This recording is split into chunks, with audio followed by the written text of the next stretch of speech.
Hello, everybody. How are you doing tonight? All right, I am so happy to be with you on today.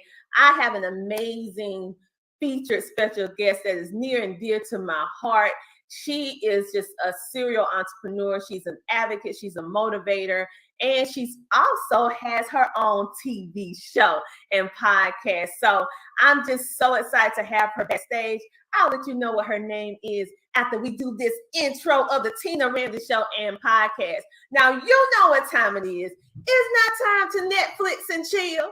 It is time for you to grab your loved ones, your children, your significant other, and get on the couch, grab a snack, and get a beverage, because you know it's time for the Tina Ramsey Show with our featured guest. I'll tell you her name when we come back in a moment. Welcome to the Tina Ramsey Show and Podcast, a show to motivate you and introduce you to celebrities, authors, singers, coaches, and standout entrepreneurs that are making a positive impact in the world.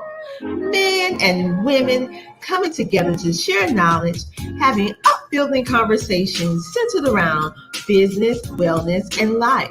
We connect you with some amazing people and opportunities. It's your time to shine, and we help you do that. We love sharing your stories of success and spotlighting you, the entrepreneur. We love to laugh. We love to smile. We love to celebrate you, and we love having fun. So go grab a seat, get a snack, and don't forget your beverage. It's time for you to come share, shine, and grow. Yes, this time for the Tina Ramsey Show. Let's get started with your host, Coach Tina Ramsey. Like I said before, we have behind the stage a woman that she's just amazing. But you know, when I bring people on like this, sometimes I get a little emotional, but I'm going to keep it together. Okay, I'm going to keep it together. Her name is Sandy Sanders. She is a 6-time international best-selling author, motivational speaker, moderator, advocate, and CEO and founder of social media. And she also has an award-winning syndicated talk show called Coffee Conversations with Sandy and Friends, and also the book Talks with Sandy. She has various different segments that she do in order to position authors and anthologies individuals so that you can grab and get that motivation from the books. She is also known for her God-given ability to be a true conversationalist, and she's making a global impact with her outstanding impressions and what she does within the community. She stands for helping ones advocate against gun violence, and she does so many more things. So it is indeed my pleasure to bring to the stage the amazing, the incomparable, yes, I said it, Sandy Sanders. Welcome to the show. Ooh, lady Tina. Oh my goodness. I was sitting here and I was like, all that, Lord Jesus, to God be all the glory. Yes. And I'm here. You are. And I have had the pleasure to be on your show so many times. And this has been a long time coming because we are both super busy elevating others. And I was like, listen, come on over. Yes. I am so honored and privileged and thankful, grateful, those two together, thankful and grateful to be here with you. I am too. And I love the work that you do. And I just want to go ahead and let everybody know she has, like I said before, an award-winning show. She has just been awarded award with Success Women Conference, which is an organization of women business entrepreneurs, and she received an amazing award. So tell them about that. I mean, that was just amazing. Wow. Yes. And leading up to that is the Best of Mississippi Awards, which was in the social media influencer category. And all I can say is to God be the glory. You know, when you look at that category, and my mentor, that was the honor. Just to be nominated is an honor itself. because I still feel like I'm growing in this field. And so then to turn around, and also when Success Women's Conference nominated, well, someone out there nominated me, and we won. That was another big, because story is I just didn't win Success Conference. I tell people is that I didn't think I belonged. Many years they were having the Success Conference here on the coast, and those amazing ladies, Miss Dorothy Kern, Crockett Cherry, and Miss Tiffany Bell. Those ladies, God has gifted them to empower women. And so to receive both of those awards in Success Conference, I'm thankful. I'm so thankful. Yes. But it's well deserved. You might say that you're new, but you're making an impact. And it doesn't matter how new you are. When you are doing things and it's led and you are making an impact, it don't matter how long you've been doing it, because definitely you are making a positive impact. And the way that you are able to help authors share their story and share it from an authentic, safe place, because many times with these anthologies and these different books, you have to go to that place of trauma so that you can write what you need to write in order to be able to inspire and motivate someone else through your story. And so your show is such an amazing place and such an amazing platform to be able to be transparent, to be honest, and most of all, safe. Yes, thank you. Safe with when I first became an author, it was in an anthology project it was in 2017 and 2016, 2017. And after the anthology went out, I didn't know what to do. I literally didn't know what to do. I didn't know what the next step was. And not that the visionary did not provide that, but that was it. I just had the books, and I was doing these Facebook Lives, encouraging people, doing my love for coffee, the whole nine. And I invited her. She was my very first guest. She was our first guest, and her and I, we talked about this book.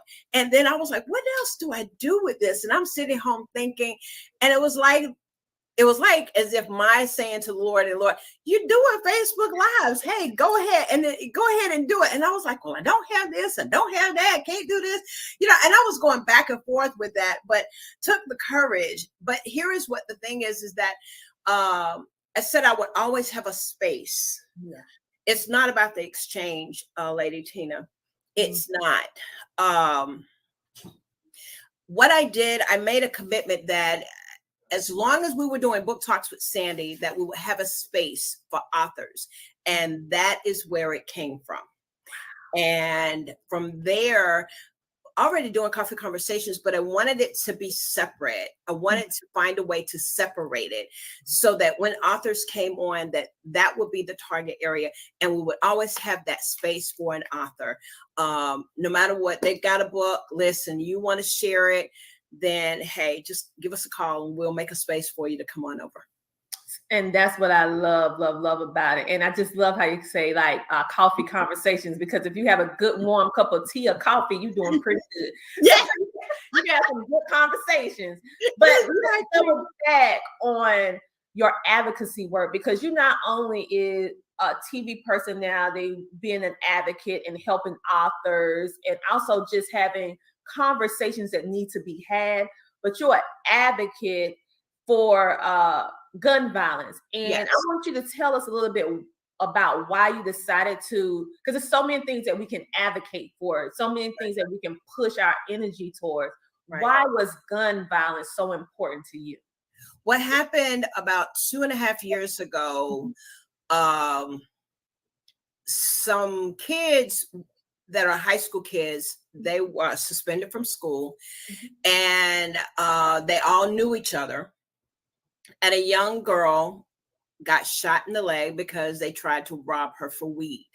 Oh, wow. We're talking age of 16 years old, 2 sisters, 14 and 15, and 2 young men that were the age of 17.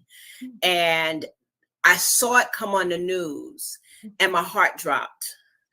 Wow. And backing up from that, I'm a licensed evangelist, jail prison ministry, jail ministry, because I haven't gone into the prison system, but the jail, God called me into jail ministry. And 8 years, I've been doing jail ministry for 8 years leading just up to COVID. And we haven't been able to go back in since COVID.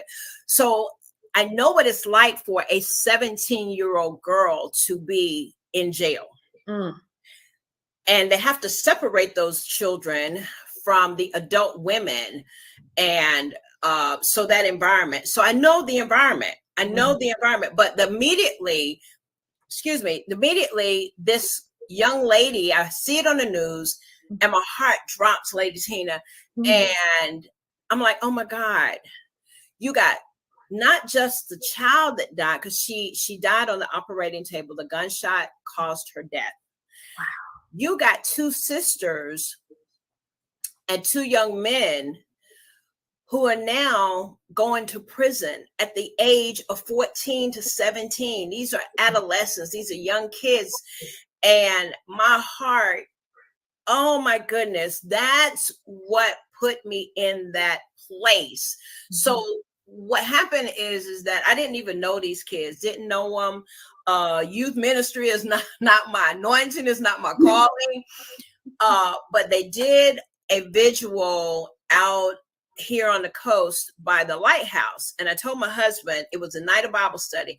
I said, I can't go to Bible study. I said, I'm going to that prayer vision. Didn't know these people from Adam, but God told me to go. And my heart, not God, but my heart was compelled to go. So I went to the visual, met the mother, the grandfather, and didn't go to the funeral or anything like that, but it still wasn't enough. Yeah. And I spoke to my pastor, and I used to weep. I was weeping almost for a whole week. I was crying. And I reached out, Lord dropped 2 other pastors in my heart and said, give them a call. They were doing outreach. They youth is their calling. They have a lot of young people in their ministry. And I called the pastor, and shout out to Pastor Jacavius Pickett and my Bishop James Dale Black, and Lady Pickett for her support for her husband. And he allowed me to just weep. And he said, Minister, he said, Evangelist, what do you need me to do? So we put together a prayer walk, a prayer day, a day of prayer, put it on the radio, got it out, put it on the coast, and we had it at Hillard Park. And a minister, young minister, I had him on, Minister Aubrey Taylor. He has a youth group, and he sent over his young men. He couldn't be there, but he sent one of the other advisors. And I'll make this quick. Little boy, after the prayer, we prayed. We did a gathering of just praying. God said to just pray. He didn't tell me to do anything else, but just pray. So with that, little boy walked up to me. And he said, Miss Sandy, thank you. No evangelist. He just said, Miss Sandy, thank you for doing this for us. Lady Tina, that's when I knew I was on the right track. When the kids say thank you, that you would pray for them, I knew I was on the right track. And I just said, God, to God be all the glory. So that's where it came from. We've seen kids with gun violence. We've seen that. And then speed up is that we began to see it again this past year. 16-year-olds locked up, gun violence, drive-by shootings, and then a young mother lost her daughter and her grandchild because of gun violence and domestic violence. It was a combination of 2. And so, Lord, this time I heard the Lord, and he said, it's time to do another prayer visual. And I was like, okay. And I didn't know what it looked like. I didn't know what to do or how to do it, but we did put it together. Wasn't as large. Just back in July, it was in July, I believe it was, and had a small gathering on the beach. And that's what we did, just stood in the gap and pray. And we're still believing God. And I believe that because of prayer is powerful. So that's where it's coming from. That's where the initial start came from, because we were seeing kids getting killed because of gun violence. Wow, I had no idea the multiple layers that actually ignited you to start this. I thought it was maybe because of a personal experience with your family. I had no idea that it wasn't your family. It was just you saw the need and then you start working towards it. But what we're gonna do, we're gonna take a small commercial break from my sponsor, and we will be right back in a moment with the amazing Sandy Sanders. Hello there. My name is Tiffany Bell. I'm with Nonprofit CEO. Tina Ramsey had me on as a guest a couple of times this year with her show. And as a result, I have been able to recruit authors for book projects that I've been involved with, as well as speakers for my upcoming event in September. Tina is a certified VCM. She's all about helping individuals with their visibility, with their connections, and with their monetization. So that basically means she's going to help you get in front of the right people so that you can promote your service or promote your product. So again, if you've not had the opportunity to connect with Tina, she's really great at what she does. Again, my name is Tiffany Bell. I'm with Nonprofit CEO, and you are watching and listening to the Tina Ramsey Show. Thank you. And just like that, we are back. But I come with a friend. Who? Sandy Sanders. All right. Now, we left on a mix of emotions toward that commercial break because we was learning how you basically got thrust into this area of debating whether or not you was, but you went on ahead even though you didn't have all the answers, and how a child came and said thank you, and then you knew that you was on the right path. And gun violence is a problem everywhere, and so the fact that you are bringing light to it and also letting the children know that they matter, because with everything going on now, a lot of children don't feel like they matter anymore, and so they see you and all the other people coming together, be like, we want you to be saved. So, and then the fact that you was doing jail ministry and you seeing all these teenagers doing time. So I appreciate you doing all of that for our youth. And now I have a deeper understanding of why gun violence advocacy is so near and dear to your heart, because wow.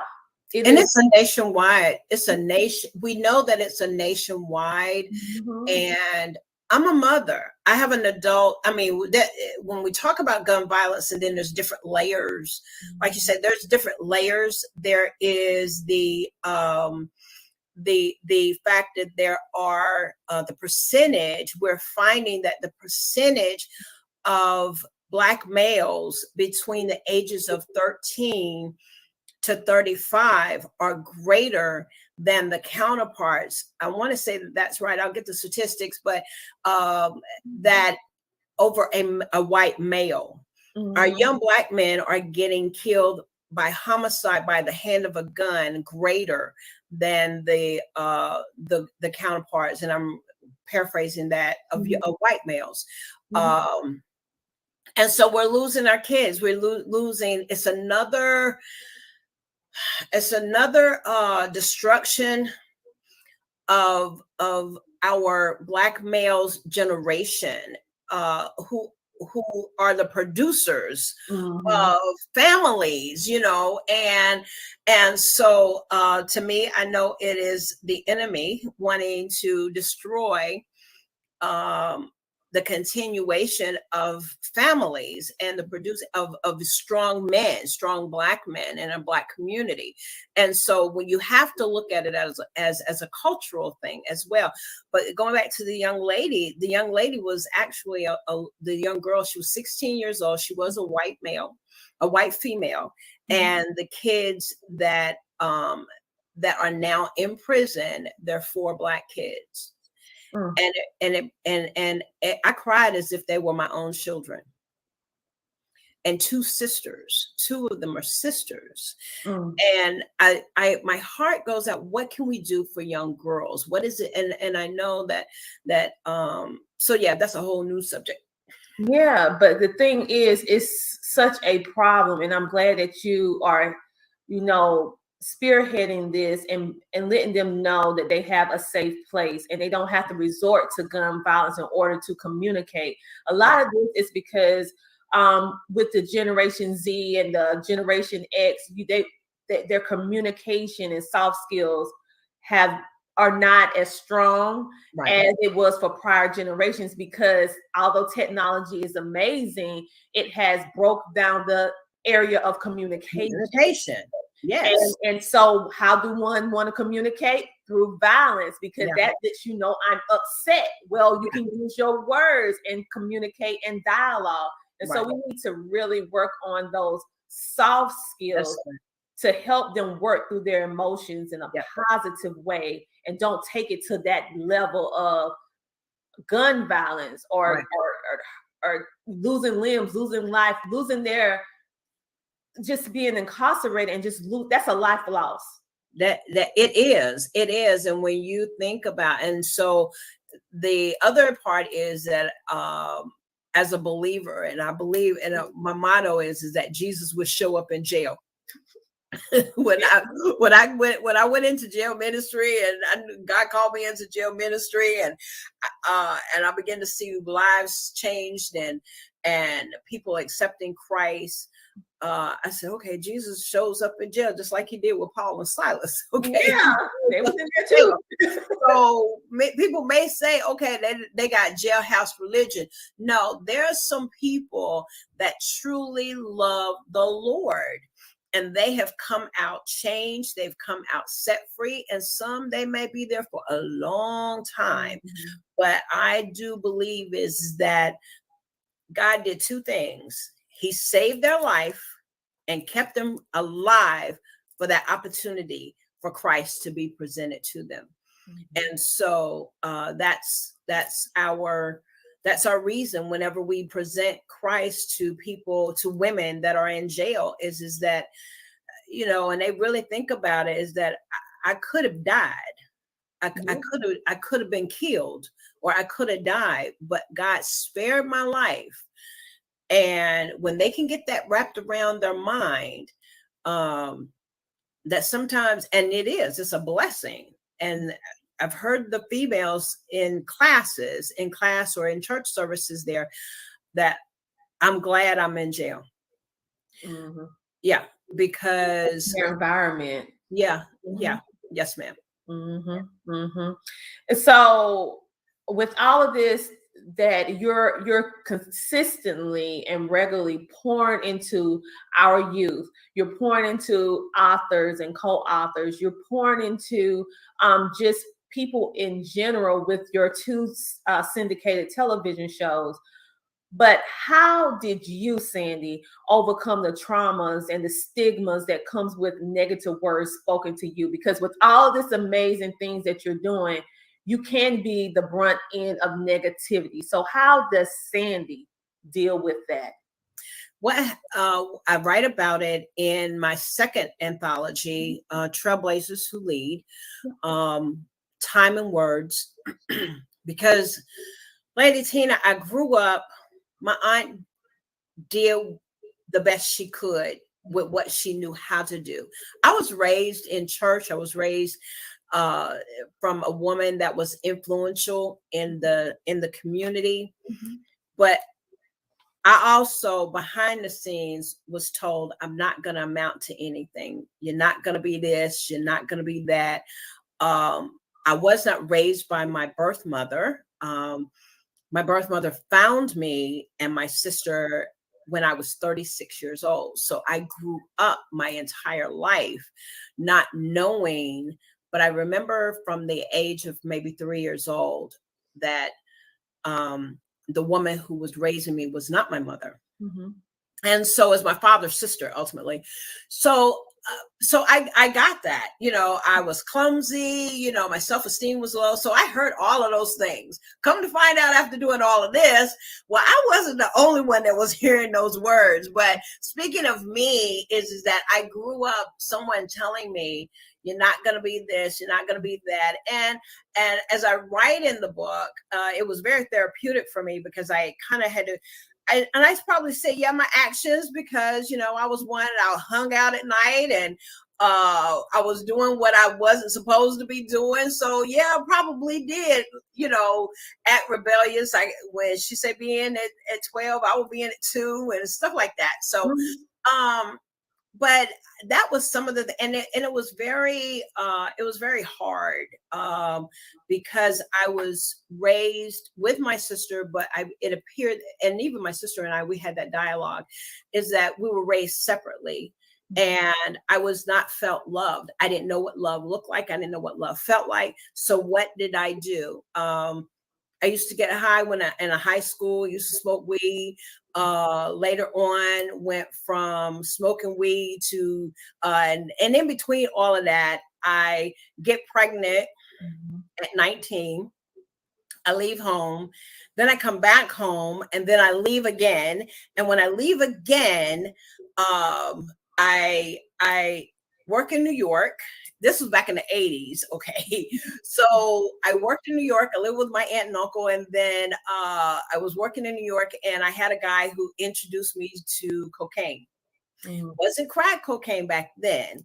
It was just plain old cocaine, because you were down on Wall Street. I used to work on Wall Street. So I was a young girl from the South. I didn't know. And so, but had I not met my children's father, I don't know what would have happened to me, because I tell this part of my story, is that I was in a hotel high on 34th Street, and I don't know how no one knew that I was in that hotel, but the person that I was with, my aunt and uncle, didn't know. My baby was back in North Carolina with my mom being raised. And I remember seeing a hand come through the door. I'm on 34th Street in a hotel. No one knows that I'm there. This was during a period, Lady Tina, is that women were getting killed. There was a serial killer going around killing women. And God covered me even then. And I know, when I tell the story, and I know it wasn't the high that caused me to see the hand. If anything, I came up out of it, because I really did. And it was because there was money and drugs on the door. And so I was in one of those kind of hotels. But God spared my life through all of that. And I often say is that, had I not married my children's father, he saved my life, if anything, because I was gone. And so how does that all have anything to do with, because I didn't know what love looked like. I would hear, oh, you're beautiful. Oh, you're cute. You're this, and what do? You end up being with the wrong kind of person. You be with the wrong kind of guy. You end up being in an abused relationship, or and so that's what it was. I didn't know who I was. And so, and really, it took years for me to recognize and know that God spared my life, that he spared my life from me being killed, and to overcome, and knowing what his word says is that I fearfully and wonderfully made you. And to know Philippians 1:6 is one of my favorites. And as my life began to come out of all of that, and I began to get settled as a mother, as I began to make wise decisions, and I began to learn what life was, and just knowing I had the support of my sister, that no matter how bad it was, she was always there, and I just thank God for that. I sit here and I humbly say, had it not been for the grace of God, I don't know. Sometimes I can't recognize myself. That person, that young lady in her 20s and 30s. Now I'm 60, and I have to go back, and all I can do is say, Lord, thank you. Like I said, Lord, thank you. Child, I wasn't ready. I wasn't ready for that story. I wasn't ready for that testimony tonight, because let me tell you, looking at you now, I would have never thought you came from there.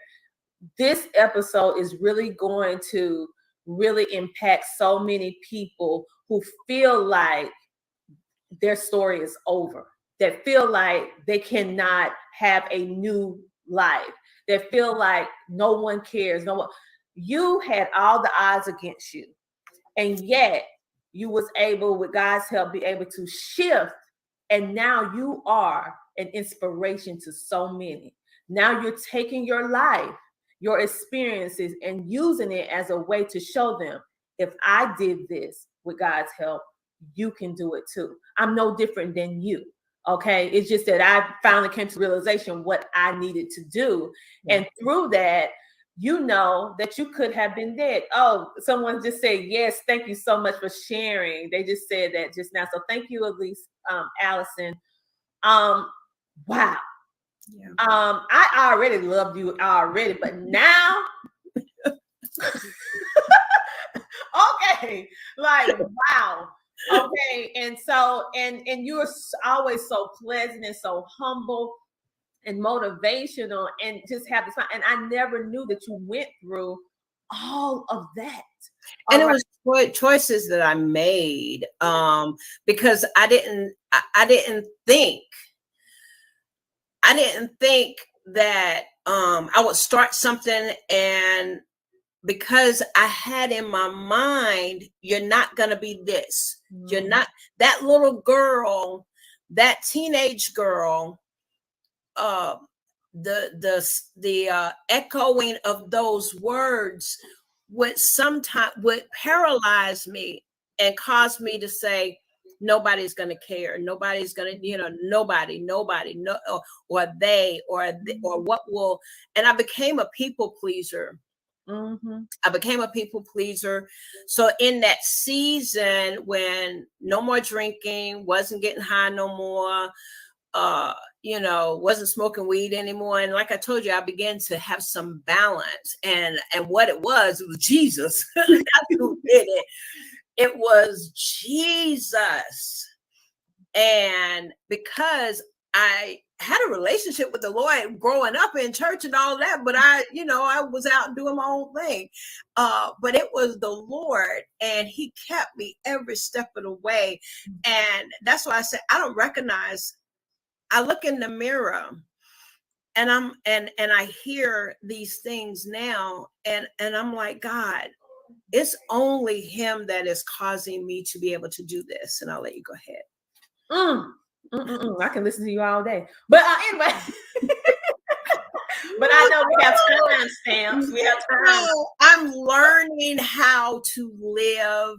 I'm learning how to.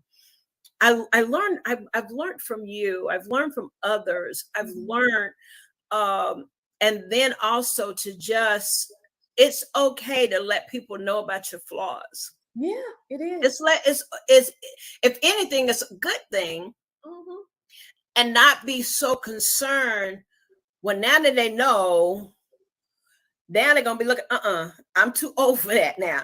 But to help some young ladies to know, yes, you made a mistake, but you gotta know that you're not gonna be, like my mom said, you're not gonna be the first one. You're certainly not gonna be the last one. It's how you go and where you go from there. And so yes. Yes, and that is so true, because right now, it's a famous little quote: "You see my glory, but you haven't heard my story." So They see all of this. Like I tell people every single time when they start getting like, "Oh, Tina, this, that, this," I said, "Oh." I said, "Wait a minute." I went through trials and tribulations and still have my share. Hey, Constance. And I say, now, listen, I've been to the things. I almost died. I almost got abducted twice and different things in my life. And so, and I didn't always have it together, trying to battle with chronic depression from being so sick and being partially paralyzed. So I get what you're saying, and people see the end result of what God helped you to overcome, but they don't know what that overcoming looked like. So sometimes we need to go back and just reiterate so that we can be grateful and thankful and just build our relationship even stronger, to understand that, help them to see that, listen, he helped me, he can help you. But you got to give him something to work with. He's not going to make you do anything. But you got to give him something to work with and humble yourself, because he can make a mustard seed out of he can make a big old mountain. We just have to show that we surrendering and allow him to do what he needs to do for us. And so I just appreciate how not only you are being a vessel for so many authors that need to get their voice out, because like you said, the reason why I write in anthologies is because it's therapeutic for me. Mm-hmm. It's still some things. Hit that beat. You play your house. Shut. She a woman with a ring. Shut. She don't take care of her kids. Shut. She about to do the thing. Shut.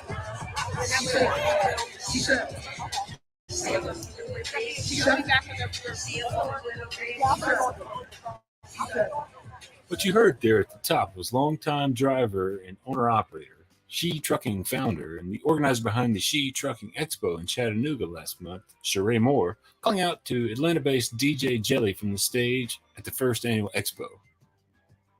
That will be the last you'll hear from Moore in today's edition of Overdrive Radio, though this conversation is all about her in so many ways.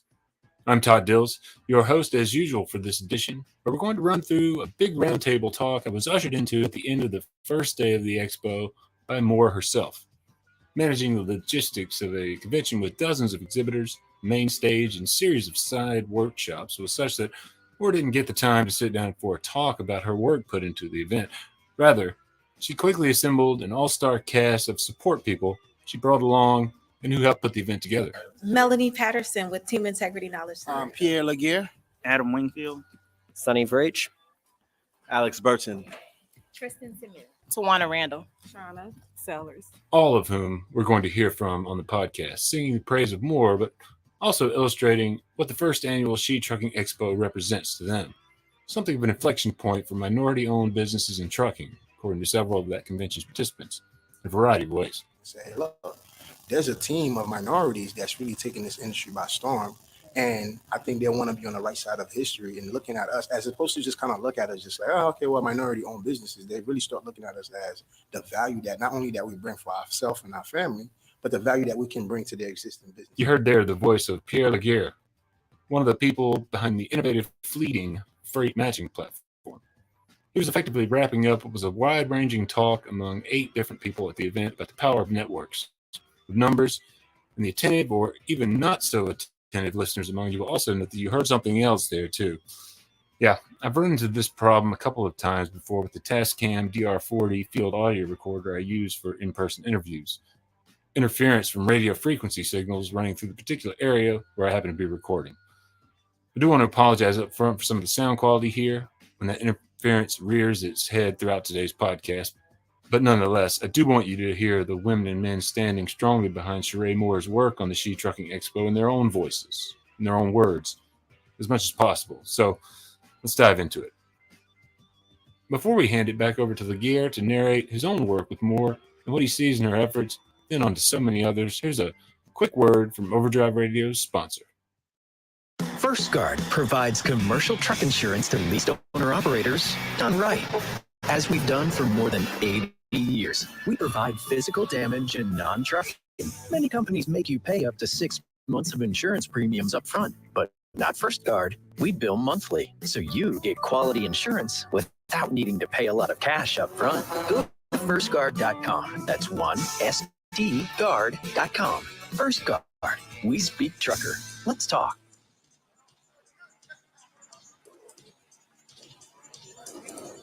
I'm a sponsor. I'm Pierre Laguerre, founder and CEO of Fleeting. And I've known Sheree for quite some time now. Sheree is a very humble, hungry individual. You know, she always want to achieve the most. And at least she was very honest with herself very early on. She said, Pierre, there's a lot that I want to do, but I can't do it alone. Right? She brings a lot of value. And then if you look at it, also a woman in the space with these amazing ladies here, as we can see, our women is really taking trucking by storm. And one thing that she knew early on that she was lacking was that network, was that partnership, people that can help support her mission. And she was very honest with it. And she reached out to me. We spoke. We understood what it is that she was trying to do as a female. She want to kind of highlight the opportunities in trucking. She want to bring more women in the space. She want to make it a better ecosystem for all players involved in the space. And she was asking, hey, look, how do we create our own minority network? Yeah, there's that interference I was talking about again. Big apologies for that. But I think we can still make out in this case what Laguerre is saying here. The priority around creating networks among minority business owners and ultimately bringing others among wider communities in that Sheree Moore was interested in as she sought to put on what became the She Trucking event. Because very early on, she realized that there was not a network that speak directly to our challenges as minority in the space, and she felt like she had the grit, she had the backbone to do it, and she just put it to work and came and asked for support and said, "Hey, look, how can we put this event together? Let's show some appreciation to truckers." She's been through a lot herself, and unfortunately, as we all know, she just lost her grandmom, which is another very important person in her life.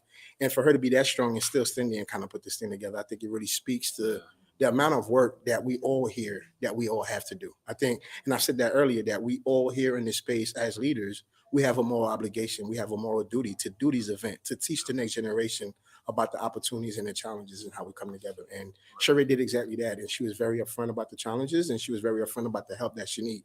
Too often you have people that's asking for help, but they don't know what type of help they need. Sure. She was very, very upfront and very confident in the type of help that she needed. And as again, all of us individuals here in this space, if you look at all of us combined, this is over 100 years of experience. And we say, okay, well, this is a sister in the same industry with us. How can we all come together and support it? And we made it a reality. So I don't want to take credit as a sponsor myself, but I think credit still goes out to her for her to be in a small city as Chattanooga, to have that much of an impact.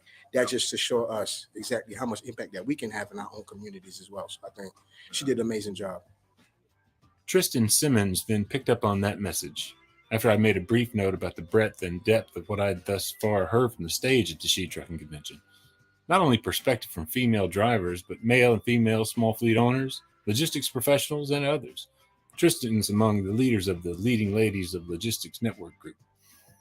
And outside of just a business relationship with Sheree Moore, We're actually friends. We get on the phone, we talk. She calls us if she has issues or if she wants to vent, and we do the same thing. So the biggest part is we get to sit at the same table with these men that have done so much in the industry, and they respect us. And she's very well respected. And so for us, is having that, being able to talk to other women in the industry, share resources, but also know that we have the support of these men. Sheree Moore has demanded that respect by virtue of the fact that she's built perhaps the largest female minority organization in trucking with the She Trucking Group, Simmons said. That success, not only within minority communities, but among all women in trucking, really, has been inspiring for Simmons' efforts with their own logistics professionals group. She focuses more on female drivers. We focus on the support roles, like brokers, accountants, the back office, the compliance. Even though we have our own organizations, we show that women can come together and still build, no matter if they have their own thing going on or not. What Sheree has done a phenomenal job of is creating diversity of thought. Adam Wingfield of Charlotte-based Innovative Logistics Group. And she picks people who have such experience and excel in certain areas that's outside of the box. And all of the folks at this table can account to the fact that we probably wouldn't be here together like that. But when Sheree calls, everybody pull up. That's definitely, what happened. Sheree, I met her at the Matt's Truck Show 2 years ago. And she was a very, how do I put this? She was aggressive, but nice. Alex Burton of Atlanta headquartered Small Fleet Good Energy Worldwide. Like, she ran up on me like, I know who you are. She's like, you better buy my t-shirt. You know what I'm saying? Like, she like made me buy her shirt. So like off the rip, she like just demanded that respect. You know what I'm saying? And I just respected her grind. And I'm just a huge fan of females in the industry, period. So definitely, it's been known to be male dominated, but I just love not only just even females in the industry, but I love female drivers because like you really went against the grain and did something. You know what I'm saying? So then I seen the community on Facebook. I was very, very impressed because as you know, you can be out here, but it's for you to have that many people tap into you. That shows what type of person that you are. To have that many people like really tapping into your network like that. So I was infectious personality, and I just I was actually traveling, and I'm not even supposed to be here. But when she reached out to me, I know how important this was to her.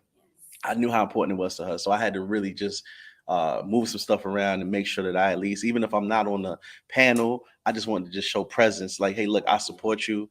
And I seen her and she just embraced me. Damn, they went into tears. And I just knew I came out here for a reason. And I'm glad that I got a chance to see her and just show her that I'm here with you too. You know what I mean? I can share my platform with her and I can post her and bring some attention to what she has going on as well with my following. Yeah. Me and Sheree, we go back. I know her as Brown Sugar. Okay. That's how far back we go. When she first started trucking, I'm in the Okay. trucking also. I truck, and I've been doing it for 7 years myself.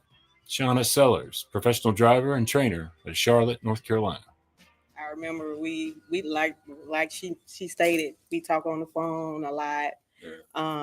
Not recently because of her setting up and getting this all put together, but yeah, we talk quite often. And I'll never forget when she first started out and she just wanted to do t-shirts, and I said, okay, let's do t-shirts. And after that, that was it. She just, everything just blew up before you know it. I mean, it seemed like it was yesterday, and we talk about it and laugh about it all the time. Oh, you coming? I was like, I wouldn't miss it for the world because I know she'll kill me. So, How did you guys meet? Did you guys meet at a trucking company? Actually, we met from online. The social media platform is amazing. You never know. But you guys how were both things trucking might at the turn time. out. But yeah, we both were trucking. I'm still trucking, and everything. But yeah, that's exactly how we met in the social media, as far as Facebook, trucking group, and we just went from there. We just always been friends, and we would call each other on the phone. We would visit. Depends on she in the city, because I'm in Charlotte. I'm in North Carolina, but so yeah, but that's exactly what happened. And I said, well, I'll support you. You know, let's buy some t-shirts. Let's buy a box, and you know, and get them printed up and everything, and see how it goes. And I didn't know if it was going to work or not, but you just never know. You are. You're right. You Power never know. community. And she definitely has motivated me as well into, you know, maneuvering and getting involved in some other things that I've always wanted to do myself. Yeah, So you just never give up. Like what? Just things outside of trucking? Oh yeah, no. Oh yeah. Nonprofit organizations. You know, you never thought of doing or having one, but it's great to have. So There's a real sense that you hear from Shauna Sellers there and everyone around the table, the drive to build networks of mutual support, whether through nonprofits or more informal groups outside the comfort zone of the cab, as it were. Networks that spring out of events like this, no doubt.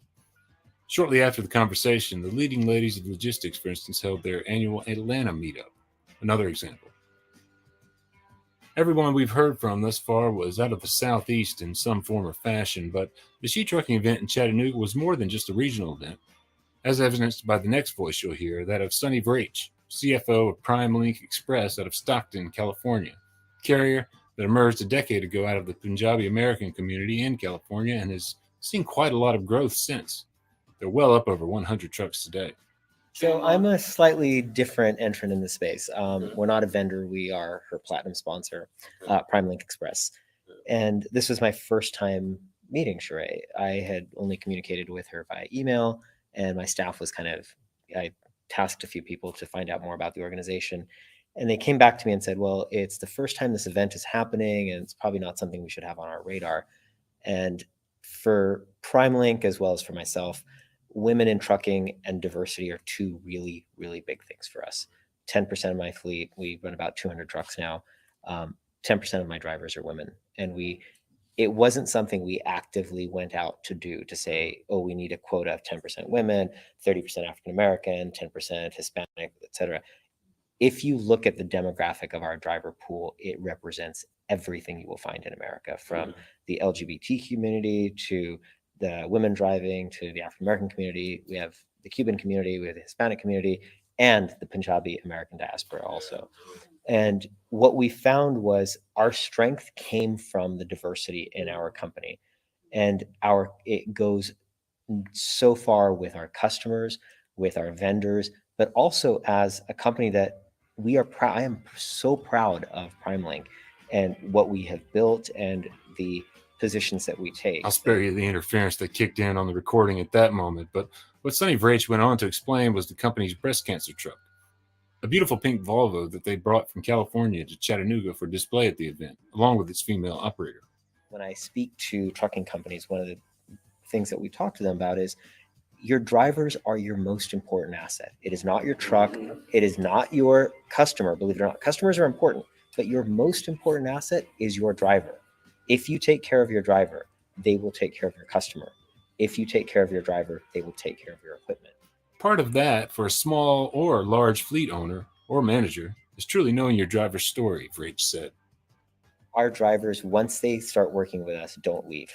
And we don't do anything crazy like lease operations or anything. We are a simple, standard trucking company. We pay the market wages. We don't pay anything above and beyond, but we ensure that every driver has really great health care.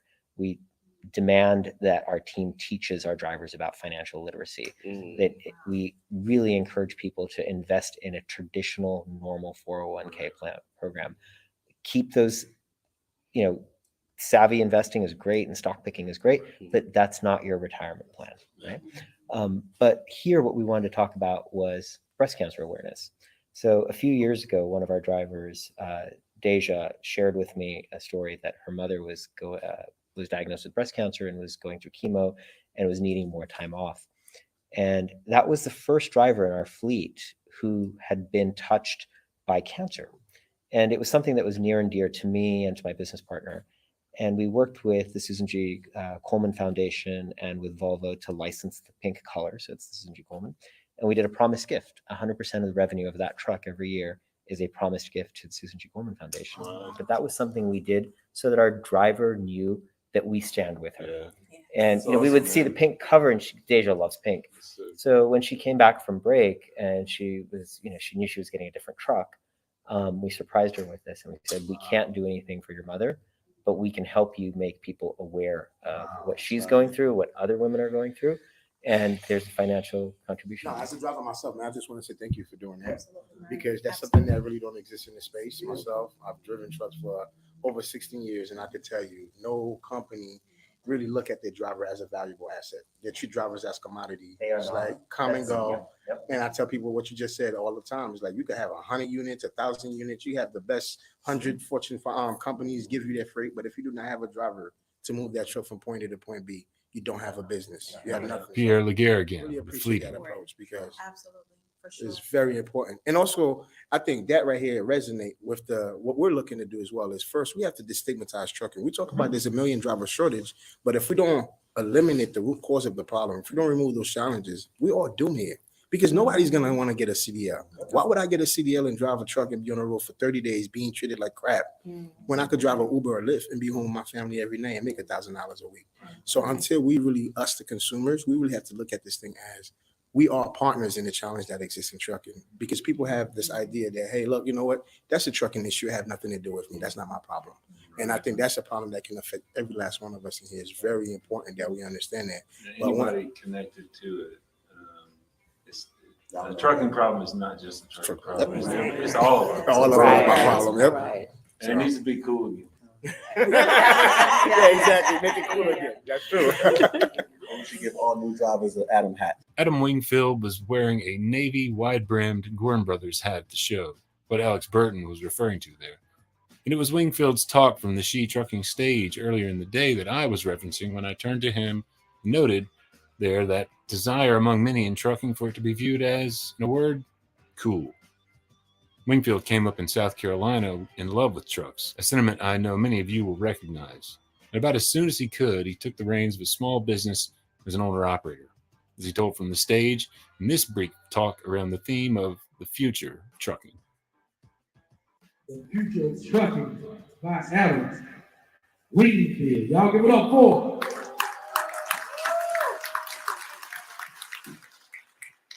Well, good afternoon, everybody, and welcome to the She Trucking Expo. I'm going to start off with talking about the future of trucking, but you can't talk about the future of trucking without talking about the past. One thing I can tell you is that the past, trucking wouldn't look like this. So let me give you a little bit of history about myself. I started off in this industry when I was a little kid, 11 years old, believe it or not. My favorite thing to do in class was not pay attention, but to draw the trucks on a piece of paper. And I remember one of my best friends made fun of me and said, hey, man, you must really love trucks. I'm like, man, I'm from Alpharetta, South Carolina. What do you expect? So fast forward into right around when I graduated high school, I was going through a lot of things. I lost my mother at a very early age. I lost my mother at 11 years old. Then I fast forward, I moved into college. When I got to college, I was always struggling what I really wanted to do, because trucking was always in the back of my mind, but trucking wasn't cool. It was never cool to be in trucking. It was always something that you just had to do. You had to make something happen. So let's talk about the past a little bit. Trucking was never cool, y'all. But to me, it was. It was cool enough to me to want to get on first. When I got in college, I wanted to be a computer science engineer. I love technology. But my very first class was a physics class. And I bombed. And I was like, you know what? I'm going to have to do something different. My sophomore year in college, right between my freshman and sophomore year, my father passed away. So I dealt with a tremendous bout of depression. But one of the things I can tell you, what trucking literally did to me, trucking actually saved my life. Because I remember when I got my CDL, I went to Schneider, which is back there. I'm going to keep it quiet, but Schneider's back there. That was my first job, right? And they were paying me 23.5 cents a mile. And when I see people saying there ain't no money in trucking right now, how about go back when I started, right? So they're paying 23 cents a mile, and I was thinking to myself, I was just happy. I was going up and down the highway, going through the mountains, listening to my music. I was in my safe space. I recovered from a mental standpoint. Mental illness and mental health is very important. So I was able to excel out of that. Fast forward a couple of years later, I was on an operator at 23. I bought my first truck there, but what's missing was there was no education. Everything I did, I had to stumble upon. I made my first meeting before I turned 30, but I also lost it at the same time because I didn't have the literacy. So when I think about the future of trucking, one of the first things I think about education. When you look around you in this room, it is full of education. And I did my part, y'all. I got here early. I got here about 9. I was supposed to be here yesterday. I told Sheree I was going to be here yesterday, and she called me and I didn't show up. I'm sorry, Sheree. But when I walk around and I look at all these vendors and look at all these things that are here, it's some really good information here. So the very first word I'm thinking about when I think about the future, I think about education and how important it is. When I started, there was no education. My education was at a truck stop and listening to people talk. My education is failing. My education is going through things that I shouldn't have gone through at that age. I didn't have a platform. So I tell people all the time, even to this day. So I'm the founder and managing director of Educator Logistics. We're a consulting firm. One of the things that we do is we provide education and we provide resources. One of the things I tell all of our clients that prospective is, who always worry about the cost of the consultation, always worry about the cost of preventative maintenance. One of the things I always tell people is I'd rather pay upfront to avoid a roadblock than have to pay for the repairs down the road that I should have known and I should have seen before. So it's really important to get ahead of those things. So that's the first thing when I think about the future of trucking is the availability and abundance of education. You got to take advantage of that. The second thing I think about empowerment. Right? So when I first started driving, and I think this is the dopest thing, women didn't run the industry. Women weren't even behind the wheel. It was a shock to see a woman as a truck driver back then. Now we got so many women that are bosses. That is so inspiring. So when I think about the future of trucking is here. It's already here. We got to continue moving forward. So I think about the education point. And number 3, and one of the things that a lot of people avoid in this industry is the technology. Right? So technology is one of the things that lag in this industry. So when I think about the ELDs, so just a few months ago, I literally with my own eyes on a TV screen watched a spaceship with a real person almost go up to the moon on a commercial flight. It's the first time it's ever happened. It made history. But I also, 3-4 years ago, find ELDs just starting to gain traction in the trucking industry. That's the electronic logging device, for those who don't know what that is. Black boxes existed in airplanes since the 1970s, and we just started with electronic tracking devices. So technology, embracing technology is super important.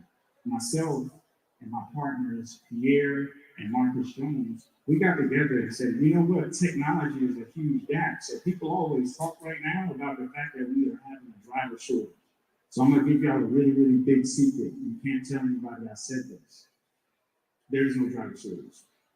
When I first started driving the truck, there was a driver shortage. There was a driver shortage 5 years later. There was a driver shortage 10 years later. There was a driver shortage 15 years later. There was a driver shortage 20 years later. And they will always tell you it's a driver shortage. God didn't wake up this morning and say, you know what, I'm going to stop making truck drivers. I'm going to make it do something else. There is no driver shortage. There's a shortage of resources available, a shortage of education, and there's a shortage of things that make people want to be a truck driver. Truck driving is not cool anymore. It's time for that to change. If you go back into schools, and I remember when I was in high school, when I was in college, there was a truck companies coming out of school being recruited, but you know who was? United States Air Force, United States Army, United States Marine. There was all kinds of sprint companies. And you know what? When I got to college, you know what else they did? It was all these credit card companies that would come and set up and tell you, hey, you know what? Get a credit card and never go into debt for the rest of your life. Trucking needs to be cool. So we started Next Gen. I'm gonna tell you a little bit of something about Next Gen before we get to before my time lapse up. So when I first started driving trucking, I went through trucking school. I got my CDL in 21 days because I was ahead of my class. I was a nerd, so I love trucking. I'm gonna talk a little bit fast because I want you to keep up with me. So I started off doing that. But when I did it, we had a manual lactic, it had loose leaf paper, you flipped it over and all that good stuff, right? So fast forward to the year 2020, and guess what happened? We had a pandemic, and they told us there was no way that truck drivers can go through training because they couldn't do it physically, right?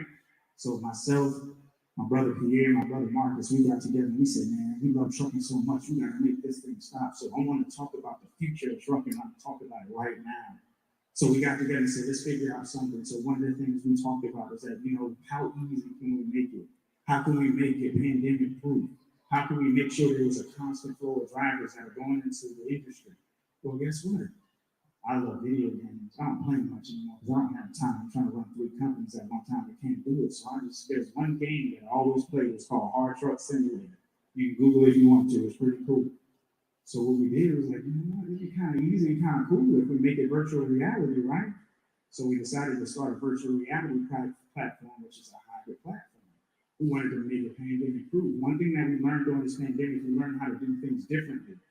The country moved so much forward. Let me tell you something. Zoom was here long before COVID hit. But then all of a sudden, everybody, whoa, Zoom, Zoom, Zoom. So what we did is we decided to come with a hybrid platform to where you're going to be able to get your CDL in your living room. You're going to be able to get your CDL in your kitchen because a lot of those principles upon driving are conceptual and not necessarily physical. That's the future of trucking. So that's when I think about the future of trucking, it's time to change. It's time for us to stop doing the things the same way we've always done. The pay is always something that we talk about as the future of trucking, but we're still paying by the mile. I saw an example a couple of hours ago by a company that had a multi-level pay structure with incorporated putting teams. And I thought that was so innovative, pardon the pun, but I thought it was so innovative. That's a different way to attract people. And I'm going to tell you, the last thing I'm going to tell you is that in order to move forward in the future of trucking, you have to innovate. You can't do the same things over and over again. Stop with your $5,000 sign-on bonus. Nobody wants to drive for that.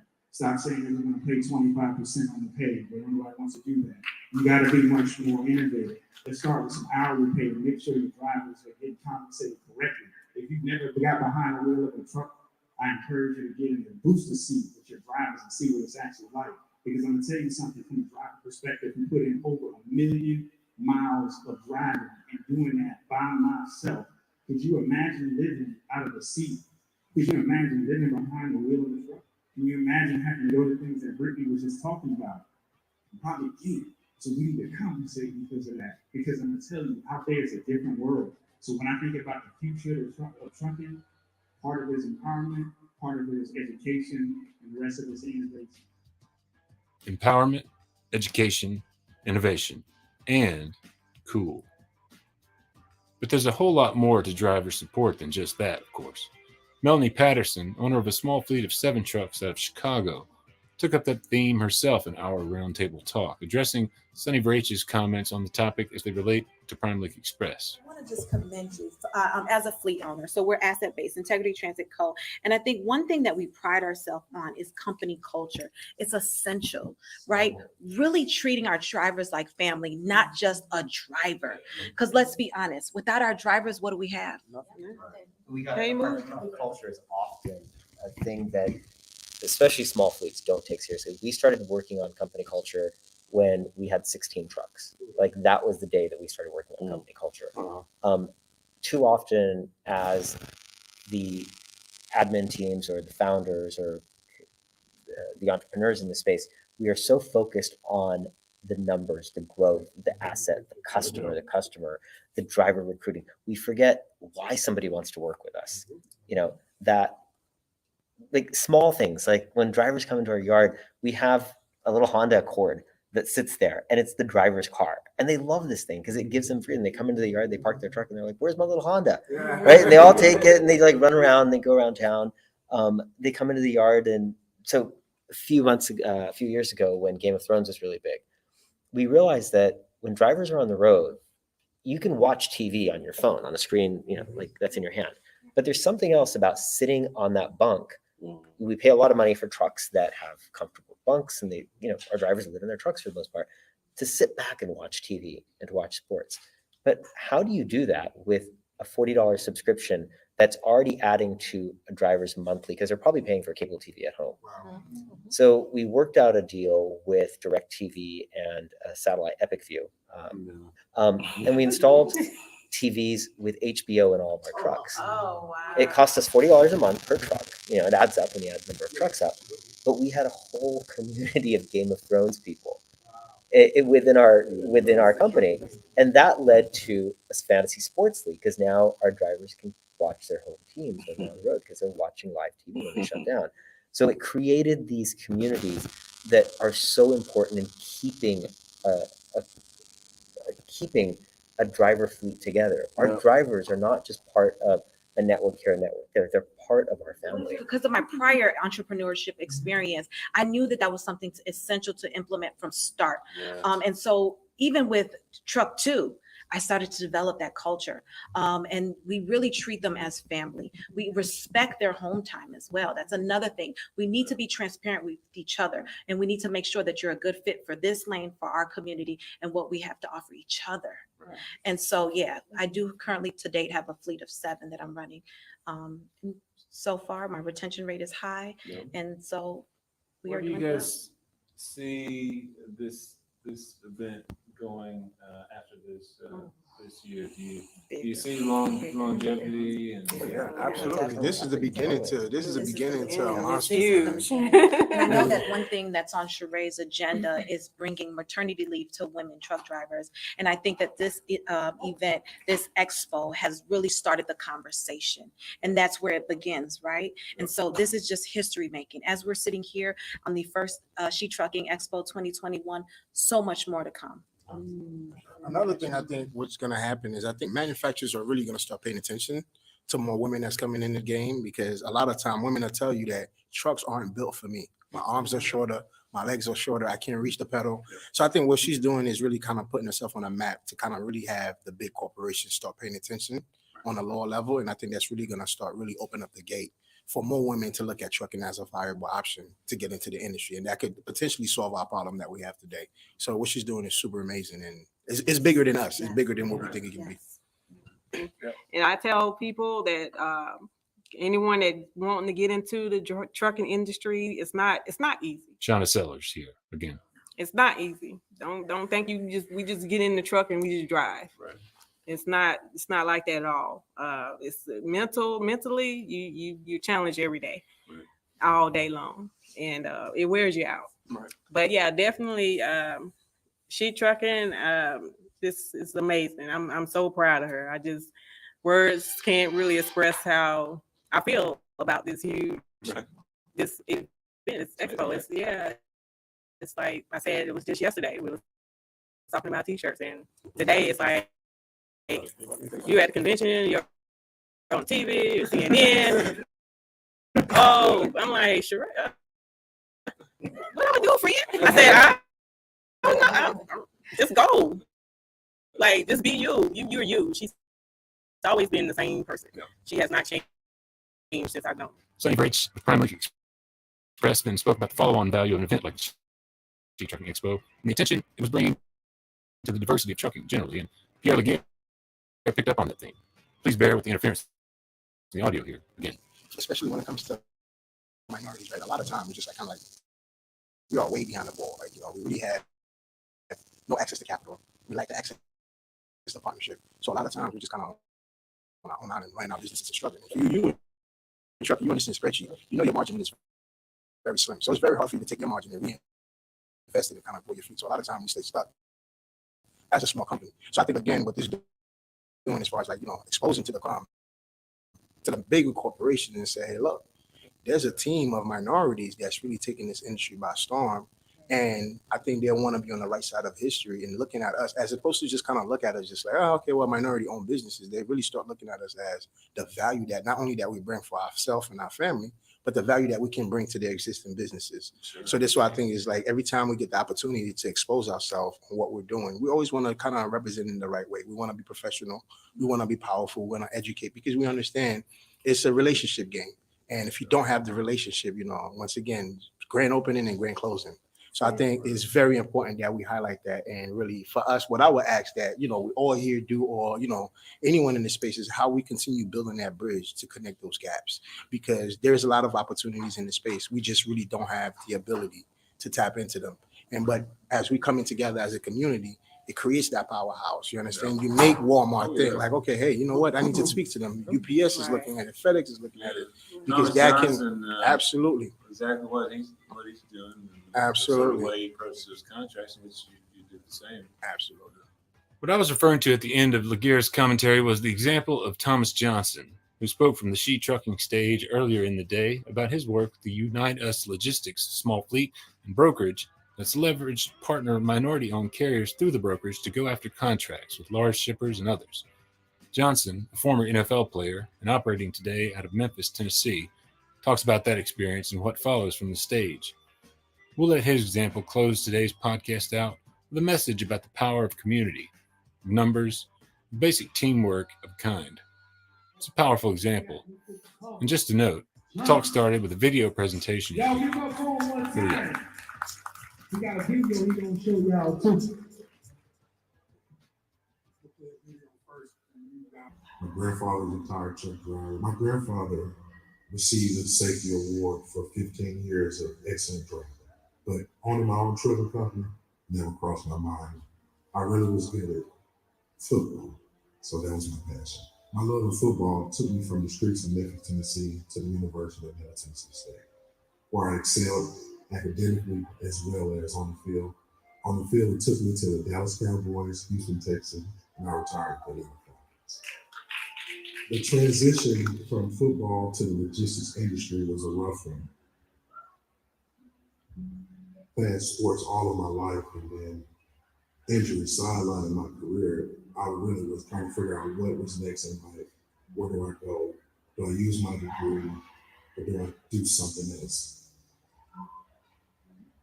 I just was in a real slump, and then a guy by the name of Andy Schroeder reached out to me. He's with the City Athletes Group, and the Bridge to Success with the NFL. They teach you resume building, interview skills. They just bring you in Brown Fortune 500 company that look to hire athletes. And he invited me to this symposium in Atlanta, Georgia, in 2012, where the guest speaker was a young African-American man by the name of George Willis. And to hear him speak about the logistics industry did something inside me. I walked up to him and I shook his hand after he spoke, and he said something to me that really shocked me to the core. He said, attack whatever you want to do in life, just like you attack sports, and you'll be okay.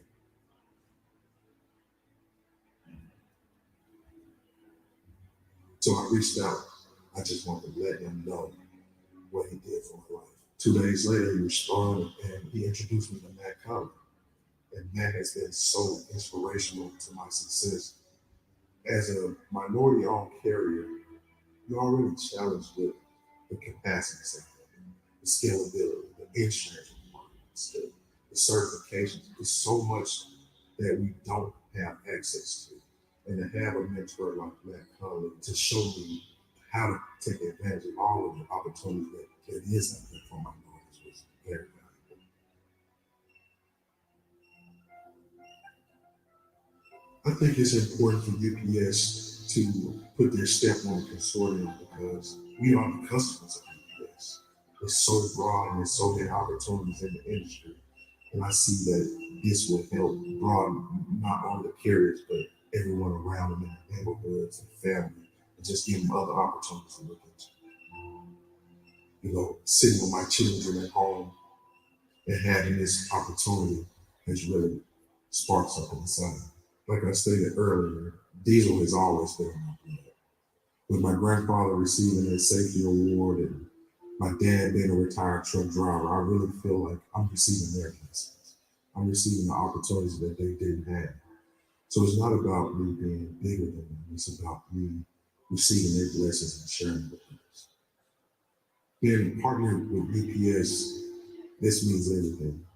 I'm Thomas Johnson, CEO of Unite Us Logistics and Consortium Educator. every time I lost something, that does something to me.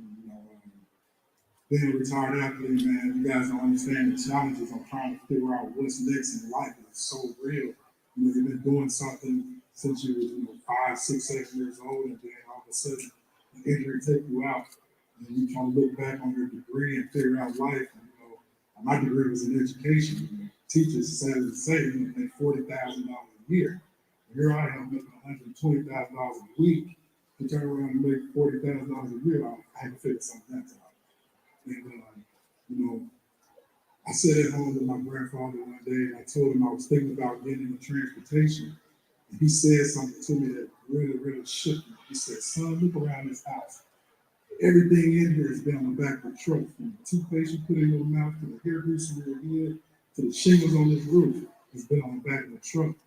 And after I spoke with George, that really made me look at the industry a lot different. And the name of my company is Unite Us Global and Unite Us Logistics. Unite, the acronym for Unite is to unify, nurture, inspire, transform, educate minority carriers around the country. I came up with that name sitting on my father-in-law's farm. I was trying to come up with the name of my company. I wanted to, bring some high school friends together that was in transportation, just have something in common with those guys. And I was looking at the cattle on the farm. I was like, man, they're so unified. They're going to drink together, they eat grass together, they're going to use the bathroom together, go to a certain section on the farm, to produce everything. I said, unite us, unite us, unite us. And that stuck with me. And it went from me trying to unite some high school friends to now I'm uniting minority carriers across the country.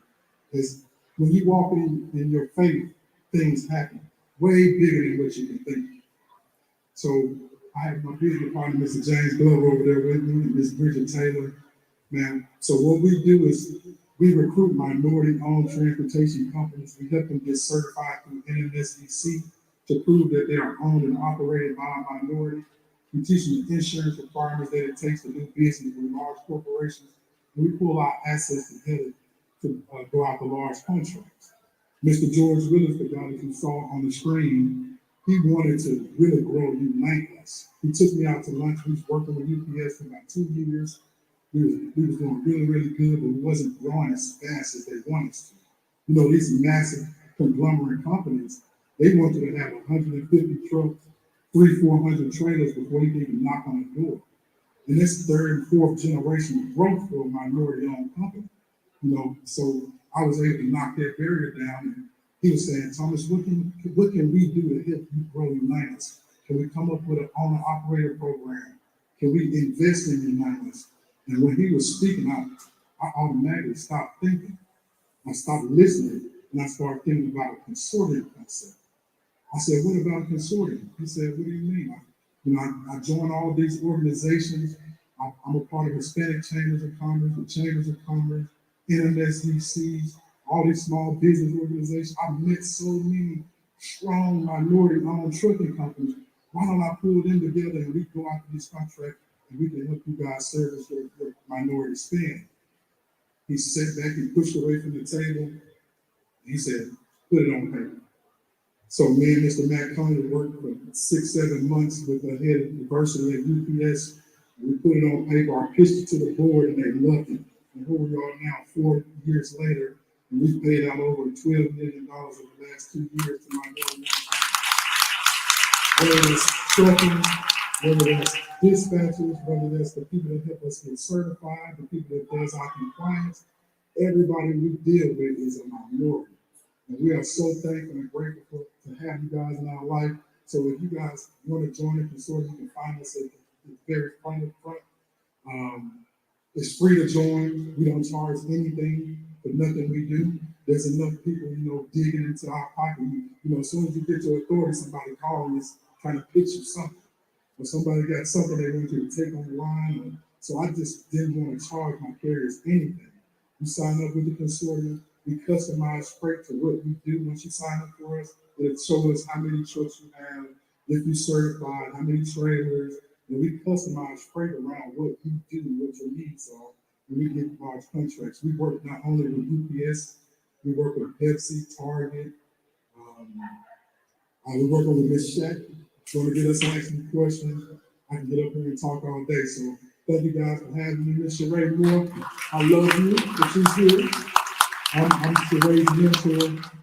Quick story, when we first started my trucking company, I put out an ad for a driver, and this little sweet voice called me, and it was all country.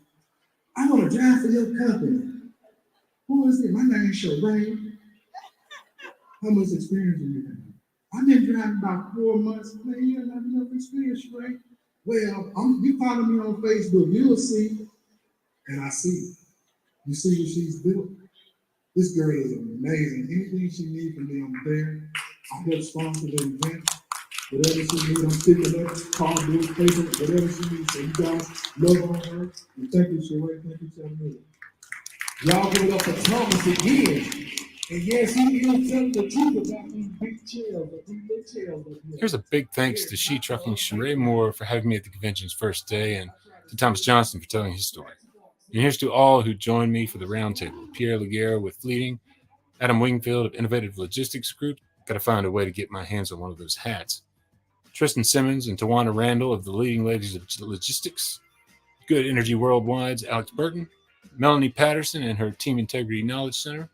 Sonny Brach with Prime Link Express. And professional driver and trainer, Shauna Sellers. Overdrive Radio is a production of Overdrive, voice of the American trucker. It's edited and produced by me, Todd Dills, with additional support from Overdrive Extra contributing writer Paul Marhofer, Overdrive News editor Matt Cole, social media coordinator Holly Young, and executive editor Alex Lucky.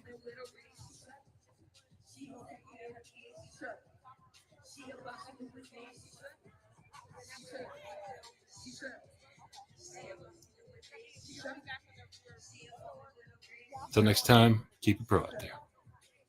DJ, hit that beat. Listen up, everybody. I am so excited.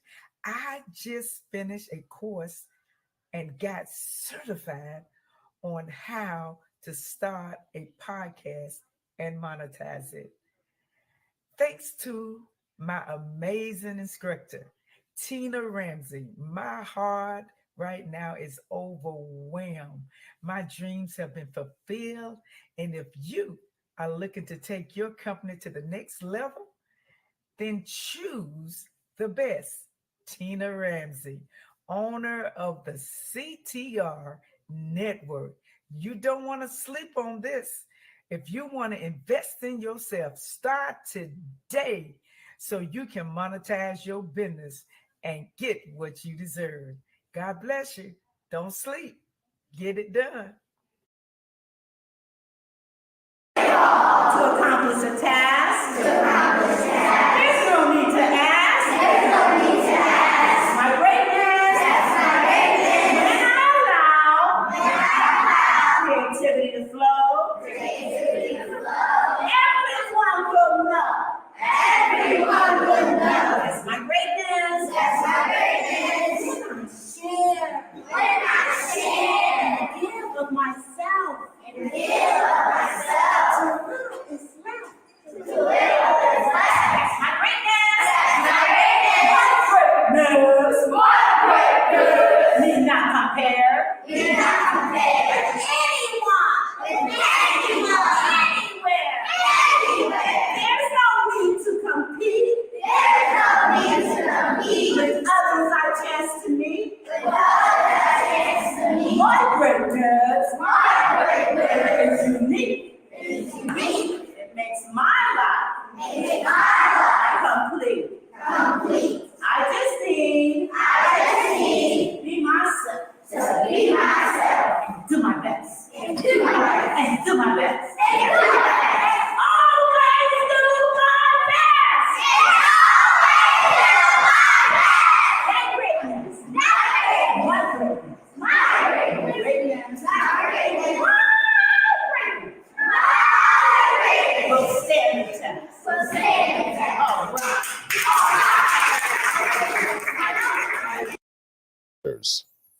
The Thinkley Experience, an educational consulting firm that specializes in first-generation education and which prepares high school students for college. For more information, visit their website at thethinkleyexperience.com. Father to Father Incorporated, a nonprofit organization that strengthens families through father engagement with a goal to help men in our communities to be great dads. For more information, visit their website, fathertofatherinc.org. Ablaze Entertainment. The goal of Ablaze is to take emerging artists and develop them to the next level of their career. For more information, visit their website at ablazeentertainment.net. Thank you. On the next Finkley, Chris and Jeremy are making a difference in the lives of others. With their nonprofit organization, Brothers in Healing, Jeremy and Chris are providing financial assistance towards treatment for those first responders suffering from PTSD and trauma. It's a story you don't want to miss. Next, Michael Finkley.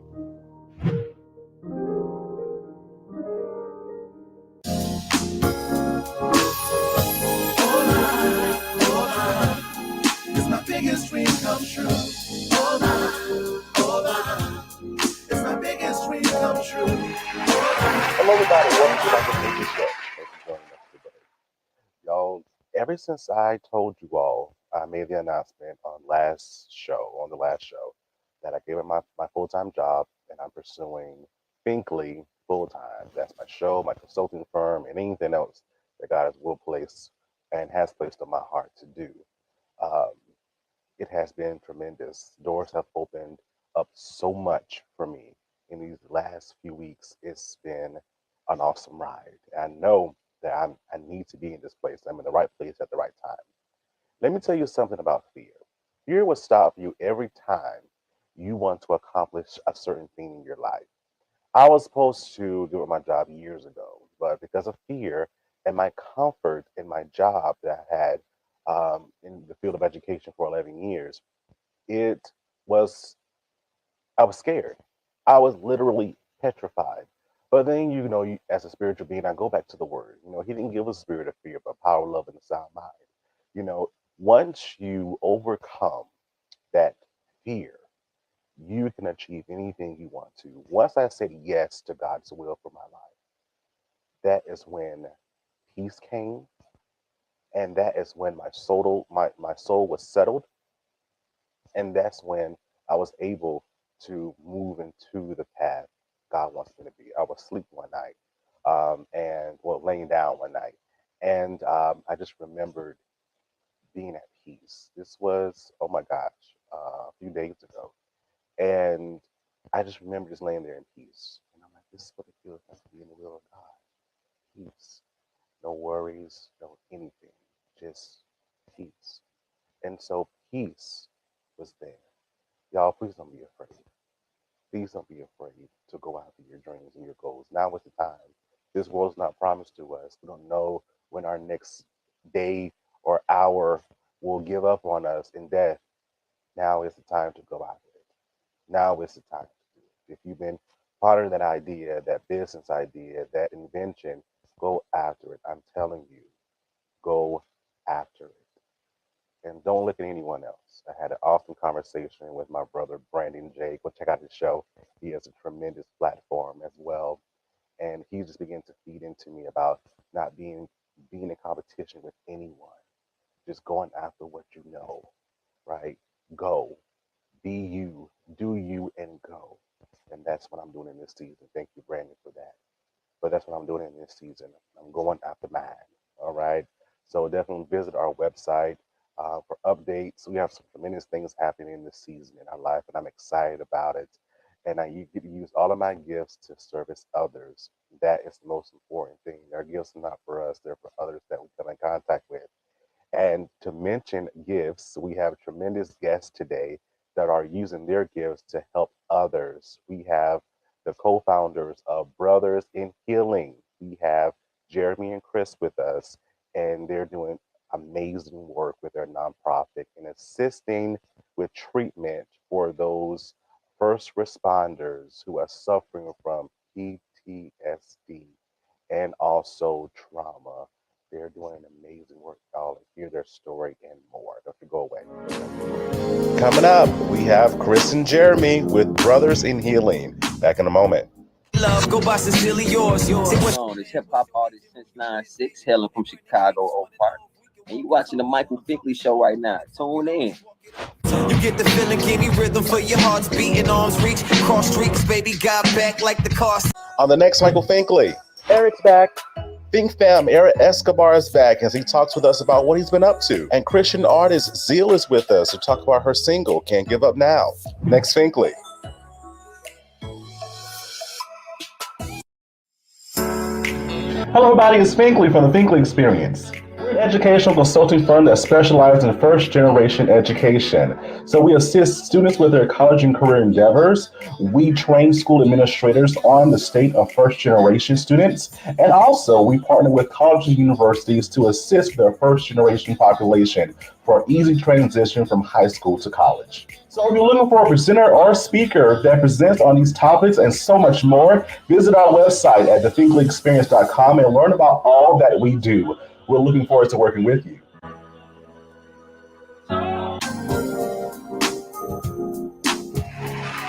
Everybody, welcome back to the Michael Finkley Show. Now, y'all, my next guest, these two individuals are making a difference in the world we live in today especially when it comes to the mental health of others. You all are watching right now this great duo that is striving to make a difference. They are Chris and Jeremy of Brothers in Healing.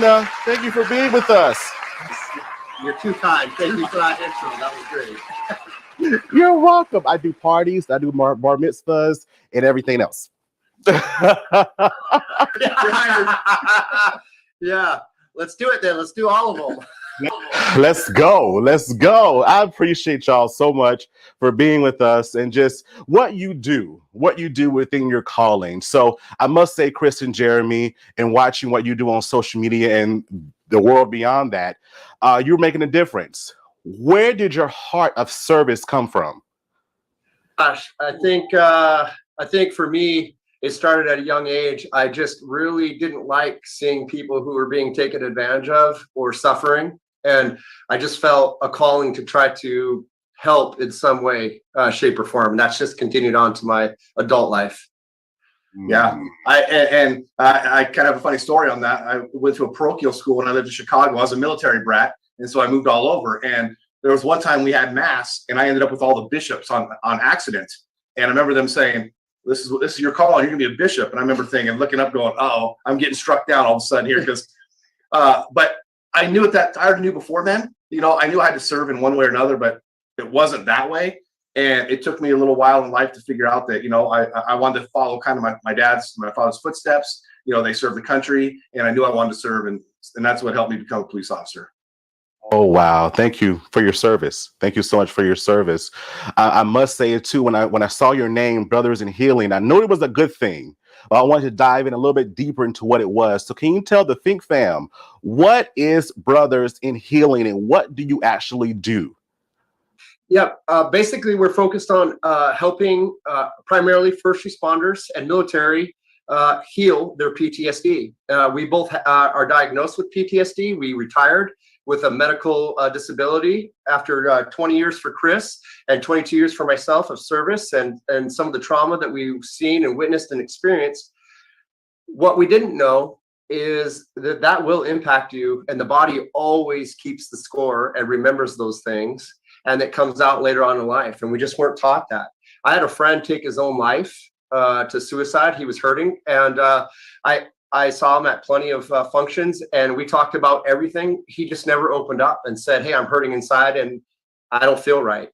And so we don't want to see that happen. And the reason why we started Brothers in Healing is first responder suicide is the #1 way we're losing our police officers and first responders. This year, firefighters are actually taking the lead.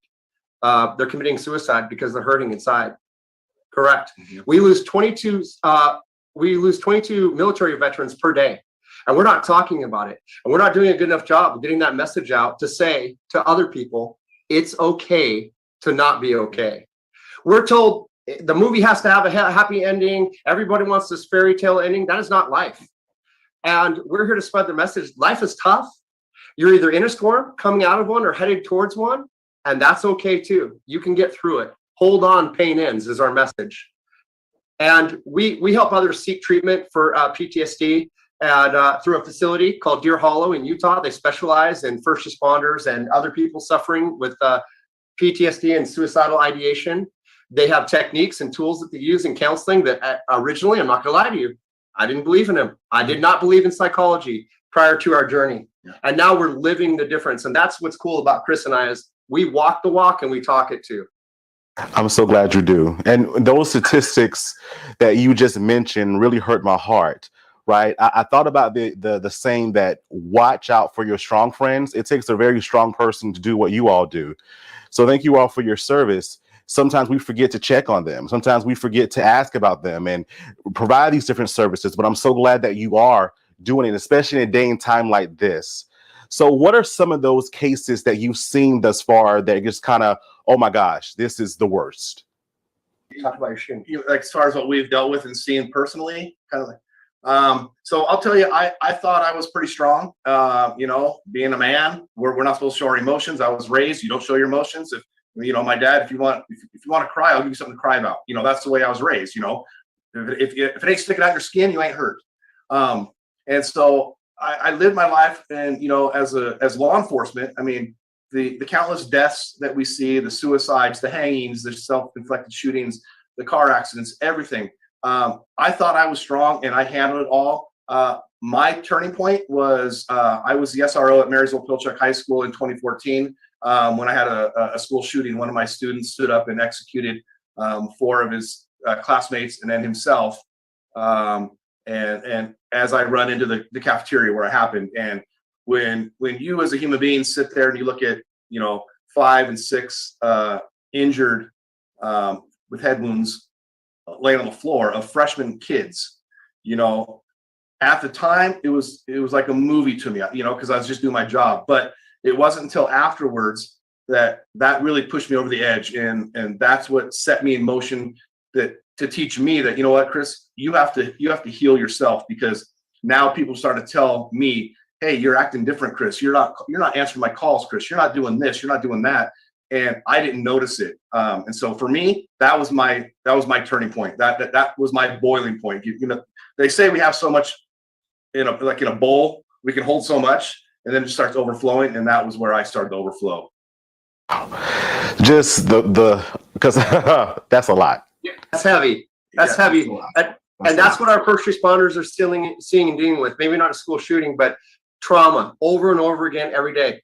And for a lot of first responders, we like to help everybody else out but ourselves. And really, we need to take the time to take care of ourselves as well.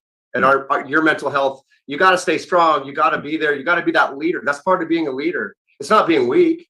Seeking help and treatment is a sign of strength. And that's the message we're trying to say. Mm-hmm. Yeah, exactly. Yes. Hello, right? And that's what we have to get out there. It's okay. Chris and I are still in treatment to this day. That's why our company that we have is Brothers in Healing. The healing never stops. You have to work every day, right? And so you want to get to that next level in life. I'm telling you, now my counselor, I look at her as a life coach. At first I thought, how is this person going to help me? What am I going to learn? I just didn't know. I didn't know how my brain worked. I didn't know that most responders have an overactive amygdala that's overfiring. It's called kindled brain. It's firing at a rate 300 to 500% higher than the average civilian. So their set of lenses, all they see is trauma, possible assaults that occurred, maybe someone that wants to attack them on a regular basis. I fell into that trap as well. When you start living life like that, it changes your perception of the world. And pretty soon you start withdrawing inside. You stop doing the things that you once did, hiking, fishing, hunting, camping, hanging out with friends. You start withdrawing and become isolated because you're not feeling good inside. And that's a red flag. So if there's anybody out there that's listening right now and you say, well, how do I know if I'm being affected? That's one of the cues. If you stop doing the things you once loved to do and you just don't feel like getting out of bed, chances are you're hurting inside and it's time to heal. Yeah. Wow. Amazing. Wow. Those signs. You provide services as well. You talk about the organization, but what services do you actually provide for your clientele, your people that you help? So the first thing you want No, go ahead. Yeah. The first thing we do is we open up about our own trauma and trials and tribulations and the things that we tried to do first to try to heal ourselves, so we could be transparent, so you can learn from our mistakes. Because why reinvent the wheel? Just learn from us. We've tried everything else other than what actually worked. I've tested everything. I even went to a hypnotherapist. I said, "Can't you just hypnotize me and bring me out of this?" Yeah, I've tried the cheat codes. I've tried the quick fixes. It doesn't work. I've tried to numb it with alcohol. Doesn't work. You still wake up with the same things. You might feel good at that time, but it doesn't cure anything. I still tried it. I'm gonna be transparent about it, right?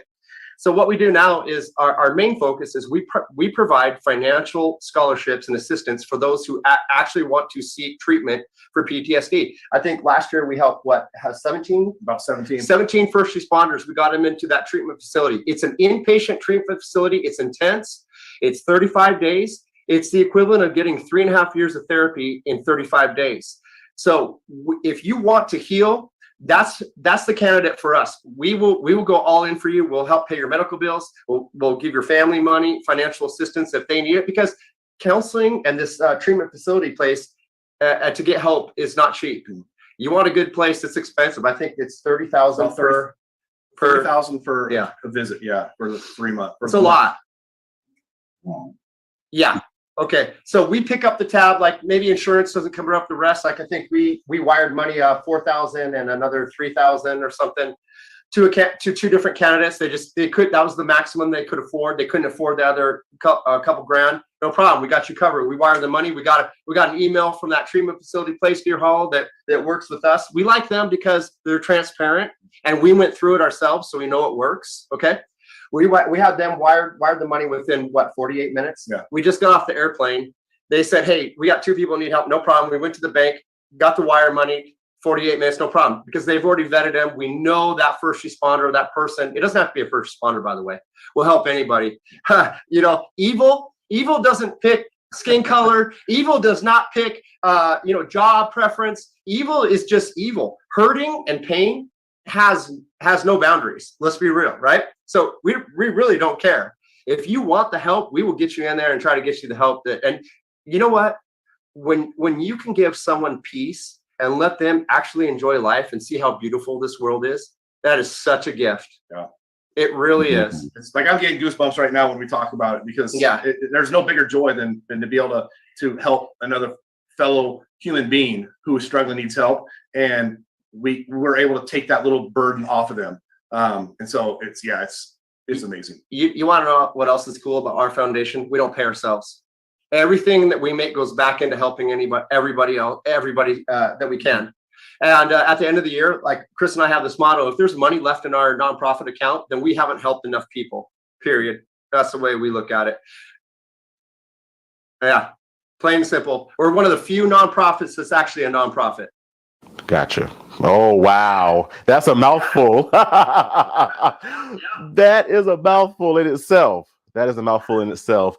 You said that you're helping people and you're bringing peace to people as well. Peace is something that you can't pay for. And that's what you're giving to people. You're giving them peace on earth, which is amazing. Everyone should want peace. Everyone should want peace. So in the Think Fam that's watching right now, how can we learn more about your organization and how can we donate? We can, so our website, it's brothersinhealing.com. You go right on there. We have different links for all those, for how you can donate. It says donate there. We also do fundraisers. In fact, we're doing our 3rd annual golf fundraiser in Salt Lake City, Utah, or Draper, Utah. And that's coming up in the August 25th. And we're looking for sponsors for that. It's got the different levels that people can donate. We're looking for golfing teams to come and do it.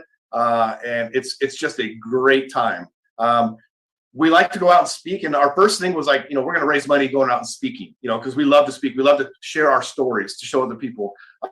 But now we pretty much do our speaking pro bono because we know how important it is for that. And so we do these other ways to raise money. And so, through the website, and that's the best way to donate to us. I love it. I love it. You heard it here, Think Fam. Jeremy and Chris are doing amazing work. Brothers in Healing. Thank you for being with us today. Thank you so much for having us. It was a pleasure. Yes, thank you so much. Thank you so much. Back in a moment, Think Fam.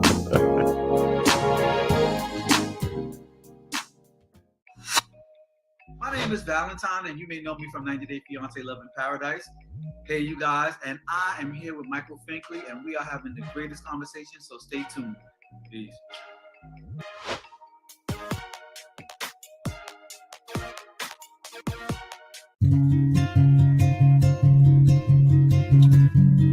Welcome to Father to Father.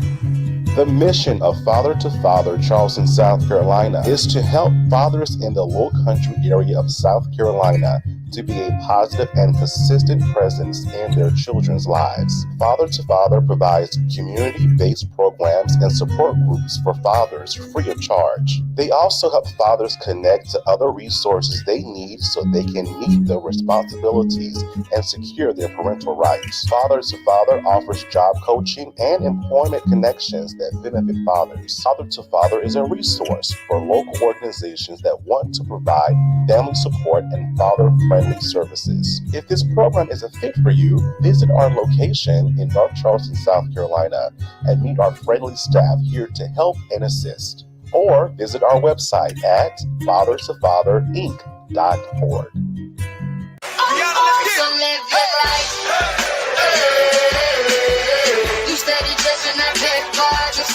Guys, so I'm in the store right now, and I'm just looking around and I'm seeing everybody and seeing all these different people. And I just noticed that we all different and we all unique in our own ways. And you got to embrace your uniqueness and your differences because we all not the same. We all have different things that we like about us. So when you start to embrace that, then you will see what you really like about yourself. But first you have to really enjoy yourself, work on yourself, and be in love with yourself first before you do anything else. And once you enjoy yourself, then you would like to love someone else. It's all about that. So work on yourself as much as you can. Enjoy yourself. Learn about yourself. Spend time with yourself. And really see what it is that you like about you. And as long as you do that, it's endless for you on where your mind can go and where you can go. And you can also learn new things about you, new strengths, new talents that you didn't know you had. So as long as you do this, you will always be able to keep up what you have going. Never give up on yourself. Always work towards yourself. Always keep learning about yourself and sit down and have conversations with yourself. For me, I had to do this for myself. If you want to grow, you got to be able to sit with yourself and say, hey, how I'm feeling about this? How do I feel about this within myself? What do I like about myself? What I don't like, what I need to work on? Do I feel like this is a weakness for me? Do I feel like this is a great strength that I want to increase on? Stay with yourself before anything else. In relationships, love yourself before you love anybody else. Do anything with yourself before you do with anybody else because you have to put you first. As long as you're putting you first, then you will learn how to start being selfless. It's a saying that I always say. First, you have to be selfish to be selfless. So remember that if you want to be selfless, first you have to be selfless with yourself always. Hey everyone, it's Jasper Cole, one of Hollywood's bad guys, and you are watching The Incredible, The Michael Finkley Show.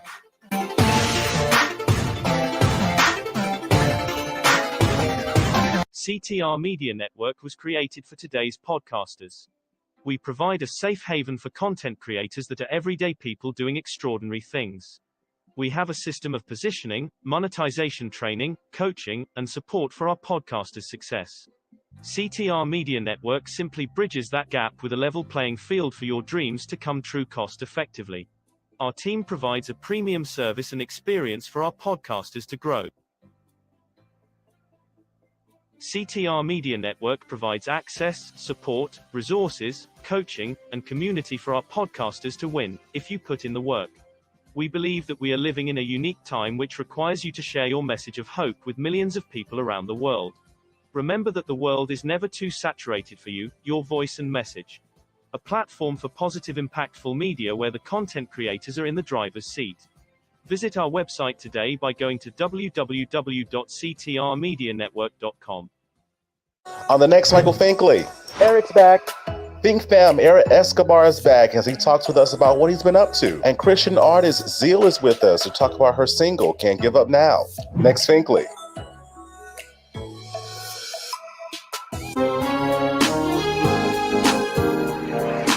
Everybody, welcome back to the Michael Finkley Show. I hope that you were encouraged by these individuals. Chris, Jeremy, thank you so much for telling your story and your words and the organization that you all founded together. You're doing amazing work. If you want to donate, their information, their website is across the screen now. So please, please, please donate or more about it. Reach out to them because we know someone that is suffering from these various things that they assist with. So please reach out and we'll just learn more and ask questions. If we don't know, we don't ask, right? We can't grow if we don't know. So thank you again, Chris and Jeremy. We appreciate you. If you haven't already, please subscribe to our YouTube channel, The Michael Finkley Show. Ring that bell for notification. We'll see an email saying, hey, new content's uploaded. Please listen to us on Spotify and Apple Podcasts. And for more information about what we do, visit our website, michaelfinkleyshow.com. Again, we're on U42 and also on Roku TV. Bing fam, thank you so much for watching us. Guess what? We'll see you next time. Have a good one.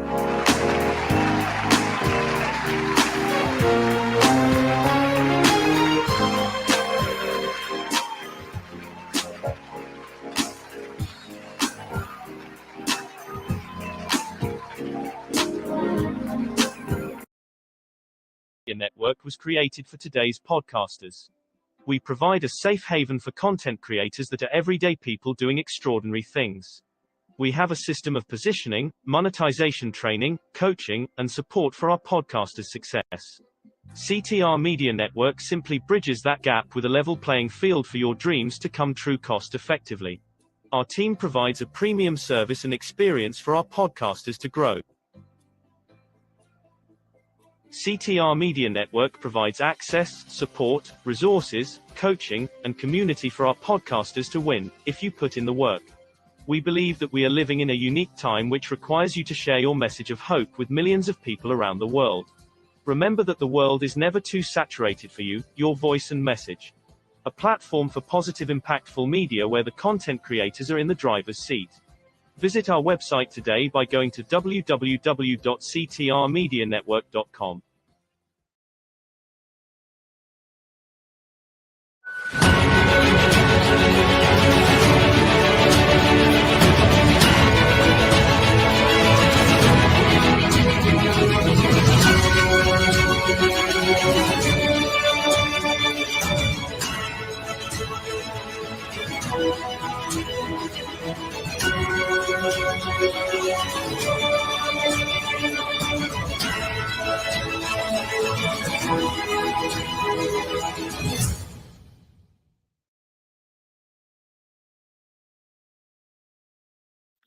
Hello, everyone. My name is Dr. Vanessa Dunn-Guyton, and I am the proud founder and executive director of Hush No More.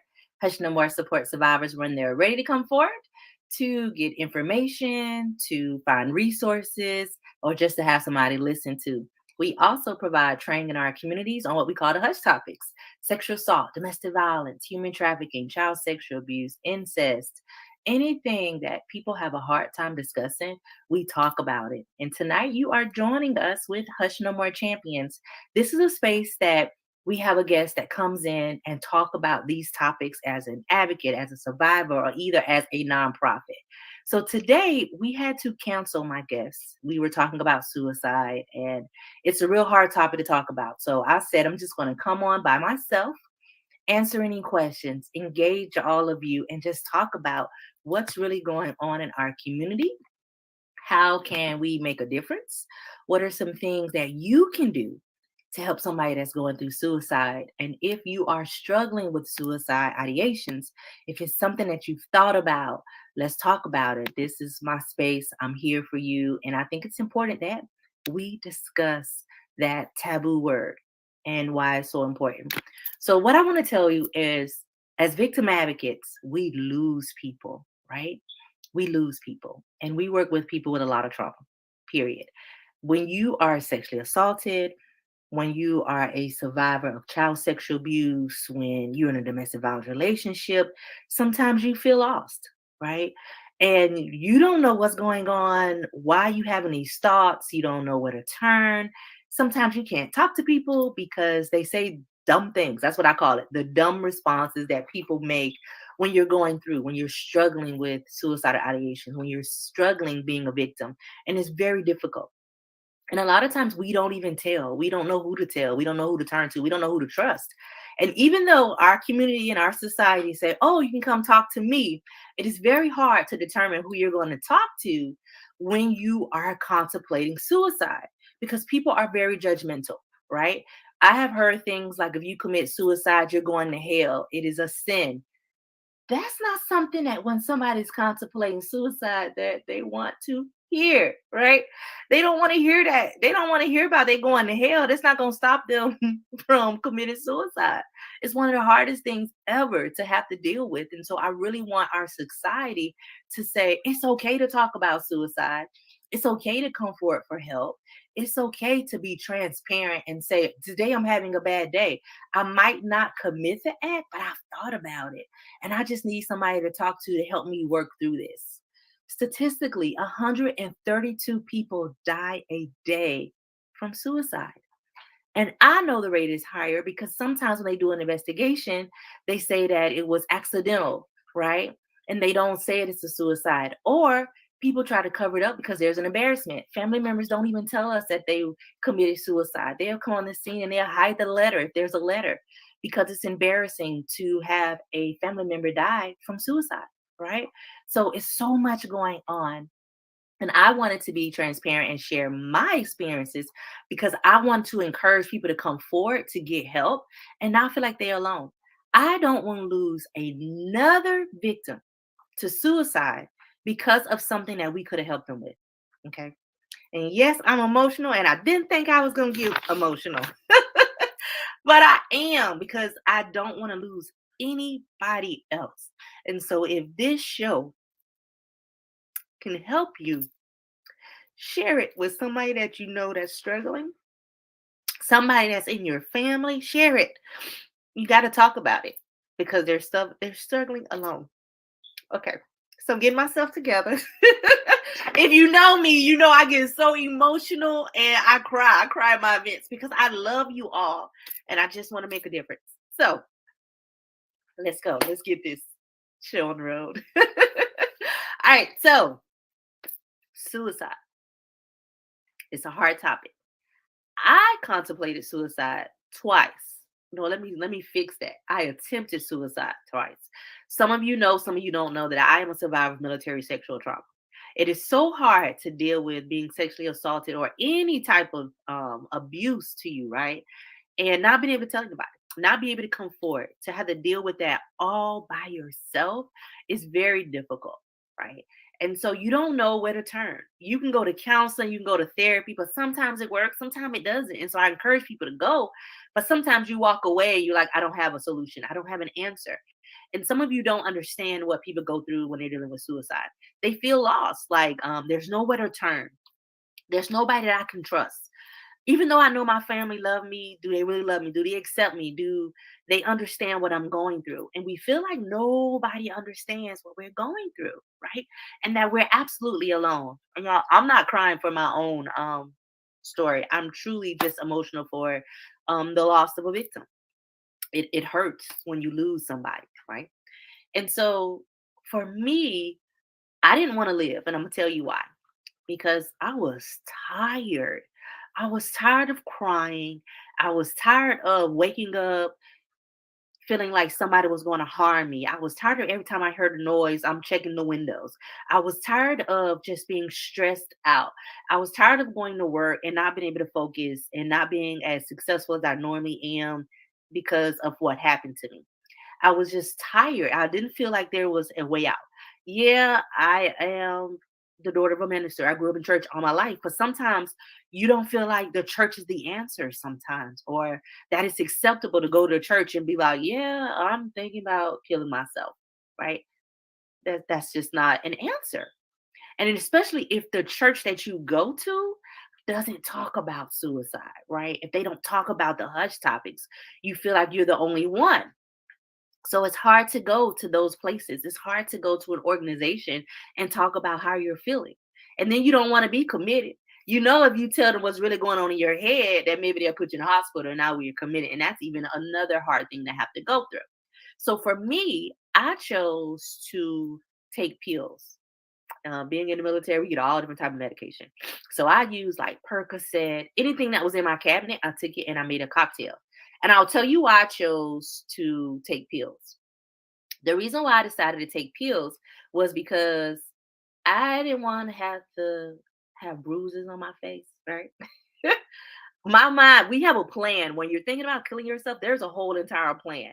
My plan was I was gonna be cute at my funeral. They weren't gonna look at my casket and say, "Oh, she looks good. Her body looks good. She looks the same. She don't have any bruises. She like she sleep." Right? I wasn't going to have that going on. I didn't want my family to feel bad about how I looked, and so I wasn't want to cut myself. I didn't want any bruises, and plus that hurt. I just wanted to go to sleep. I wanted to go to sleep and never think about it again, and never wake up. Right? Fortunately, and Tony always allowed me to share our story and just what we went through together in our marriage. But fortunately, Tony, which was my husband, actually found me. And what's crazy, y'all, I wanted to kill myself before PT. I was still in the army.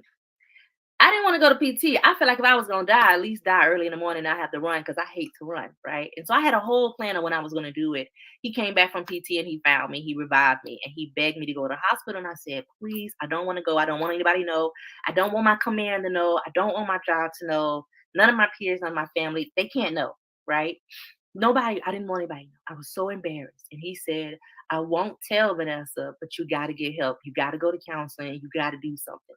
So I promised him, I said, okay, I promise you, I'm going to counseling. I'm never going to do it again. Please don't tell anybody, and that was the pact that we had. Looking back, was it a good idea for him to have that pact with me? Considering I tried again, probably not.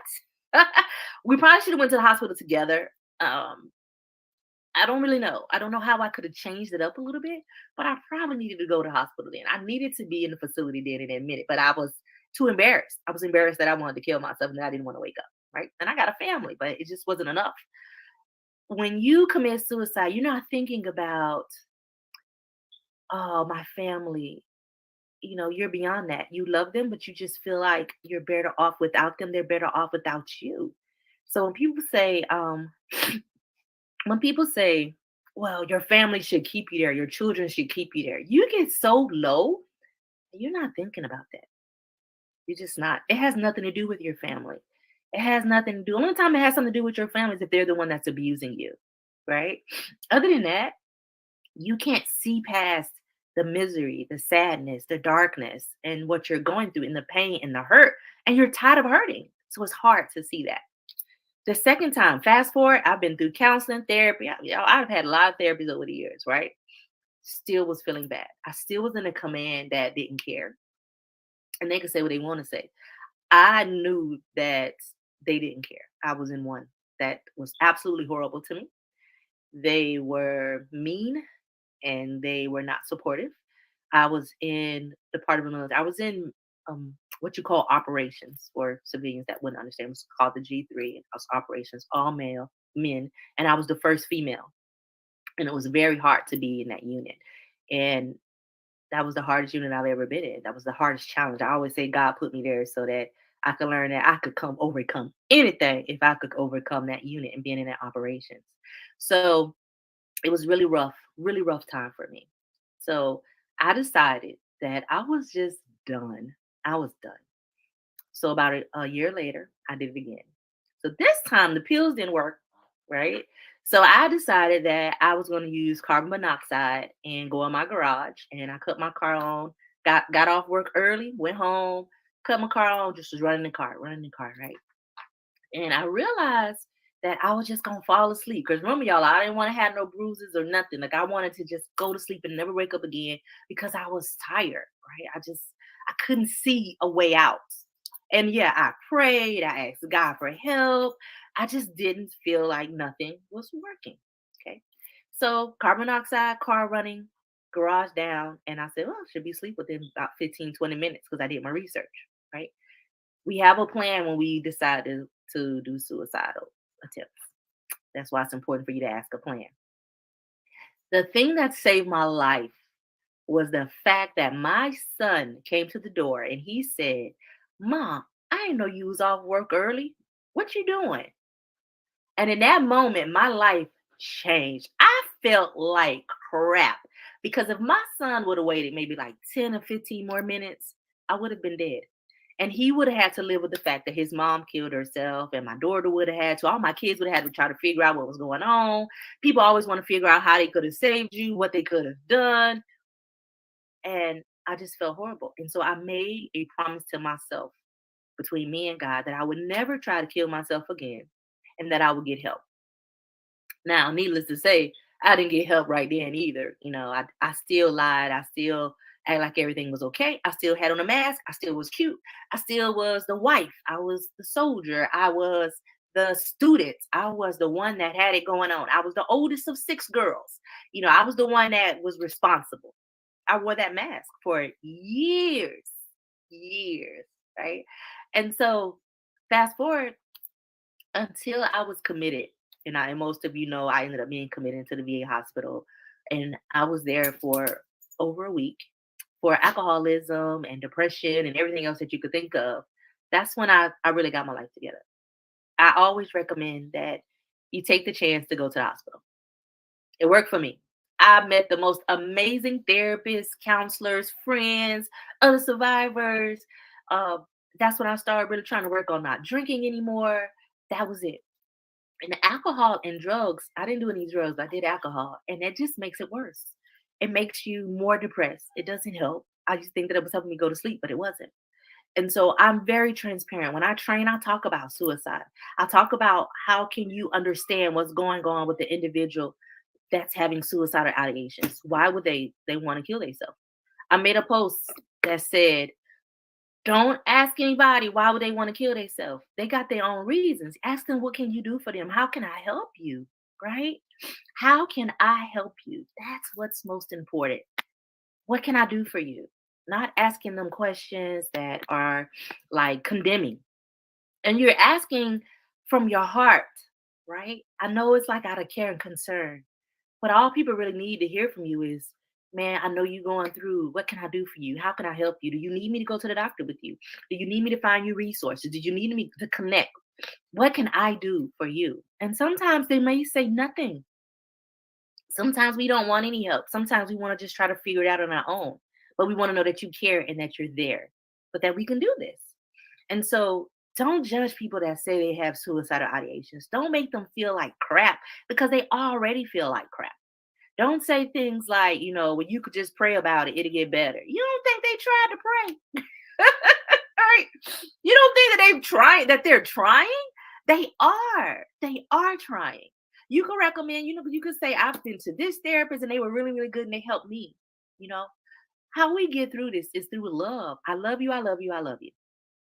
That's how we get through it. And so I don't want people to feel alone, that you're the only one. I talk to people every day who are dealing with suicidal ideations. They may not act on it, right? And it might not even be from just sexual assault or domestic violence. It may be because they have cancer and they're sick every day and they're tired, right? Because they have some type of illness and they're just tired of going through it, right? They might be being bullied. So there's so many reasons that people don't want to live anymore. And it's not because they don't love you. We love our family. Our family means everything to us, but we just don't see why we should still be here. We don't see us being added value at times. And I'm not speaking for everybody. I'm just speaking for some of us, right? Because I can't speak on it for everybody, but I want you to understand that this thing is real. We are losing people.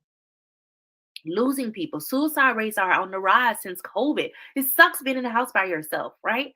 The military, their rates are rising. Their rates are rising. They're at 28.7 for every 28.7% of 100,000 soldiers. That's a lot. 28 of 100,000 soldiers die. That's a very high number. When we lose one, we lose the battle. I don't want to lose another soldier. I don't want to lose another victim. I definitely don't want to lose another soldier that's a victim because I want them to be able to heal. This year, this girl is going to be talking about healing. You've already seen some of my shows. We're healing That's what we're doing. We are trying to heal. That is so important that you focus on ways that you can get to the next level and actually pay attention to how you're feeling and being honest with yourself. Be honest with yourself. I don't want to live. And why don't I want to live? And what are some things that I can do? There's so many natural ways. You don't have to be on medication. Meditation works. Therapy works. Reiki works. You'll see me always having crystals. I have a lot of crystals and different things that I do, healing modalities. I do a lot of grounding. I will take off my shoes and go in the grass and just walk in the grass when my anxiety levels are high. Remember when we were kids and we would lay down in the grass and look up at the sky and you look at the clouds and you'll say things like, oh, this is like a plane, it's like a bird, that looks like a bug in the sky. Do that. Lay down. Look at the sky. And that helps you relax. That helps you calm down. That helps you to just focus on the sky. Go to the water. I am famous for being at a beach and sitting there writing and journaling. You will see pictures of me at the beach. I'm not always at the beach because I just want to see some sunshine and water and some waves. I'm at the beach because I have to relax. I have to rejuvenate. I have to restore. I have to have time by myself. You have to do things that make you happy.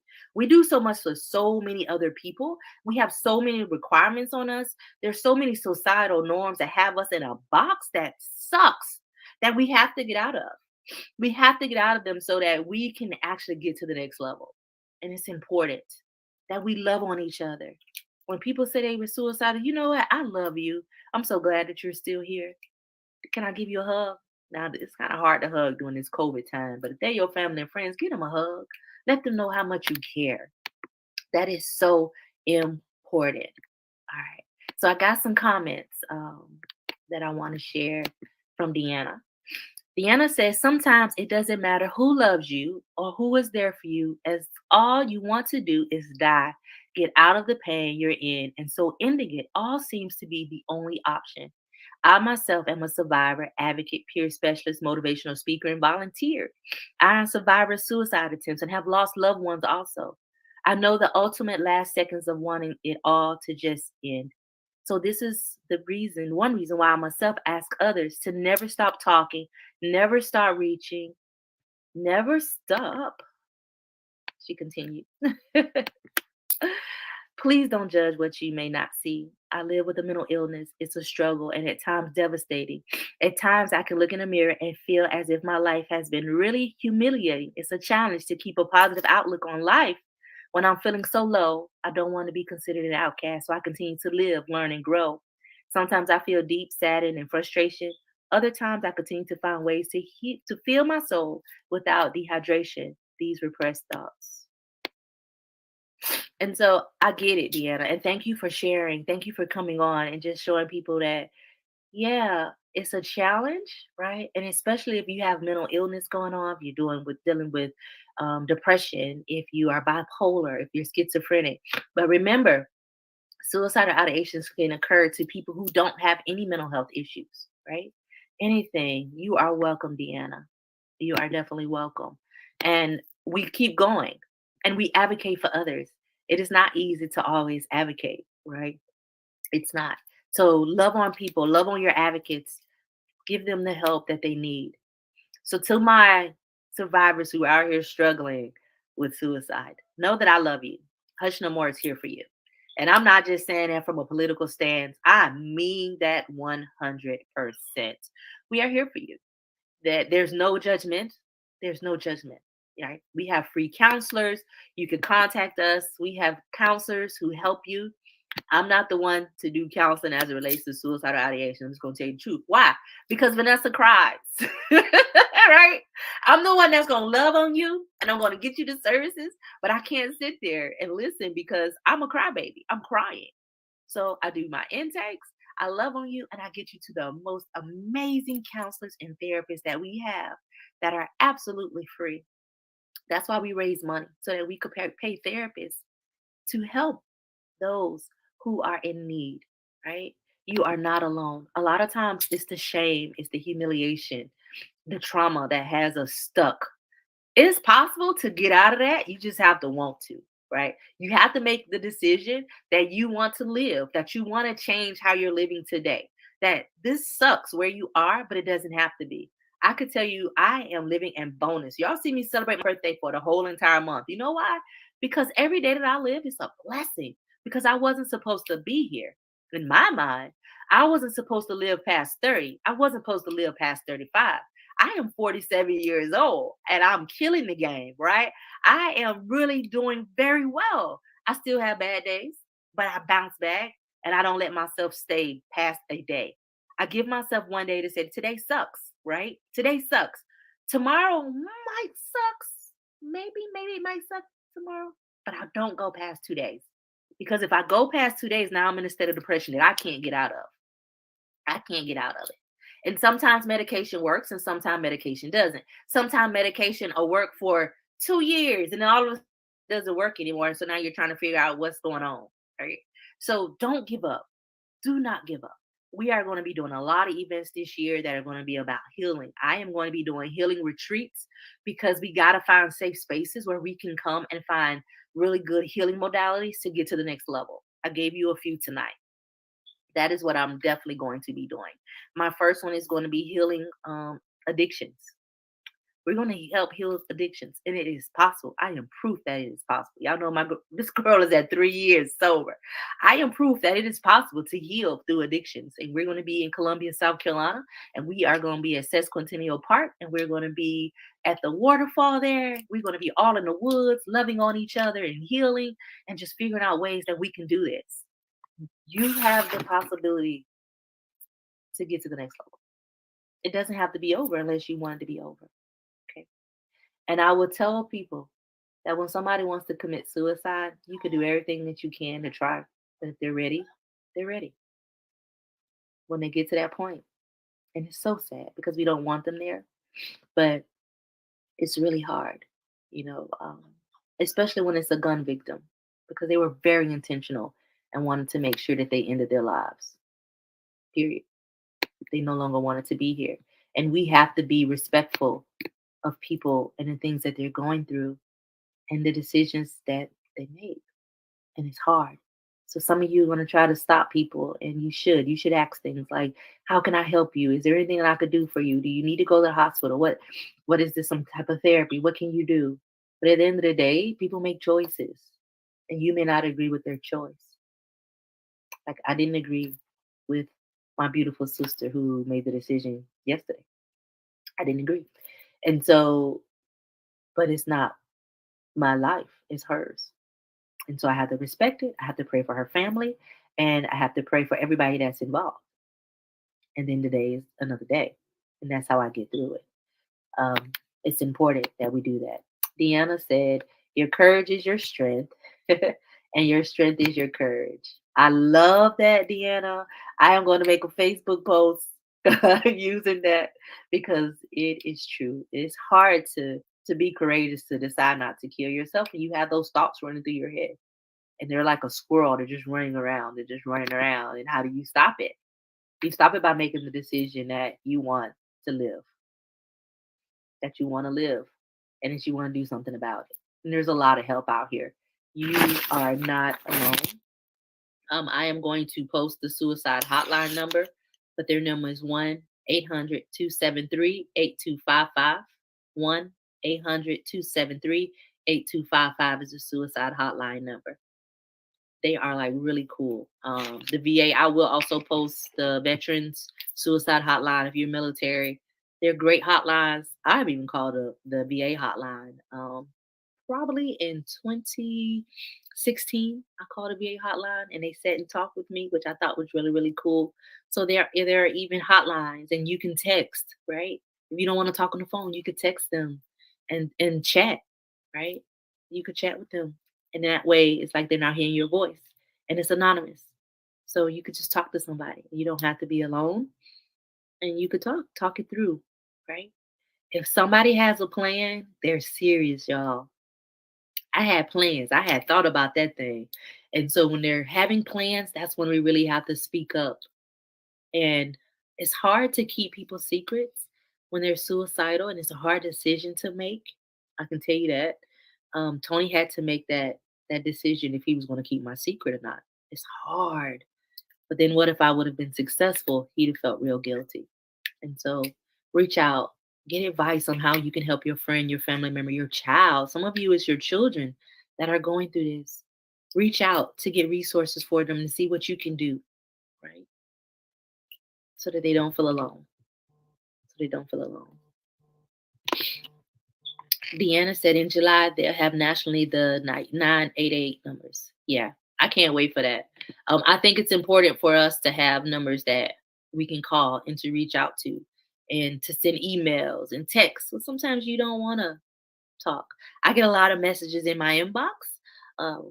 Hush No More gets a lot of messages in their inbox too. And it's okay with us because we just want to be able to help you and save face. And everything that we do is confidential. I don't go around and be like, yeah, such and such called me, or such and such messaged me talking about she want to kill herself, or he want to kill himself. That's not what we do here. And if I hear anybody talking like that, I correct them because it's not fair. It's not fair. There should be no judgment. There should not be any judgment. And you never know when it's going to be you, your daughter, your son, your brother, your sister, your parents. It could be anybody. Okay. So don't judge people and gossip and talk and make them feel horrible, because that's why people don't come forward for help. Because some of you are just downright mean. And I always say if there was more love and kindness in the world, we wouldn't have the problems that we have today. Period. If you loved each other and you respected each other, and when people have problems, you support them and not talk about them.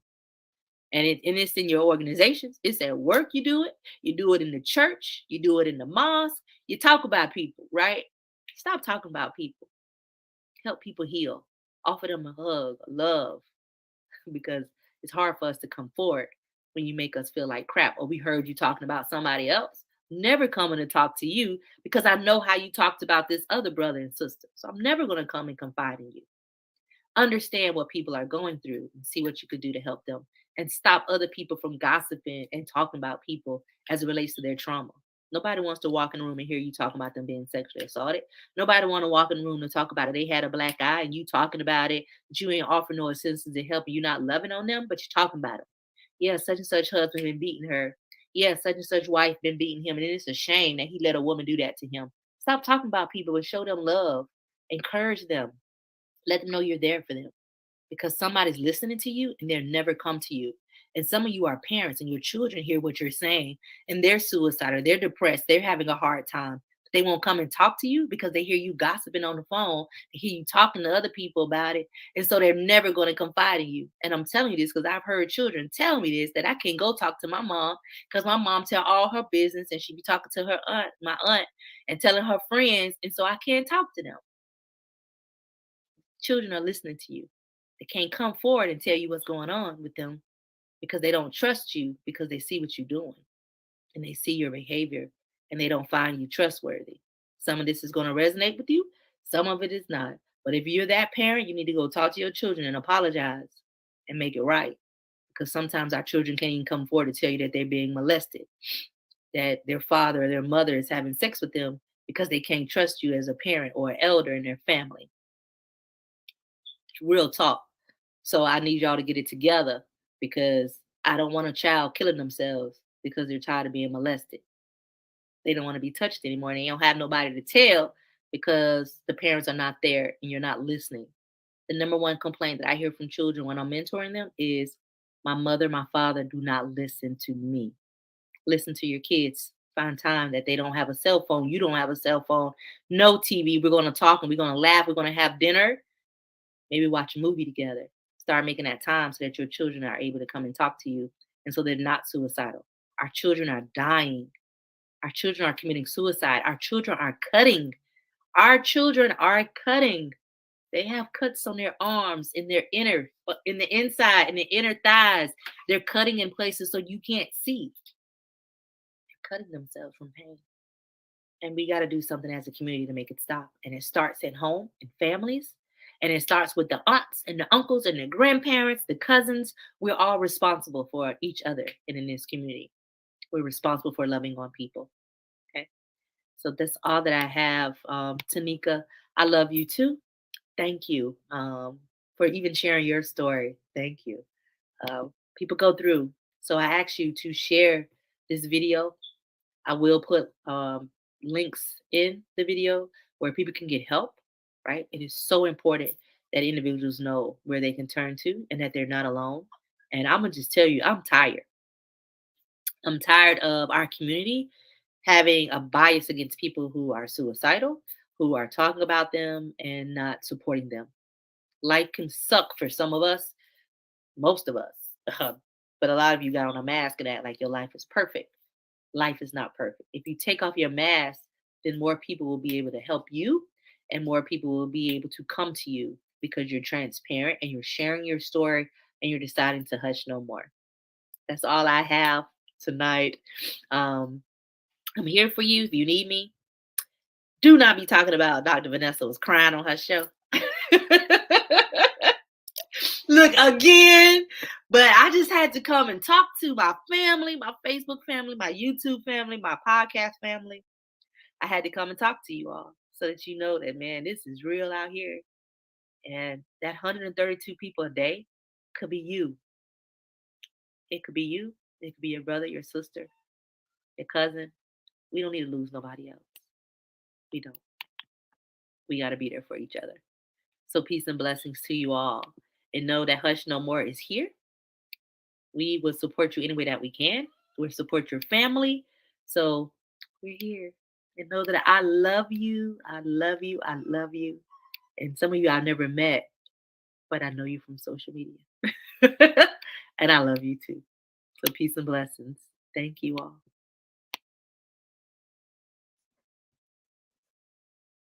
Hello, everyone, and welcome to Thought for Thursday. It's been a little while, huh?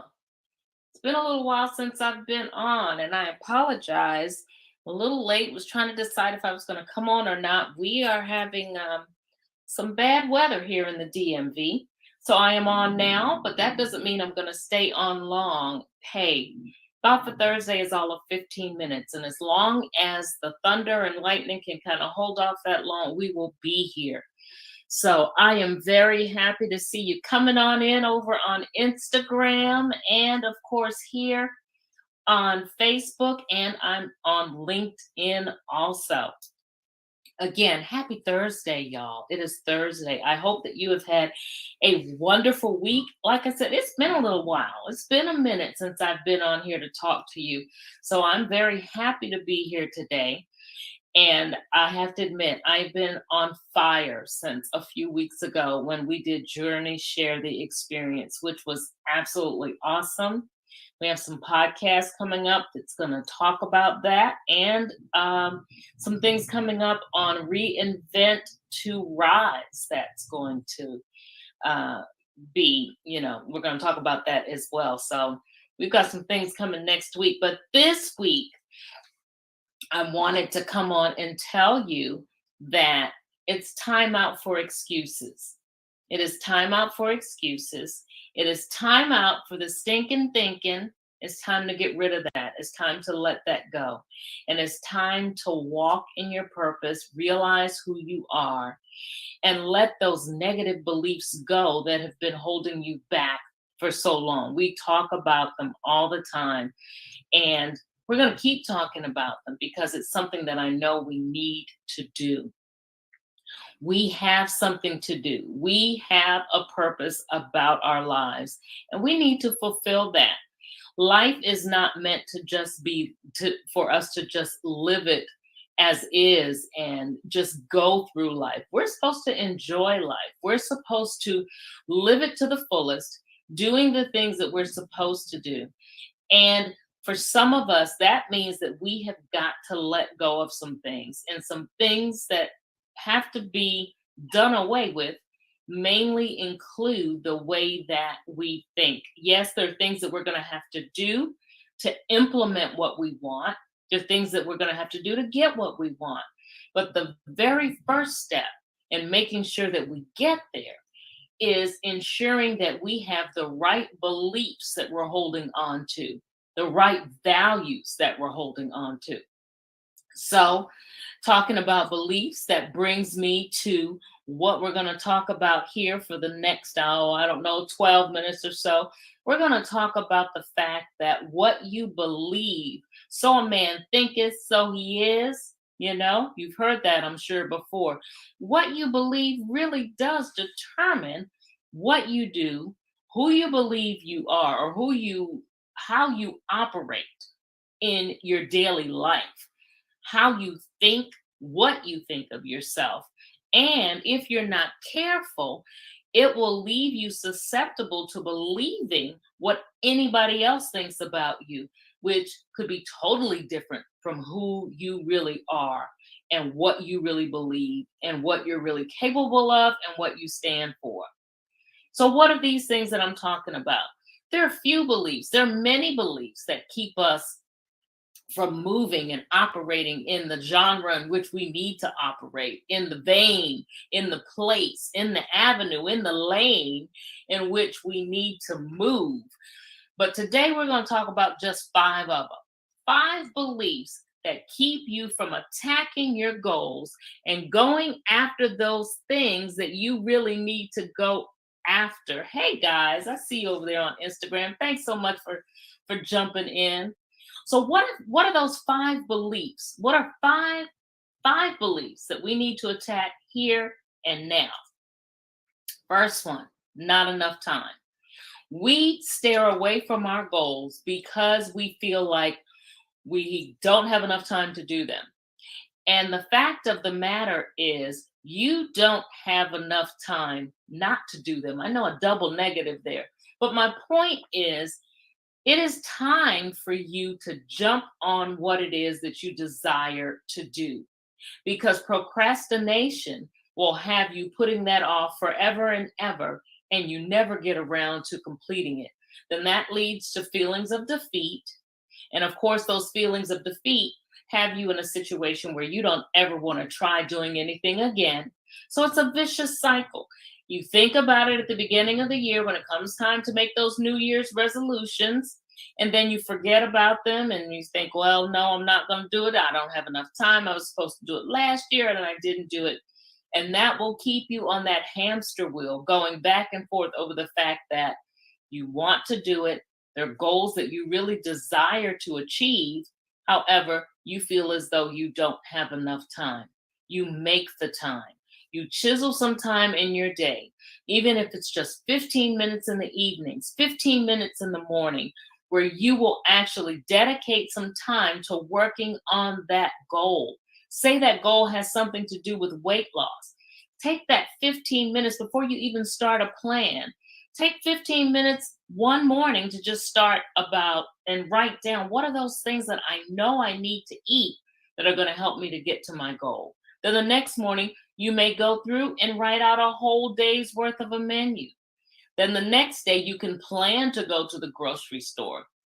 The next day, maybe you can go. The point is, you're doing things towards hitting that goal. You're doing them in increments so that you will help, and that will help you to realize that it doesn't require a whole lot of time to reach your goal if you take it into bite-sized pieces. So, not enough time is a belief that's definitely going to keep you from reaching your goal and hold you back from getting to where you want to be. What's another one? After I will do it. You fill in the blank. Whatever is holding you, whatever you're hiding behind and saying, well, I'm going to wait until after I get the money. I'm going to wait until after I get a new car. I'm going to wait until I buy that house. I'm going to wait till the kids finish school. I'm going to wait until I'm finally able to retire. You're going to wait, you're going to wait, you're going to wait. And waiting until after you do whatever that thing is going to keep you from hitting your goal. Again, take it back to the first one. Do little by little bits of pieces of what you're trying to do. Do it day by day, and you will see that you will get, number one, momentum. You'll start to believe, hey, this can actually happen. Maybe I can actually accomplish something.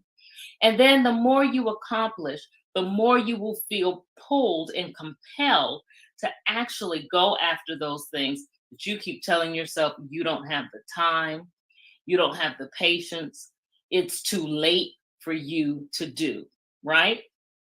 Okay, so leave out the after I will, after whatever you will. Realize Stop that and say, what can I do before I do whatever that is? What can I do before the kids get out of school? What can I do before I retire? And then start working from that point and then go forward. Don't let any particular situation or circumstance in your life dictate when you can work on your goal. You can work on your goal at any point.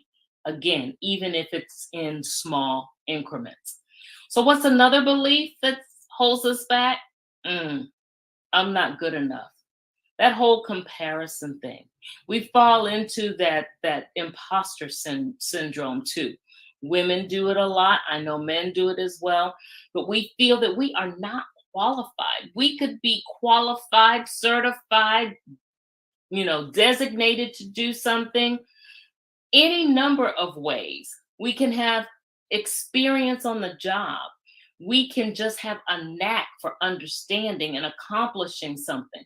But somewhere along the line, we still believe that we are not good enough because we see someone else, that whole comparison piece that we think can do it better, or because society says it needs to be done in a certain way. And because we approach it a different way, we equate that with us not being good enough to accomplish what it is we want to accomplish. And another error, another belief that's going to hold us back and keep us from hitting those goals. You go after what you desire to have in the way that fits you. We're all different. Now, yes, there are some proven formulas for getting certain things in your life.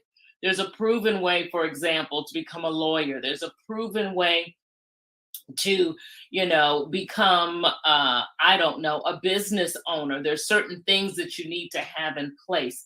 But that does not mean that the process that you have, because it may be a little different, because you may approach it differently, doesn't mean your process is not good enough.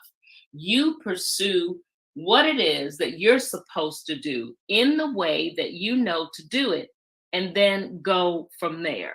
Okay? So don't let anybody else's process hold you back from moving forward towards reaching your goal. So again, remember, time is not an obstacle for you. You don't have to wait until after a certain event occurs, and you're surely good enough to do what it is that you need to do. So what's another thing? I don't have whatever talent it is. I didn't go to the finest culinary school in the country. Therefore, I could never be a chef. I could never start my own catering business. I could never go out there and open that restaurant. Well, let me tell you something. I'm reminded of my great-grandmother who used to feed truckers and migrant workers as they drove through going to the next city. She had huge cannon pots, and she would do it right from the back of her house. She would feed hundreds of people. I found that out actually later, as after I got older, that was one thing that she did early in her life. She didn't have a culinary school. She learned basically in the same way that many of my aunts cook right now. They learned to just take what they had, put it together, and make a meal. And not only does it make a meal, it will outdo anything you can find at your best restaurants, okay? You don't have to have formal training to start some of these things. If you have experience, if you have a gift at doing something, that's your training right there. God has already put it in you. All you have to do is actually cultivate that so that you can move forward and hit that goal. So don't let not having a particular talent hold you back, because you know what? Just as you don't necessarily have to go to a particular school to develop a particular craft all the time, there are situations where you can find the education that you need to do the things that you want to do. Perhaps it is something where you need to acquire a skill and you need some hands-on experience. That's one way to acquire it. Or you may have to go to a trade school or to a university or, some type of curriculum. Don't let that hold you back. That's another goal that you need to try to put on your radar to hit. There is no excuse for not being able to go after the goal. And surely feeling that you don't have enough talent is not a viable one. So we're running down them again. Not enough time is not valuable. Waiting until after something is in place is not a good excuse. Saying you're not good enough surely doesn't qualify. And saying that you don't have a specific talent is not a good excuse at all. You can always gain the experience needed. You may already have it. It could be a gift, or you can go out there and seek that skill to make sure that you get what you need to get that goal. And the fifth thing, comparison once more. So-and-so has it easier. That's why they're able to hit their goals. That's why they're able to go out and buy the house. That is why they're able to develop that product that they seem to have developed so effortlessly. Nobody has it easier. Some people may have more resources than you, yes. Some people may even have an avenue for them to reach certain things already laid out for them. That's true. It may come to people in different ways, but you don't have to, and you don't need to hide behind the fact that it seems that it may have come a little easier to somebody else. So what if it did? That does not mean you can't attack it. Am I right? Hard work never hurt anybody. You have to do it in control, for one, and then realize that you have to set goals for what it is that you want to do. And if it requires a little more work than it may have required for someone else, then so be it. Don't let the fact that it seems that someone got something so easily deter you from putting in the work to get what you want. Something being easy is definitely not a bar that you want to hold up in order to determine if it's going to help you to meet your goal or not, or determine if you're going to go after that goal. You only want to go after it if it's easy. Not a good bar to hold up. So much comes along with putting in the work to actually do the things that you need to do. I hear you, Ingrid. That is so true. I know that's right. You put in the work. Everything does not come as easily as it appears. That's another thing. You're sitting back and you're looking at something that somebody has done, and you're assuming that it came easily to them. Well, that may not be the case. You don't always know what goes into the development of a dream that someone else has. You don't know the work that they put in to get what they have. So stop sitting back and looking at what everyone else is doing. You need to determine what you want to do for yourself. Set that goal, go for it. Don't worry about how it looked for someone else to get it. Your goal is to look at what it's going to take for you to get there and what it's going to cost you not to do it. Think about that. I talked about the 5 beliefs that keep you from attacking your goals.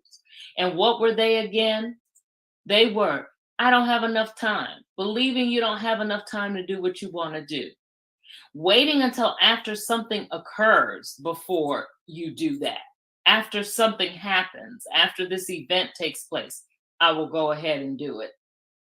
Time waits for no one. You don't need to either. All right? I'm not good enough. That again is that whole comparison thing. When you're comparing yourself to someone else and believing that they are better at something, when all you need to do is stay in your lane and focus on what you need to do to get where you need to be. All right? I don't have whatever talent. You can develop it. You may have a gift that you're not even recognizing. If you don't have the talent, go out and find some on-hand experience. That will definitely get you to where you need to be. But don't let go of the goal. And the last thing it is that we talked about is the fact that you don't have to look at, or you don't need to look at how someone else got to where they are. They reached their dream. Your goal or your destination is to go after that goal so that you can hit that dream also. All right? So eliminate excuses. These are 5 right here that you can work on eliminating right now so that you can go after those goals, so that you can hit them, and so that you can feel the accomplishment that all of that brings. And knowing that you are more than enough to do what it is you desire to do, to get where you want to be, because God has a desire for you to follow a certain path. Your destination, you have to think about that goal, go after it, and make sure you're doing what it is that you want to do. All right? That's it. Thought for Thursday, a quick 15 minutes, and the thunder seems to have held back a little. I didn't have to turn off lights or anything. So you guys go out. Hopefully you're somewhere where you're safe. Make sure that you go out every day, as I always say. Be boldly yourself, bodaciously you, all right? Go out, because you know why? Only you can be you. There's nobody else out there who can do it better than you. That's why your thumbprint is unique. Make sure you go out and make that thumbprint. Let people see it, because people need to see it. Go be the best you that you can possibly be. Get rid of those limiting beliefs. I'm so glad this helped you, Ingrid. Hey, we need to speak to ourselves sometimes. Isn't that right? I know I do. So you go out, be the best you that you can possibly be. Be safe, and above all else, be well. All right? Y'all have a good one. And we'll talk again next Thursday. I promise it won't be so long. I'm back now. I'm back on my game. All right? Y'all have a good one. Bye. Bye, Michael. I see you out there just for wellness. Monisha. Hey, everybody who joined me. Take care.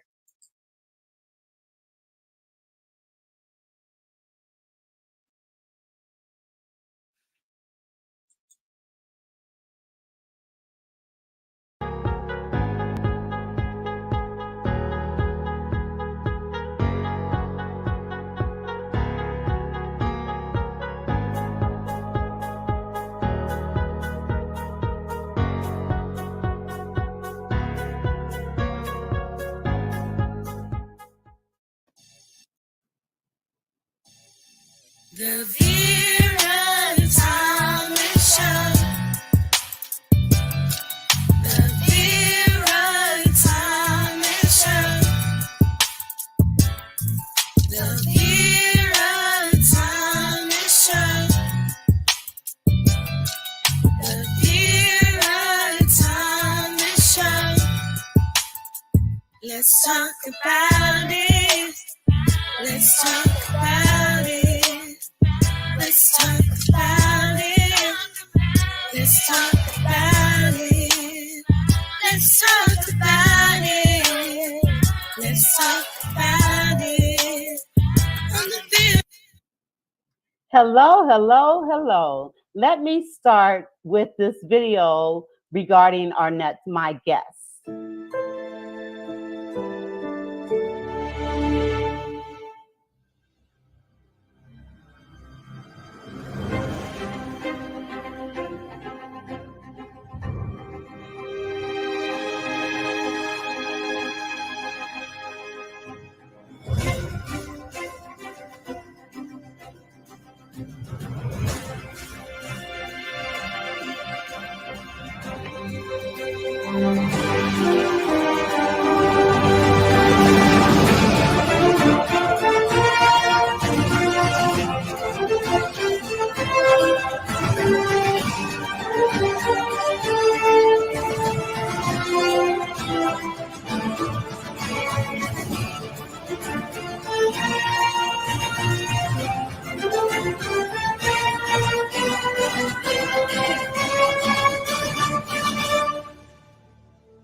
Hello, hello. I am so honored to have with me Miss JB Jones.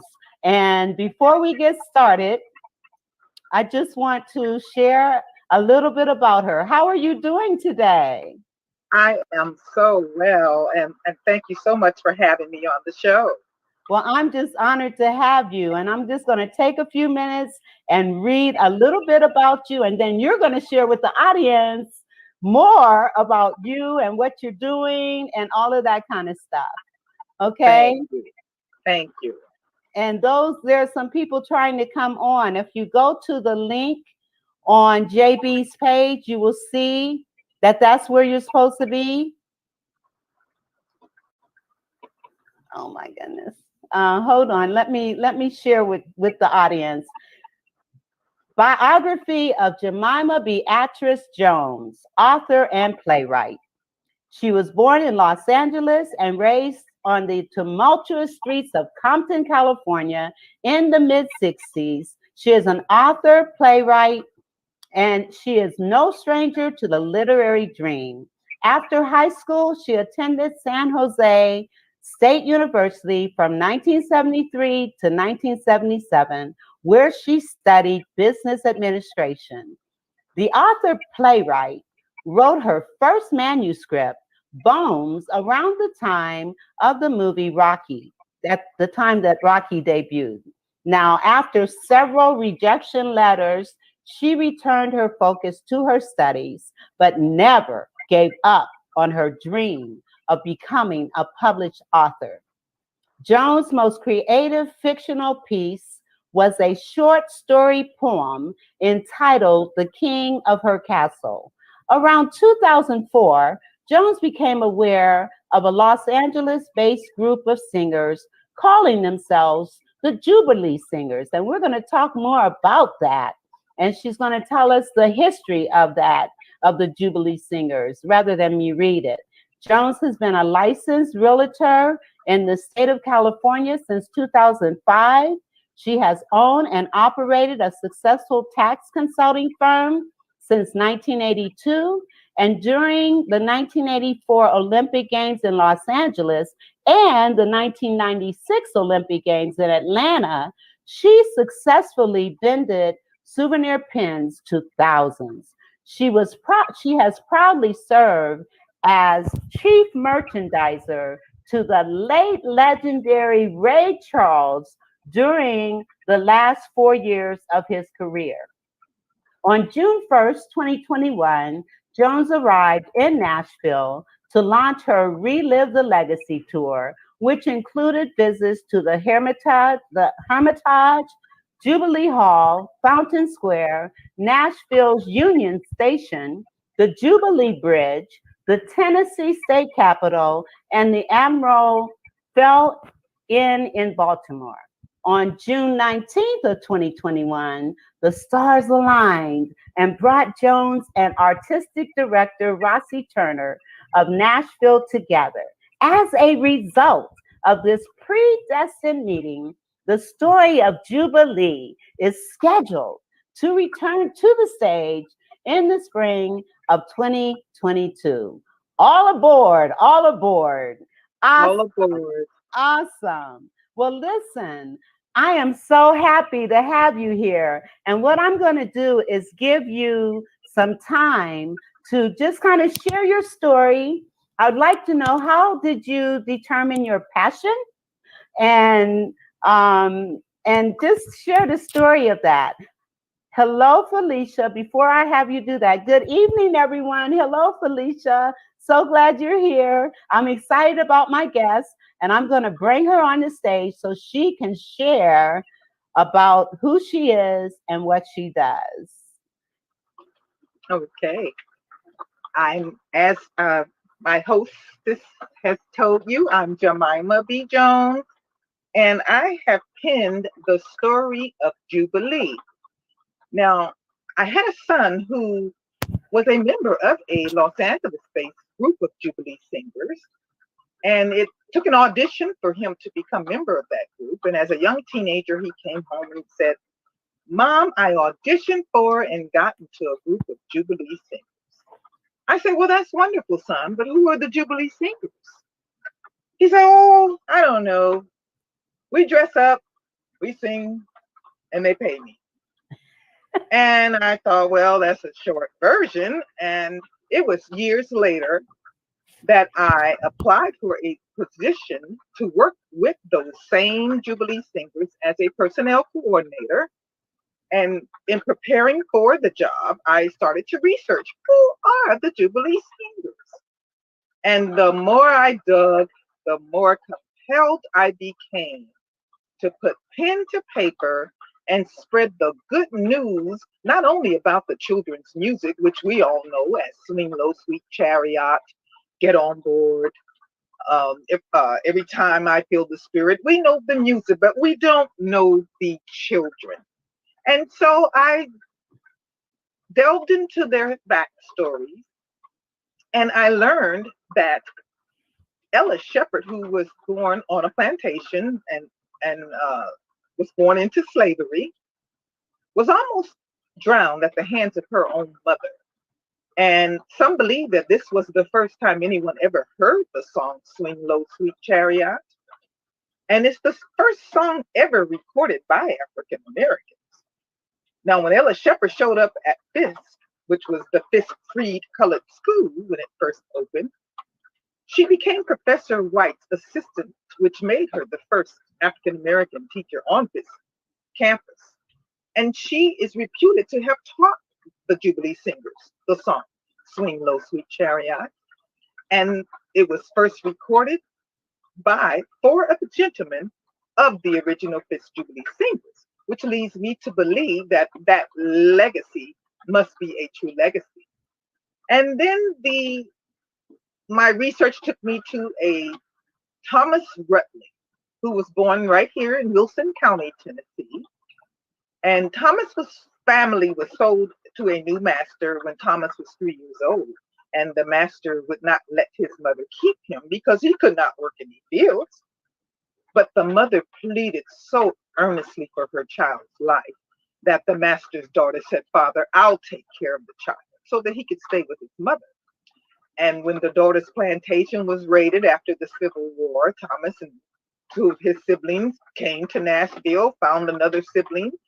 His sister taught him how to read, and at the age of 11, Thomas Rutling was already a surgeon's assistant. The surgeon was friends with the Honorable General Clinton B. Fisk and gave Thomas a letter of recommendation to attend the Fisk Freed Color School.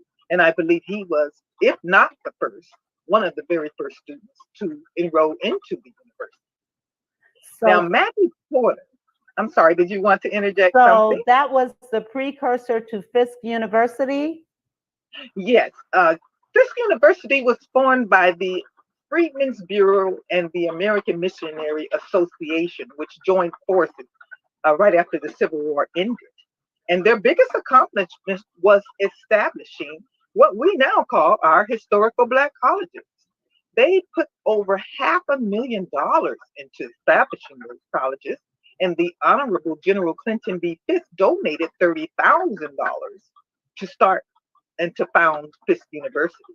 So we do have to take our hats off to not only our celebrated abolitionists like Harriet Tubman and Frederick Douglass, but there's a lot of white abolitionists who helped us along the way. And because these students, before I go on, Frederick Loudon was another student who was born free. Now, he never enrolled into Fisk, and he was older than these other students, but their professor, George White, did invite him to become part of the original Fisk Jubilee Singers. So now they have the group formed, and the professor was teaching them Stephen Foster's music, Swan, way back up on the Swanee River, and Old Susanna, and the students weren't really taking too kindly to the music, but the professor would hear them when classes were over in secret, singing spirituals and slave music, and their harmony was like listening to angels. So he eventually convinced Ella Shepherd to pen and score some of the songs that he would hear them sing, and she did it very reluctantly because she thought it was blasphemous for them to add those songs to their repertoire to entertain others. But she did as her professor asked, and they were in Ohio, I believe in Columbus, before they got a standing ovation and had run out of material. And the professor said, "Well, why don't we do one of those spirituals?" And they sang Swing Low, Sweet Chariot, and it brought the house down.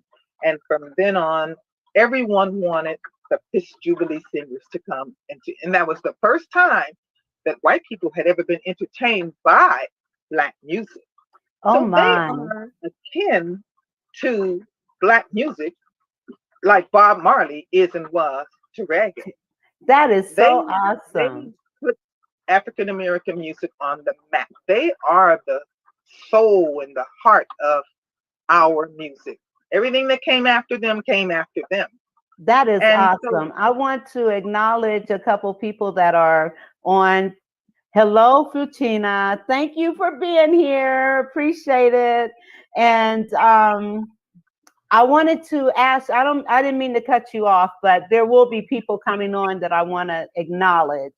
I also want to ask you your passion for and all the research that you've done.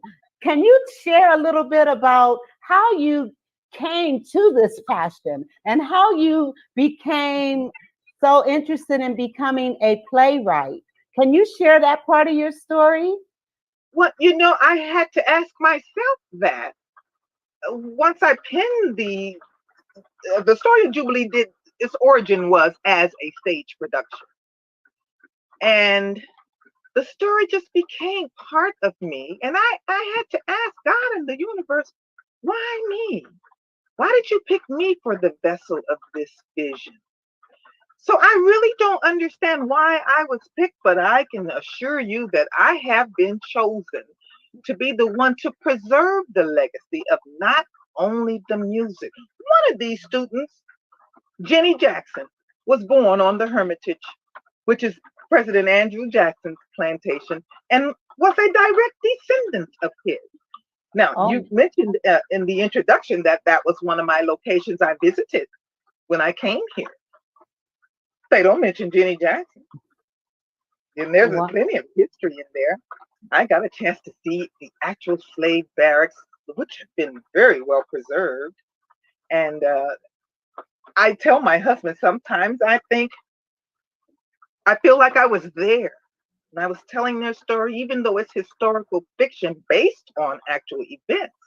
When I put the words to the event, I feel like I was there. So maybe I have one of their spirits. I do believe the spirits go on and inhabit other flesh. So maybe I have one of their spirits, but it's the passion I have for the story even astounds me. And it's just, sometimes I would tell my husband, well, I'll see you. I'm going back to 1872, or depending on where I was in the writing. Okay, if you're looking for me, I'll be in 1874. Yes. And I want to talk about some of the other things that you have done. And I'm going to share that video again, introducing what you're going to be doing. I'm excited. I want to come to Tennessee and see this when it premieres. Yes, we got to get it on stage. We have to get it on stage. That's why I'm so appreciative of you letting me have this platform, because it's support that I need to get us on stage and to preserve. My job, my assignment is to preserve their legacy perpetually through the arts.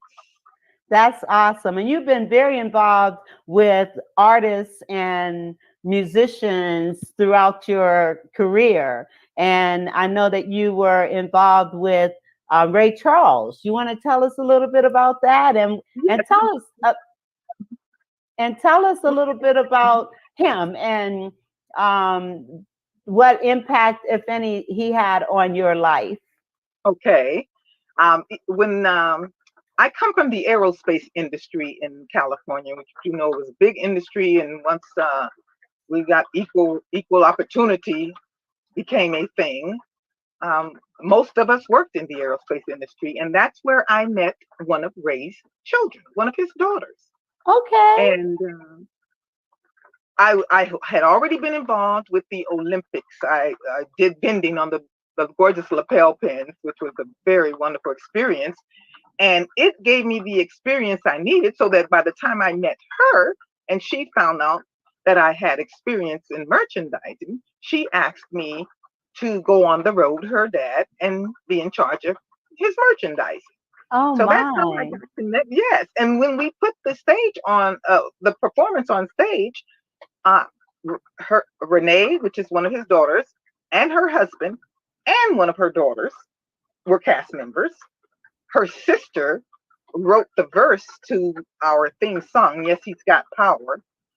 And her sister's husband was in the play. One of the Raylettes served as our music director. And so we have a Ray Charles connection. But what I learned traveling with Ray was how to move a group of people for a tour. And I wondered then, why do I need to know this? You know how the kids we say in school, what am I going to need to know trigonometry for? I was thinking, why am I going to need to know this? And now I understand. Now you understand. Yes. Once I lead an ensemble of actors, performers here in Nashville to carry this production on, hopefully, at the African American Museum of Music, which just opened this year, I believe that should be our home. Then my love is out on the road, and I want to form a cast to take on the road, to tour perpetually. It's going to happen. And you know, my GoFundMe page, I'm asking for donations to save our performing arts, meaning African Americans performing arts. And then when you think about it, do we really have a performing arts project that just belongs to us? Some think it's Porgy and Bess. So did I, until I went to see Porgy and Bess and did some research on it. Porgy and Bess is not an African American written, directed, produced production. Porgy and Bess it's a wonderful story. It's a beautiful opera about the town whore and the town drug addict. That's not what we want and need to represent us in the art. It's not. No, it's not. And when I think about The Color Purple, yes, an African American woman wrote the book The Color Purple, but that's not who promotes it in the arts. And so it's time. We have enough A-list people, producers and directors and executive producers of African American descent to put this on stage. Absolutely. And absolutely. It's time. This is our shot. And so I'm hoping that the word goes out and gets out into the universe. You know, people, some of the first things people say to you when they find out you're trying to get something monumental like this done. Well, have you contacted Oprah? Have you contacted Tyler? You don't just contact Oprah or contact Tyler. You have to be in that circle, but you can put out in the universe that you need some help from Oprah or need some help from Tyler or need some help from the Obamas. And then you have to let your wishes be known. Absolutely. So, I just plan on trying to get that word out. And this is another avenue. That's why I so appreciate the time, Vera, that you that the Lord blessed you, first of all, to be able to figure out this technology. They're trying to leave us seniors. I could count myself as a senior behind on this technology, but we are figuring it out. They're keeping up. Well, let me ask you regarding the African Museum, that it is in Tennessee. Yes, it is. It just opened in, I believe, in January or February. It's a beautiful edifice, state-of-the-art theater, 200-seat theater. The Broadway entrance is called the Fifth Jubilee Singers Broadway entrance. The first exhibit when you get in there is of the Fifth Jubilee Singers. The original, have you talked to them? Have you talked to them yet? I have emails out to them. They were invited to listen in on the broadcast, on the podcast with the wrong link. But yes, I am in communication with people on the campus, people at the museum. I just need to get them to have the same vision and the same passion for the project that I have. They will. Now, there is a Miss Edna Young. She is backstage. I can bring her up if you want. Would you want me to do that so that she can share in this story? Oh, that would be wonderful. Okay. Hello, Miss Young. You want to unmute yourself? That is Eden. Eden Young.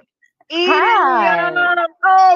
Hi, God, my JB. Look at sweetie. your hair. You're so beautiful. Girl, gotta get Well, Eden, I met Edna. Eden in Los Angeles at Okay. the Taste of LA.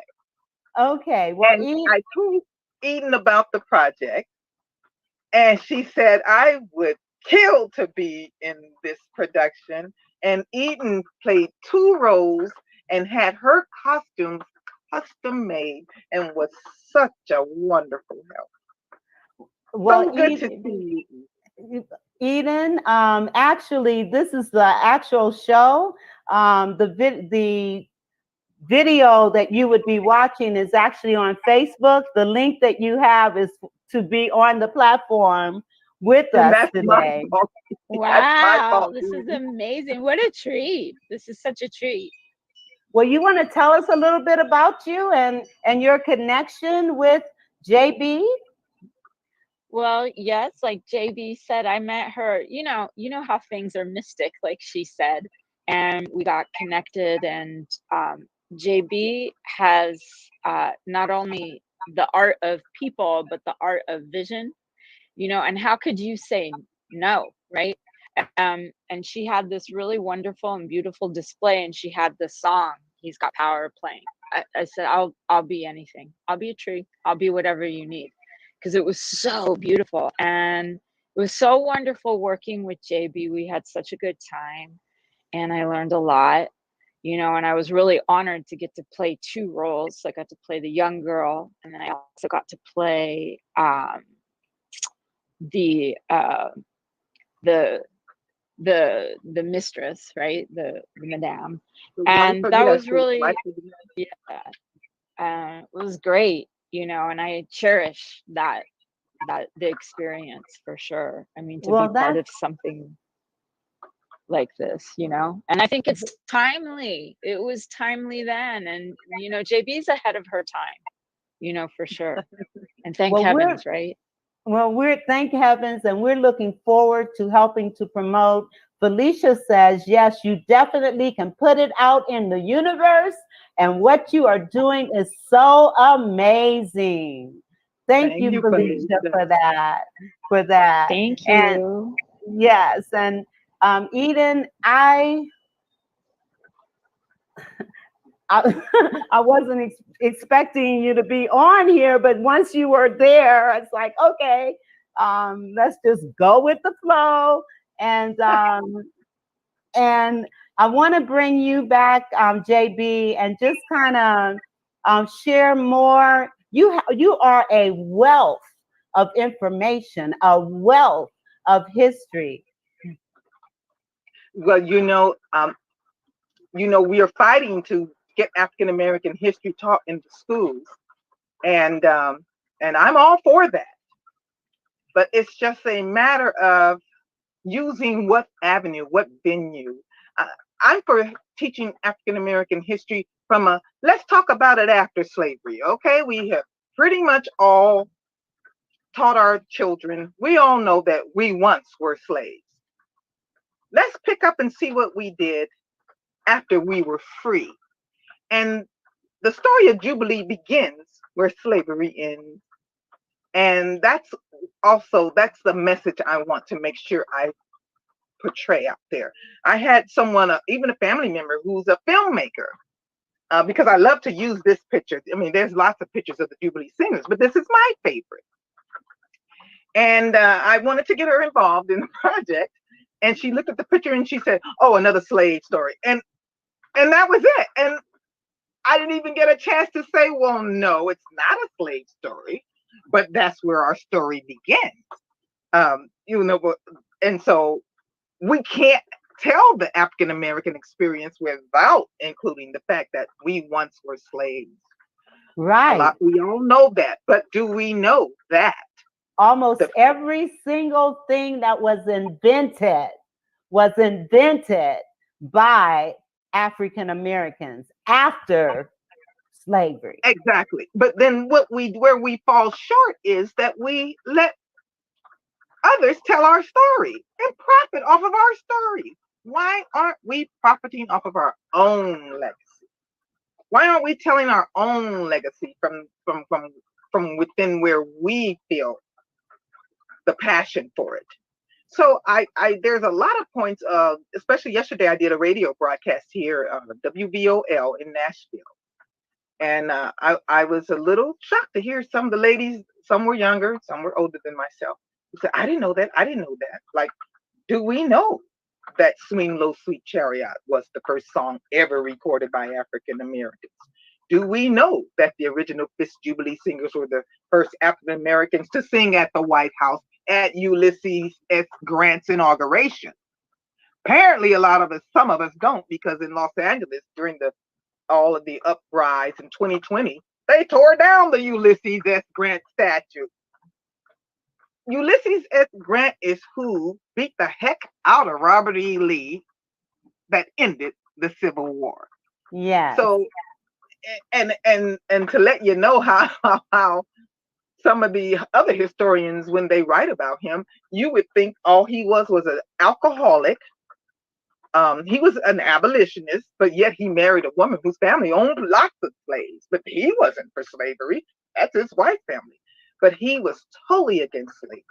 So do we know that over in Europe, they still sing Swing Low Sweet Chariot before each rugby game? Now, I can only... Now, you know the history of Swing Low. Wasn't that one of the slave songs that they sang?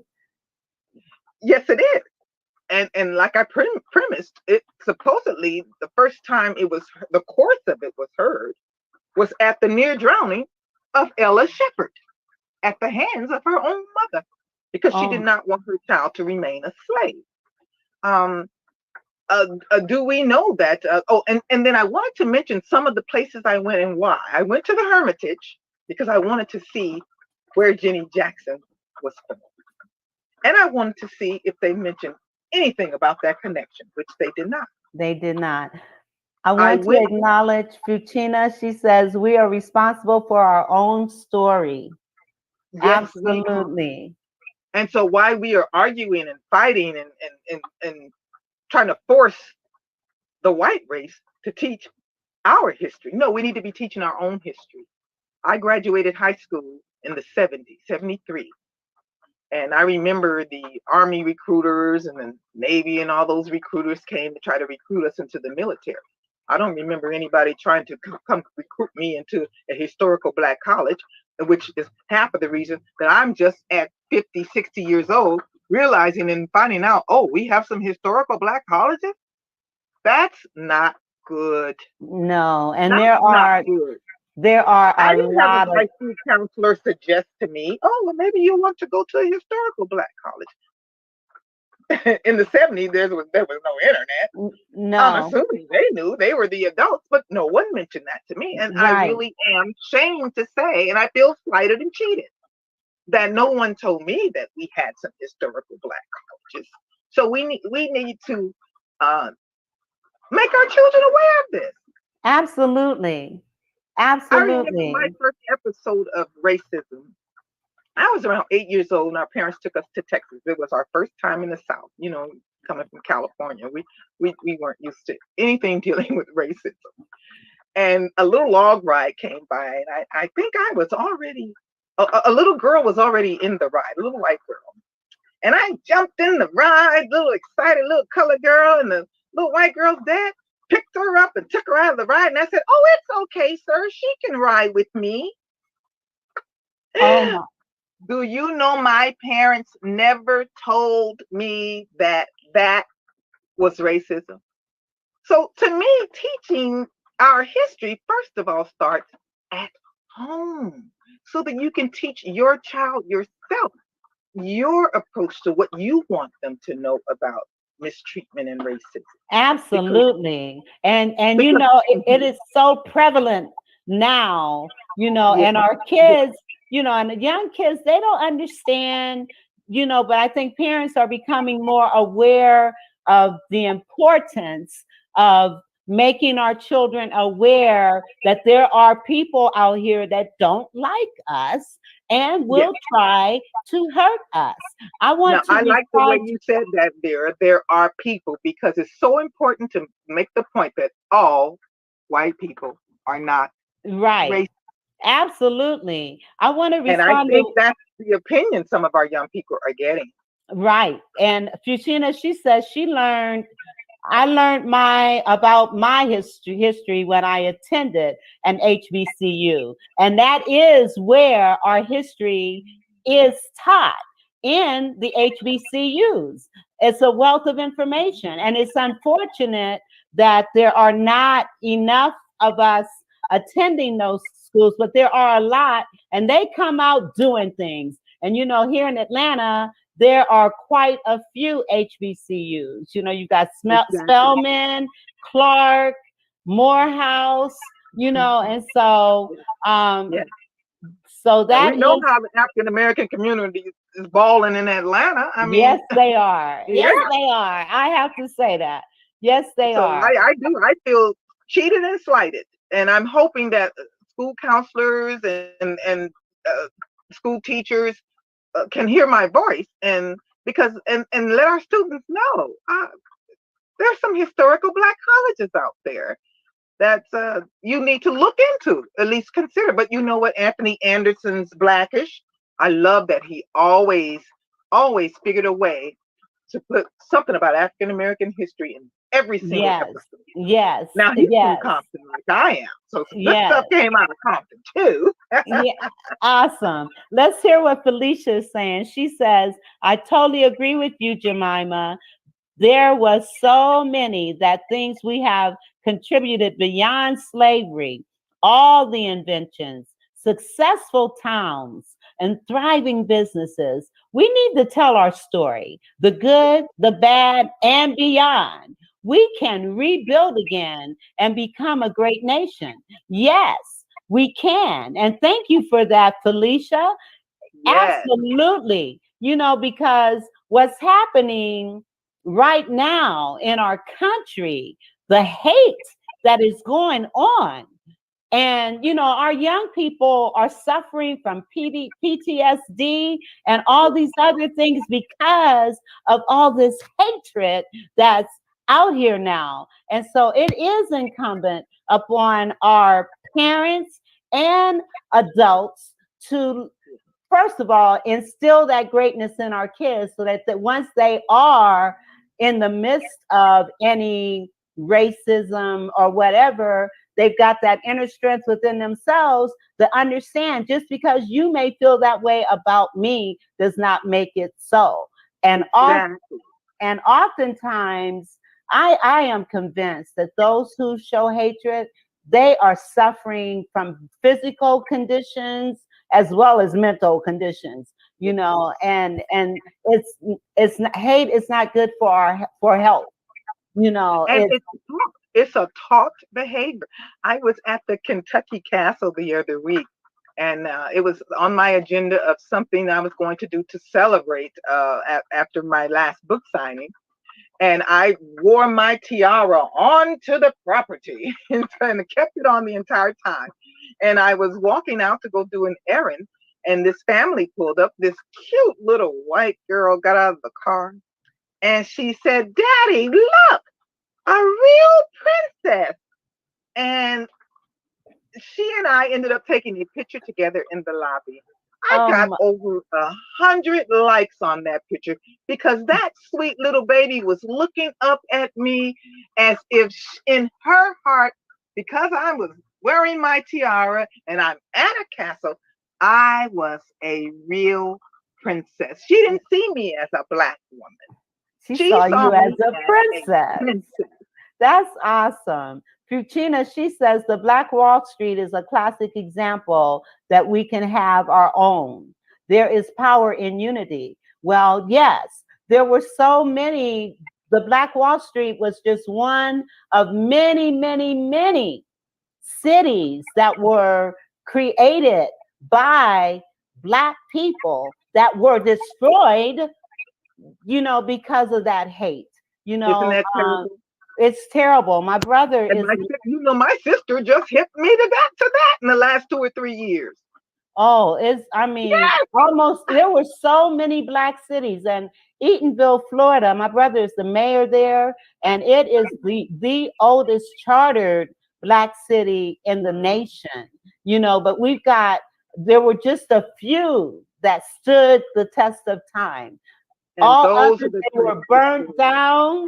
Yes. I mean, what has been done to the African American community has been a travesty. And It has been. It has been. And Now, like you, go ahead. I'm sorry. You know what? I support my president wholeheartedly. But when it came down to him saying there will be no reparations for the people who lost their property in Tulsa on Black Wall Street, I was not for that. There's going to be funding and money pumped into the community. Really? Those people have built, I'm of the kind of person, if I come into your establishment and you don't serve Blacks for whatever reason, you have that right. This is your establishment. Just let me know what's going on so I can beat it. Okay? and so I'm not trying to encroach on what you have. And so that's what those people did. They said, fine, you don't want us in your community. We're going to pool our money and start out. Exactly. You're going to come burn them out. And then they destroyed it. And there's no reparation? Come on. Exactly. Felicia says, my oldest daughter went to an HBCU, Albany State University in Albany, Georgia. I believe there are 10 HBCUs in Georgia. Oh, wow. I didn't know that. I'm new to Georgia, so I did not know that. That is awesome. Yeah. And some of our HBCUs have shut down. They have gone broke. And that's what these children did. Now, see, that's where their story is so empowering. They were the first generation of free slaves to go to school. And Fisk was going bankrupt a year or two after they opened. If Fisk had failed, they might have shut all of the Black schools down. And none of us would have gotten education. And that's why they went on their tour, to save their school from bankruptcy. Now, the school was not supportive of the idea. They felt like the professor was going to try to get them out there and exploit them. So the school only donated $1. But the school had asked the professor to be the treasurer by then, and he took the money out of the little $30 they had in the treasury and that $1 and borrowed some money from his friends and took the kids on tour. They got out there and started making so much money, then the school wouldn't let them come home. Is that right? Yes! They were exploited to no end. They became ill. Thomas Rutling kept having fainting spells. They were out there 18 months on their first tour. Oh, my. Without coming home. Oh, my. And I had earmarked this one passage that I wanted to read, and it's just a small, short paragraph. Okay, let me before Pachina, she says Georgia has the most HBCUs in the nation. Oh my goodness. That's good to know. Now I'm gonna put you up front so that you can share your passage. Okay. Now this is when they were just ending their first tour, which started out along the route of the Underground Railroad. This leg of the tour proved to be one of the most grueling of their trips, as it encompassed 98 days, 41 towns, and 68 concerts. I mean, that's oh my goodness. They came home with tuberculosis was big then, and a lot of them lost their vocal cords. Their clothes had torn to shreds because remember, they're not on a Beyonce tour. Right. They were being clandestinely taken into basements, damp and rat-infested basements for lodging. The abolitionists did the best they could to provide housing. But once some of the town folk found out that they were harboring these Black children when they came, then they started to threaten the white abolitionists. So a lot of times they just stayed at the train station. Wow. And now the Admiral fell in one of the other spots that I visited in Baltimore. That was one of their stops. You can still see where the train tracks were that came right up to the hotel. The Admiral Fell Inn still exists, and it's still called the Admiral Fell Inn. They lodged there. They lodged at Captain Simeon's Potter House out on Rhode Island, and it's still there. It's a bed and breakfast. So there's places that we can go and still feel their spirit. Oh How many of my. us have walked across the Jubilee Bridge? Now, Okay, where is the Jubilee Bridge? It's it in leads. Tennessee. It's in Tennessee, and it leads from the downtown area. You walk over the bridge, and you're on Fisk campus. Okay. I was researching because I had a no to low budget production back in California. I mean, it was just myself and my husband financing it. So we did a lot of things with backdrop and the film projector. And so I needed a backdrop for a river to depict the scene where Ella Shepherd was being drowned in the river. And I went on the internet and swiped through a few pictures, and I came across one, and something in my heart said, this is what the river looked like. So that's the picture I chose. So I started to read further, and as I read, I realized it was a river outside of Queen Victoria's Castle. Oh And they had my. just named it that year to the Jubilee River. And Wow. those are the types of things that happen that let me know that I am walking in the realm of my destiny. Yes.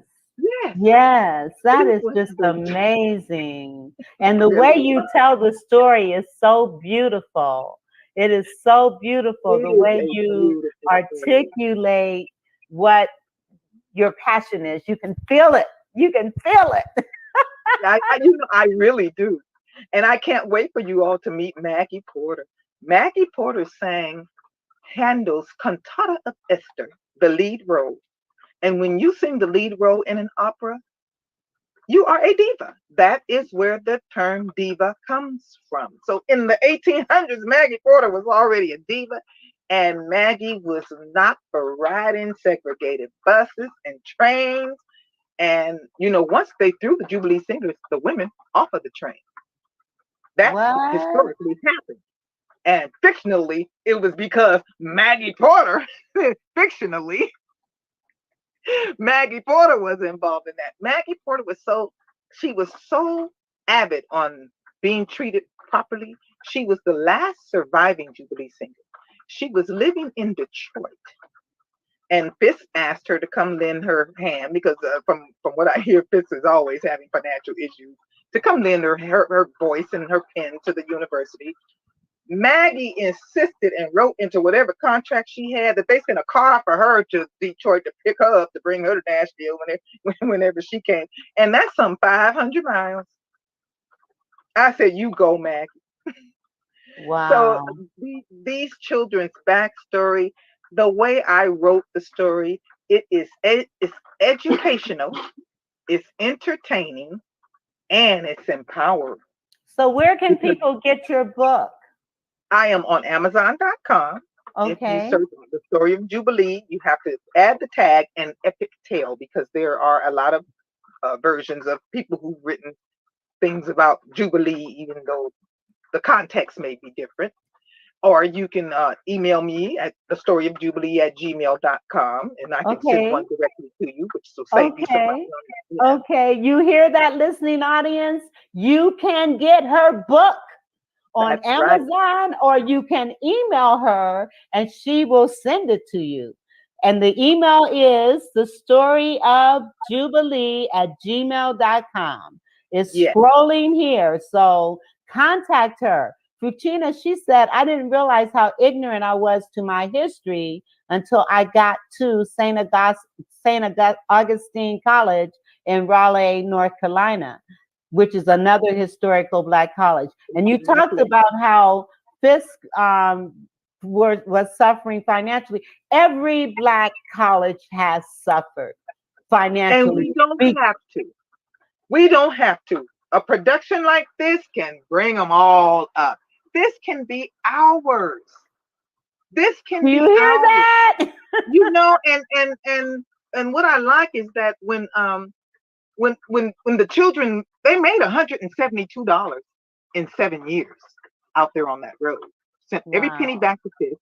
And Jubilee Hall on that campus is the first brick and mortar building built for our education in the South, because they were just having school in the old Army, abandoned Union Army forts and things like that, and tents.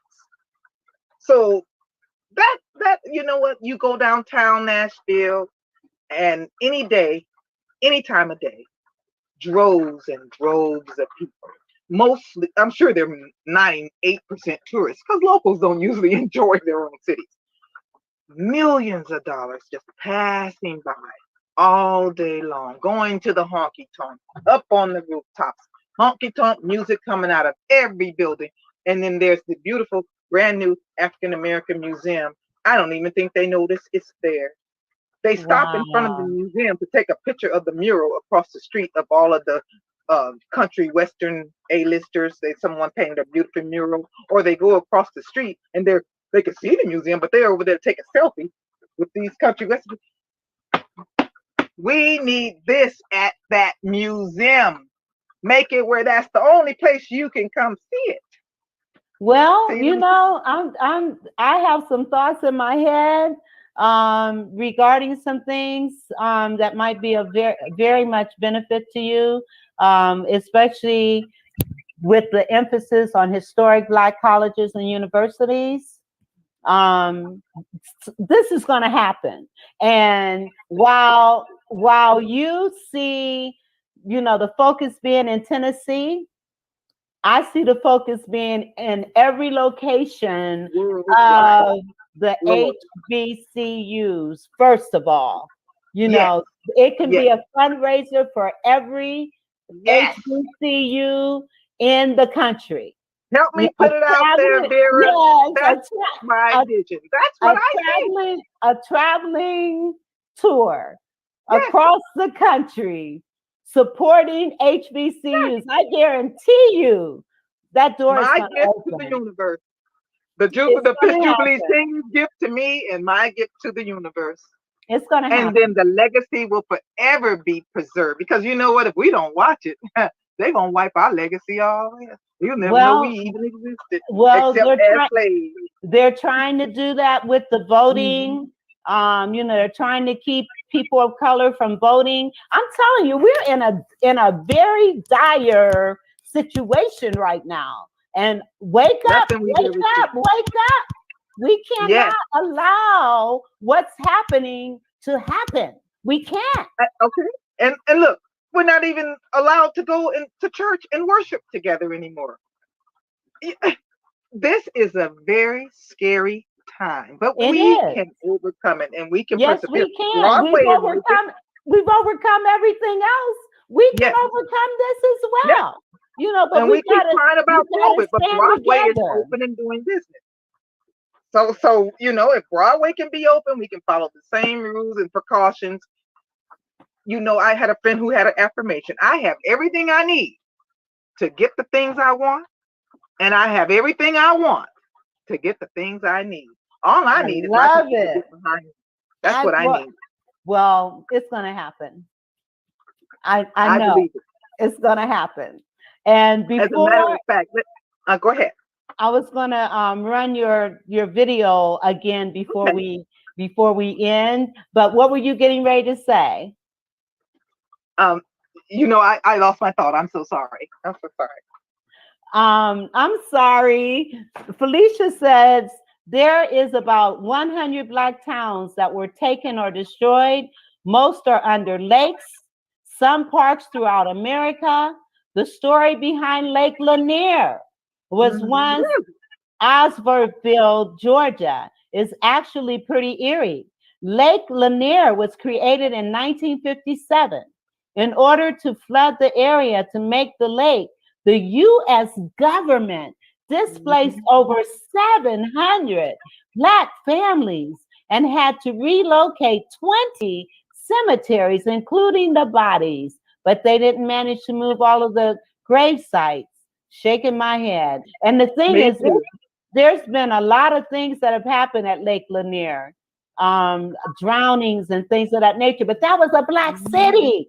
You know, it breaks That my young heart. lady sounds very. That young lady sounds Oh, very in she's tune awesome. with She's some awesome. very interesting history. Yes, and she's also a personality on the same platform that I'm on. So I really appreciate her coming on. I appreciate her giving this wealth of knowledge because it ties in with what we're talking about. It's just so critical. But before we end, I want to do this. I want to do your video one more time, and then we're going to come back and talk some more because I put it on at the top, so I want others to see this. Thank you.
Awesome.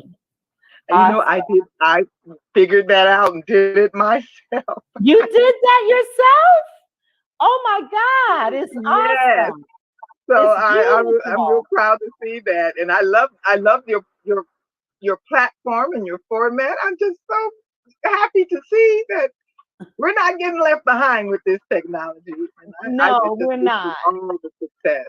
Well, I want to see this all over the country. I really, really do. I am with you on that. That's how I see it.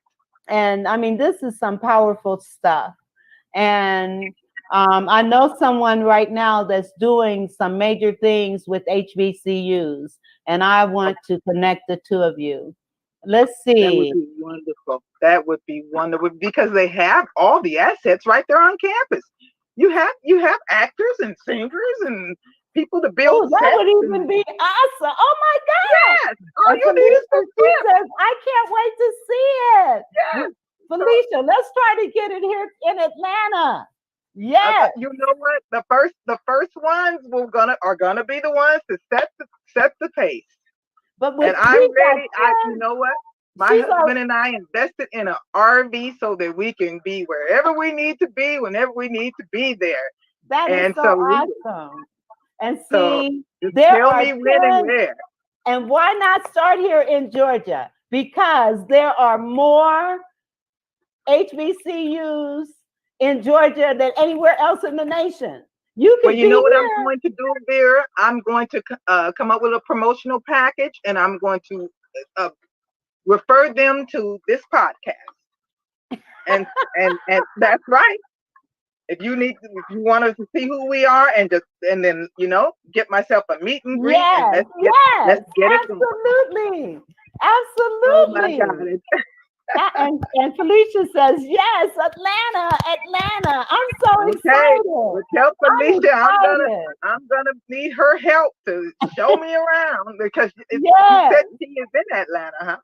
Oh yeah, she's here. She's a personality on this platform as well. I see. Okay. And so awesome. Well, that's what I'm going to do. I'm going to reach out to all of my HBCUs and try to pick some interest. And first come, first serve. I'm telling you, oh my goodness. I'll tell you after this show is over. But I am so excited because what you are doing is every child, every African American family needs to see this story. And HBCUs, what better place than Exactly. to do it through HBCUs. Oh my God, I am excited about this. Good. You just gave me a whole new perspective because I had reached out to them before sometimes you reach out and you're not ready. And that's why, things don't work out because the universe knows you're not even ready. You reaching out, somebody may say yes, and then you'll find out you're not ready. But I am so ready now. You see how when you ask me, do you have a video? Yes, I have a video. Yes. Do you have a CD? Yes, I have a CD. And and the beauty of it when you said that each college or university could develop their own cast for it, or they have Atlanta. How many cast members are in this play? It's 18 total because 9 of them are singers/actors. The singers are the actors, and then the other 9 are peripheral. And then some parts double up, like Eden played 2 parts, and some of the other cast members, the supporting cast the cast plays several parts because you just need them in one scene here, one scene there, or their pastor or spy. I even involved the community for the scene where the young man's family was there were 9. That woman had 9 children. He just was the youngest. So I like to involve the community because you bring in a child, now you got grandmama, granddaddy, aunts, uncles. Wow. And you bring the community in. You get your pastors to play a part. You can bring everybody in, and everybody's contributing to making it happen. Oh man, Everybody can celebrate the success together. This is so awesome. This is so awesome. We've got 30 seconds. I have a business plan, and I just need to get the opportunity. Yes. And Diane, she says, hi there. Sorry I'm late. Well, you can catch the replay. This was a powerful show. Thank you. Talking about our history and talking about, the things that we have to take responsibility for and do for ourselves. No one is going to do for us what we are not willing to do for ourselves. And so that's something that I want us to really consider and take into consideration.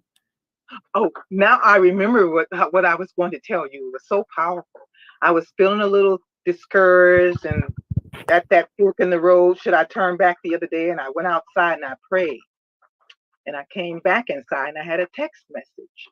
And it said that somebody from Walmart was texting me. And I knew I didn't have any business with Walmart for them to be texting me. But so you know how the auto spell will mess you up. So I wouldn't listen to the voicemail. And it was the young lady who had signed on, Barbara Hall. That instead of Walmart, it was Barbara Hall had called me and said, I'm sorry, I met you back in July, she said, on the Fisk campus. And I just realized I hadn't returned your call. Because when I went out and prayed, I said, Lord, I need some publicity. She said, I don't know if I can help you, but I have a friend with a radio station.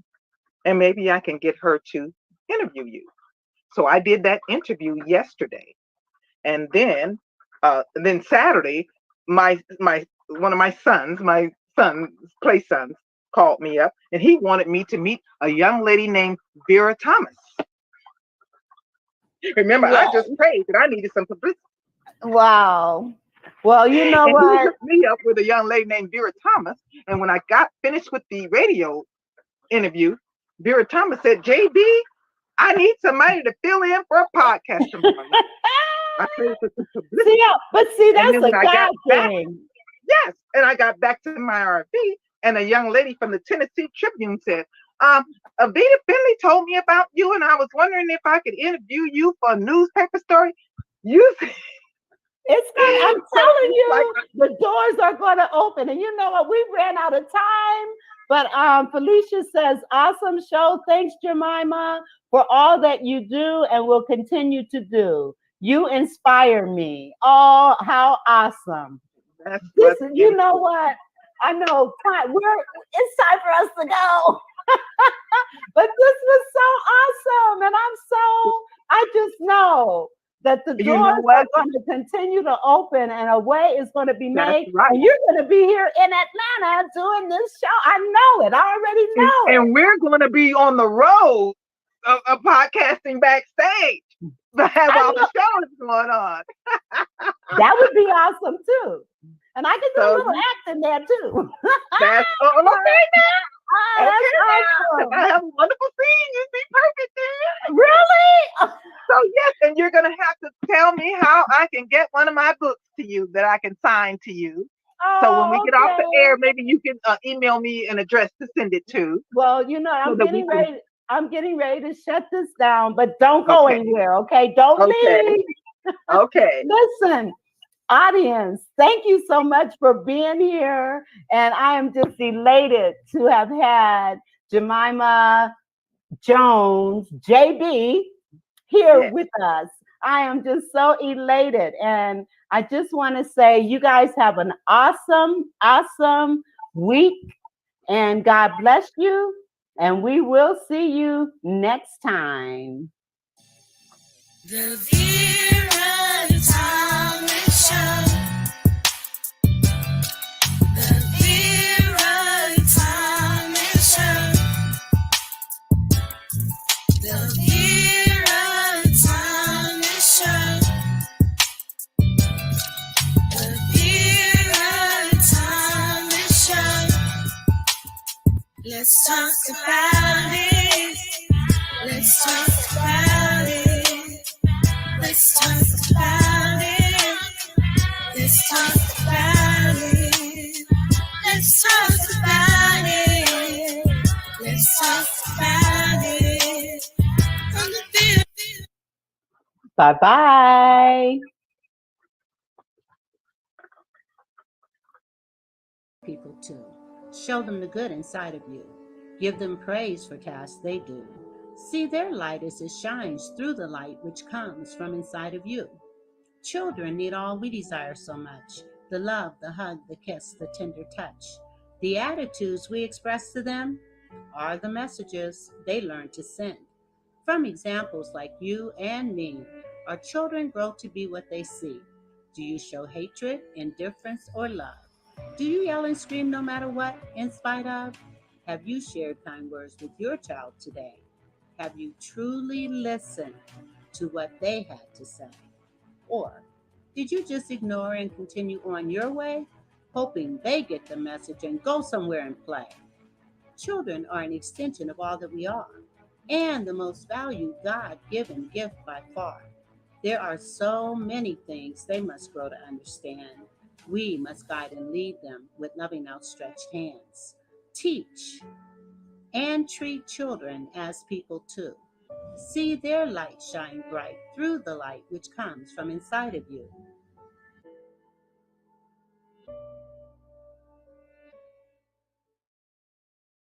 To accomplish a task. There's no need to ask. My greatness.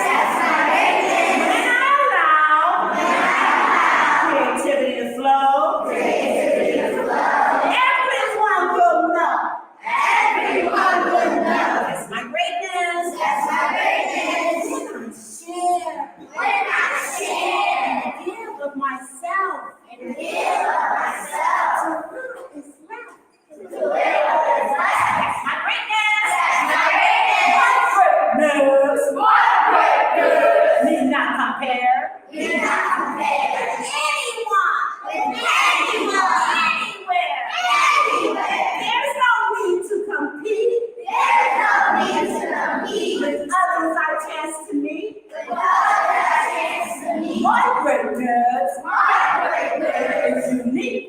It makes my life complete. I just need be myself. Do my best. And do my best.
studio a chance to go ahead and share it with your friends, share it with even your enemies. It doesn't matter. Anybody in the world, go ahead and share it with them right now. I'm going to do the same thing and just test to make sure everything's going smoothly.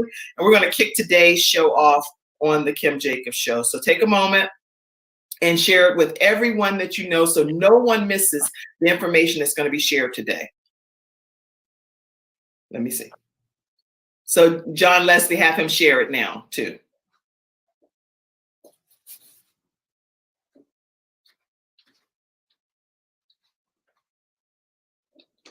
Okay.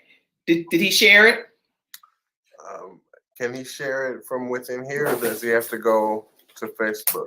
You have to go to Kim Jacobs, my Facebook page, and hit share, and then your audience will see it too.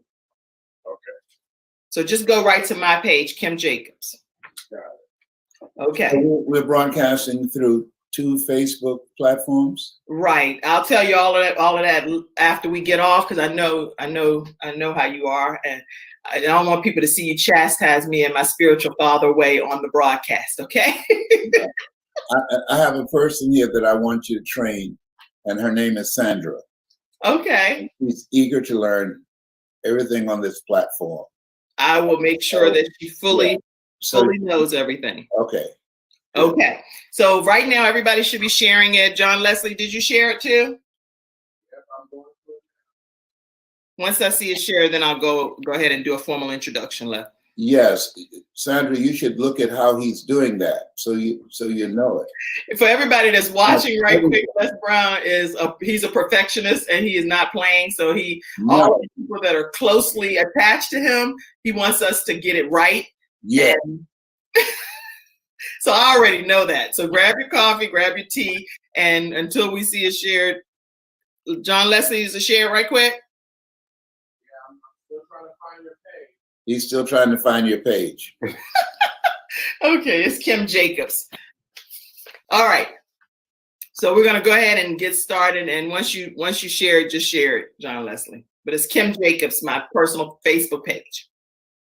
So Leslie Calvin Brown, everybody that's on today, is an international motivational speaker, author, former radio DJ, and former television host for the Les Brown Show. Many of you watched it when he was an international television talk show host.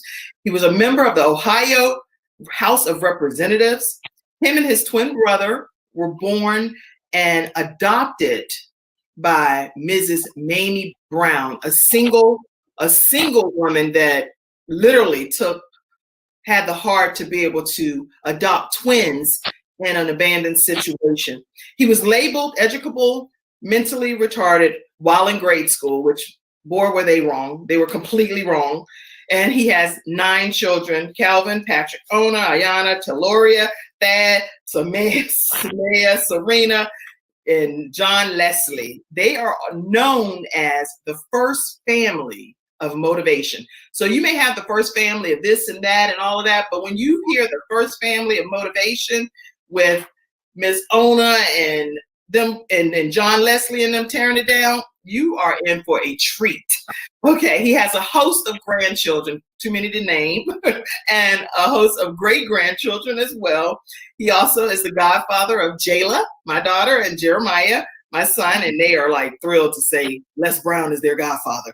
So his daughter, Ona Brown, says that he's 75 years old right now, but he's not 75, he is 75. So that's me quoting Miss Ona Brown, the queen of motivation. So welcome, Mr. Leslie Calvin Brown, with your 75 yourself. Welcome. Thank you. It's a plum-pleasing pleasure as well as a privilege to be here with you. Thank you so much. How are you doing? I'm doing outstanding, and I'm so glad to have you on the show today. And it's a treat and an honor because I don't get the opportunity to interview you. I'm usually working behind the scenes or doing anything that you ask me to do. In show business, there's no question about that. James, I didn't even hear you. Have anything on you? I didn't even hear you. Huh? What did you say? You're the hardest working person in show business. James Brown didn't have anything on you. Oh, thank you, Les. Thank you so much. And thank you for being on the show today. We're going to jump right in because I want everybody to be able to grab your notepads and take notes on what's happening today. Les Brown, there are so many people right now, especially with this whole COVID-19, and it's a lot of stress and anxiety. People don't know what to do, where to even turn. And I wanted people to hear you today to just give them some encouragement. What do you say to people that are feeling like they're down and out? Well, first of all, they can change that. That's a choice, because we can, and I'd like to put it from this perspective. When I first got fired from radio, I didn't expect it. People that are losing their jobs now, over 30 million people, they didn't see it coming, the majority. And so when that happens, it's understandable that you will feel down. How am I going to survive? I just saw a study that people are making a choice between paying their bills and buying food. Now, it's not fair to say to people under those type of situations, oh, just think positive and be enthusiastic and everything's going to be all right. No. You have to have a plan for your mind, and you have to have a plan for how you're going to change that situation. Well, the first thing that you have to do, you have to hunker down. You have to get your mind together. In the 90s with the black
Hello, everybody. How are you doing this evening? I am so pumped. I am so excited to have this amazing woman, this phenomenal woman in backstage today. And I know that you have been waiting and anticipating for this moment. I have received the emails. I have received the text messages and saying how you're so excited that today we have Dr. Cheryl Wood in the building. And she's going to be sharing us her upcoming keynote speaker, where she's going to be speaking at the She Trucking Expo. And we're just going to have a great time getting to know the international speaker that we already love, but we're going to get a little bit personal so that you can just fall in love with her all over again. So without further ado, you know what time it is. It's not time for Netflix and chill. It's time for the Tina Ramsey Show and podcast. So grab your family, get a snack, and enjoy the ride. We'll be back in a moment. Welcome to the Tina Ramsey Show and podcast, a show to motivate you and introduce you to celebrities, authors, singers, coaches, and standout entrepreneurs that are making a positive impact in the world. Men and women coming together to share knowledge, having up-building conversations centered around business, wellness, and life. We connect you with some amazing people and opportunities. It's your time to shine, and we help you do that. We love sharing your stories of success and spotlighting you, the entrepreneur. We love to laugh. We love to smile. We love to celebrate you, and we love having fun. So go grab a seat, get a snack, and don't forget your beverage. It's time for you to come share, shine, and grow. Yes, this time for the Tina Ramsey Show. Let's get started with your host, Coach Tina Ramsey. And just like that, we are back. But this is a special episode because we are letting the She Trucking 2021 Expo take over the Tina Ramsey Show and flooding us with all these amazing speakers that is going to be pouring into you so that you can learn and get the motivation to walk into your next opportunity. So how are we going to start this show? You know how we're going to do it, with the She Trucking song, baby. We can't start it without their song.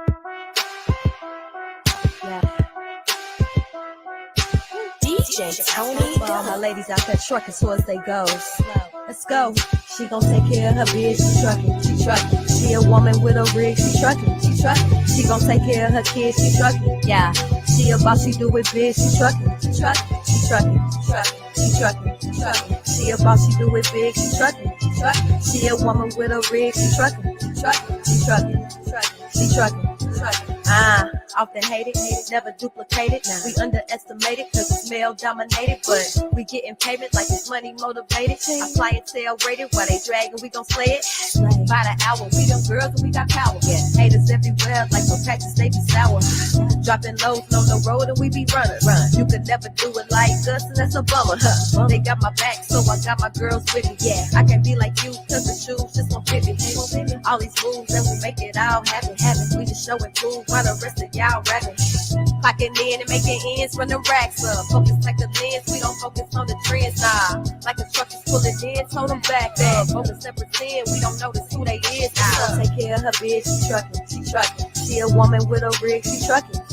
She gon' take care of her kids, she trucking. Yeah, she a boss, she do it big, she trucking. She trucking.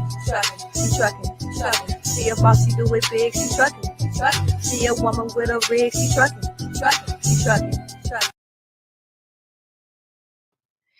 And yes, we are bringing up and taking out the She Trucking. It is a woman-owned organization in which just position and help women, female truckers. Of course, everyone can benefit, but this was formed by the amazing CEO, Sheree Moore, providing opportunities for female truckers to get the mentorship, education, coaching, and wellness that they need. But without further ado, we have the amazing Dr. Cheryl Wood. She is an international empowerment speaker, not one, but 2-time TEDx Talk speak.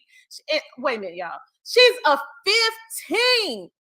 I don't even have enough fingers. A 15 best-selling author. She is also an executive speaker development coach, and she specializes in equipping women with the tools to unleash their voice, transform their lives with their story, and the key thing, she helps you monetize your subject matter expertise. So without further ado, we're about to bring on this queen to the stage. Yes, her name is Dr. Cheryl Wood, but you already know who she is anyway. But welcome to the show.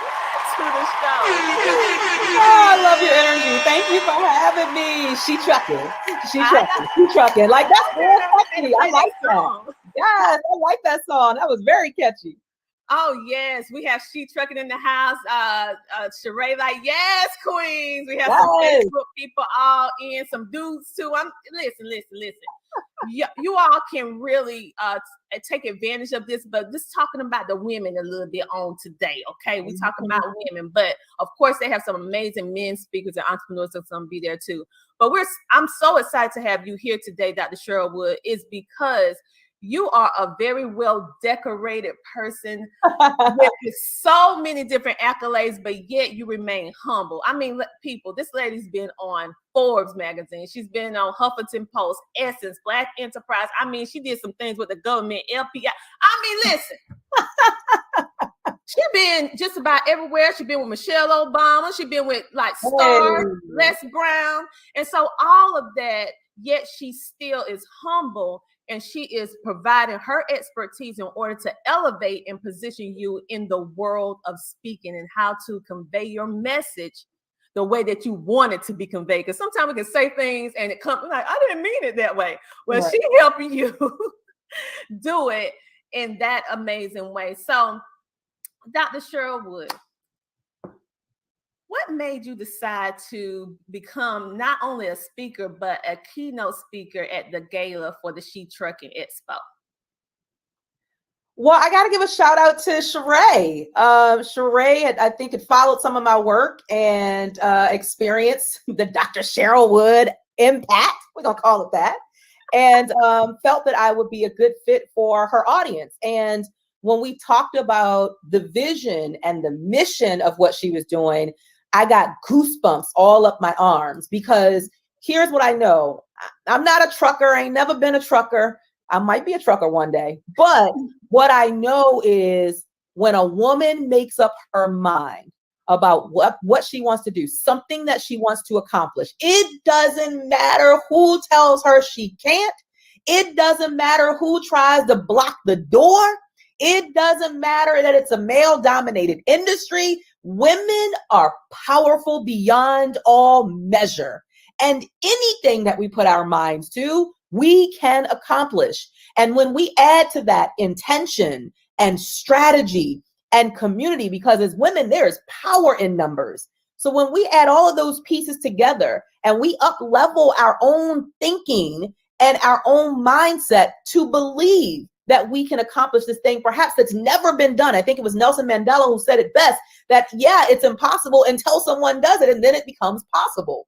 So I love hearing the vision that Sheree had of wanting to take this thing that she has such a passion for and an energy for, and to be able to create her own space. Because there was a space that she tried to get into, and it was so difficult to get into that space. And so I loved it because it resonated with me, that if they don't want to let you in, then guess what? You go on and you open up a new door. You create a brand new space. You build a table and you invite others to come into that space and play. And so everything about Sheree's story and her passion and wanting to do this thing and go into uncharted territory just gave me goosebumps. And I knew it was a yes from the moment I heard her passion for this whole space of trucking. Oh, yes. And that's the same way that I felt too. And I wanted to help get the message out, because she is really doing some great things within the community, just as you are doing great things in the community. And I love the fact that you're using your voice in order to help so many other people.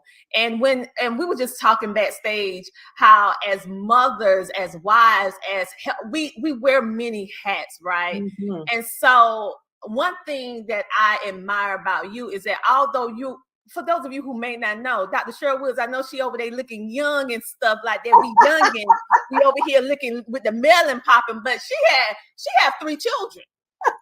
And I have 2. 3 teenagers, 13, 14, and I have 2 teenagers. Yeah. So how do you balance everything that you do, because you are a sought after speaker, not like you just speak. No, everybody's seeking to have you speak for them, and then balance being a mom, and then the self-care facet that we need to do. We need to make time for ourselves, but how do we do that? Yeah, I don't waste time, and I don't let other people waste my time. That's just my philosophy. I don't waste my time, and I don't let anybody else come into my space and waste my time.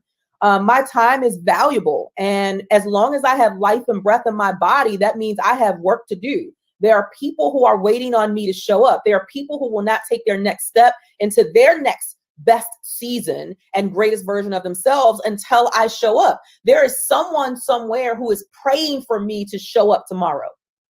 And when you know that, without a shadow of a doubt, that there is something uniquely and divinely orchestrated in your life and for your life that is connected to someone else's growth and elevation, and that someone right now is at home on their knees praying to God for you to show up because you are the solution to their pain, or you are the inspiration for what they want to accomplish. When you know that, oh, you wake up with a different type of energy, and you realize, okay, I've got to show up. But in order to service all these parts of my life, my husband and I have been together for 21 years. So I'm nurturing a marriage. I have 3 teenagers, 13, 14, and 17. And I have a $1 million enterprise that I'm running. So I have clients that I have to serve and have client fulfillment. When you have all those pieces, not to mention the self-care, when you have all those things on you, you cannot afford to waste time. And you certainly can't afford to allow anything else that's just a distraction to derail you from your bigger purpose. There is purpose on my life. There is purpose on Sheree's life. There's purpose on everybody who's watching. There's purpose on your life. There is a divine assignment connected to your unique fingerprint, and nobody can go in and do the job for you. And so you have no choice but to maximize your time and don't waste it on things that don't matter. What really matters is, did I pour into somebody else's life today? Today, did I make my life bigger than me? And if you can answer that question every night that you lay your head on your pillow, then you've done a good job at maximizing your time. Yeah, I made my life bigger than me today. And then in the end of it, did I also take care of me? Because I am the vessel that God is using to be able to make impact. So as long as I do those things, and I'm keeping priority as priority. And for me, priority is God, family, then everything else. In that order: God, family, everything else. Dr. Cheryl does not want to be a public success, but a private failure. I don't want to be making millions, but my marriage is in shambles. My kids can't stand me. Well, they teenagers, so they can't stand me anyway, but you know what I mean, right? So I don't want that life. I don't want it where it looks like a pretty picture on the outside, but inside things are in shambles. And so that means I have to be protective of my time. I have to be protective of my space. I have to monitor what I say yes to. I have to govern what I say no to, and without apology and without regret. If I say no, it's because that was not my priority. That was your priority. And you don't get to put your priorities at the top of my list. And that's how I function in my life and in my business. Ooh, child, don't make me jump up off this seat. I got to stay in the screen. Don't make me jump up out this seat. All right, now. Whoo, you just spoke life into myself and everybody else. And listen, you have to get your priorities straight. And so you hearing this from a person who is doing it. I always tell individuals, we hear a lot of people who say this and they say that, but are they doing what they're saying? Yeah. Are they living what they're speaking? And you are doing that. And so those are the people who I want to soak up information from like a sponge, because they're doing what I aspire to do, and they're doing it well, and they can like help me so that I can avoid some of the pitfalls, but you can't avoid all of them because everybody has their journey. Right. But that's why I love watching you and knowing that you're a mom, you're a wife, you're a friend, you're a sister, you're aunt. I mean, you all these different things, but yet you learn I'm not gonna say secret, but you figure out how you're gonna manage all of that. Yeah. And every day can look a little different. That's what I want people to know. Every day can look a little different. So boundaries. Women need to create boundaries. You need to create boundaries in your personal life. You need to create boundaries in your professional life. You have to have boundaries. If you don't have boundaries, you are going to fail miserably. And sometimes those boundaries are to customers. No, you can't text me all hours of the night. My office hours are 9 to 5. Sometimes boundaries is telling your kids, no, I'm not cooking dinner tonight. We're going to order pizza, but you okay because you ain't hungry. So you okay. You be okay that I didn't cook broccoli and rice and chicken. Like it's sometimes it's about protecting your own peace so that you are not on the verge of burnout because you're trying to do everything for everybody. Sometimes boundaries is hiring somebody for the things that you can hire somebody for instead of you doing it yourself, like cleaning your house. Exactly. You don't have to be no superwoman. I'm just saying. I love, there's a quote by Sandra Yancey. She's the founder of eWomen Network. And she says, only do the things that only you can do. Amen to that. Only do the things that only you can do. Everything else you can pay somebody to do. Exactly. Have your peace of mind and sanity. So what we're going to do right now, we're going to take a small commercial break, and we'll go coming right back with the amazing Dr. Cheryl Wood. So stay tuned. Oh, my name is Sheree Moore, and I am the CEO and founder of She Trucking. She Trucking is the largest platform for women in the trucking industry, where we mentor over 20,000 women in our Facebook community. We are also the first clothing brand in the trucking industry. We have been recognized by some of the most amazing people like CNN, National Geographic, The Breaking Bobby Bones Show, and the National Trucking Magazine, Sirius Radio, and more. So we want to invite you to get out the truck during Trucker Appreciation Week to come to the She Trucking Expo, September the 17th through the 19th. But we have so much to offer you to show our appreciation to you for your hard work. We are giving away headsets from Blue Tiger. We have Road Pro brands who have given us cookers, CB radios, and Bluetooth systems just for you. We also are giving away $1,000 cash giveaway. It is worth you getting out the truck. On September the 17th through the 19th, meet us in Chattanooga, Tennessee. Get your tickets today on SheTruckingExpo.com or go to Eventbrite and look up She Trucking Expo. I hope to see you there. Wow. So did you hear that? All those free giveaways and prizes, and also $1,000.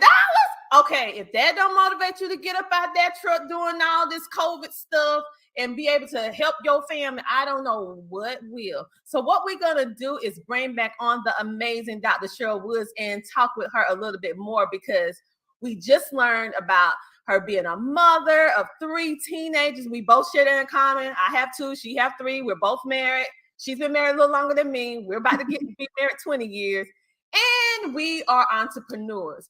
But she is also one of the most renowned public speakers. When you think of public speakers, you think of Les Brown, you think of Dr. Cheryl Woods, you think of Lisa Nichols, you think of a lot of people, but her name is always in that category. So one thing that I absolutely love about you is that you tackle the hard topics. You know, some speakers can do what I call, they're amazing, but they speak a little fluff. And what is fluff? They speak about the good stuff. They speak about the easy stuff. But let me tell you, you go in deep and you tell it like it is, because you was just on TED Speak, and your topic was something that usually a woman, especially a Black woman, will run away from with this title, because we've been getting this stereotype as being called an angry Black woman. But I love the way you took a negative connotation, a stigma, and you flipped it into something beautiful. And you said being an angry Black woman is a bold thing, not a bad thing. And wait 1 minute. I need to show y'all a little clip of her in action, because I'm trying to tell you, she the real deal. It was much deeper than that. Those tears and those emotions were a reflection of the fact that I knew I was no longer living life. I was just existing in it. I was on autopilot. I had a great sense of frustration that I wasn't living to my fullest potential, wasn't walking in purpose. Instead, every day my life felt chaotic and rushed. I was always rushing to drop the kids off, or rushing to pick the kids up, or racing off to the full-time job that I worked that paid the bills, but didn't make me feel nurtured inside, didn't make me feel like I was doing the thing I was supposed to be doing. I was sick and tired of being sick and tired. I wanted something different. I wanted to be that woman who wakes up in the morning and you're excited and energized about what you get to do. I wanted time freedom and financial freedom. I wanted to be able to tap into my God-given gifts and use that to impact the lives of other girls and women all around the world. I wanted to create legacy, that thing that you pass down to someone else, the thing that long outlives your physical body. And most importantly, I wanted to be a model for my 3 children of what it looked like to find the thing you know you are born to do, and to do it without regrets and without apologies. She said, do it without regret. Do it without regret and unapologetic. Girl, I'm got to get up off this stage. What made you tackle that very hot topic, that fire-starting topic of the angry Black woman, I quote unquote, and then you flipped it into something beautiful and bold and empowering? What made you touch that topic? Because you're not a fluff speaker.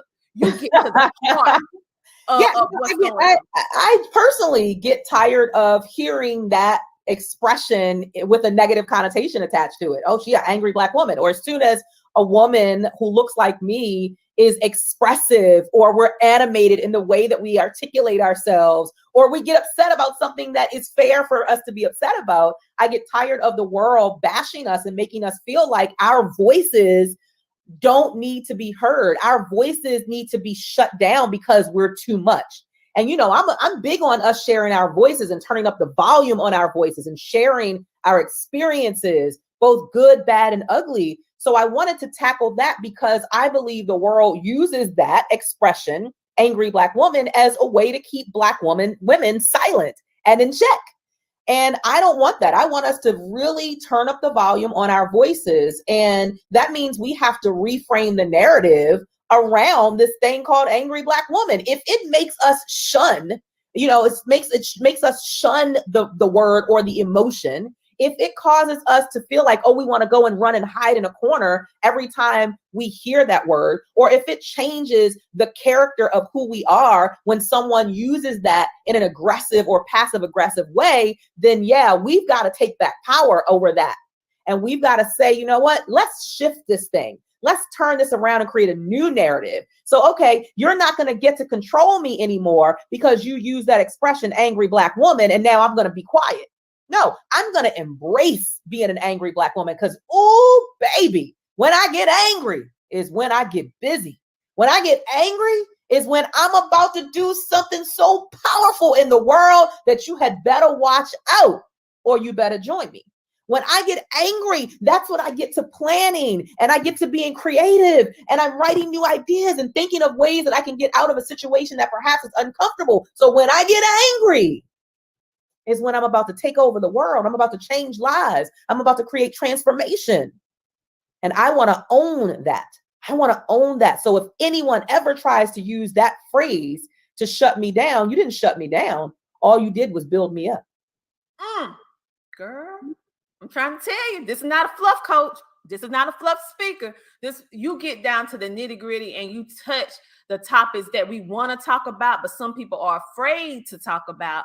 And then at the end of the day, you empower us with the negative, flipping it into a positive, helping us to change that mindset and letting us know that all along we had the power within us. We just didn't know how to use it until someone give us the guide. So what I absolutely love too, because you teach speakers how to monetize their expertise. So not only are you an international speaker going around, but you're teaching this skill to many people. And you also have an academy.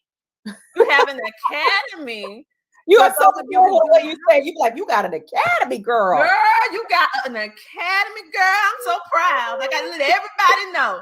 So for those of you who want to become a speaker and you need help crafting your signature speeches and how to monetize your expertise, then Dr. Cheryl Wood is the one who you want to talk to. She even have a book that she actually has on Amazon that I encourage all of you to go buy and to go purchase, which is Impact the World Success Tips for Speakers. She gives you 50 tips to jumpstart your speaking career. So maybe you might go to the website and you say, well, right now it's not in my budget. But listen here, this is in your budget. You can go ahead and start here first.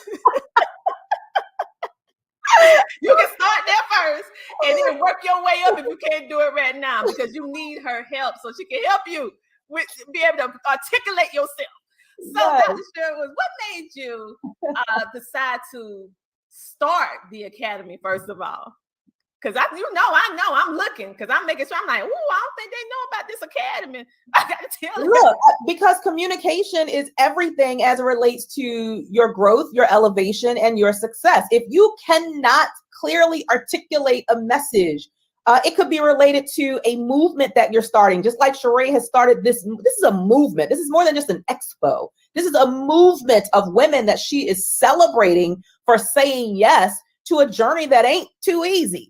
a journey that is male dominated, a journey that perhaps a lot of women think about getting into, but then they count themselves out. So this is a movement that she started. She has to be able to clearly articulate what is the vision around that movement. What's the mission? What's the end game?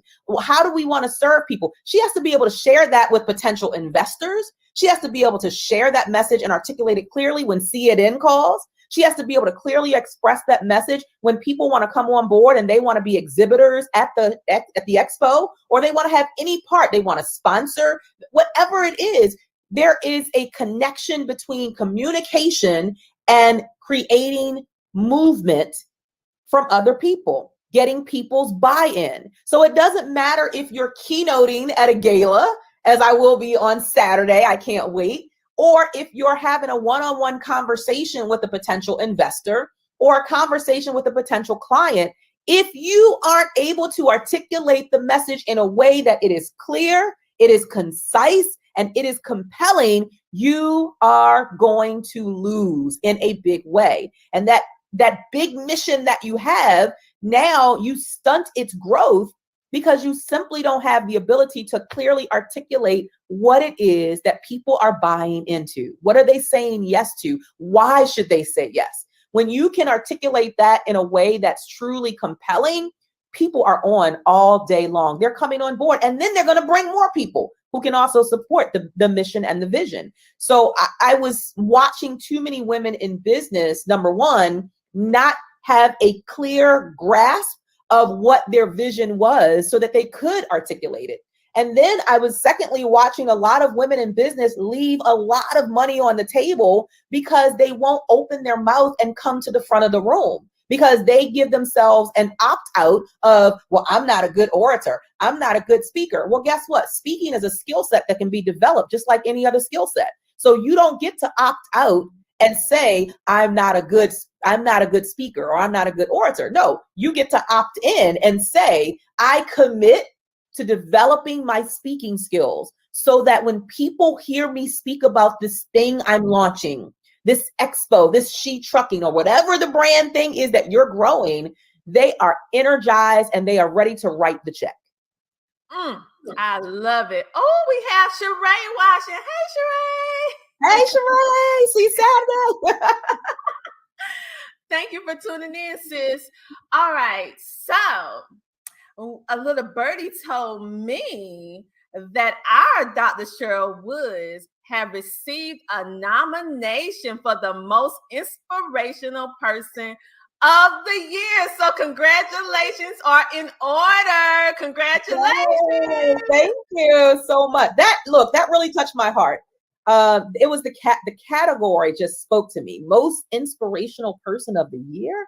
Like, wow. To know it connects directly to my mission of make your life bigger than you.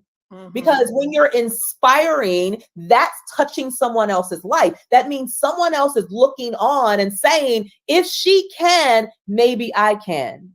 Just like there will be people who will look at what Sheree is producing through this She Trucking Expo and Gala, and they will say, if Sheree can, maybe I can too. So to know that your life has truly manifested in a way that it's exactly what you intended it to be, which was to be bigger than you and to touch people and reach people globally, that was priceless. That literally brought me to tears when I saw the category, the most inspirational person of the year. That means everything I said I want to do is coming into fruition. It's falling into place, and God is using my voice to touch a lot of lives. And that I am so grateful for. Well, you deserve it, and so many more. That's just the beginning of what you're gonna get, honey. But what we're gonna do now, take a small commercial break, and we're gonna come right back with Dr. Cheryl Woods. Like this, there are cars everywhere. Bobby's, you're about to get on the interstate, oh so my slow God. the truck down. Oh God. Slow the truck down. Slow, for real, slow the truck down. Stay over here on the left, okay? Take your high side, go up here, okay? I cannot believe I'm getting on the interstate. Accelerate, accelerate, accelerate. Stay on this side, accelerate, go faster. Go faster, faster, Bobby, faster. Crap. Look at all this traffic. There are cars everywhere. And then we're going to take it to the highest gear that you've ever been in. We're going to take it to the 10th gear. Now? Now. There we go. 10th gear, baby!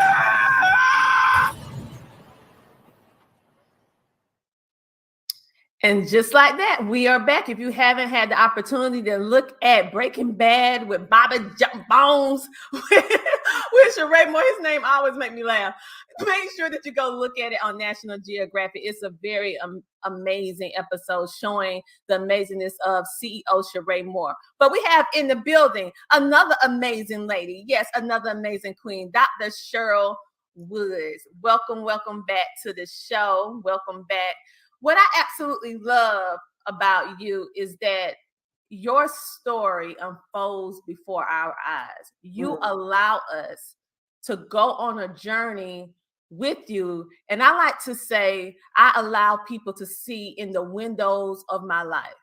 Because, you know, you can have a beautiful house and then you have windows. And then I leave the blinds open so you can see a little bit of what's going on. But what you do, I really love what you do.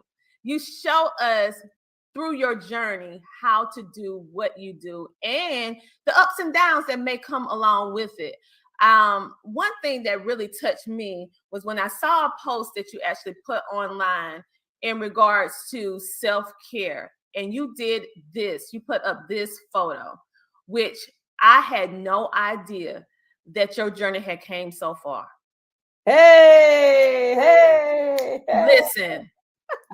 Listen, honey, you was gorgeous then and you even better now.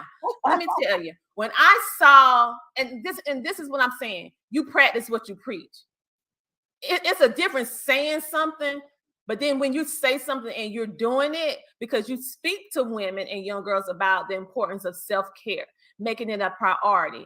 And now it's looking at your life, how you have indeed been doing that for yourself with this transformation of you. And I can see that it's more than just the outside, it's the inside, it's from the inside out.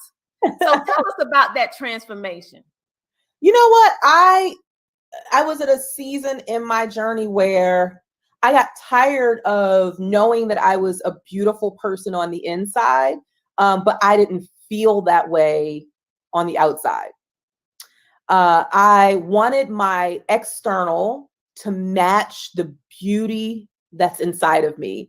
I'm a giving spirit. I'm loving. I love what I do. I pour all of me into what I do. I serve from my overflow. Like I give and give and give. And I wanted that to be reflected externally. So it required me taking action. It required me doing some things that were tough, that were hard. And I think that's a catalyst for any of us who want to accomplish something that we've never done before, is expecting that this is going to be a journey and there are going to be hard parts to this journey. So I went on a journey of shifting my mindset, which meant, shifting how I felt about food, what I thought about food, and my willpower to control what I put in my mouth. Like those things. And I remember kept saying to myself, Cheryl, you are stronger than not being able to control what you put in your mouth. Like you don't need the candy bar. You don't need the soda. You don't need the chips. It's not helping you. It's not, it's just putting you on a list with other people who look like you for either sugar, diabetes or high blood pressure. You don't want to go down that path. I got work to do. Again, it connected to my divine assignment. I have work to do. And the work that I do has me in and out of airports. Well, it did before COVID, in and out of airports. Even now, I'm on sessions, before the kids went back to school. I could do 4 or 5 keynote speeches in a day. So God is presenting the opportunity for me to walk fully in my purpose and in my divine assignment. But the question was, did I have the energy to keep up with it? Did I have the physical ability to be able to keep up with what that does, the demands on your body when you're serving at that level? So I had to take inventory of what was happening to me physically on the outside, because the spirit was in there, but I wanted people to be able to see that externally. And I wanted to be able to keep up with all the opportunities that God was sending my way so that I wouldn't have to say no because, oh, I can't, you know, I'm huffing and puffing if I walk from this terminal to that terminal, or, whoo, I just can't, I don't have the energy. No, that's not living. And I want to live.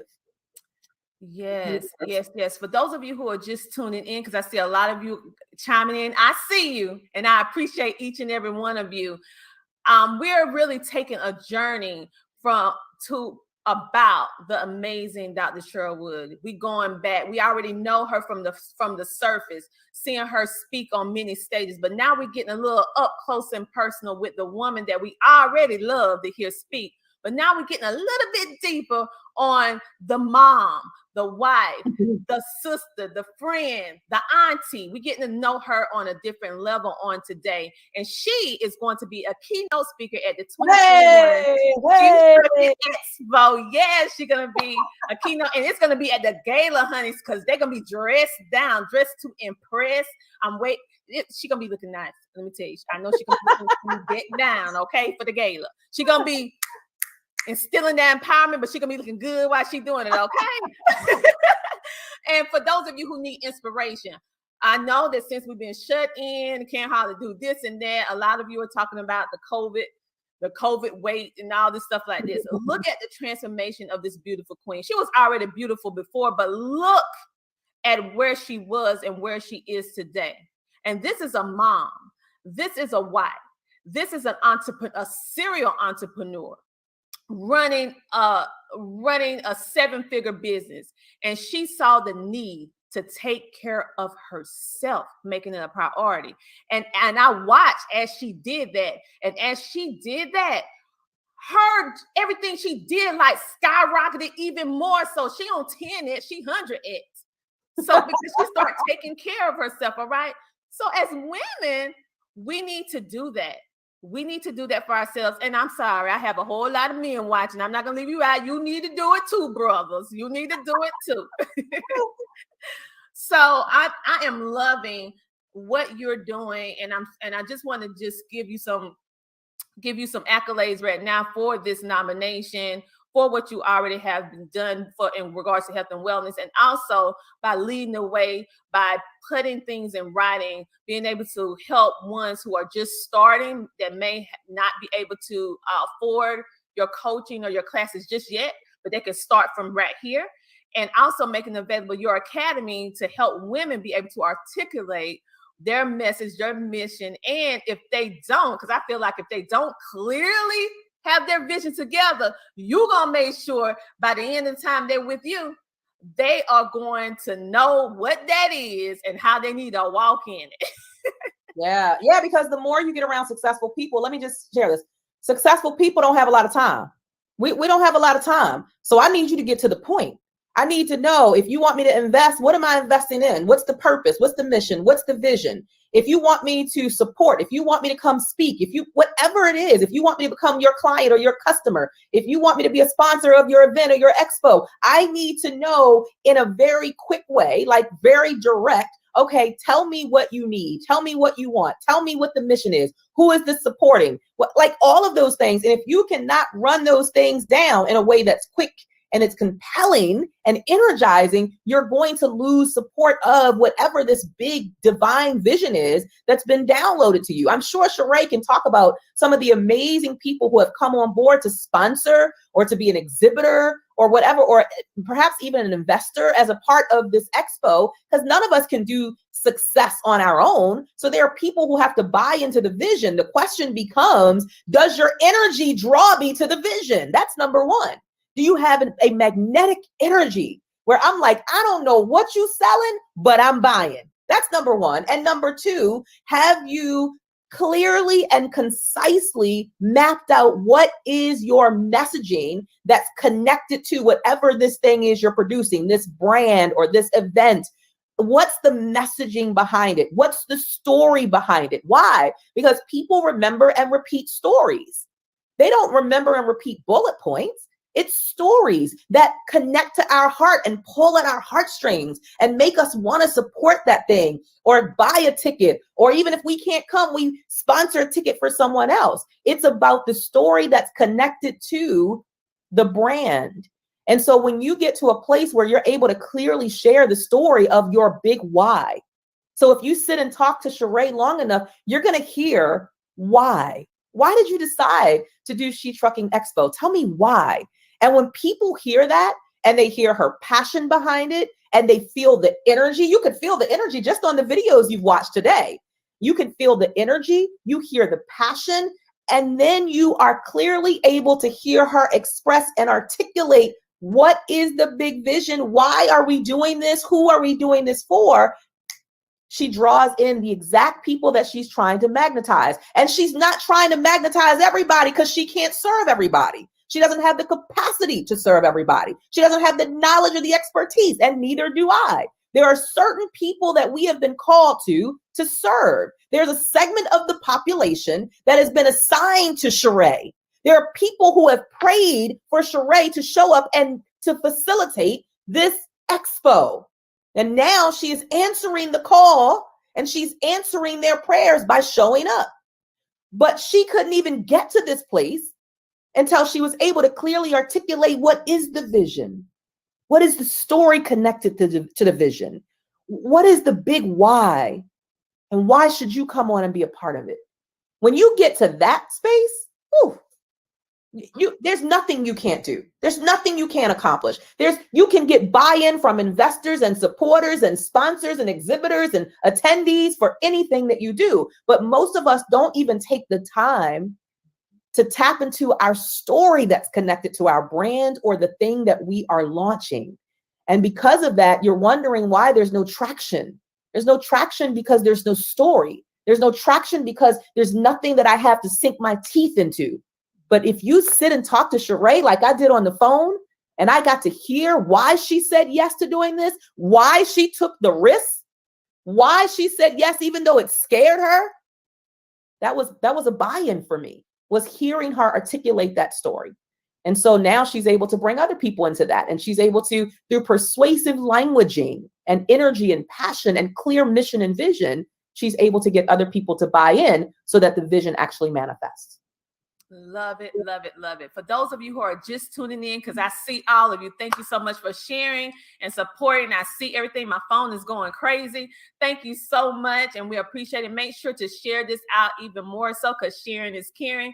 Today, we're talking with the amazing Dr. Cheryl Wood about Sheree Moore, the CEO of She Trucking. The expo that is taking place this weekend starts September the 17th through the 19th. You can actually still get tickets by going to shetruckingexpo.com. That is shetruckingexpo.com. And the amazing, let me do it this way because you're over here. The amazing Dr. Cheryl Wood. She is actually going to be at the gala pouring into you. You think she poured into you tonight. Honey, wait till you get in the room with her. At this gala, okay? I am loving it. We have some guys on. Thank you for showing some love and support.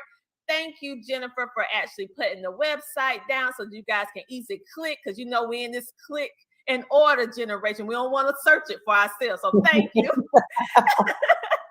Yes, and I'm so glad. Oh, Taisha Williams, she actually won a free ticket from the gala, from the giveaway that we sponsored. Wow, what a blessing. Wow. Yes, so we're happy. So yes, make sure to take some photos so we can post you up on the Tina Ramsey Show and podcast page to let them see that you're enjoying yourself at the She Trucking Expo.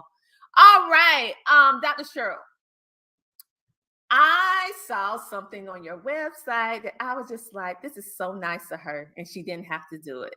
So if ones go to CherylEmpowers.com, you'll be able to receive a free My Signature Story template for free.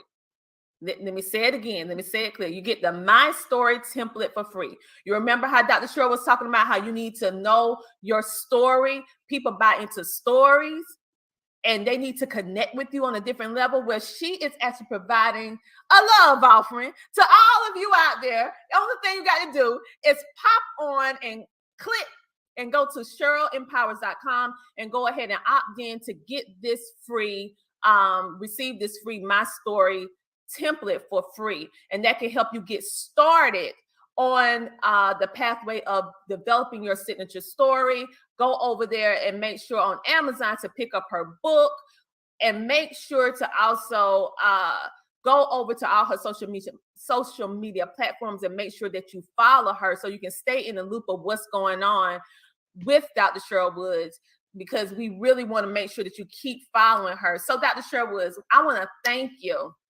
so much for coming on the show today. Oh my goodness, everybody in the room. Yes, she has a course. She got a course. She has an academy, honey. Let me change it. Academy. She got a school for you. She have an academy to teach you how to do, how to speak well, how to articulate. And thank you, Sheree, so much for watching, supporting, and sharing. And make sure that you go ahead and get the ticket. I'm not sure whether or not if the gala part of it is sold out yet, but if it's not, go ahead and grab your ticket so that you can hear her live and in action in person. Also, is Dr. Cheryl Woods, is there anything that you want our audience to know, anything that you have coming up that you would like to share with the audience so that they can support and participate with you on? Yeah, I mean, number one, I just want to thank Sheree for having me as a part of this amazing event. And really, it is a dream fulfilled. I'm going to call it that, because it's something that undoubtedly she has journaled about and made notes about and maybe vision boarded about. And it was a dream that now is going to manifest, but not manifest simply because she vision boarded or journaled or thought about it, but because she stepped into action. So I say, number one, thank you, Sheree, for stepping into action and becoming a beacon of inspiration for other women and men who will also take action because you take action. So it is literally like you creating footprints for people to follow in, and you set those footprints and they will follow and they will say, my God, if she can, I can. Okay. And then they'll veer off and they'll find their own way, but you are crafting those footprints now for them to be able to get started. So you are in the transformation business. And I thank you for allowing me to join you in this transformational journey. Number two, I am hosting my own event, which is an annual event. It is completely free. It is virtual this year. It's called SpeakerCon. And it is for all the she truckers and the he truckers and everybody who's going to be a part of this amazing event to come and learn how do you take everything that you're already doing and 10x it by adding a story to it, by giving power to your voice. Because oftentimes we think that this is the only thing I can do. Oh, trucking is the only thing I can. No, trucking is not. That's one stream of income.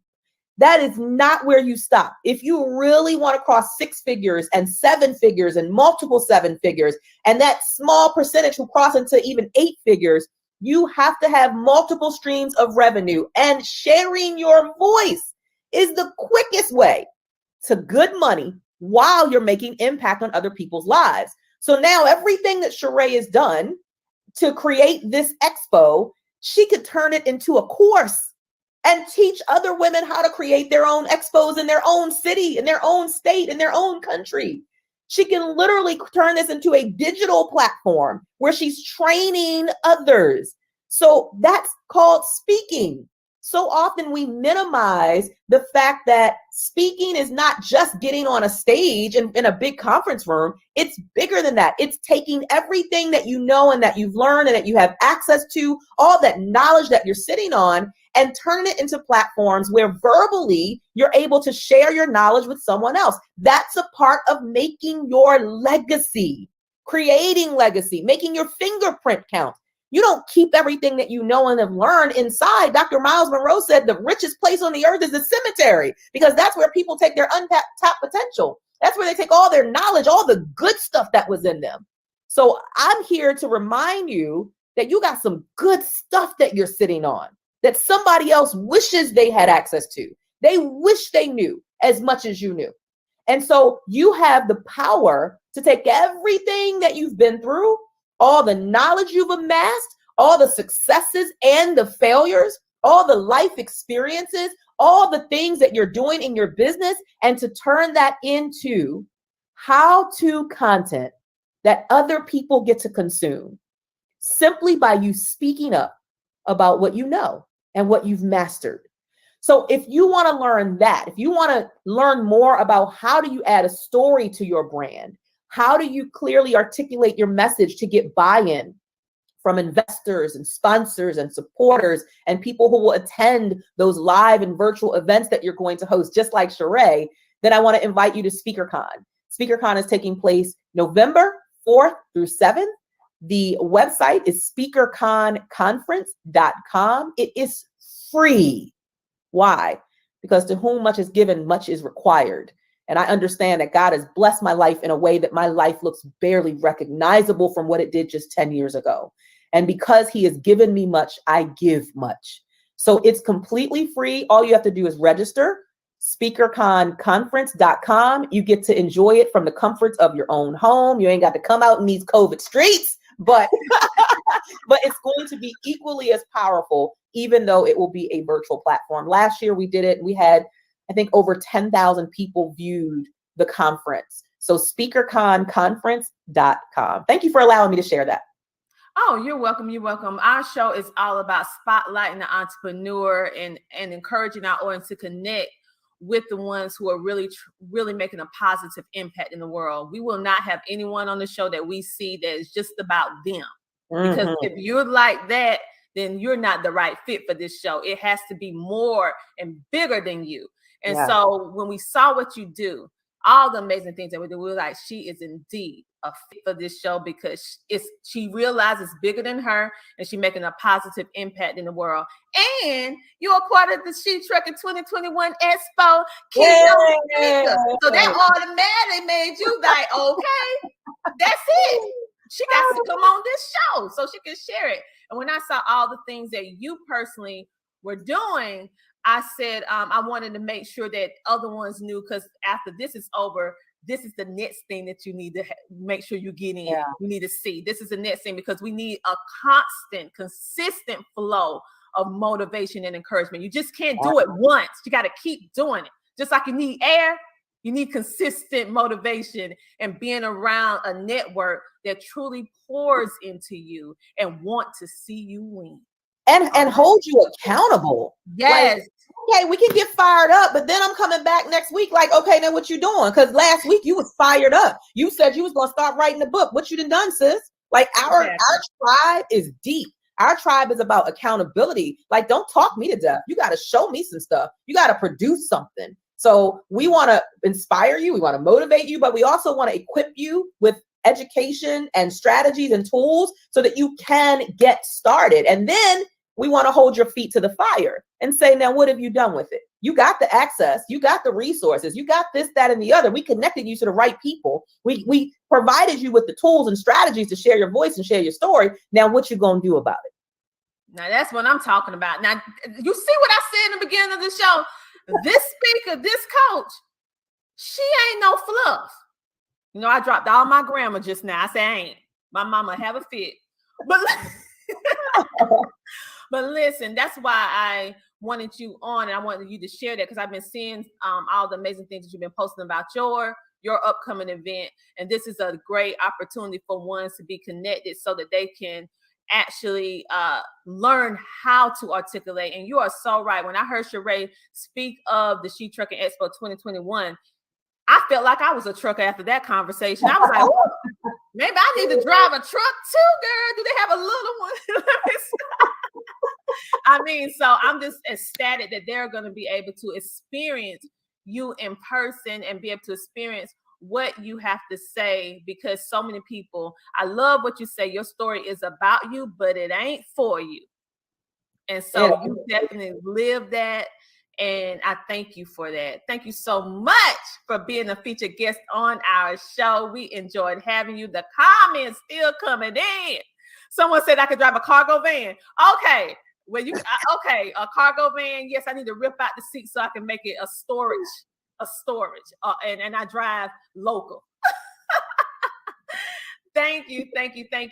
And Dr. Sherwood, I just wanted to make sure that you had time to share what you are doing.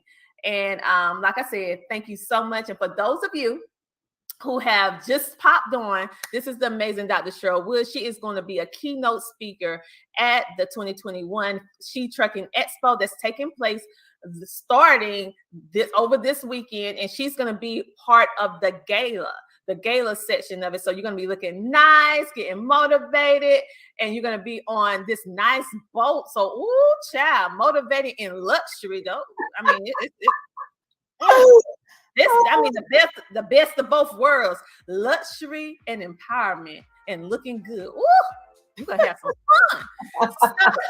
So on that note, we want you guys to stay motivated. We want you to know that the Tina Ramsey Show and Podcast, we got your back.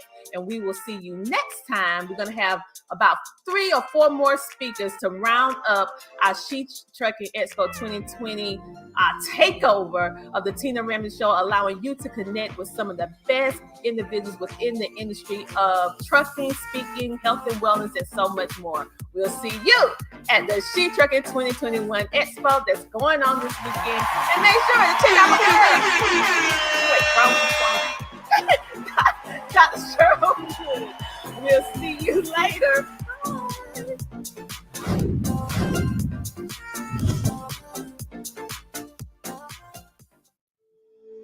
CTR Enterprises is a consulting service business created for entrepreneurs and startup businesses to provide them with beneficial assistance and coaching for business development.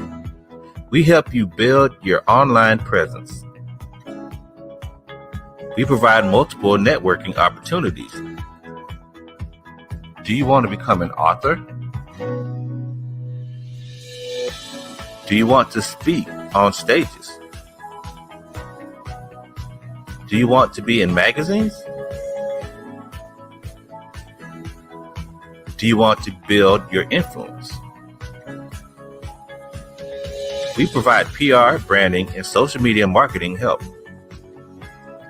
We have resources to help business owners grow. We have a community of business leaders ready to network. We provide homeschooling consulting for busy parents and business owners. We teach you how to start a TV show or podcast. We teach you how to monetize what you do from the comfort of your home. We help entrepreneurs maintain their health naturally as they scale up their businesses. CTR Enterprises is the one-stop shop for the wants and needs of today's entrepreneur. Visit our website today at www.coachtinaramsey.com. We are here to service you.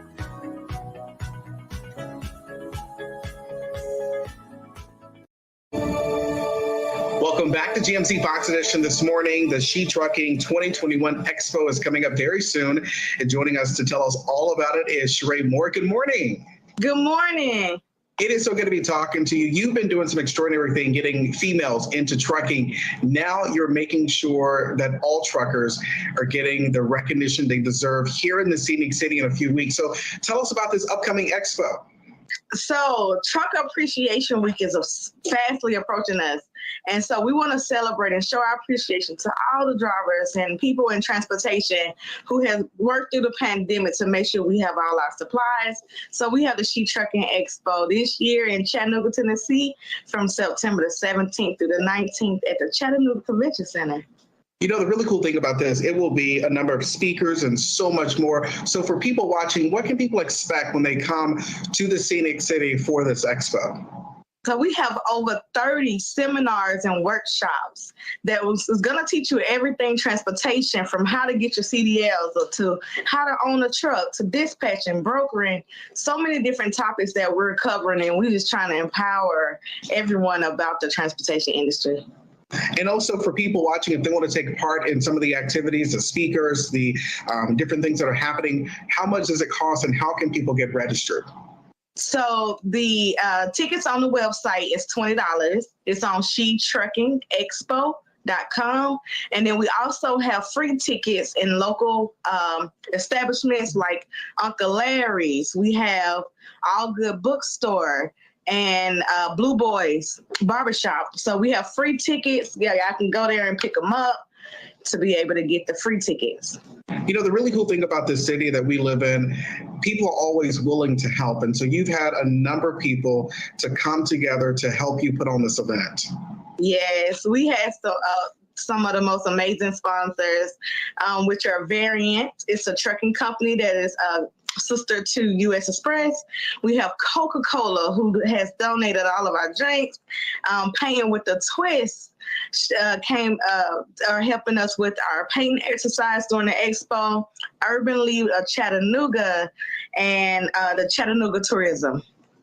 Sounds good. It is going to be a fun event. Check it out. Here's more information on your screen. The She Trucking 2021 Expo. This is to educate, advocate, and empower September 17th through the 19th here in Chattanooga. And this all will be taking place at the Chattanooga Convention Center. Of course, if you'd like to get more information, go to shetruckingexpo.com. Again, Sheree, thank you so much for joining us this morning. And you know what? We're just so proud of the work you're doing, and keep doing the more work that you're doing to empower so many truckers across the country.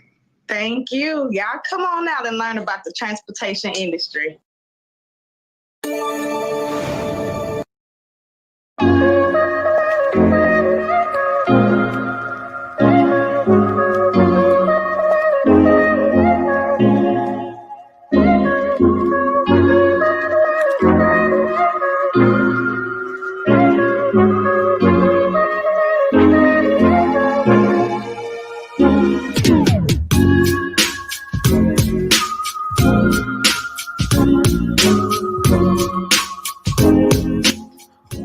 To be a featured guest on our show, go to thetinaramseyshow.com. Come share, shine, and grow on the Tina Ramsey Show.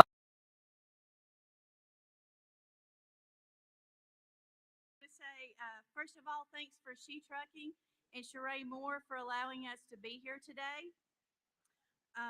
Also, everybody else here for making this event such a success. I am Donna Finney, and this is Tanner Massengill. We're with Commercial Insurance Associates here in Chattanooga, and we're here to talk about insurance. Insurance is one of the leading expenses for trucking companies today. And when it comes to insurance, it can be a little difficult to understand. During my years of working in the family trucking company, I know firsthand how confusing insurance can get. So today, we would like to review some of the most common areas of confusion. Tanner? To begin, we'd like to discuss why insurance coverage is so expensive. In 2019, the commercial auto segment saw underwriting losses of over $4 billion. For nearly a decade, the commercial auto segment has been an unprofitable segment for insurers. For this reason, we expect to see rates continue to rise to compensate for these losses. Well, one may ask, what's driving losses?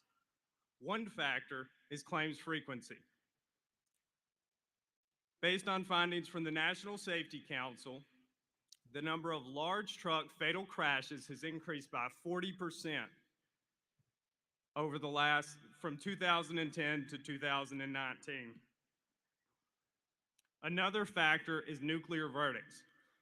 A nuclear verdict is a jury award that is beyond what most would consider rational or reasonable. While there's no defined amount to be deemed a nuclear verdict, most would consider it to be a jury award above $10 million. These nuclear verdicts have been increasing at a staggering rate. Over the last 5 years, there have been nearly 300 nuclear verdicts, compared to just 26 from 2006 to 2011. Not only has the frequency of nuclear verdicts been increasing, but so has the severity. One study found that the average verdict size for a lawsuit over $1 million has increased by 1,000% from 2010 to 2018, rising from 2.3 million to 22.3 million. This has caused a number of large trucking operations to shutter their doors. But these verdicts aren't just affecting large trucking operations. RCX Solutions Incorporated is an example of a mid-sized fleet that was forced to close after a claimant was awarded a $23 million verdict. In lawsuits that went for the plaintiff, the most commonly cited factors were hours of service violations, lack of clean driving history, and driver fatigue.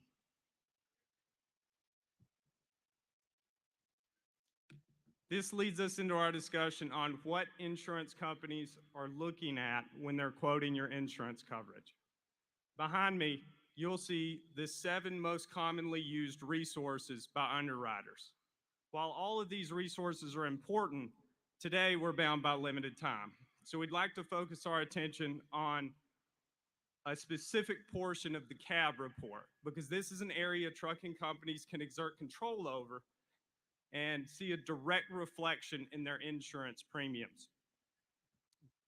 First, what is a CAB report? CAB stands for Central Analysis Bureau, the name of the company that produces reports. You can think of a CAB report as essentially a credit report for a trucking company. These reports include comprehensive, up-to-date information on any motor carrier and their safety, finances, and overall operation. Some of the most important information that's found within these reports is taken directly from the FMCSA, and it includes calculations similar to your CSA score and the same 7 basic categories. Underwriters take violations in these basic categories very seriously. For some insurers, if you have more than 2 alerts, they will not consider quoting your company. For them, it's an automatic decline. While it's certainly debatable whether a CAB alert actually deems the trucking company unsafe, it's not debatable that a plaintiff's attorney could attempt to use this against you in court. An attorney could attempt to convince a jury that a CAB alert is the federal government certifying that your trucking operation is unsafe. The plaintiff's attorney could attempt to use every violation that your company has received in an attempt to elicit an emotional response from the jury. This is known as reptile theory. Reptile tactics are also a reason that we see so many nuclear verdicts today. Insurance companies take violations so seriously because it makes it difficult to defend your company in court, often resulting in higher payouts even when the verdict doesn't reach nuclear status. Unfortunately, this disproportionately affects small trucking operations more than any other category. Large trucking companies tend to be inspected often enough for good inspections to compensate for poor ones. And they also tend to have the financial resources to more regularly maintain and replace their equipment. For this reason, it's imperative that trucking companies keep a watchful eye on their violations and alerts. Every penny spent preventing violations through properly maintaining equipment, training drivers, and challenging inaccurate violations via the data queue system can reap major benefits on your insurance renewal. Like all commodities, insurance is heavily dictated by supply and demand. By getting preventable violations, you are reducing the number of insurers that are willing to look at your insurance coverage, reducing the supply of insurance that's available to you, and increasing your prices.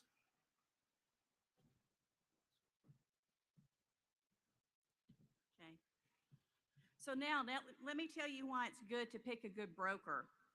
Any broker can give you a quote, but not any broker is going to be able to understand your industry, is be able to help you manage violations and safety.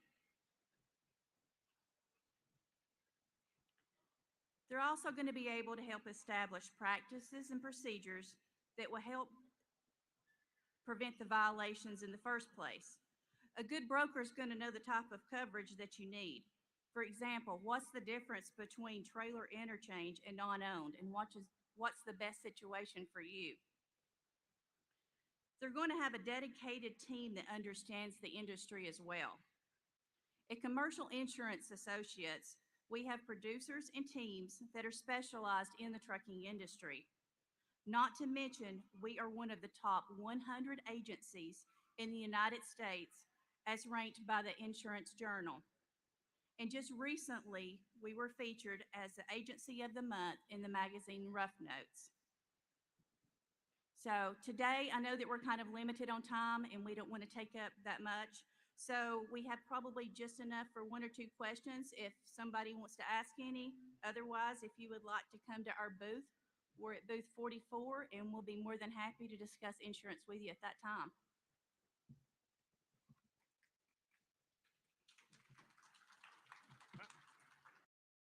Network was created for today's podcasters. We provide a safe haven for content creators that are everyday people doing extraordinary things. We have a system of positioning, monetization training, coaching, and support for our podcasters' success. CTR Media Network simply bridges that gap with a level playing field for your dreams to come true cost effectively. Our team provides a premium service and experience for our podcasters to grow. CTR Media Network provides access, support, resources, coaching, and community for our podcasters to win, if you put in the work. We believe that we are living in a unique time which requires you to share your message of hope with millions of people around the world. Remember that the world is never too saturated for you, your voice and message. A platform for positive, impactful media where the content creators are in the driver's seat. Visit our website today by going to www.ctrmedianetwork.com.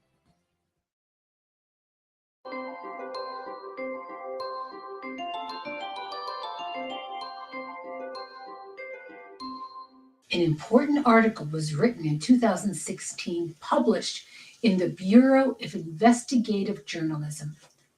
How Big Pharma's industrial waste is fueling the rise in superbugs worldwide.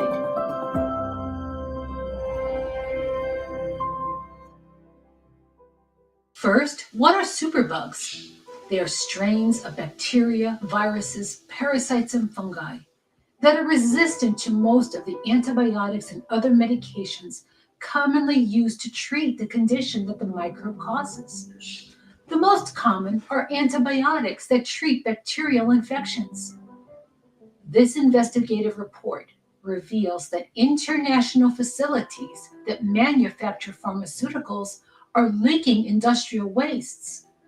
Ingredients used in antibiotics get in the local soil and water systems, leading to bacteria in the environment becoming resistant to the drugs.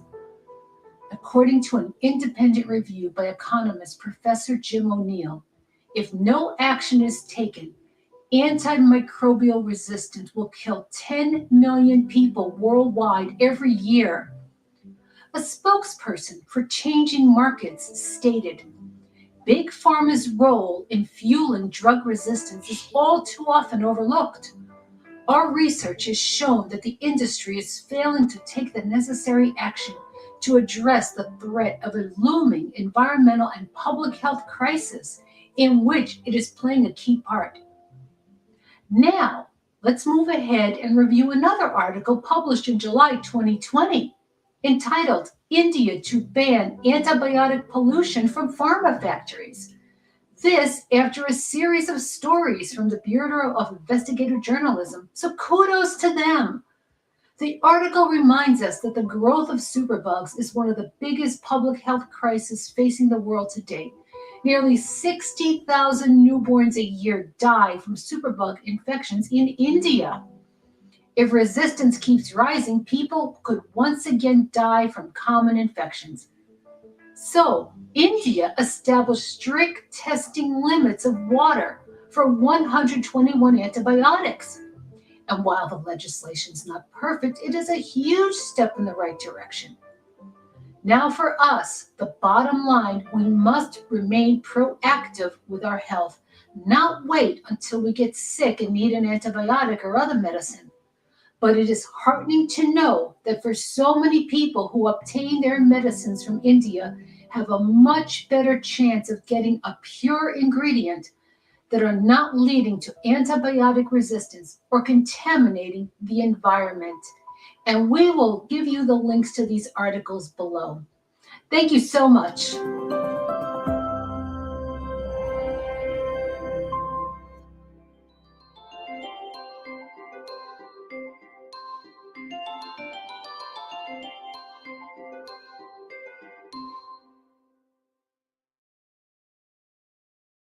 To talk about.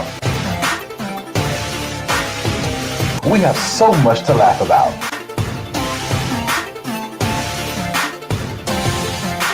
All here on Finkley. I put my trust in you. Hey, what's up, everybody? It's Sunday Best Season 5 winner Joshua Rock is here, and you are tuned into the one and only Michael Finkley Show. We still On an all-new Michael Finkley. Y'all, prepare to laugh. Grammy-nominated comedian and actor Lavelle Crawford's here. He talks with us about his start as a comedian, his Grammy nomination, and future plans. It's a show you don't want to miss. Next.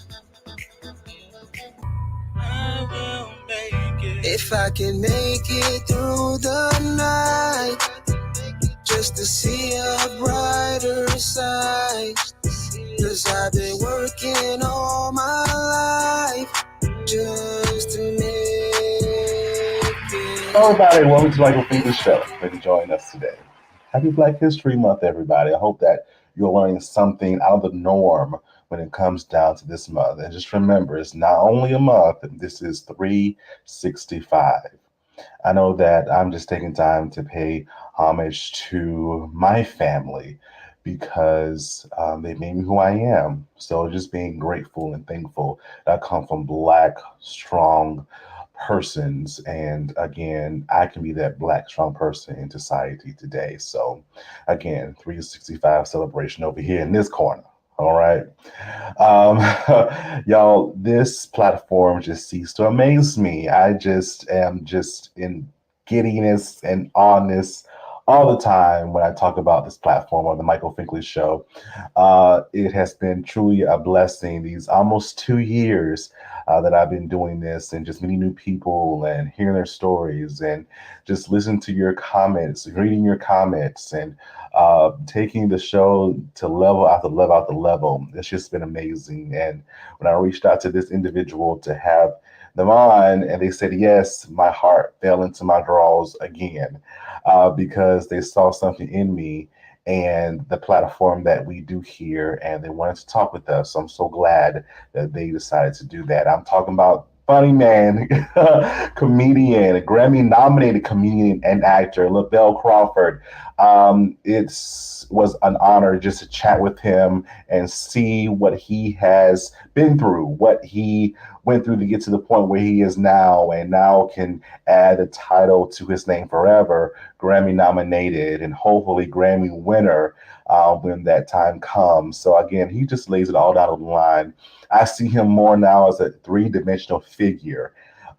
Because, you know, you see him on television, you only see one side of them, but when you sit down and have a conversation with him, that makes the difference. So I hope you enjoyed this interview, because I know I did. I laughed and I thought, and again, just inspirational and also life-changing for me as well. But I'll tell you all that later, okay? Enjoy the interview.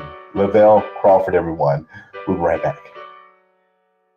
Coming up, funny man himself is here, Lavelle Crawford. Don't you go away. Hello, everyone. My name is Michael Uchebu. I'm a Nigerian actor, popularly known as the industry as Nollywood. And you are watching Michael Finkley Show.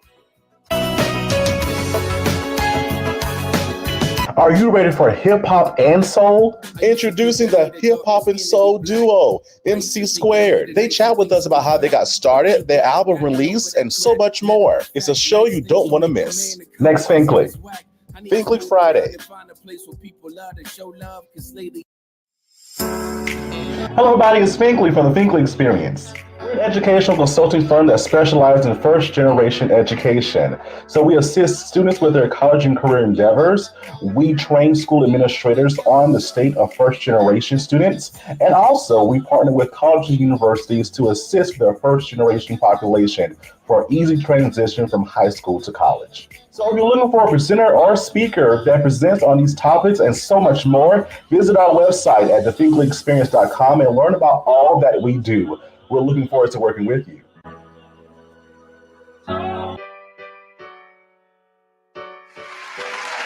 Well, hello, everybody. Welcome back to the Michael Finkley Show. Now, my next guest, y'all, he is a comedian and an actor. Y'all know who he is. He is Lavelle Crawford. Lavelle, thank you for being with us today.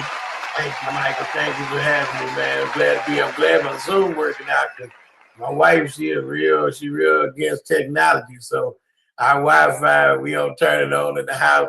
They put in electromagnetic waves. So I got you on this little cord, and it would take it all day for this sucker to warm up. It warm up like an old Chrysler.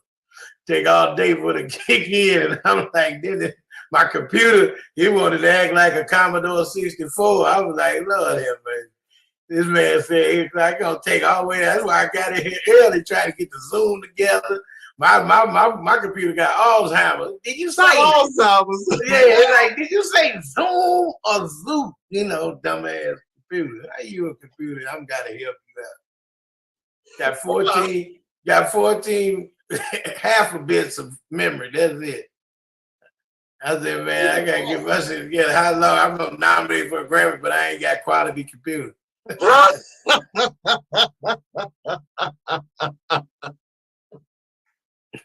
Lavelle.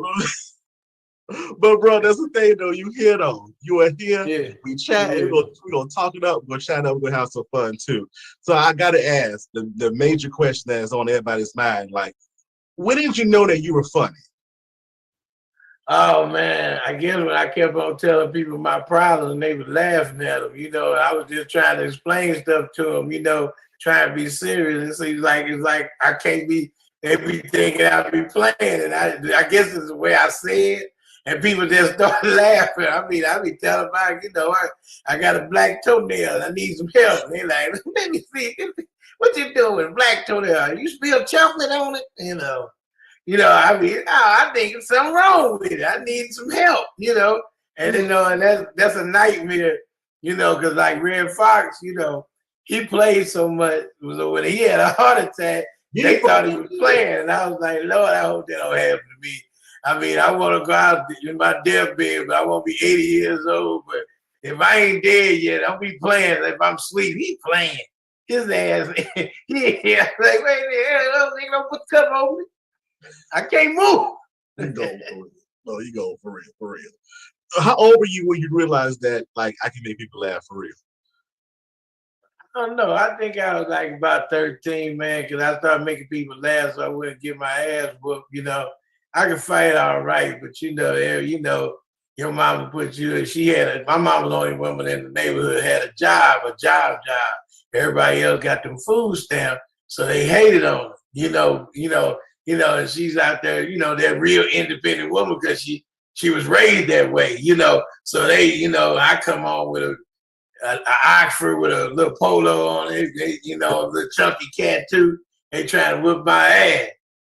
Yeah, you know, like, hey, where you get that from, you know? And then they, you know, and I was more of a friendly guy. You know, I was the happy, you know, nice little chunky. The kids, they would draw for Sesame Street or something. You know, I was humble, you know, and I thought I watched good things like Mickey Mouse Club. So you see Spider-Man, you want to be a superhero, but I wasn't no violent kid. Some of these kids lived the street. They saw their mom get whooped by they not real daddy. You know what I'm saying? You know, they went through some stuff. So, you know, I tried to be funny. You know, it was tough ass gals and tough ass dudes. So I would get my ass whooped on both sides. So I had to become hilarious, you know. And then I wound up knew that I was strong when I could fight. Then when I went, you know, I got my size on, then I started whooping ass. Before that, I would tell a joke, I'm making people laugh, whatever stupid ass shit I could get away with, you know. I think that's when I started just being funny, just finding ways of twisting things. I made my mom, when I got out of ass whooping for a progress report because I made her laugh, I said, oh man, I got something here. I can do this. Yeah, thank you, Lord. I said, hey, man, I got an F, but check this joke out. When you said that at some point in your life, you're like, comedy is where it's at. How was the support for you? Were people on board with it? Or they were like, no, you can do something else? No, I'm black, man. Ain't nobody on board. People are more supportive to somebody who ain't talented. You know what I'm saying? So true. That's true. Yeah. Somebody who suck.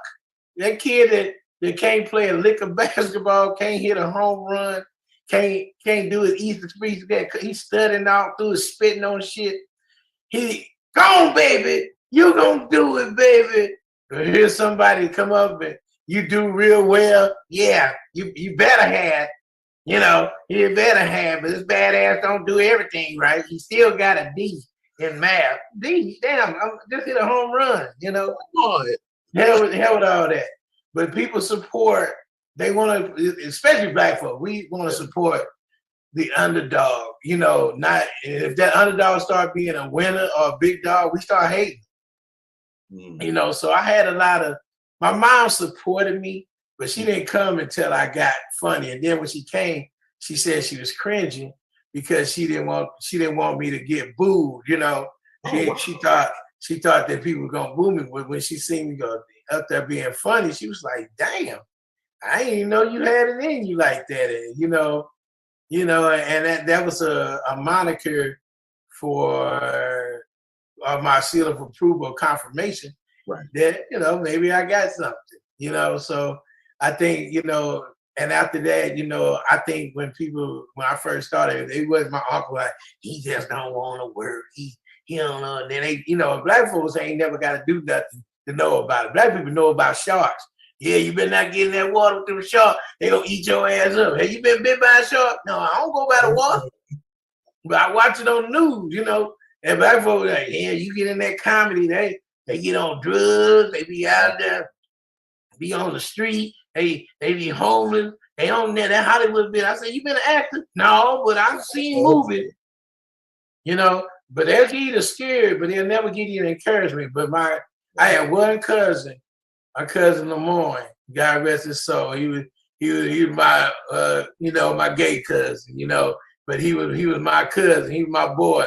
And I left him. I ain't care if he was gay or not, because he was good looking. So he always got the girls to come over to the car. And once they get in that car, I had the mouthpiece. He had the looks, and I had the mouthpiece. So I talk him in the backseat while he eating on the popcorn up and watching the movie. He didn't care about it too much. So I think he used to come to all my shows at open mic. And he would bring all his crew with him. It would be a bunch of gay dudes. They thought I was gay. I wasn't gay, but my cousin is. But he loved me, And they be dressed to the nines. Be up there. That's my boy. They be laughing hard. They be looking at me crazy. I said, shit, I don't care. He was family, And he came to all my shows. And then after that, once people found out about me, my family started hearing about me. Then everybody wanted to, My mama supported me, my cousin supported me first, but then, everybody kind of, after they see me win a contest, oh shit, he might be doing all right. Yeah. And you're doing better than all right. Yeah, I'm blessed now, that was like 40 years ago, but now, it's all, my nephew or my cousin. Right. The Bill Crawford. And then my sister will try to downplay it. I mean, he got his life, we got our life.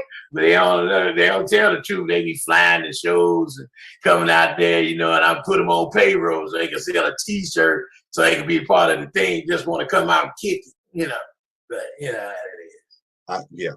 I get you. I get you. People just come out of woodworks too. Yeah. Oh yeah. But them that come out of woodwork, they don't get no love,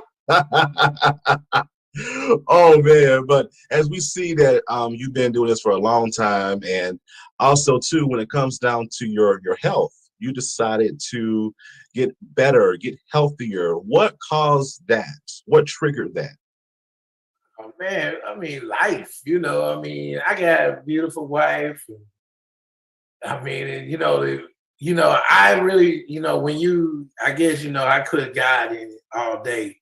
Jesus is my savior. I cuss and talk like a mess, but when it comes down to God, I whoop your ass on, but my wife, and the Bible say you find a wife, you find a good thing. And with my wife, I got blessed with her. She got me more in the church than I was. I was already going to church, but I found out, I was out there living in sin, and I got married, and then I was blessed with my little boy.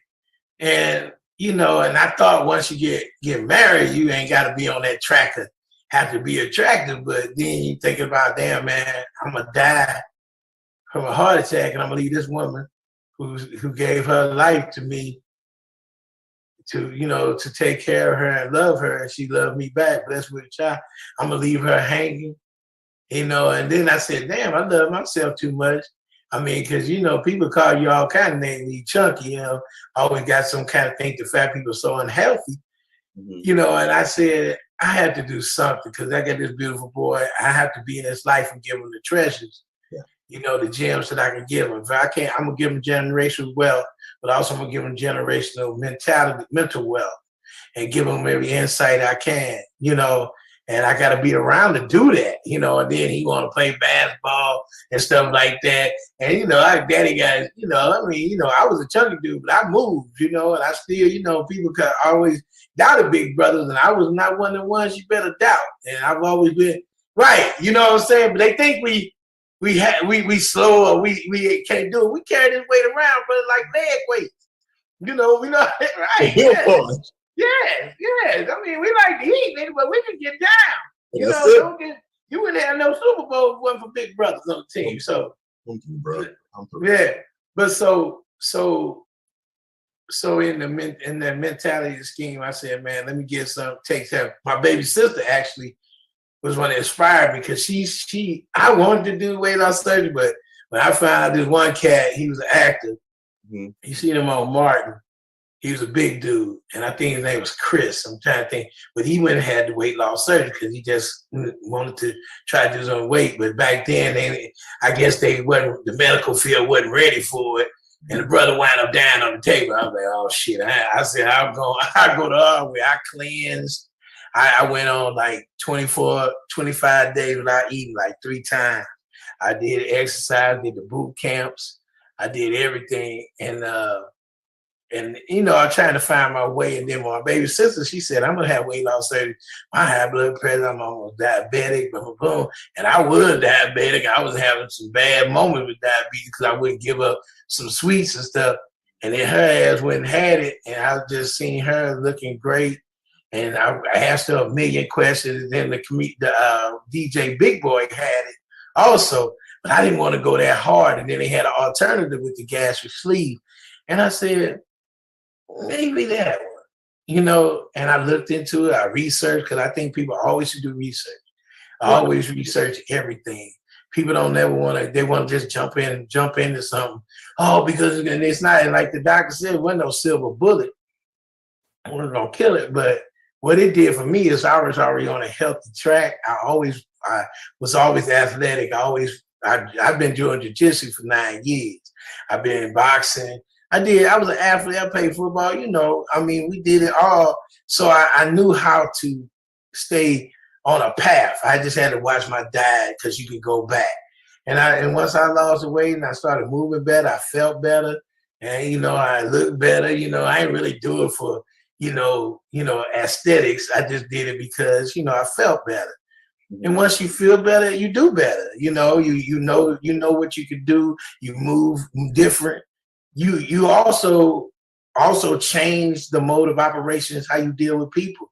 You don't always lose weight just with your weight and poundage and inches. You lose weight with people who you deal with. Your surroundings even get smaller. You get thinner. It's like the road manager I had, he's like a brother to me, but we wound up falling out when I lost weight because he used to do devious stuff. And since I, go get something to eat, go to sleep, go tell my jokes, just go get something to eat, hear what I'll be mad, but I let it slide. But once the food wasn't the obstacle or the substitute, I eat a little bit now. I eat some good food, but I don't. I could go a whole day without eating. But once I get hungry, I eat a little bit, and it's enough. I don't sit up and let's go to Burger King. Shit, let me get more 4 Whoppers. Let me get let me go to Cracker Barrel. Give me that that hash brown casserole, double French fries, and 5 pieces of that catfish. Give me double jelly on that something, bitch. That's how I used to be. Give me, man, I ain't got no cheese on my eggs. I need a little more cheese. And what my sweet tea? That's sweet. Bring the sugar over here. Let me do my own. And once you took that out, you look and say, man, it ain't like people always say you changed. Most of the time, it don't be you, and that's the truest fact I ever heard. The people around you change. Everybody changed. My family, we all eat healthy. Our house look like Whole Foods. They juice. They do more than me. Some of the shit I be like, man, we ain't gotta do all that shit today, But it helped people around me. I inspired a lot of people that I didn't even know that I was inspiring. My boy wound up having Roman Murray, and he looked great. I mean, he dropped the weight off, and it was a competition thing. He didn't want me to get smaller than him, and he's still looking big, and then everybody, But whatever. I don't do it right. I don't do nothing for nobody but to make myself better. But if I inspire people, even when I talk to them, I said I don't do it for prestige. I don't help people out for prestige. I didn't gave away thousands of dollars. Your ass will never know who I gave it to, because I don't want these Negroes to be on videos taping shit that I do. I don't care about that, because God gave it to me. I thank God I am the lender instead of the borrower, and that's a blessing. My wife give me that. We look at that, and we look at our life, and our life has been blessed every day from that. So that's when I went on that weight loss journey. That journey was needed. And my one thing my road manager that I fired said was real. Nobody can really sit up here and say they live 2 different lives. The bigger guy from there, because like I tell people, being a comedian, strange enough, on stage, I was confident as a lion. I was a tiger on stage, and I still am. But off stage, I would go into that little insecure fat shell. Like, now that I'm off that stage, everybody looking at me a different way. They coming up to me, oh, you want to eat? Now I got to get defense. Like, fuck you, I ain't hungry, man. So now it's almost like I go into the shell. Before I got married, I look at the girls, and I know they didn't want to be with me, but I still, once I get my confidence, I would walk up. I ain't afraid, but for a minute though, that part of me was crazy, man. It was like, now, I didn't became a man that I am now from the weight loss. I didn't stepped into the real man. That shell then came off, and now you got a man, fearless to the nines. Fearless to the nine. I love it. I call all day long, and they know my family first, and nothing that this world could do to me, because I got a God behind me. I got the creator behind me. I am fearless. There's nothing I'm afraid of. That's it, Lavelle, right there. Transitions, and that has been a great transition for you, because it's affected all of your being, and that's the way it's supposed to do to make you better, right?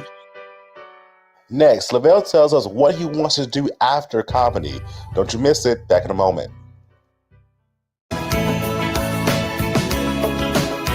Michelle Ryder from The Circle Season 3, and you're watching The Michael Finkley Show. Colors. What the? Oh, God. This one. Yeah, right, Marine. So I guess we don't stand for colors, huh? I'm sorry. I was starving. What was you eating on anyway? Let me put you on. This that Lucy's Hoopie Pie. Okay. Hey, but before you go, Marine, what can I get me one of those? Oh, at all the Super Target locations, Sergeant. Okay. And where can you get your chart sheet at in the morning? On your desk. As long as we track.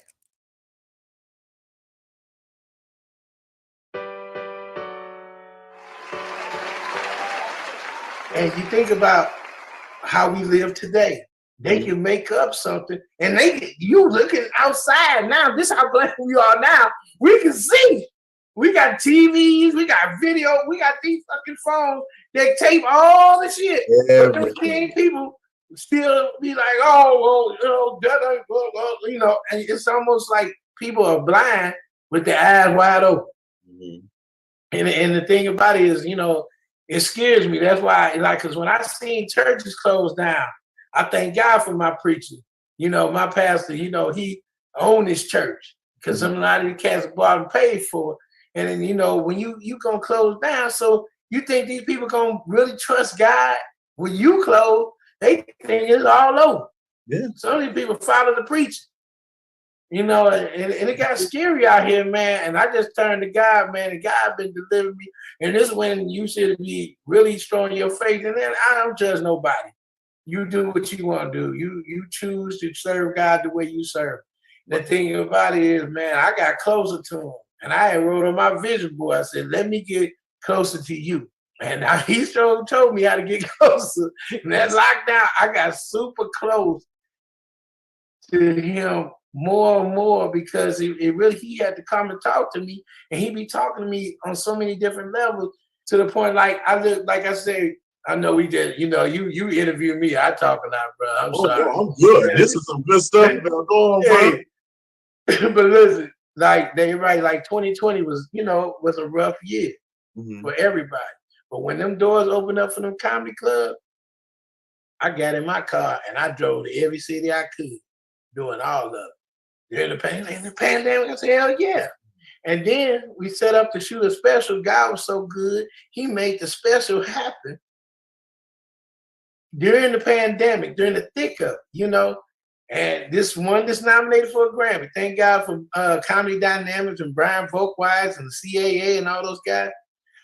And we went and shot it in Tempe, Arizona. I wanted to shoot it in Houston, where we were down here in Texas. They was coming. It was the Cubs was open, Jack. We were fearless here. Bring COVID in here, goddamn it! I got a 45. I'll take on that goddamn COVID, you know. And I was hoping we could come down here and do it because that'd have been just on another level. But where we did it, it was great. My son introduced me. It was a beautiful setting. Wow. Huh? I said, oh, wow. Yeah. If you watch it, my little boy my 11-year-old comes out who wants to be an actor and all that. And he came out and introduced me. It was a wonderful moment. The special was fantastic. And then it got nominated. And I think it got nominated because I kept my honest feelings. I didn't come out trying to be afraid. I didn't come out trying to work for a company that ain't giving me a damn check. I didn't come out to do that. I didn't come out to start anything. You know, I came out as Lavelle Crawford. Right. You know, because that's how Lavelle Crawford is. Lavelle Crawford got in trouble in elementary school because I ain't believe the teacher. I ain't listen to her ass because I knew she didn't have my back. I got in trouble, and I didn't know if my mom was gonna come and help me out. I got my ass paddled because my mouth gonna run. I got my ass threw off the church bus.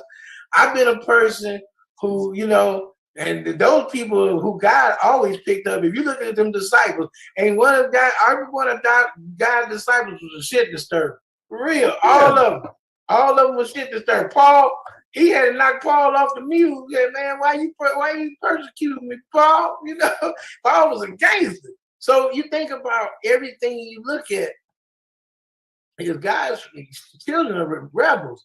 And then sometimes you have to be there, and he'll protect you. Because you always knows about that bad kid, that kid that get into trouble. His mama was like, you going to stay with me. I'm going to make sure you all right, because I know your ass.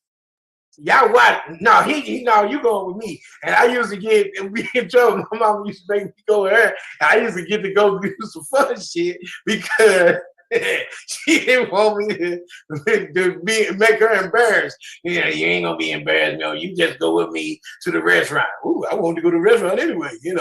So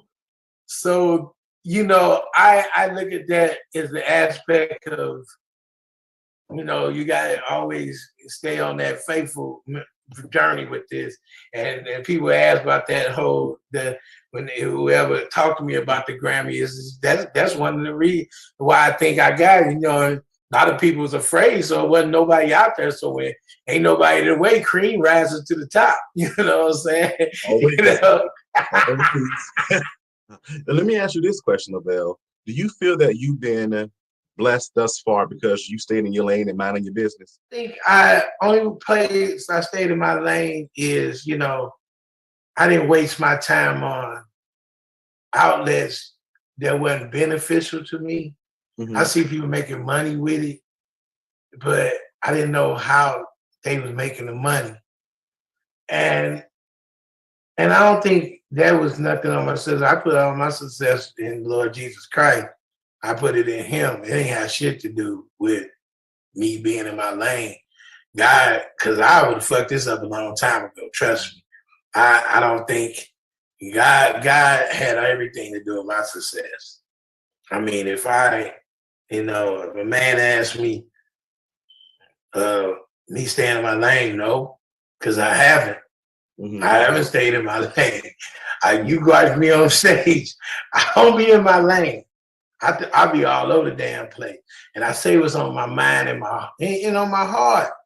And I think that's what makes me funny is because I talk about what the fuck I want to talk about.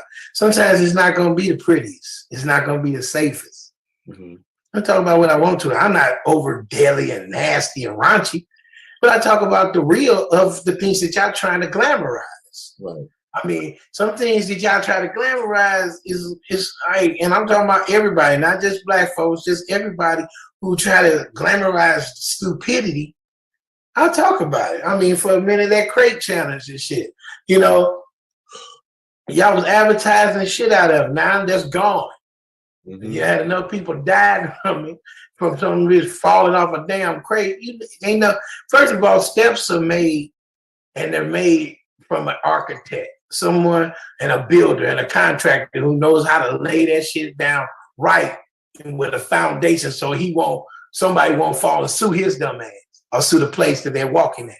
But your special ass gonna go, yeah, I'm gonna walk up this thing, all Kurt, and get taped. And then, and it's fun if y'all just having fun. But when y'all put it on thing and calling it a challenge and you advertise it, glamorize it, it's pure stupidity. It's more stupid people with smartphones, and I don't want to get in trouble for that, but it's more stupid people with smartphones than smart people with smartphones. And they seem like the smartphone gets smart because it ain't doing what you're doing, but it's taping how stupid your ass is. I'm saying I ain't even smart enough for no smartphone. I said, I don't even like it because that some bitch come up, he all in your business. You ain't even talking to us. That phone just light up. Did you say, no, I did not. Not your damn business, phone. Siri gone. You should be on break. Siri never on break. Man, I got this app, and these apps are some bitch like this True Bill. I put that shit on my app, and you got a unauthorized large sum of money you spend. I was like, man, your business, True Bill. I ain't asking you to talk about what I'm buying. Shit. Did you buy a bag of weed? Man, look here. They got too much in your business. I'd be damned if I deal with them damn robots. Them robots will fuck my life up. Yeah, I got your form. You looked at Pornhub now. No, I did not. You're a lie. My screen was frozen for almost 5.5 hours. Let me turn this off. Where that safe switch that turn your ass off? You gonna get everybody in trouble. Everybody. On it. Man. Oh, dang, Lavelle. Well, let's go. Standing in lane, no, man. I just think, God directed my path. I mean, because I look at my success as a blessed success. I look at, and I don't judge nobody else's success. I mean, because mine, the things that I've gotten, I had to go down some long roads. I didn't get to the shortcuts fast. I didn't get I mean, I did Comedy View back when it was hot, but it never, none of this stuff blew me up. And I could have let life be bitter, but God, that's when I realized I got closer to God, because when I started getting bitter to a point of, man, like, why I ain't got whatever, bit, you know, God was made it so that didn't even really matter no more. And God started letting this eye closed up, because sometimes this might be the jealous eye. And this eye is the eye that sees what it needs to be. It's on the left-hand side, but it's by my heart. And it really sees what's really going on. Because you look at somebody making it, you think, oh man, they doing this, they got this show. Because social media make a motherfucker look like he balling out of control. Yep. You find out that nigga got one plastic cup, nigga ain't got no plumbing in the house. His car on E. He driving a G-Wagon, but that sucker it ain't never been on G or F, but it's on E every day. That nigga flying on a jet, and then motherfucker snuck on. You know, you look at, and then you don't realize how much they gotta pander to. They can't be free. I feel that I'm very free, because I'm doing it how I like Frank Sinatra said, I did it my way. I ain't do it the way where the enemy or the devil could come in. Yeah, you want it, you better go on it. No, I don't need yours. The way God gives, I mean, I'm getting all the stuff because you look at it, like you say, the nominated for a Grammy. That came out of nowhere. I didn't have nothing to do with it. Yeah, man. I mean, I wouldn't even do. I was in Ontario, California, and my family, my wife and son, we live in California. That's where he was born at. And we was just hanging out. Went to this vegan spot, and we was hanging out, and we was in there, and my agent hit me up. I ain't have my phone with me. I get back in the car. He said, Grammy nominated comedian. I was like, huh? I thought he was just playing with me. So then I called and said, what you talking about, man? He said, what you talking about, man? I said, he gonna say, you ain't get my message? And he showed me he had the clip from Variety.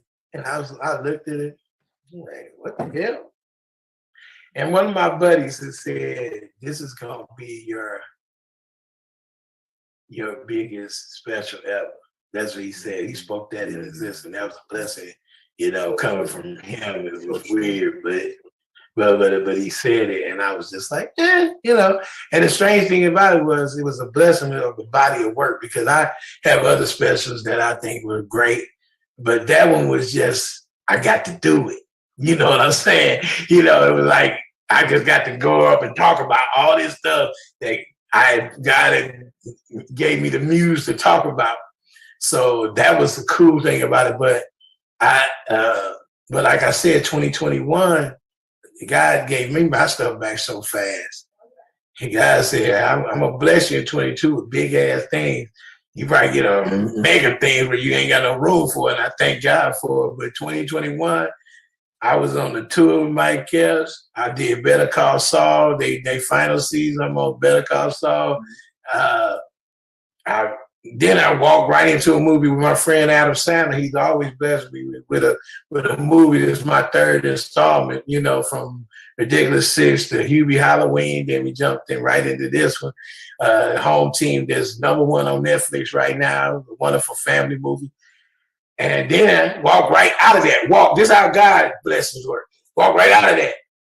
Right onto a little horror comedy thing where I played a vampire on Shudder, produced by AMC.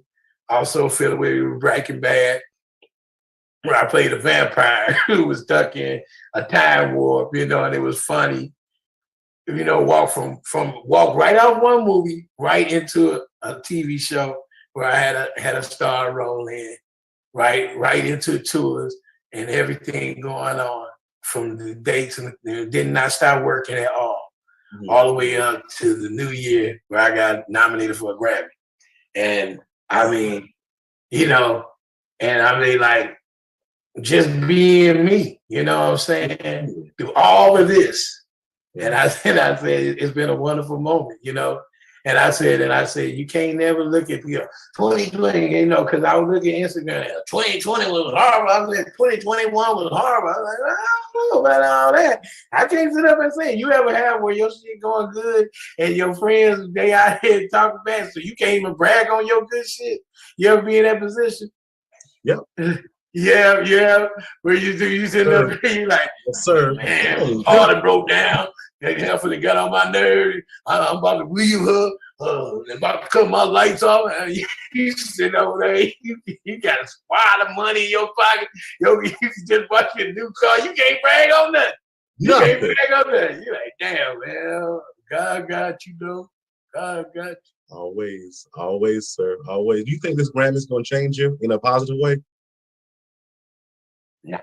I got a SAG award from being on Breaking Bad. I won an Actors Award. You know, I ain't even consider myself no thespian, you know what I'm saying? You know, I got an Actor Award for being on Breaking Bad. Walked right past Oprah. John, what's his name? What's the brother with the eye? Forrest Whitaker. Walked past Forrest Whitaker. All them, they was still sitting in their seat. They thought they was gonna walk up and get the award. I walked up and got me a SAG award right past all of them. You understand what I'm saying? But it didn't change me because, you know, I'm just humble, man.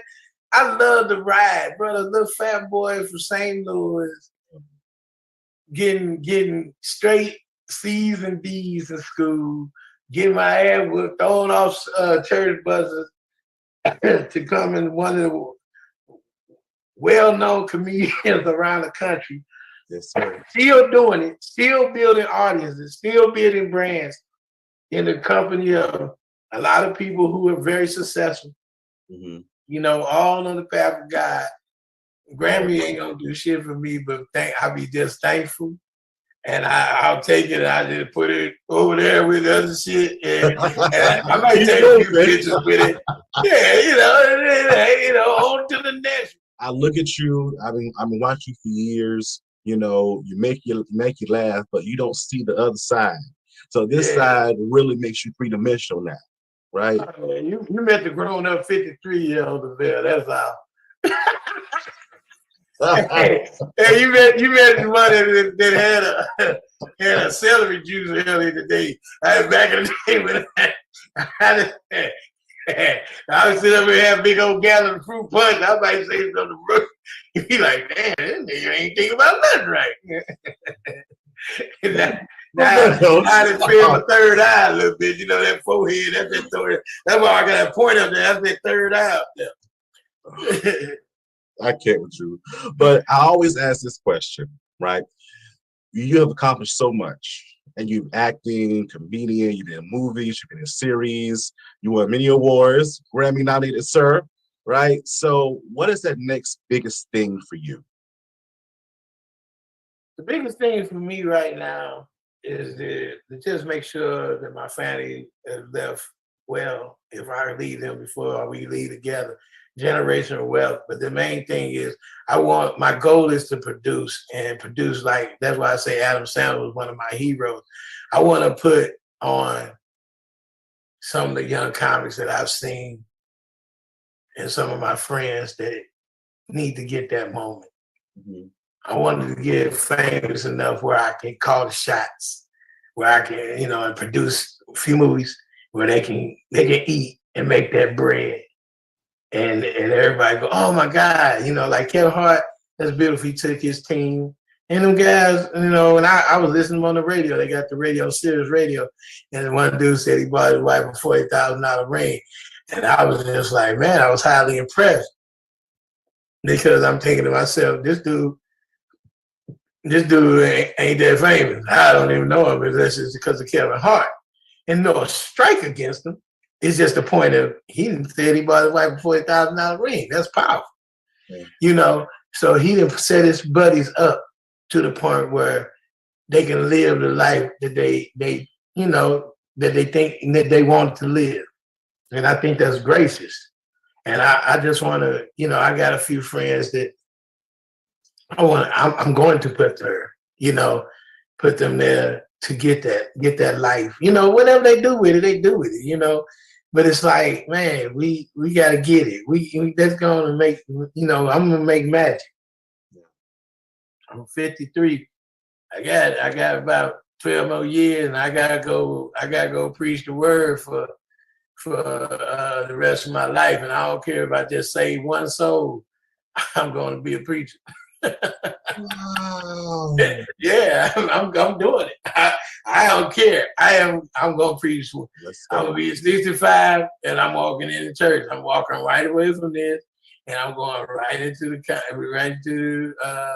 theology, whatever. I'm going to read my first sermon. I'm going to have me a little church I'm going to pay for, and I'm going to save one soul. If I just save one, that's all I want to do. One soul to heaven if I could do anything else. And I told my wife that. I said, man, I said, we don't, I live a blessed life. If I want to try to act like if I look over the fence and see they got a swimming pool, I said, man, I need a swimming pool. But then I get a swimming pool, I say, damn, I gotta clean this swimming pool. I gotta keep the swimming pool up. I gotta pay for this and put water in it. My water bill all high now. So you gotta look at how he blesses you. Yeah. He blesses you. If he wants you at that pool, he'll make, if God will, God bill, he'll make it for you. So when he put things in my life, man, like this comedy, man, I've been doing comedy for 30 years. Telling jokes over 30 years. It's been longer than that. I just say 30. It's been longer than that. And I've been doing this and making a living for 30 years. Let me say that, over 30 years. A living. I take care of a wife, 3 beautiful children, house, cars, all for telling jokes. Everything I've got is from God blessed me to tell these jokes. I ain't had to bust my back. I ain't had to go. I did all that when I was 16 and up, working my ass off. But I really wanted this, and God gave it to me. And I mean, he gave it to me in gangbusters. So when I look at that, how he blessed me, I can't go and serve him full time for the last part of my life. Hey, man, it's on. I got to.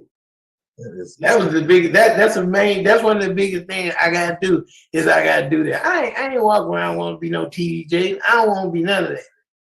I just want to be Pastor Crawford. Come over here. I'm gonna bless you. I'm gonna go and see about you. I'm gonna lay hands on you. I'm gonna tell you about God. I'm gonna tell you the real. I'm gonna get you to the point of you understanding that God is not to play with. You ain't gonna be sitting around here calling on God when it, thank you, God, when you get a little something, and then God, why you do this to me when something go bad? You call on all day. You drop in. Every time I go, before I get in that bed, I drop on that hardwood floor, but I put a pillow on my knees and I'm old now. And I lay it a pillow on my knees, and I just thank him for how every day the clouds and the sky is up there, the ground is under my feet, the wind is blowing still the same way. I'm still alive walking around here. And that's when you understand the realness. That is inspirational, sir. Wow, that is great. How can our viewers find you on social media? Well, you go to Lavelle's the Comic. That's Lavelle, LAVELLS, THACOMIC on Instagram. And you go Comedian Lavelle Crawford on Facebook. And then go to my website, comedianlavellecrawford.com. And you see me in these streets. Go on. Like I said, I'm not afraid of that no more. Because I'm doing a damn good job as much as I can. As long as I'm in it, in the fight, you're going to win, dog. You're going to win. You'll win. You sit up there and look up here. I look up, Mike Finkley show is on NBC. I'll be like, man, this time being did all that. You could have waited to do my interview.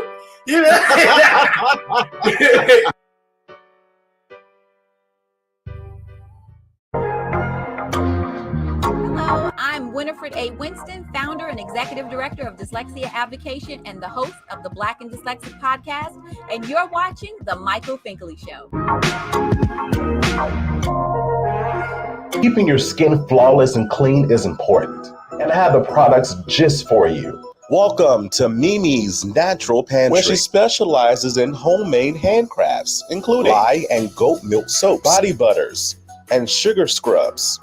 All items are handmade products. All items have simple ingredients and are vegan friendly. In a world where you can barely pronounce many of the ingredients in your everyday products, Mimi's Back to Nature offers an alternative choice for those who are ready to get back into nature. Ready to order? Visit their website at mimisnaturalpantry.com. All orders over $50 have free shipping up to 25 pounds. Need a little motivation?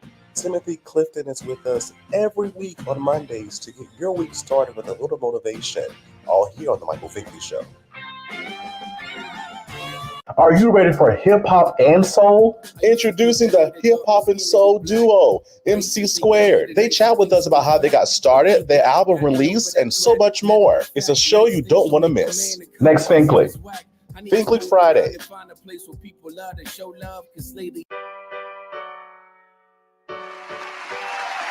Hello, everybody. Welcome back to the Michael Finkley Show. I hope that you learned something from this interview today. Thank you so much, Lavelle, for being with us and just telling it like it is in your own words. We appreciate you, my friend. And you're always welcome back here on the Michael Finkley Show. And before the interview started, I told you that it was life-changing, right? He said to me in the interview that, he prays. He has, as you see, he has a very big spiritual background and being when it comes down to his relationship with God. And he said something that really triggered me. He said that every night he gets on his knees and he prays. He gets that pillow because he said his knees not there where it used to be. Gets that pillow and gets on his knees and he prays to God, showing honor and grace towards God. And that really got to me because, I grew up, I tell you all, I have a big spiritual background as well, thanks to my grandparents and my mom, always attending my sisters and not church. And even present day because I have a relationship with him. And, but I was lacking because I would get into bed and pray and sometimes fall asleep. Just going to be straight honest. So once he said that registered to me, let's go back to the old time way, right? Getting out on bended knee and praying to God and reverencing his mighty grace in our life. And so ever since this interview, that's what I've been doing every night and every morning is getting on my knees and praying to him. And I tell you, it's made a difference. It has made a difference in how I pray and how that connection with him has gotten stronger for me. So thank you for that, Lavelle. Thank you, thank you, thank you. Again, you're always welcome back. If you're not already, please subscribe to our YouTube channel, The Michael Finkley Show, ring that bell for notification. We'll see you emails saying, hey, new content's uploaded. Please listen to us on Spotify and Apple Podcasts. And for more information about what we do, visit our website, michaelfinkleyshow.com. Of course, U42, visit us at u42.com for our content and exclusive information at times, but I'll tell you when to look for it as well on U42. Thank you so much for watching us. And guess what? We'll see you next time. Have a good one.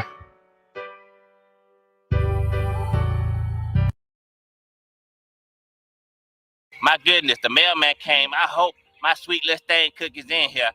I just hope it's in here. Let me see. Let me open this up. That's it. That's it. Sweet little thing cookie. That sweet little thing cookie. Oh, I'ma have me a ball now. Let me just get this right here. Little thing cookie. That sweet little thing cookie. Oh, yeah. I finally got my cookies.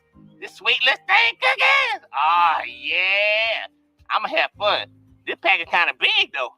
Man, it got a lot of cookies. Oh, yeah. This the best day ever. I'm trying to tell you, I got my cookies, and I'm going to eat these cookies, and ain't nobody going to stop me. Wait, what? Marie, what you doing, man? You can't have those cookies right now. I'm sorry, we about to eat dinner. Once we finish dinner, then you can have those cookies. Go ahead, put them up. Go ahead, put them up. Are you serious, bro?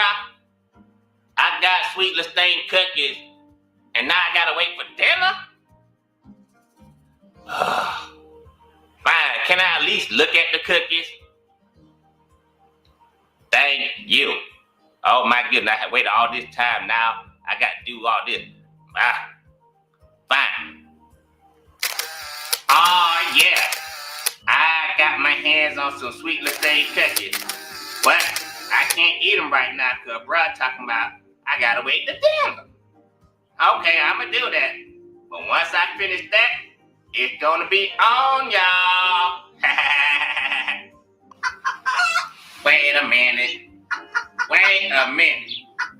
Bruh talking about cooking some food. All this is a can of salmon and some frozen biscuit. Bruh cannot cook. I know he don't think I'ma eat this. Ain't no way. Bruh. Hey, bruh.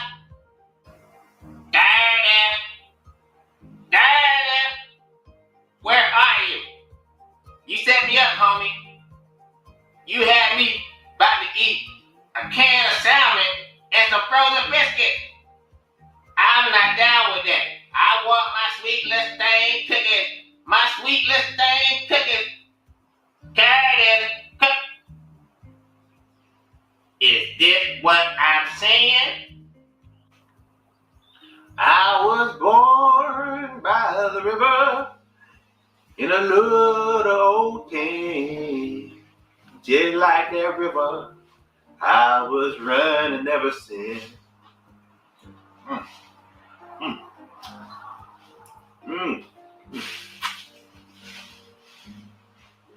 Marie, hey man, it ain't not what it think. I'm sorry. I was just gonna eat one cookie, but I ate them all. It's not my fault, Marie. I know better than this. You tried to set me up, homie. You had me eating that nasty food, and you ate all the cookies? Finish him.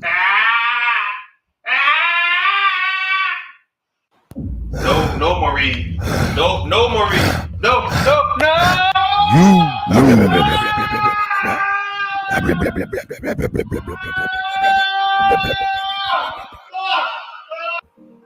Hey, family. I'm sorry y'all had to see that. But what did we learn today? One thing we learned is you don't mess with Marie and you don't mess with his sweet Lestane cookies. Tell him that right, Curtis. That's right, y'all.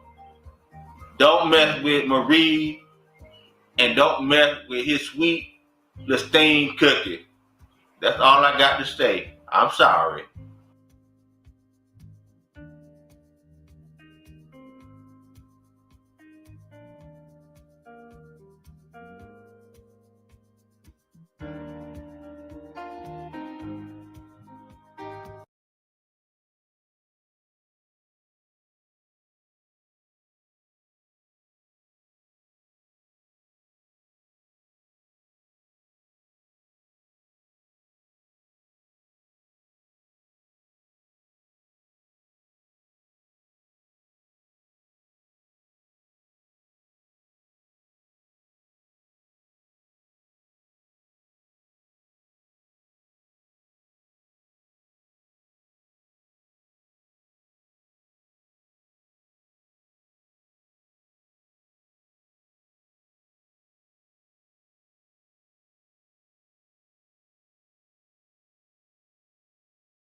Hi, my name is Tom Anderson, and I'm the owner of the Potter's Computer System. What we do is we build computers, repair computers, and upgrade computers. Where? In Lugoff, Camden, Elgin, and in Richland County. Now, since we're going through the COVID epidemic right now, our goal is to pick up your computers, repair them, upgrade them, and return them back to you. Sometimes you don't like us coming into your house, so we can meet you at a separate location and get your computer from you and get it done for you. My telephone number is 803-667-5348, and we've been serving the community out here in Lugoff, Camden, and Elgin for about 7 years, and Richland County for about another 7 years. So, if you have any needs, please give us a call. Once again, my name is Tom Anderson, Potter's Computer Systems. My website is www.potters, P-O-T-T-E-R-S, computers, computers.com. And remember, most of all, you'll have a positive day. Thank you. Bye-bye. Welcome to the Homeschooling Magazine, a magazine that embraces and celebrates the entire homeschooling experience. Our magazine is different from all the rest because we provide beneficial information and assistance in homeschooling, business, wellness, mental health, resources, and life. We encourage you to pick up a copy of our magazine today by going to issues.com for digital and printed form on amazon.com. The Homeschooling Magazine is all about impacting the world through home-based learning, helping to de-stress the homeschooling experience. Get your copy today. If you are a business owner or entrepreneur and you're looking for a way to share your mission, your purpose, your products and services literally with the world faster, safer, and easier, making your brand accessible to millions from the comfort of your home, I want to encourage you to join our CTR Media Network's Learn How to Start a Podcast and Monetize It class. Why? This class was designed for entrepreneurs like yourself as a resource to provide 3 keys. Key 1, provide you with the knowledge to start a podcast. Key 2, provide you with the knowledge to successfully launch your podcast. Key 3, provide you with the knowledge to understand how you can monetize your podcast, creating multiple streams of income. We want you to impact the world with good, while you build multiple streams of income and opportunities for yourself. The world is never too saturated for you and your message. Utilize podcasting as a tool to help you impact the world with good. Go to www.ctrmedianetwork.com and join our class today.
with Dr. Connie, the Queen Candy Show, Melanated Homeschooling Families Podcast, She Trucking, broadcasting with Boss Lady Star. We are actually getting ready to launch the Men Talks or Men Thoughts TV. We have Book Talks with Sandy. Of course, we have CTR Media Network Podcasters and the Vera Thomas Show, with some more shows coming. So what we're doing, we're making sure that we are putting positivity in the world. Okay, we're putting positivity out. We want you to connect with our amazing podcasters. If you are an entrepreneur, influencer, business owner, a podcaster, or have a streaming TV show right now, we are actually accepting new podcasters onto our network, which is currently reaching 350 million global listeners. And we have just reached not a plateau, but a new milestone of 47 countries worldwide. So make sure to follow us on all social media platforms so that you will be able to see all of this amazing content playing 24 hours a day, 7 days a week. So you can watch CTR Media Network podcasters and our web TV contributor creators on ctrmedianetwork.com website. You can also watch them on our CTR Media Network YouTube page. You can follow us on IG, Facebook. We're playing and streaming just about everywhere right now to get all this positivity out. Many of you are looking for help, all right, whether it's dealing with your personal life, business life, or just in general, want to have something that will motivate you, something that will help you move on to the next level. But definitely give our podcasters a try because they're amazing. So what exactly makes us different? We provide websites, monthly group training for our podcasters. We have organic podcast growth, media players, help you with making sure you keep your thing legal, with getting guest releases, hosting, visibility, and we teach you how, if you have a desire to do so, to monetize. So go ahead. We want you to enjoy what's going on right now. What's going on right now? It's the Vera Thomas Show. So enjoy the show. And we have some more shows playing. So make sure you watch it because we'll be live from about 10:30, 11 a.m. all the way until about, about 9, 10 p.m. tonight. And then you can watch the rest on CTR Media Network. So enjoy. Better. There was something on the inside of me saying that there's greater inside of you, but you got to do the hard work. You got to share the tears. I talk about my daughter. Most of you guys know my amazing daughter, Precious. We had a strained relationship because I did not know how to connect with her. I didn't know how to love her. Then I got a understanding that it was important that we have these difficult conversations. I began to tell her why I reacted and acted the way I did. And through the process of time and hard conversations, we have the best relationship ever. And she often says to me, Mom, if you didn't share your story with me, I would have just thought you were insensitive. So it was worth that alone.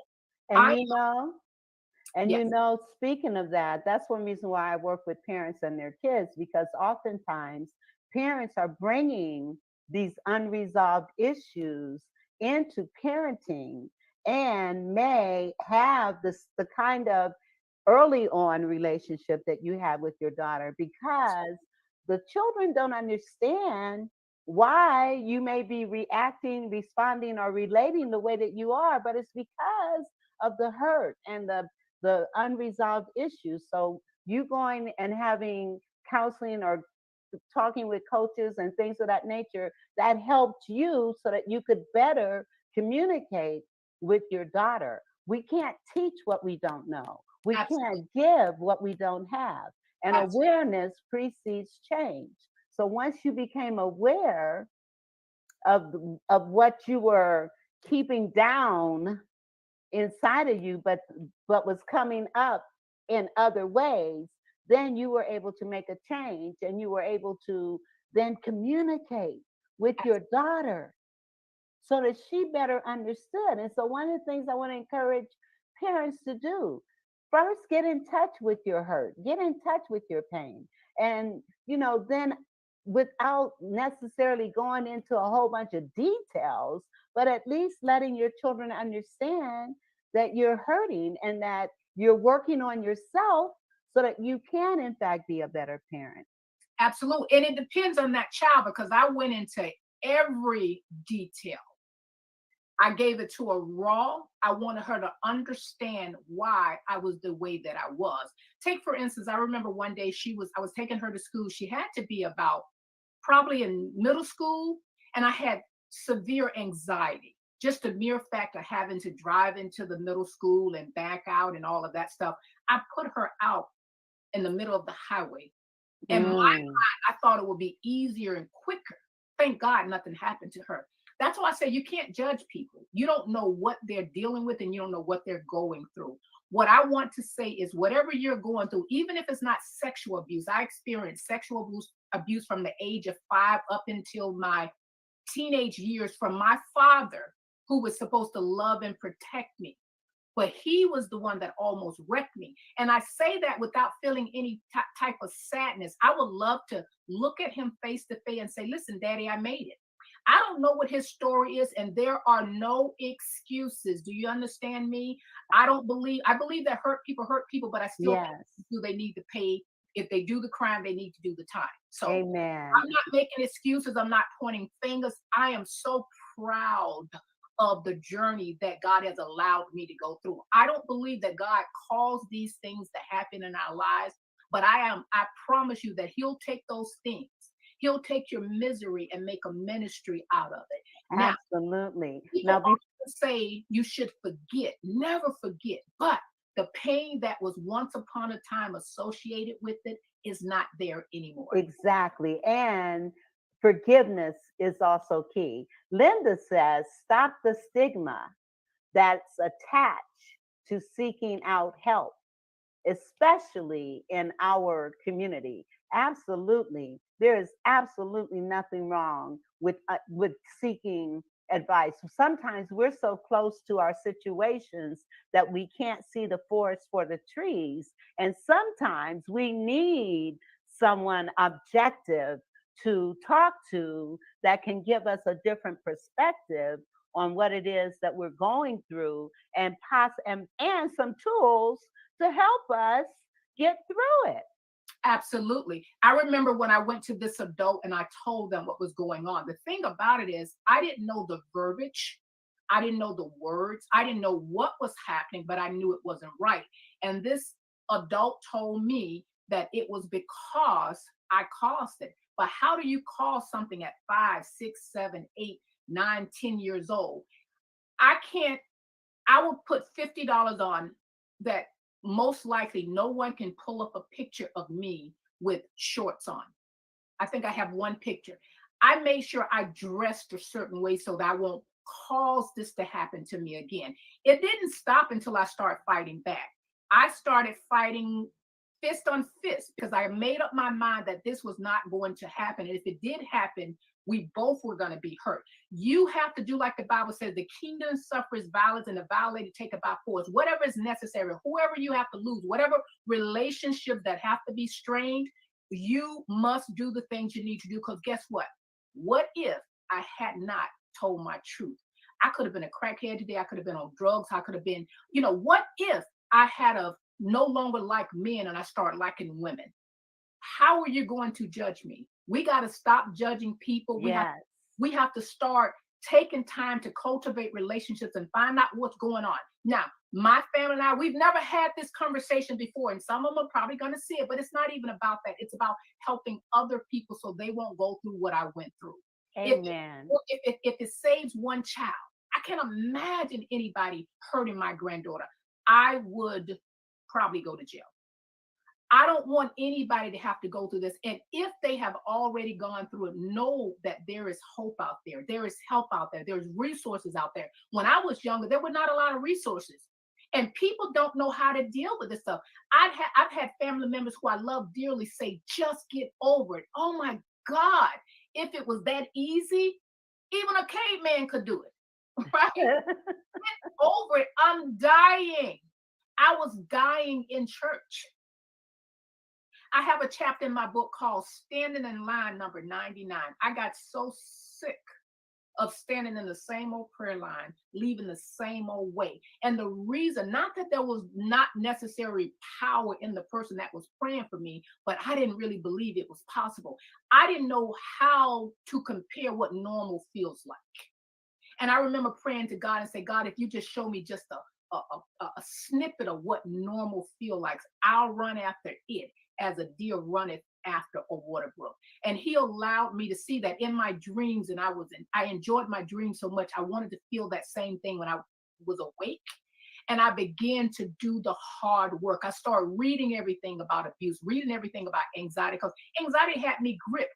I could only go to church, go to work. I could not drive my car on the other side of the road just to get gas. I ran out of gas many a days because I didn't know how to cross over. And if I shed a tear, it's not sadness. It's, wow, God is real. His word is real. There is hope for those that are struggling. I don't care how old you are. Recently, about 3 weeks ago, I realized that I still had an issue with abandonment, male abandonment. And I figured that out because I continue to work on me. And when you're not right, if the soul and the core of who you are, you experience life through all that negativity. Your lenses are obscured. They're just like a film over it. But I tell you, there is light at the end of the tunnel. You have to be vulnerable. You have to call a spade a spade. And I'm not mad at anybody. I have no animosity against anybody, any family member. I know that you don't know what to do with this, but what I can tell you, what you can't do with it is hold it in, because you will implode. It will kill you from the inside out. Yes. And I really believe that a lot of the drug abuse that we see is because people are trying, and alcoholism is because people are trying to bury their hurt and their pain. And by sharing your story, by letting other people know that you are victorious, you may have gone through this, but God allowed you to get through it, and you are victorious. You are not a victim. You need not be a victim. Absolutely. Just because you have to believe that. You have to renew your mind, and you have to position yourself and get around people with a positive mind. If you're around people and they're saying, well, you know what, God, you can get through it. No, you want to get through it, get past it, and then you want to start helping other people cross it.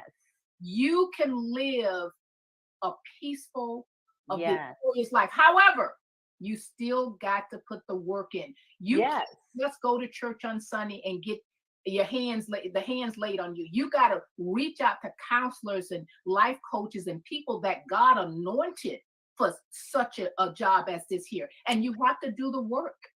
You have to do the hard work. You have to, step by step, you have to, and you don't even know when you're delivered or set free, or when you've gotten to a self-actualization, knowing that, okay, this is why I act this way. Now I have the tools and the resources that I can use when this thing pops its head. And every now and again it does. I have to remind it, no, you're not that same person. Get yourself together, girl. You are beautiful. Look at me. How in the heck did I think I was unattractive? And I'm just absolutely gorgeous. And I really do believe that. Yes, and you are absolutely gorgeous. And and the thing is, we do have to believe those things, because if we don't, then we get sucked into the stuff that's been told to us. Absolutely. And we can't move forward. So we've got to see the beauty that we have within ourselves. And like you, I often question, why was I born? What is my purpose? And then I understood I would not have a purpose if I did not have my experiences. Absolutely. And so those experiences enable you and me to be able to reach others, children as well as adults. And I thank God for that. We have another Another comment. Yes, you are both beautiful and smart. Thank you. We appreciate that. We received that. Thank you very much. And you are too, Linda. As a life coach, I often get asked, what's the secret?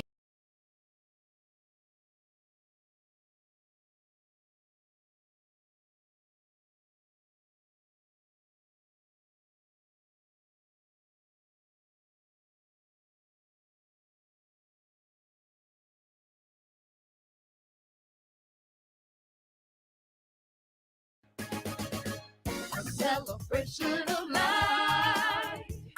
Get your daily balances. Kim Jacobs Conjure. We're here to open your eyes, making your day great and your life even better. Say, oh, daily balance. Get your daily balance. Daily balance. Get your daily balance with Kim. Thank you so much, band. Hello, thanks so much for being here. Are you guys excited today? Well, I'm excited. I am so excited about today's program. I want to introduce you all to a dear friend of mine. She's a wife, a mother, a television host, a former actress and beauty queen. She is also well known for her charitable work on behalf of women and children. Her husband is also here with her. Now, you may have heard of him. He's enjoyed an illustrious football career, a professional football career with the Dallas Cowboys, which included 3 Super Bowl championships. He is the NFL all-time leading rusher with over 18,000 yards and was the NFL most valuable player for Super Bowl 28. The list of his accomplishments, that's right, the list of his accomplishments are great. The list goes on and on and on and on. And in addition to all of that, he was also Dancing with the Stars champion in 2007. Ladies and gentlemen, please welcome my friends Emmett and Pat Smith. Hey, girl! Nice to see you. I'm so glad to see you, Emmett. Thanks so much. Nice to have you guys on. Good to be here.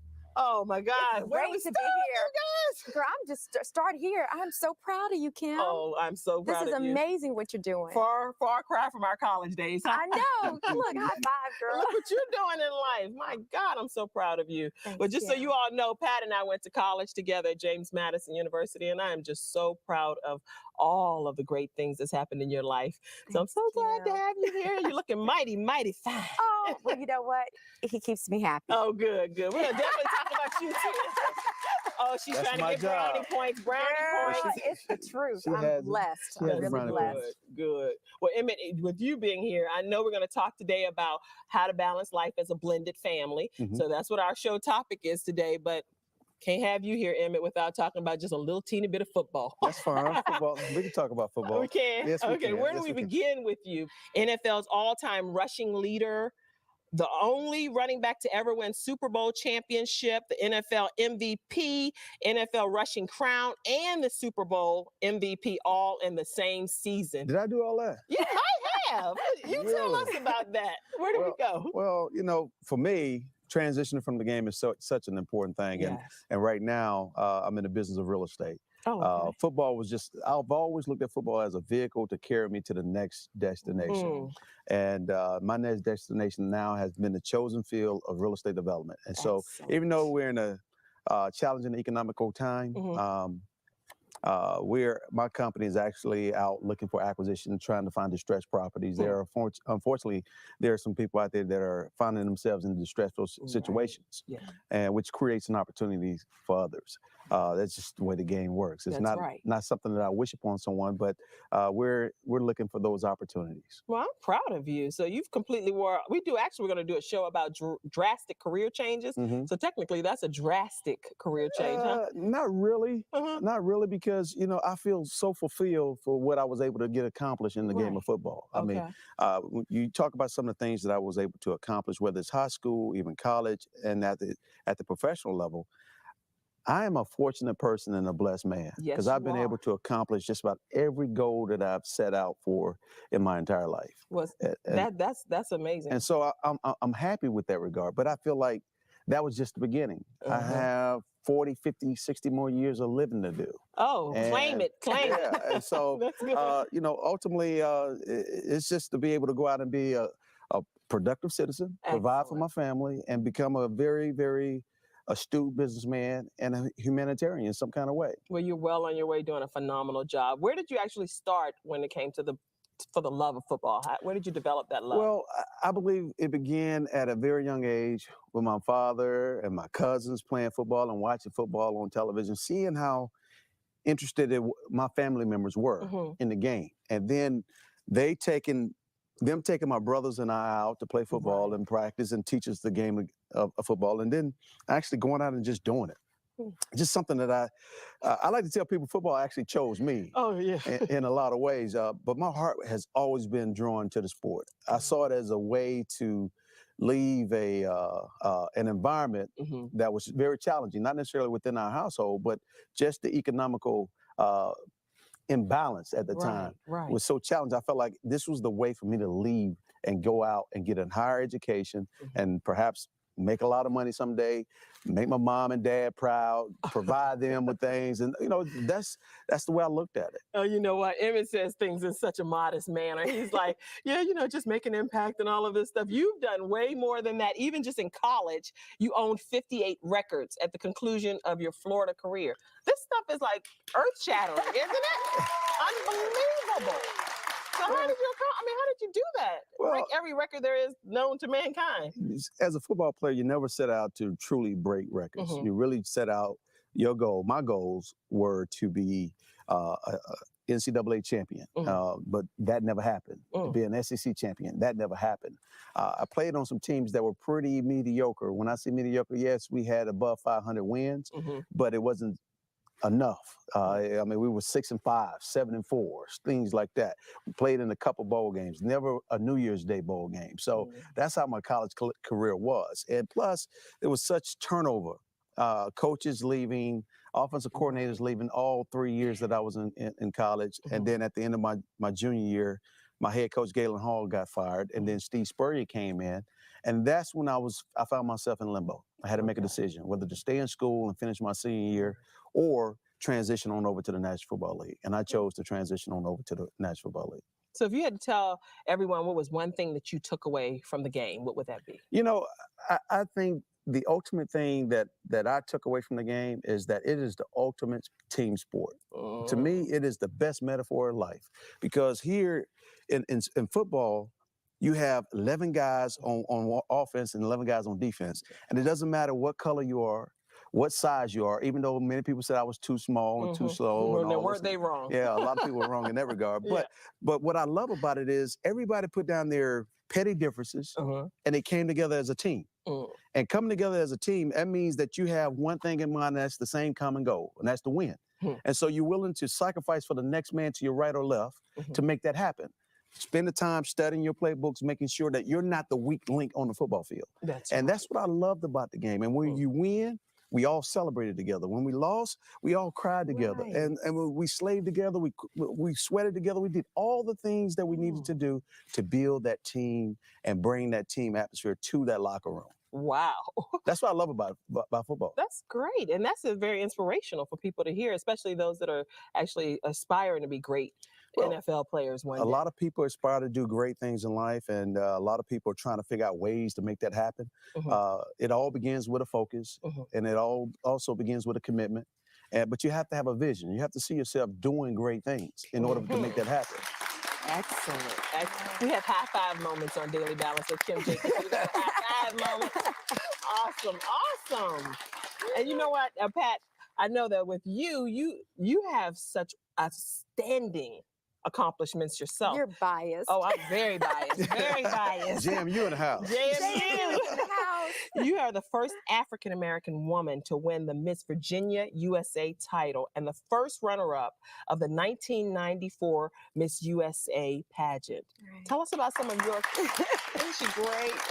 I love it. I love you. Tell me about some of your accomplishments.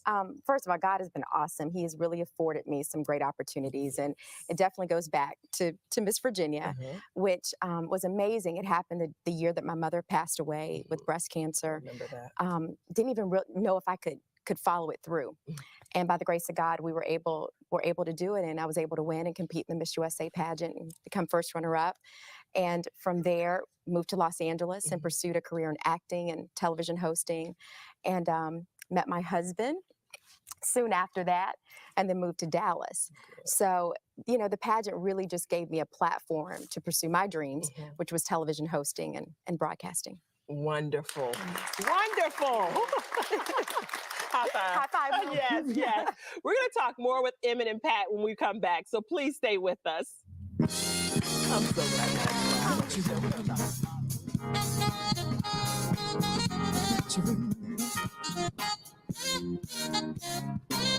Daily Balance with Kim Jacobs is sponsored in part by 5 Links. 5 Links is committed to being in the forefront of the telecommunications industry and offers products and services throughout the United States and worldwide. Services include Global Links digital phone, cellular services, satellite TV, high-speed internet, Global Links Wi-Fi phones, and 5 Links home security. For more information, call 1-800-575-4021 or visit our website today.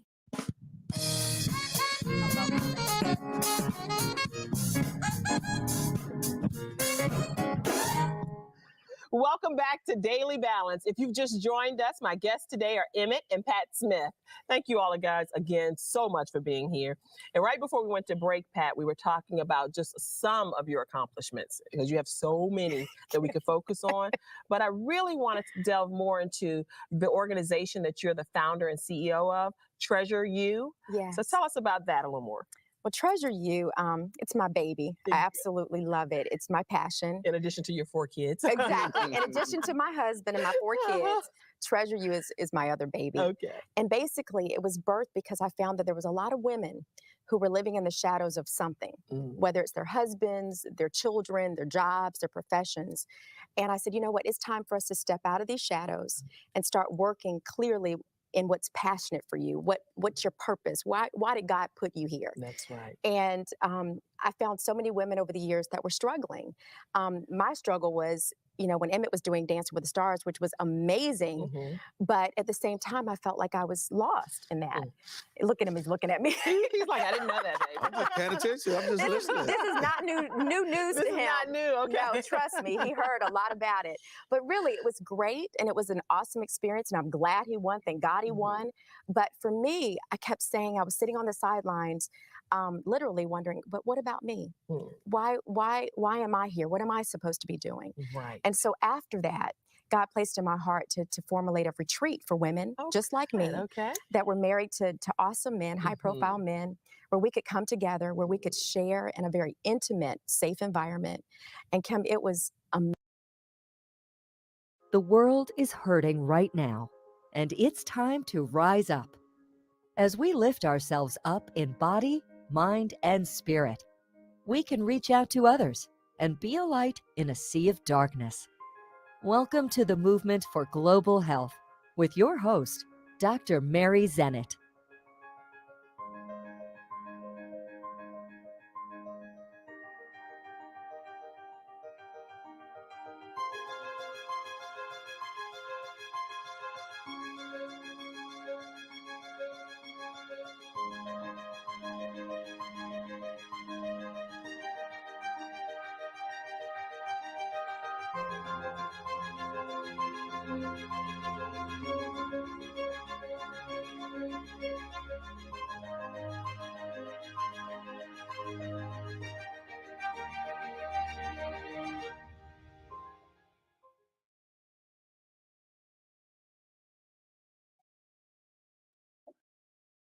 Delana Maleva is a passionate and dedicated holistic practitioner.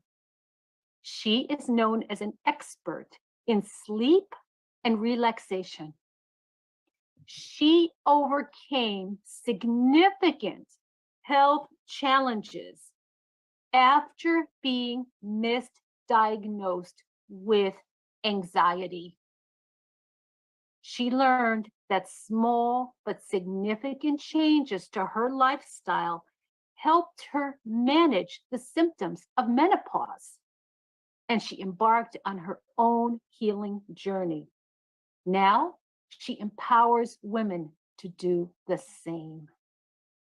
Dilyana was nominated for the Client Care Award for her deep care of clients from the organization Your Holistic Earth.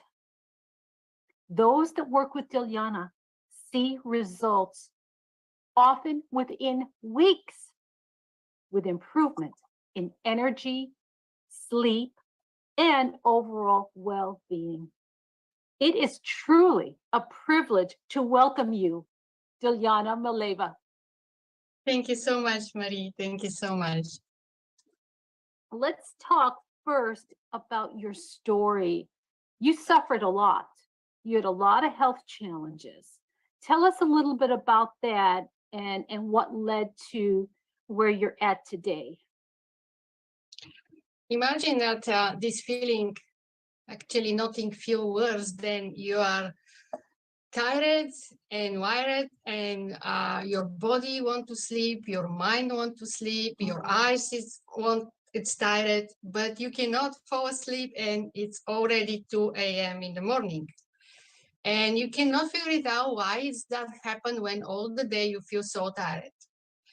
And I wake up usually in the morning after alarm going on, and you know that you have a responsibility to go and to face, you have appointment, you have important things to be done, but you feel so tired, you need a little bit more, few hours if you can stay in bed. And then you going through the day emotions, then feel like a walking zombie. You feel like in a dream, never present, and rely on endless cup of caffeine.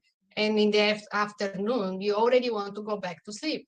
And the evening is coming, you cannot fall asleep until the early morning. And if you fall asleep, you wake up at least 2-3 times during the night, and sometimes very early. I cannot fall asleep again. I'm sure many listeners can relate to this. It's such a problem. Now, this started in your 40s? Yes, I was in early 40s, around 44. And I pushed myself with that job, full-time job in business, and also, going here and there, running all the time. I didn't listen to my body. So I started to feel really tired. I cannot figure it out why with all my knowledge with health and wellness as a yoga teacher, breathwork teacher, and living with plant-based diet, and don't drink, don't smoke. Why I feel so tired all the time? I cannot really have a good night's sleep. And I didn't listen to my body, what the body tried to tell me, and I just keep pushing, until I keep coming the moment last year, in the beginning of the year, that I was in a crashing fatigue and burnout. I just wasn't able to move. I was in depression. I felt irritable and anxious, of course, and I have these mood swings often. And I start to forget the things. I start to forget my belongings in public places. I start to forget important meetings, and I didn't know what's going on, but I get scared. And also I knew that sleep is related with aging, and if you don't have a good night's sleep, you can age faster. And I didn't want to be in this so fast. And I start to do the research. I decided that I need to start healing, and after being misdiagnosed from the doctors, they just decide that I'm too young to be in a menopause or premenopause. Actually, they don't talk about at all premenopause at all. So I started to do the research and experiment and adjust my own practice, and start to a little bit emphasize have a little bit longer practice with the breath, with the breathing. And I start to feel difference. I start to feel more in peace, more grounded, more connected with my soul.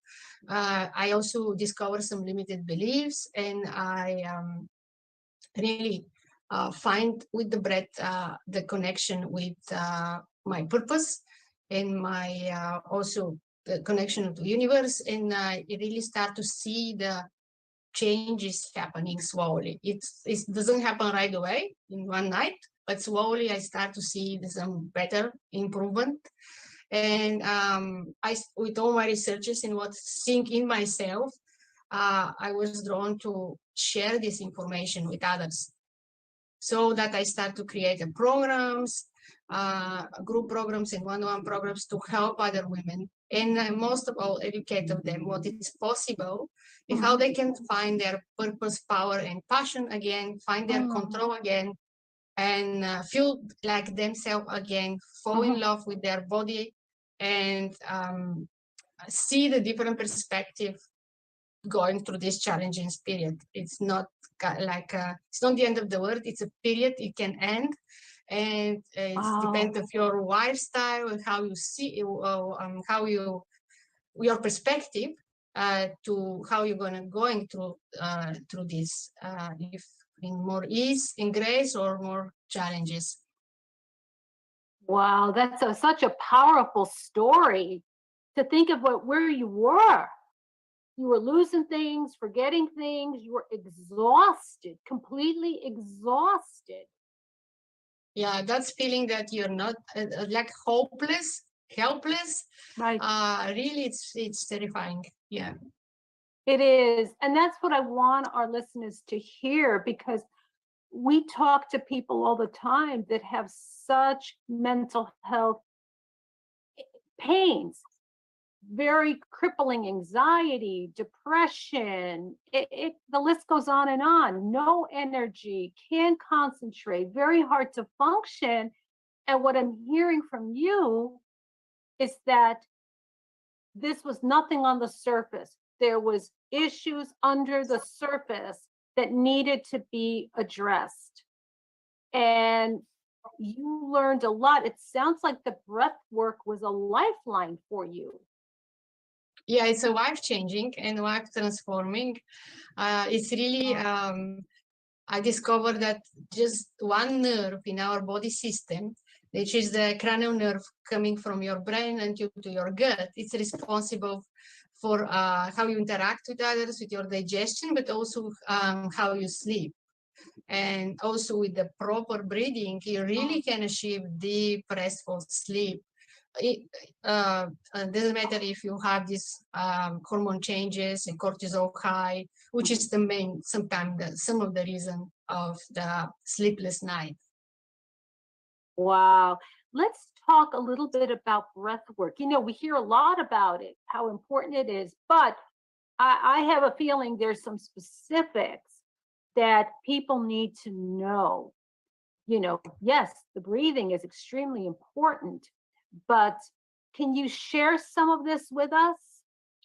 And specifically how you breathe. If you breathe through the mouth all day long, and that's very probable that you're gonna sleep with mouth open, it is gonna affect your circadian rhythm and your natural rhythm of sleep, because the brain is not oxygenated enough. So the brain and the blood cells need to be oxygenated enough.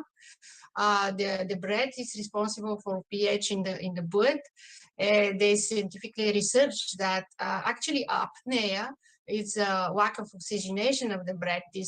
And they forcefully type your mouth with using the machine, of course, to be able to sleep and breathe through the nose. But that's its habit and muscle that you can train and learn how to breathe properly during the day, what kind of lifestyle you need to have, how you can rest, so what kind of routine you need to have, so you can achieve this deep, restful sleep.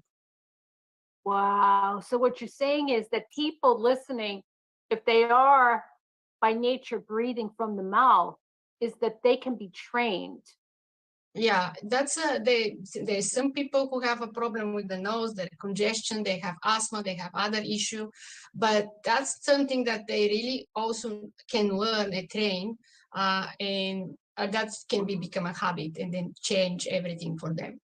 Wow. Wow. And you know, you hear so many people today with the sleep apnea, and they're just not, they're not oxygenating. That's the problem, is just a lack of oxygen. They for that reason they can fall asleep all the time during the day. because of this lack of food. And you need to start to use the full capacity of the lungs for our better functioning in general, because the breath also is related to heartbeat. And if you learn how to breathe properly, if you relax, if you train the brain how to stop overthinking and these racing thoughts, and how to fall asleep, you can avoid also a lot of heart disease, a lot of infection, a lot of so many other things that it's related to lack of sleep and not proper breathing. Right. Let's talk specifically about breath work. Are there several types of breath work? Yes, there's many types of breath work. I use specifically the pranayama, which is the yogic breath of breathing. There's also holotropic breathing. There's rebirth breathing. There's, I think, two, three, four more types of breathing. Some of them, some of them use the breathing with mouth open. I'm using the breathing with mouth closed. Some of these techniques also they use more emotional effect of breathing, kind of they have a specific method to return to the root cause of your trauma, probably, and to release emotions that can hold you trapped in this particular problem. So with the fast-paced breathing, you can, and music, you can kind of release the negative emotions and negative what can be stuck in your energy field. That are stuck, absolutely. The emotions get stuck in the energy field in the body, and somehow it has to get released. So you're finding the breath work that you're doing can be very effective for that. Breath work, that means you control the breath in specific way, and you use this rhythmic or space breath to in most of all the deep breathing. So I most of all use the deep breathing, a three-part diaphragmatic breathing, and actually train the people to breathe more with the belly and pelvic floor than with the chest, because 95% of people of population breathe mostly with the upper chest. And that is also a sign when you're stressed, you start to hold the breath or breathe very fast. So the thing is to breathe slow, steady, and deep. And in our very sedentary society, we're not using our lung capacity. We're just not. We just, like you say, shallow breaths, not even paying attention, it's subconscious, but it's just, we're not using lung capacity. And then those short, shallow breaths then lead to anxiety. So we're anxious, the thoughts are anxious, and then the breathing is anxious, and it's a vicious cycle. Yes, actually using the breath, you are more in the parasympathetic nervous system, which is the rest and digest, and not so much as majority is in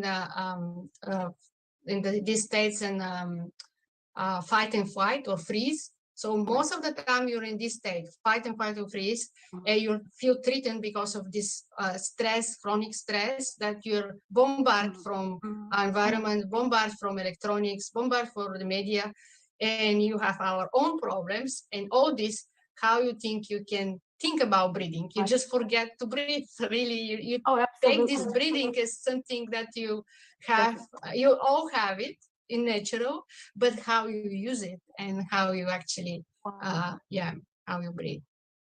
Wow. So let's talk a little bit more about breath work. Do you have classes or master classes or training that the people? Yeah, I have free weekly classes for the beginners, just to introduce them to begin if they're completely beginners. Even already they practice some other type of breath work on other experiencing some of pranayama. They are yogi, they use the yoga. They still, because I love to combine the styles. I love the combination of the techniques, so they still can learn something. Oh, that's wonderful. So at the end, we're going to talk specifically about how people can find you and access some of this training. It's invaluable. It's invaluable. And that way it's beginner, it's free, it's not threatening, but it can get people introduced, and then Yes. they become more immersed in it. Yeah, even if they like how that's work, they have a mini course and or more extended course, or just work with me in one-on-one. They have a choices after that. I have workshops also. But let's start with the free weekly classes. I have also Facebook group and a Facebook page, which is called Menopause Support Academy, is my Facebook page. And the Facebook group is Balance Perimenopause and Menopause. Oh, wonderful. But the Facebook page is Menopause Support Academy. Yes, they are where I advertise my events, my free events. It's the Menopause Support Academy. Okay, wonderful, wonderful. Now, is the breath work the key to help improve the sleep? Because I know you talked about all those problems with sleeping. I think so. I think it's really can calm the mind and slow the heart rate and also heartbeat, and activate, learning how to activate this nerve that I just mentioned, this cranial called vagus nerve. It can bring you immediately in a relaxation state and bring you in the deep sleep. Wow. And that's without medication or even... Yes. I suggest sometimes herbs. I suggest if you want to support yourself, additionally, use a kind of more adaptogen or herbs like valeriana. They have chamomile tea, more these natural things than melatonin, because melatonin in long run can bring the side effect also. And you also feel in the morning, again, a little bit dizzy, not so concentrate. And in the long term, it's not, I don't suggest that. It's short term, if it's really you need from the jet lag or for some a night shift job, but avoid in the long term to be, can create dependency. Instead of that, search, or you can also ask me if you reach out to me, what kind of herbs I can suggest and what kind of adaptogen. That's something I also teach. Wow. So what you're saying, just to recap, if anybody missed that, the melatonin is not the best. I know it's used a lot. Yeah, just avoid if it's possible, because it does the as the hormone replacement therapy, that's the first thing that people will suggest by pharmacy or doctors. The same thing with melatonin is a more famous thing as a supplement, because it's another talk about the artificial melatonin as a pill and natural melatonin, which is the white, the sunlight and natural light. And actually, I can teach in my program and courses how actually to have natural melatonin and not artificial one. Wow. So that's something we've got to have in our notes and follow up with you, Yes. Take some of these courses. Yes, it's important to know. Many people don't know. They simply don't know. They go and buy the melatonin thing. That's how it's help. I can say for some cases, but how you feel after, it's also questionable. Absolutely. And it's very popular. I will tell you this. The melatonin is is very popular, but people need to know that they have other options and that just the melatonin is not the best for you. Yeah, just the melatonin is not the best. Yeah, there's three things like a breath, air, water, food. There's a three things that you can learn how to use it. Yeah, this is wonderful. Are there other tools too that you teach besides the breath work? I teach a mindfulness, how to be in the moment, and it also relates to the breath. So how to use the breath as an anchor to be in the present moment to overcome this anxiety. And yeah, mindful movement also, gentle movement. And yeah, I create just wellness balance program for mind, body, and mental, emotional, and physical. Wow. Wow. That, and you know, everybody needs that. Yeah, I think so. Yeah, I think so. And not many people talk about it. So thank you so much to inviting me about this topic, to share my knowledge. And yeah. I'm so happy to, because you have so much knowledge. And like we're talking about, it's not talked about enough. It really isn't. Yeah, it's a kind of underestimate, overlooked sometimes, the sleep, until you really start to suffer. Until you're really, exactly like you said. I mean, here you were exhausted, and you would think you could fall asleep, but you couldn't. You couldn't fall asleep or stay asleep. Yeah, and then in the next day you're tired again. So that's indication. Yeah, if you sometimes sleep 7-8 hours, if you feel tired in the next day, that means you don't have really deep restful sleep. And then it leads to the downward spiral, right? You have no energy, you can't focus, and then if you're working your job performance, it's you know, you're going to have problems. Make mistakes. Also, relationship that can affect. You can be more not so tolerant and irritable with loved ones, and yeah. That's right. That's right. No, it's a vicious cycle. So what you're saying is get to the root of it. Get to the root of it. And what you're inviting people is to take the free weekly beginner classes. Now, those are on YouTube. I have a YouTube channel for for people to watch the video, but this is live with me every Sunday at 9 a.m. And on Zoom. So, but they need to register. I announce the classes on my Facebook page, Menopause Support Academy. And from there, they can register and join me every Sunday to learn some new techniques or just practice with me.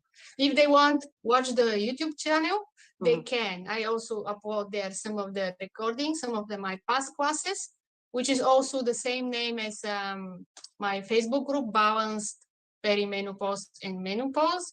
Is the same name of the YouTube channel, so they can watch the videos first there. If you like it, then join me in a live session, and from there, if they decide to go in the course or the program, they can do that.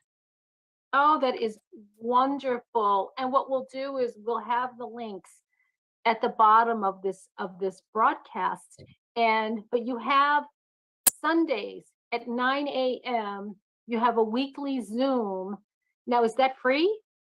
It's free, yes, for people who really want to start, to try, to ask me questions. Yes, just it's just 30 minutes, not much, just to really type in how that works and to bring them in the habit, create the habit to practice. Well, that's huge. That's huge. That's a very gentle way to get people introduced. To try, introduce. Absolutely, yes. and be comfortable. And I mean, this is life transforming. It's It is. It's nothing. Nothing worse to try. It's free. It's you're with the guide, with the experiencing guide. There's nothing terrifying, and yes, because sometimes if they try by themselves, sometimes they can lead to hyperventilation if they don't use it correctly. Yeah. Right. So there's guidance that's really helpful. Yeah, the better is to start with the guide, with somebody who already learned that and experiencing that. So yeah, that can guide them. Exactly. Now, if people want to set up a time to talk with you personally, how do they do that? I give you my Calendly link. They can set up appointment with me, and you can have a chat, coffee chat, and just see how I can help and support them. Oh, that's beautiful. So you are giving us so many resources here, Dilyana. It's absolutely a privilege and delightful to that, you're such a success story to see where you were, right? And Yeah. how you overcame, and now you're a master. You're really really helping you. And I know people that know you, and they speak so highly of working with you, and you care so much, and the results that they get is that's a testament to you. So thank you. And everybody can become the same if they are just be committed and be consistent. Exactly. So there's really light at the end of the tunnel, and there's hope, because I know when you're feeling that way and you're dragging, you feel like there is no hope. Yeah, I know. I myself feel, oh my God, I cannot see the light, but after a while I see. That is so awesome. What else, any other tools you want to share with our listeners before we close? That I want to know that everybody who going through this challenging period of premenopause and menopause, you're not alone. There's many women experiencing the same. We are in the same boat, and you can go beyond together. It really is a message of hope. And yes. And you're giving people a place to start. It's, it's not overwhelming. Just turn on the Zoom for 30 minutes on Sunday. Now, what time zone is that? It's very important. Yeah, it's Pacific time. I'm in Vancouver, Canada, which is the same like California time, I think. So, Yes. but I think the people in Mountain, in Central, in Eastern can benefit because it's ahead of me, and even also European. It'll be the evening for them, but it'll be also possible for them. Absolutely, absolutely. And then tell us again the name of your Facebook page. It's Menopause Support Academy. Okay, beautiful. Because we want to give people the links, but we want people to hear it as well. And you're also on LinkedIn. If they type your name. I'm with my name. They can find me, Diliana Mileva, on LinkedIn, and message me there. And whatever they prefer. Beautiful, beautiful. All right. So, heartfelt thanks. Thank you for having me. You're helping so many women, and we get the word out, and you'll be empowered to help more. You too. Thank you to give me this opportunity to speak out. It is a privilege. All right, then. So we will have the links below. And once again, our heartfelt thanks to Diliana Mileva. All right.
I was a guest on her show about 3 months ago, and the response was outstanding. And she continued to support my brand, continued to support everything that I do as an actor, as a singer, and as an author. My book sales have skyrocketed since I did her show. So I just want to give a shout out and a huge thank you to Tina Ramsey. And remember to hit Amazon and type in "this week" and get the book by Mike Wells that will inspire you, that will encourage you to have the best weeks of your life. Tina Ramsey, you're the truth.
Hello, everybody, and welcome to the show. Happy Friday!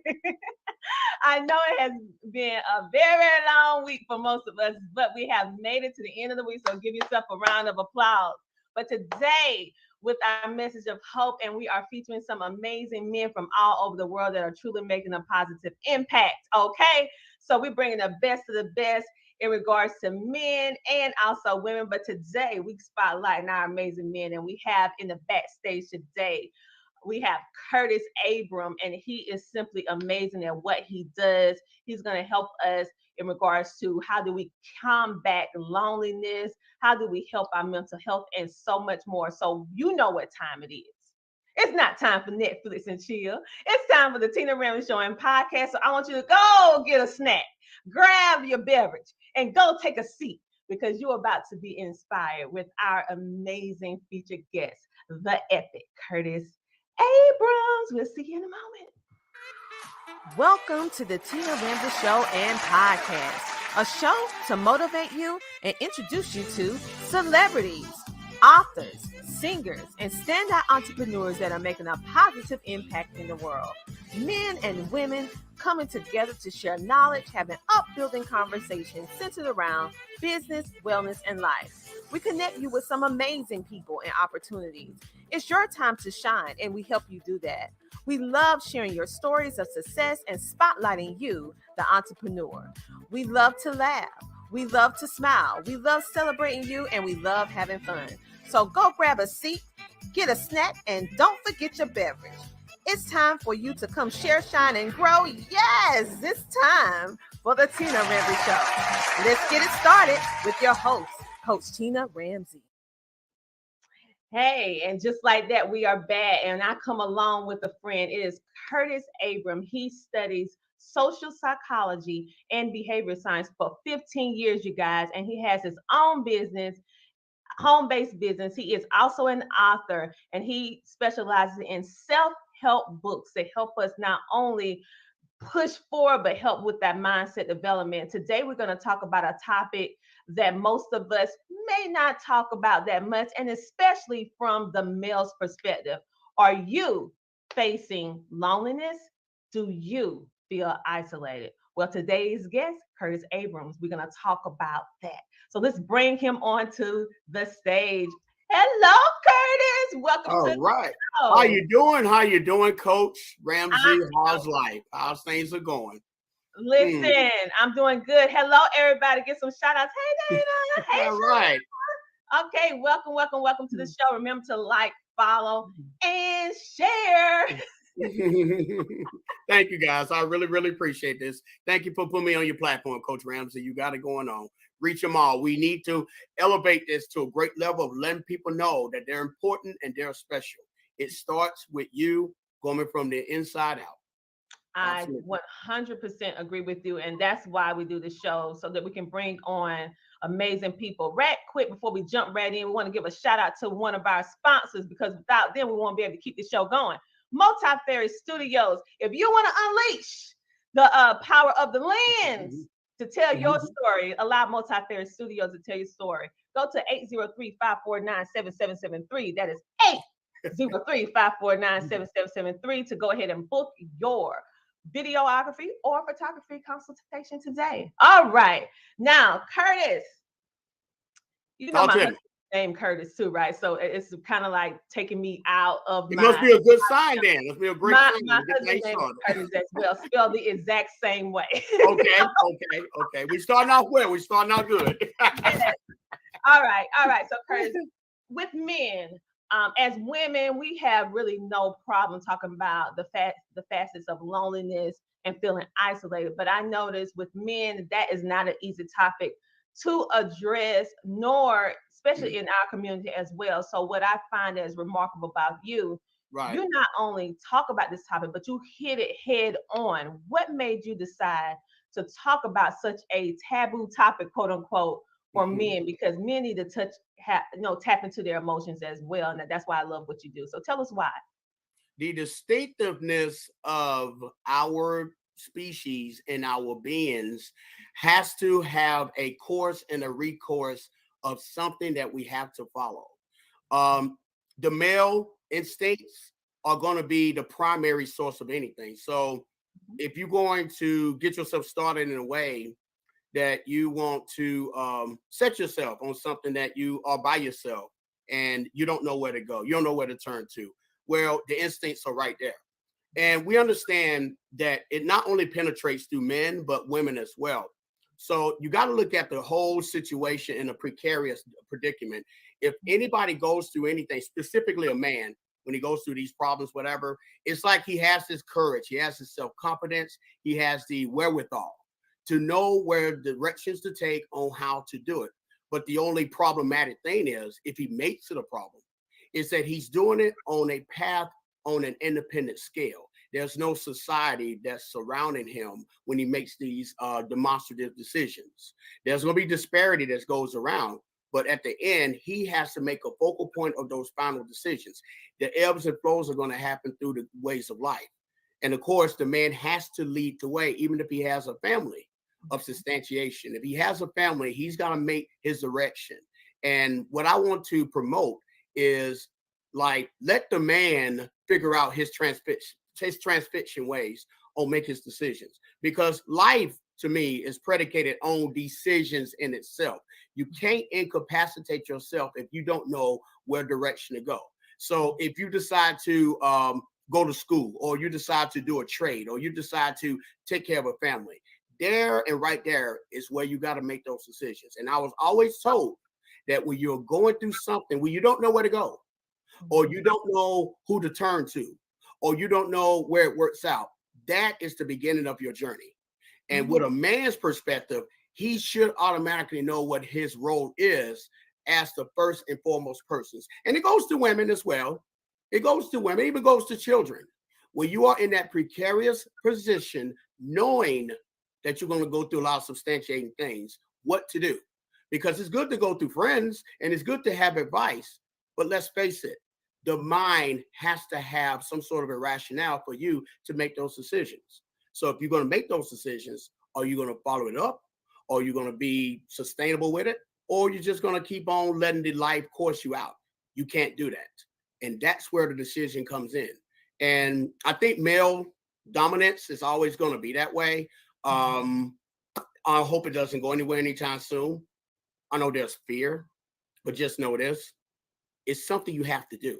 It's something that you have to equate. And it's something, truthfully, that you have to differentiate between a person that's weak and a person that's strong. Let me tell you something. Success is a tool that you can always go with. And don't worry about that. You're going to be fine. Strength is beautiful. And that, again, we're talking about men, but women as well and children as well. Yes. And so many times on the show, because we have men and women on the show. And Right. so right now I'm giving a lot of the limelight to our men because as women, we need to understand where we have to see all these movies and stuff talking about what a man thinks and all this stuff like that. So to hear it from the male's perspective, as women, we have we have so many different outlets. And even as young girls, there's so many organizations that are pushed towards development, self-worth of women and young girls. What I have noticed is that it's not the same amount of tenacity thrust upon our men and young boys. And due to environmental, how you're raised, or home settings, it's a journey for a young man to walk into being a man, having his manhood, walking into being a man. Absolutely.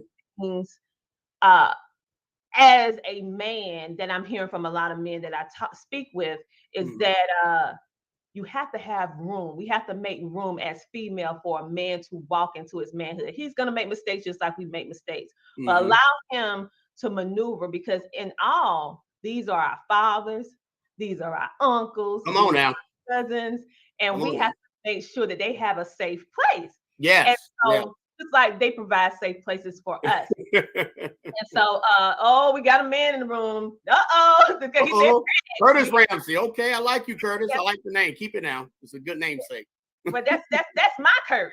That's my Curtis. Shayna said, yes, we need more support from men. I agree. So we got a woman in the house that's agreeing with this. Okay.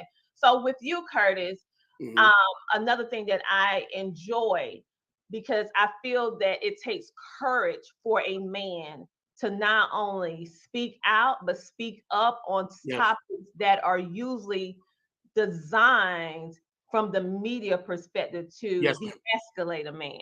When a man starts talking about loneliness, start speaking on topics of mental health, start speaking on topics of having feeling isolated or maybe feeling anxious or fearful, it seems as if culturally it tried to demasculate a man to say, oh, they're not man enough. Toughen up. You can't cry. You can't do this. You can't do that. So what I love what you do, you're showing that it's power in recognizing that, hey, yes, I'm lonely, but I'm going to make steps in order to eradicate that loneliness. Yes, I feel isolated, but let me show you how you work through loneliness as a man. So I love what you're doing. I love what you're doing. And when we come back from this commercial break, we're going to talk a little bit more about how you decided to take that topic of loneliness and isolation and you turned it into something beautiful that men and women can actually use. And the quotes are just breathtaking on what you do. So we'll be back in a moment with the amazing Curtis Abrams, where he is going to tell us how, as a man, young man, and men, how you can actually work through that isolation and loneliness if you feel that way. And it's not being less of a man to admit that you are lonely. Okay, we'll be back in a moment. Yo, right now I want to give a huge shout out to Tina Ramsey and the Tina Ramsey Show. I was a guest on her show about 3 months ago, and the response was outstanding. And she continued to support my brand, continued to support everything that I do as an actor, as a singer, and as an author. My book sales have skyrocketed since I did her show. So I just wanted to give a shout out and a huge thank you to Tina Ramsey. And remember to hit Amazon and type in "this week" and get the book by Mac Wells that will inspire you, that will encourage you to have the best weeks of your life. Tina Ramsey, you're the truth.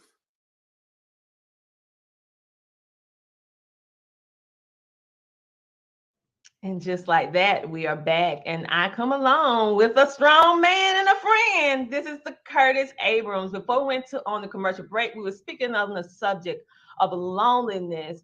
And we were speaking on the topic of just feeling lonely and isolated. And as we know, dealing with the COVID shift, I call it, all of us are experiencing some type of isolation, some type of loneliness. So the reason why I wanted Curtis on the show in particular is because even before this was a thought, he was already talking about this topic. He was already speaking, going to nonprofits, going to places with children, speaking on this topic of loneliness and isolation. So Curtis, what Yes.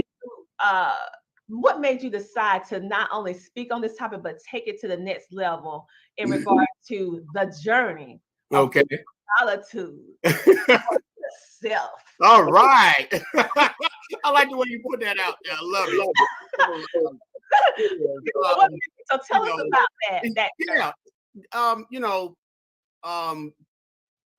I want to have to say that, you got your therapist, you got your psychiatrist, you got your people who have been trained to talk to people about mental health and mental sickness, whatever. And then you got those people there that have actually been through it. And somebody once told me that there's no substitution for experience whatsoever. I'm telling you, everyone has a story. Everyone has some sort of a story that needs to be pointed out and needs to be addressed for the betterment of good. You have a story. You need to let people know about the ins and outs of what life precludes, okay? Now, the thing about me is, most of my life, I've been through my own certain journeys. I sojourned through a lot of stuff in my life. But what I learned about it is no one's going to really be there for you but you. Now, I don't want to be a psychiatrist in this parts, but you got your people who are introverted. And I'm pretty sure you know what introverted means. Those are people who just like to stay within their selves and in their zones. Then you got the extroverted people, people who have to have other people within their energy. Now, I don't want to make a split decision on thinking that being lonely is and sometimes the word loneliness gets a bad rap. I don't understand why. But when you are alone, it creates a lot of intricacies towards you. You got a lot of stuff that you can do. You can turn it into a biodegradable act of life. Whereas if you think you are lonely, that becomes another problematic situation. Now, that's not to say that you need help, but that's not to say you need psychiatrists and therapists. But what you need to do is, let me put it to you like this. If you are a knife, and if you were a very sharp knife, if that knife continues to be a sharp knife, it's up to you to sharpen it, if you will. That's how your mind works. Your mind is like a subconscious, okay? If you use your mind like a knife, and if you continue to sharpen it, you can cut into things that you've never been cut with before. And that's what instinct is. Now, don't ever let the knife be blunt. Now, when we're talking about blunt, we're talking about things such as usage of, let's say, things like drugs or alcohol or probably going through things such as urges of sex or anything. You're using that as an escapism in a negative sense. But if you continue to know the reason that you're holding on to that knife, because that's what life's about, is the grasp of that knife. And if you cut it out well, you get to see where your purpose is when it comes to just showing anything that's out in the open when it's a liberation thing. In other words, it's up to you to make that choice. Now, most people who are alone can gravitate to a lot of great things, such as they can become what you call productive. They could do a lot of productive things. We're talking about Fortune 500 billionaires. They work alone because they know where it comes from with that. The restorations could be just as perfect as you as well. You can kind of get away from that site for once and just walk somewhere. Even in relationships, you might want to walk away from the argument and just calm down some and come on back. You'll be fine with that. And the most important thing is creative. Did you know that if you're by yourself and get away from those distractions, you could be creative? Creative. That's wonderful. You could do anything. You could build a doghouse. You could build a big company or anything. But where I'm coming from with the aspects of loneliness is as simple as this. The mind is something you have to control. You cannot let the mind control you. You have to control the mind. And that's where it leads to. When you're lonely, that's one thing. But when you're alone, that's another. And my book explains the differences between that. Now, when you're an introvert, sometimes you won't be around a lot of people because a lot of people drain you out because you're trying your best to work with it. I know a lot of celebrities going through that. Well, mentally, what I know from them. Mm-hmm. But then there's people who got to have that energy from everybody else. That doesn't make them any better than you, and that doesn't make you any better than them. All it makes is that what are you achieving. Mm-hmm. And what I want to put in my book is just simply, it affects everybody. I mean, it is ubiquitous. It's everyone. We're talking about teenagers. We're talking about military veterans. We're talking about senior citizens. We're talking about rich people. We're talking about celebrities. We're talking about Dr. Tina Ramsey too. Okay, yeah. It can affect you, but it's how you can, overcome it and turn it into a just a great thing of just turn it into a solution. Mm-hmm. And if you can solve your problems by sometimes having that introspection of life, you'd be surprised what your results are. But you really got to dig deep inside. Oh, yes, I agree with you 100%. And I tell people who are in my inner circle, as well as people like fans and supporters of the show, I need breaks as well. And so that self-care and that awareness of the fact that you cannot run on 124 hours a day. That's and right. Understanding how introverts, extroverts, and so I'm a little bit blended. Most people don't know this, but I'm an introvert. But I have extrovert tendencies. So am I. I love being by myself with myself. However, I love helping people. So being that I love helping people, I put through my tendencies of isolation, quote unquote, to make sure that I am productive with making sure that I help other people because I love doing it. So I'm an introvert with extrovert tendencies when it is for a cause. All right. And so, because I love just kicking up in my pajamas with my chips, watching some TV or just doing nothing. But then on the other hand, my son, he is an extrovert. He loves being around and doing different things. So the thing is, what we want people to understand, if you don't know whether or not you're an introvert or extrovert, start doing some homework, some self-development on yourself, because all of them can be draining, whether you're an introvert or extrovert. It can be draining. But the key is right now in the now, we need to focus on self in regards to self-development, figuring out what is it that you like. Who are you? And get rid of all the noise for a minute to be productive. And so right now, I want everyone to look, because this is what his book is about. It is the curved side, the natural instincts of solitude for the self. All right. And it breaks down what self is. I want you to really look at this, because if you're a person who are an introvert, which can be a little difficult for some introverts, because some introverts don't have extrovert tendencies like me. You're like 100% introvert, and you're looking for a way to kind of help yourself. Yes, and you're not quite ready yet to go to a therapist, but you want to work through it. This is a good prelude to before that, so that you can do that self-help homework on yourself, because his book is going to tackle the self. All right. And so one thing that I really, really love is your quotes in the beginning of your book. And I want you guys to see this. It's very interesting how you decided to not only write quotes, but you decided to write your quotes in world languages, making it because it's worldwide. Yeah, so I love the fact that you did this in all these different languages. But the first one, oh my goodness, it really spoke to me in regard. You said the most isolated, loneliest person in the world is the one who enjoys and falls in love with the total distractions of the world. Yes, that's ma'am. powerful. And then number two, you said sometimes total failure is a requirement for total success. Let me say that one more time for everybody who are these entrepreneurs out here, and you feel like just because you failed at something, you are a failure. Listen, sometimes total failure is a requirement for total success. And number three, you were created for two reasons: to win and to learn. There's no such thing as failure. So what made you decide to do the languages? I mean, the world languages quotes first, and you led that, even though you speak English is your first language. You led with the world languages, then you came and put an English version. That was very ingenious. What made you do that?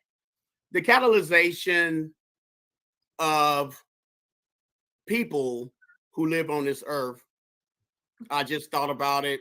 What I wanted to do was I wanted to like reach everybody. I guess I can. I wanted to do all languages, but that's a lot. So I just hit like the focal points of the the primary ways of the languages of people, especially people who are in the United States. Some of those languages, a lot of demographic people are in that country. Like I got the Spanish, I got the Russians, I even got Ukrainian, I got all sorts in there. We're talking about like French and British. And what it is that instead of doing it in the form of my quotes, I wanted to put my quotes and spin it around into their quotes. So it would be like that book, Kurt Stride, is not just for the United States, but it's for all over the world. I want the world to get a piece of what it's like to be alone. Did you know that out of all the countries in the world, which we're talking about the world anyway, they say that Greece has the most effectiveness of all the demographics of loneliness. It's Greece, and then I want to say it's somewhere in Latin America, and then I want to say it's somewhere in the Congos or Africa. I'm not sure. I think the U.S. is like number 9 or number 10 when it comes to the countries of having that isolated feeling. It may be because of diplomatic reasons. It could be because of war. It could be probably just because of their conditions of living the way they are.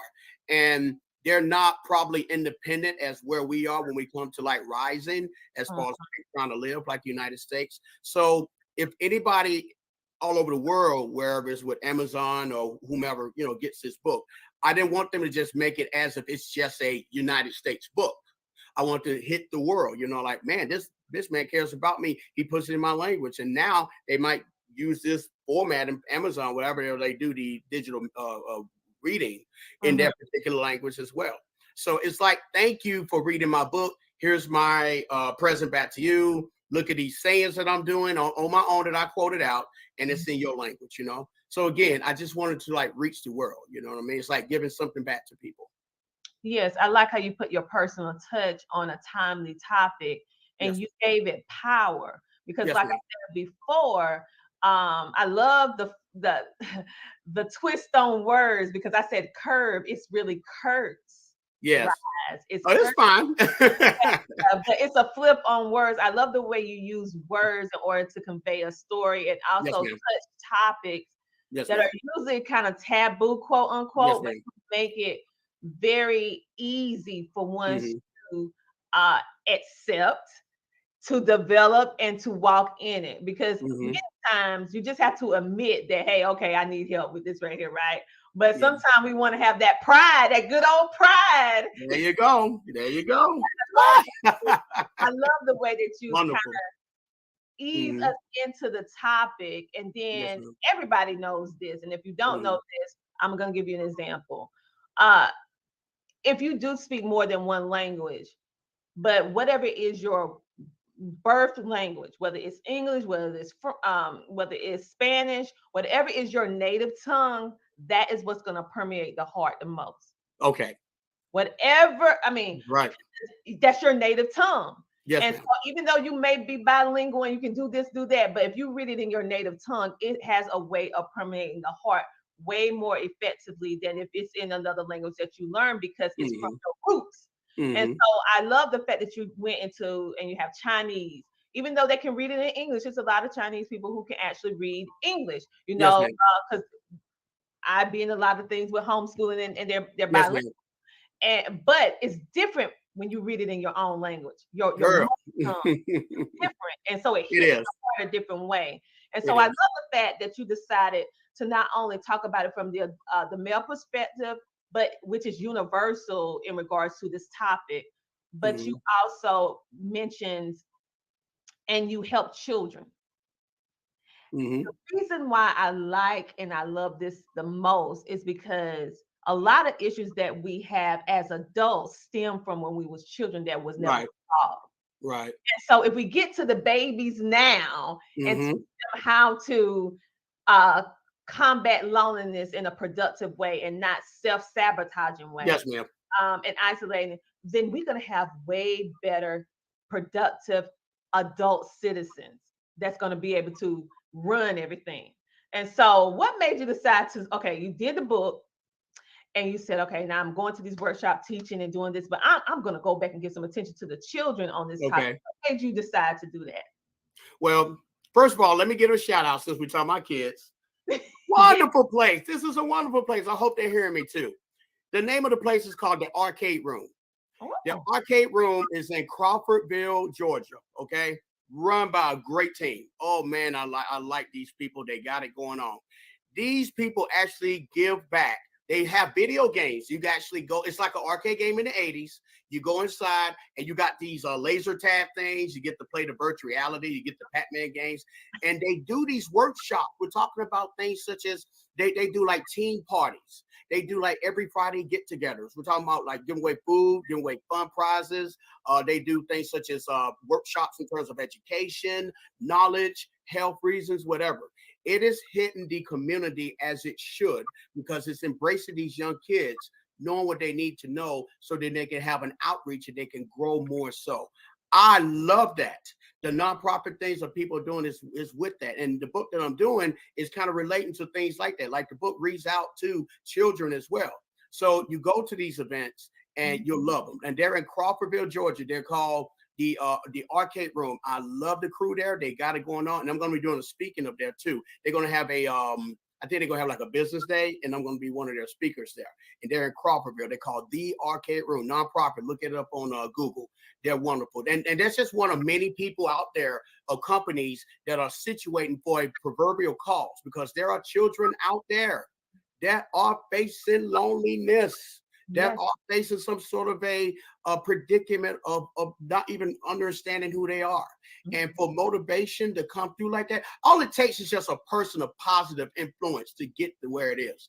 Dr. Ramsey, let me tell you something. Let me tell you something, girl. Just need one. The most trait that you can have, the most attractive trait that you can have, I don't care who you are, how rich you are, how political you are, whatever, is the power to influence people. Not just children, but people. When you show an influence to someone, they are forever going to be on your side. But you better stay clean, because what they said in that Spider-Man movie, great power comes with great responsibility. You got to sustain that thing, okay? Success leaves clues, and these kids need to know those things nowadays, okay? It's as simple as, okay, if you go to McDonald's, right? And you go to McDonald's and you like to eat that nice, juicy, wonderful burger, right? And that burger tastes so good. Am I going to McDonald's because I like the taste of the burger? Or am I going to McDonald's because of the service and the conditions of how that service is? If I get a bad service at McDonald's, I'm not going to want to eat there. I don't care how good that burger is. If that service is not there and the marketability is not there, why waste my time? Why waste my time going to an area like that and I'm not getting any sort of transportation from this? It goes by showing how influential you are within yourself, okay? Another successful thing too that you want to have is confidence, okay? A plum of confidence. When you have confidence combined with the influence, you can attract anyone. We're talking about kids. We're talking about teenagers. We're talking about babies. We're talking about people who graduate from high school. You need that element to get you going, okay? So if you do go to your restaurant, make sure you get good service, because it's the service that's going to make you want to go back. Because if you don't get that service, and I used to sell cars, by the way, if you don't get that service you're looking for, guess what? Nobody's going to want that car. Nobody's going to want that food. Nobody's going to want the Kool-Aid that you have. They're going to go somewhere else and get it because of great service. And that's what we got to hit. We got to hit the points very well for the kids and for just about anyone. Even if you're an elderly person and you don't think that the world cares about you anymore, be influential. Be influential. It doesn't matter how popular you are. The popularity don't mean anything. But what's important is how you can touch people when you're gone, or when you're away, or when you're that way somehow. It's kind of like it's like a virus.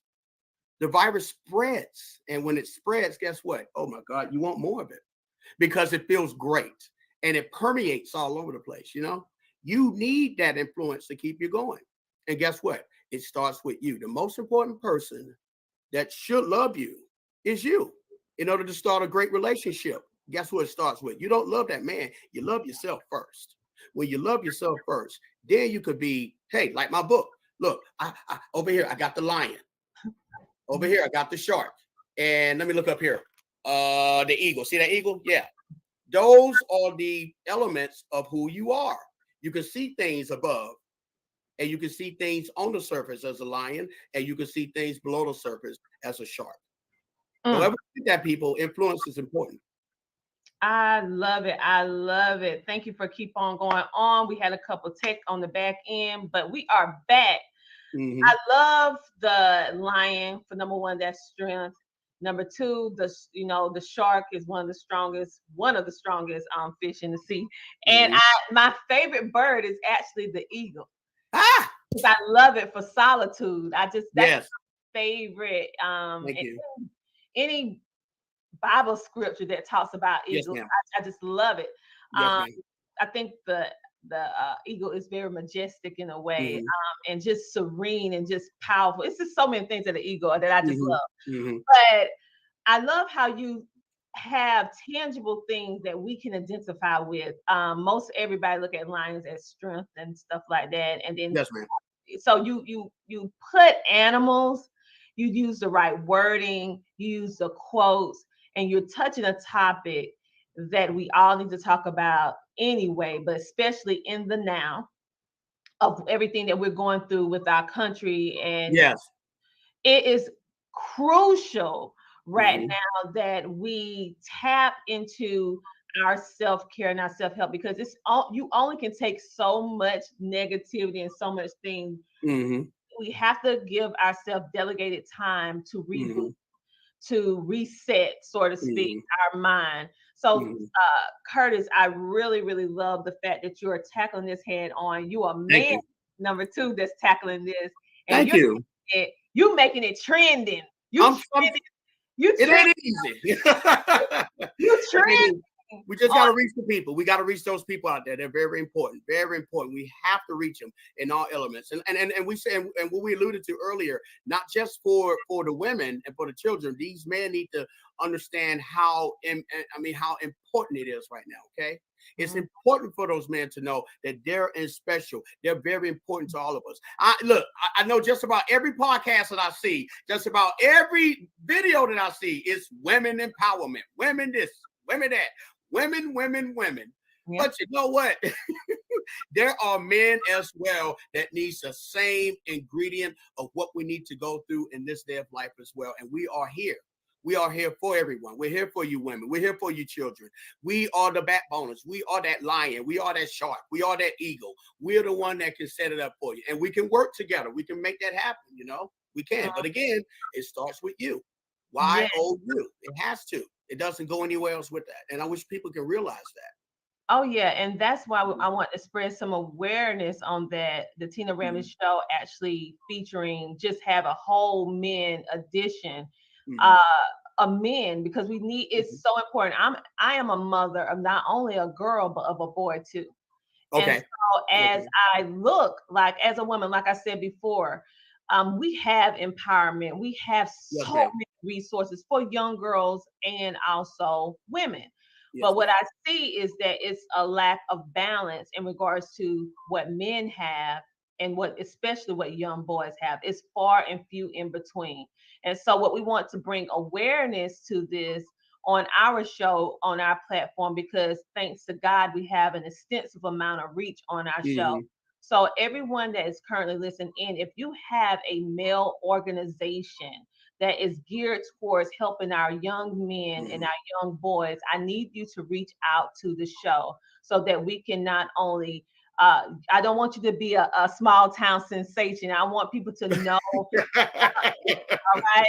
I want people to know about you, because our men need help too. Our men need help as well. Our young boys need help as well. They need positive outlets and mentors.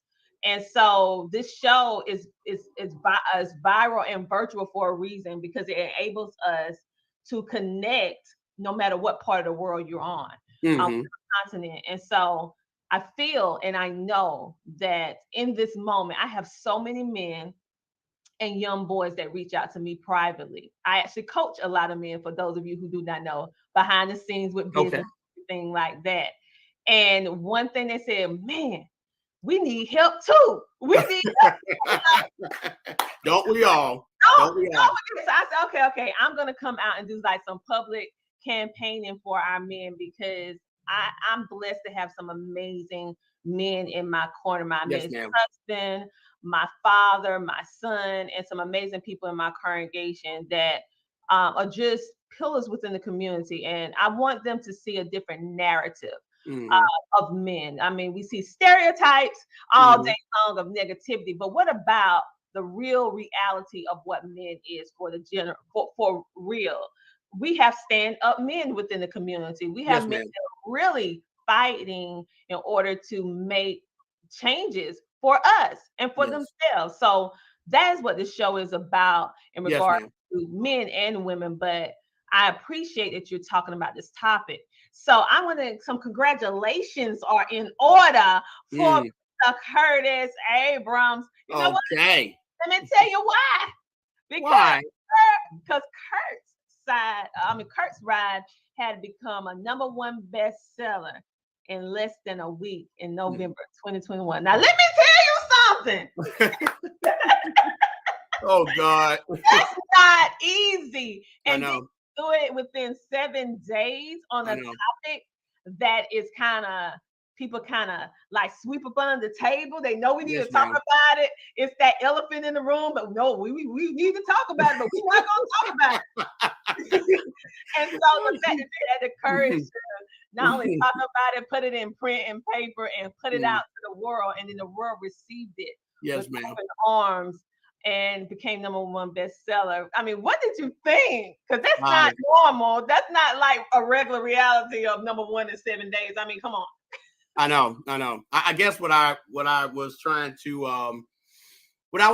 to convey to the world, if you will, is that I just wanted to give something back to me. You know how it is when you become like mature in life, and you want to give something back to people because they gave something back to you. Writing has always been in the back of my mind for quite some time.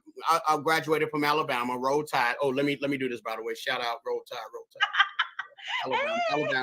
Alabama. I know we're gonna get y'all next year, Georgia. Don't worry about it. But and that's in like 2021. So in Alabama, I've done a lot of writing. I've done a lot of research in terms of the psychology stuff. And writing was just something that was so creatively beautiful to do. I can come up with stories and it is hit right there, but it's got to make sense. It's like connecting the dots. And what I wanted to do was, when I moved to Tallahassee, Florida, I wanted to do something in order for me to expand my, my brand, if you will, to another level. And the back of my neck kept saying, write something. Okay. So my idea was to write something about me. But then I said, I don't want it to make it about me.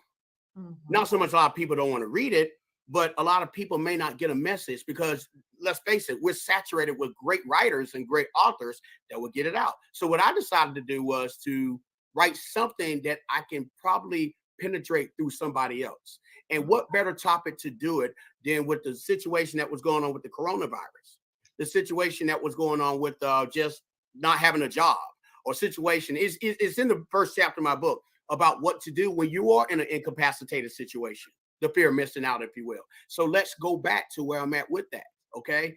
I want my book to become different as usual. And when I published it out last year, I wanted to just hit people, not family and friends. I'm glad they looked at it as well, but everybody wanted to look at it just to see what it is. It's 300 pages, but it's informative stuff that you need. And it ain't just informative stuff. It's stuff that you can carry with for quite some time.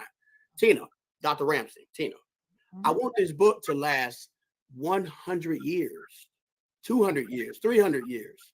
That's the main purpose of doing this. I think that's everybody's element of writing a book, right? Is to outlive you. Yes. Oh my God, you should have saw my grandma. My grandma's 104 years old, by the way. Oh, wow. Yeah, still doing well. Still doing well. Hi, Grandma. Shout out to you. She saw that book and she was like, wow, that's a great book there. It's going to outlive you and me. I like that. And she's in the picture, by the way. She's in the beginning part of the book. And the family's got it going on. But in essence, I just wanted to reach out to people who really needed to have, because we all need to go through something in order to get to where we at. There's an action, there's a reaction, there's a cause, and there's an effect. So if this book can turn something into you, that'll be great. again, a self-help book is not predicated to think that you're crazy or silly or anything like that. No, this book is just simply let you know, this is you. I'm splashing water in your face, and hey, enjoy life the way you are. And I guess a lot of people read it. And when I looked at Amazon, I saw the rankings, and I was like, wow, it was impressed. My publisher was telling me about it. I was like, man, that is really, really amazing. So, and hey, keep on buying it, please. I urge you. It's something to read. It is something to read. I mean, we all going to go through that point in our lives that we're going to be alone, be by ourselves. And what better way to do to think about really what the attributions of whatever it is within you when you're sitting by yourself. I even got a chapter on being locked up in jail, when you're in solitude, when you're solitary confinement, or you're in prison or anything like that. You know what I mean? So it's like whenever box that you have in life, you can overcome that box. It's not that you can't, you can, but it's really about how you can induce it. Again, going back to the introverts and extroverts, if you're introverted, there is a way out of this. People love that, but they just used to that energy. But when you out there getting all the energy from everybody, hey, there might be a point that you are in between. But that doesn't make you any different than anybody else. That doesn't make you silly or crazy or dumb or retarded. Let people say what they want to say. But just know this.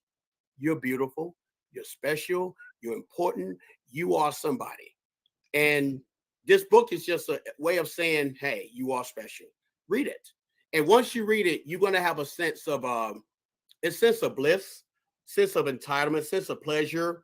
It won't be so much of a negative, problematic situation. It would be something great and comprehensive. So I urge you, go to Amazon and go to see Kurt Stride and enjoy the book and give me a good review on it. And by the way, I'm making more. There's more to come than just this book right here, because I got a lot more to come from with this. Think about it as peeling the layers of the onions of your subconscious, of your existence. My publisher, I'm gonna give him a shout out to Kelly Cole with Publishing Advantage Group. I went to one of his meetings.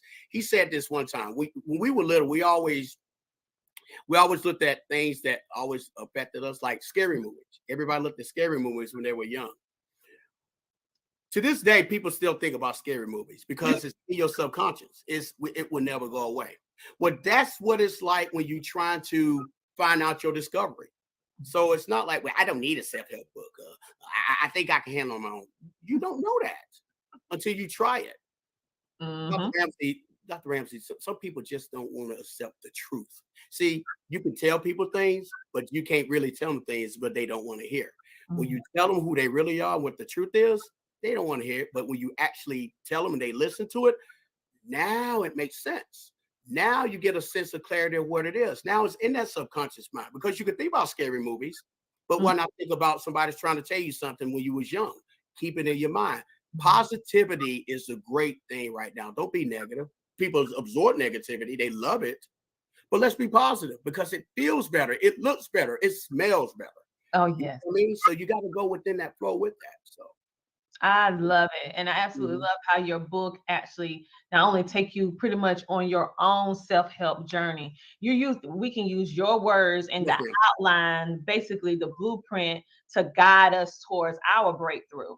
And it describes your book actually help you to overcome different obstacles and make you really look at yourself in the mirror. It's that self-reflection. So I appreciate everything that you're doing. For those of you, if you did not hear, for those of you who are listening in on the radio, on the podcast a little bit later on, I need you to go to Amazon and go pick up the book, Kurt's Ride, A Journey of True Solitude for the Self. Okay. And he has it in bold and in self, just in case.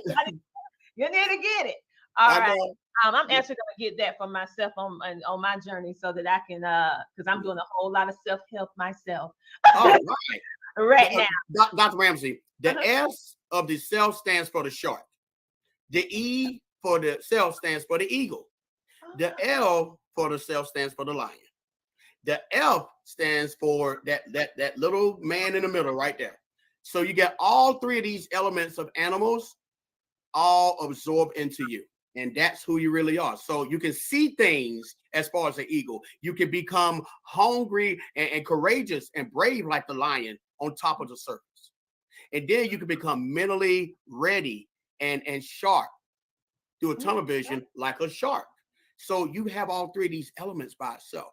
So I'm just giving the meaning of the animals in the book if people want to know what it is. Oh, thank you so much. I love that. And I love things that tells a story.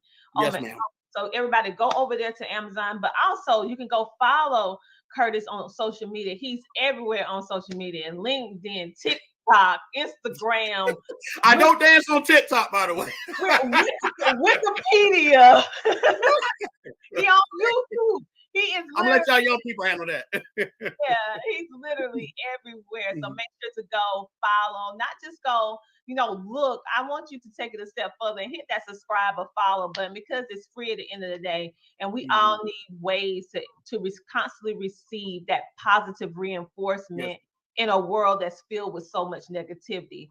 Right now, in the time that we're living in, we have to seek out positivity and upliftment. It's not going to find us, but the negativity will, but the positivity will not. So go mash that button. So when he puts something out, you'll get that automatic notification and get your little feel for the day. Yes. What you need for the day is free, okay? And then go hop on over there and get that book as well. Now, this year, because this year, the Tina Ramage Show and podcast, we're doing our Message of Hope series. What exactly is that? That is our series in where we have our featured speakers actually tell about something that maybe was revolutionary for them or something that they like an aha moment. There's no right or wrong answer in regards to what is your message of hope, something that you learn, or whatever you're compelled to say in this moment. You can speak to children, you can speak to adults, you can speak to the general population. But what we want is for you to just share something that is hopeful, because we know that this year has the last 2 years has been very, very difficult for the entire world. And so we want to share some positivity right now. So I'm going to remove myself because this is where you need the whole stage all to yourself. So whatever your hope is, and then when you're done, I'll come back on. Okay. There is this thing called fear of missing out. And when you are by yourself, you're not missing out on anything. What you're basically doing is you really are discovering the transformation of what your purpose is, the prerogative of it all. So turn that fear of missing out into a joy of missing out. My chapter in my book hits all cylinders, right? So if we talk about, let's start with the shark. The shark talks about things such as anxiety.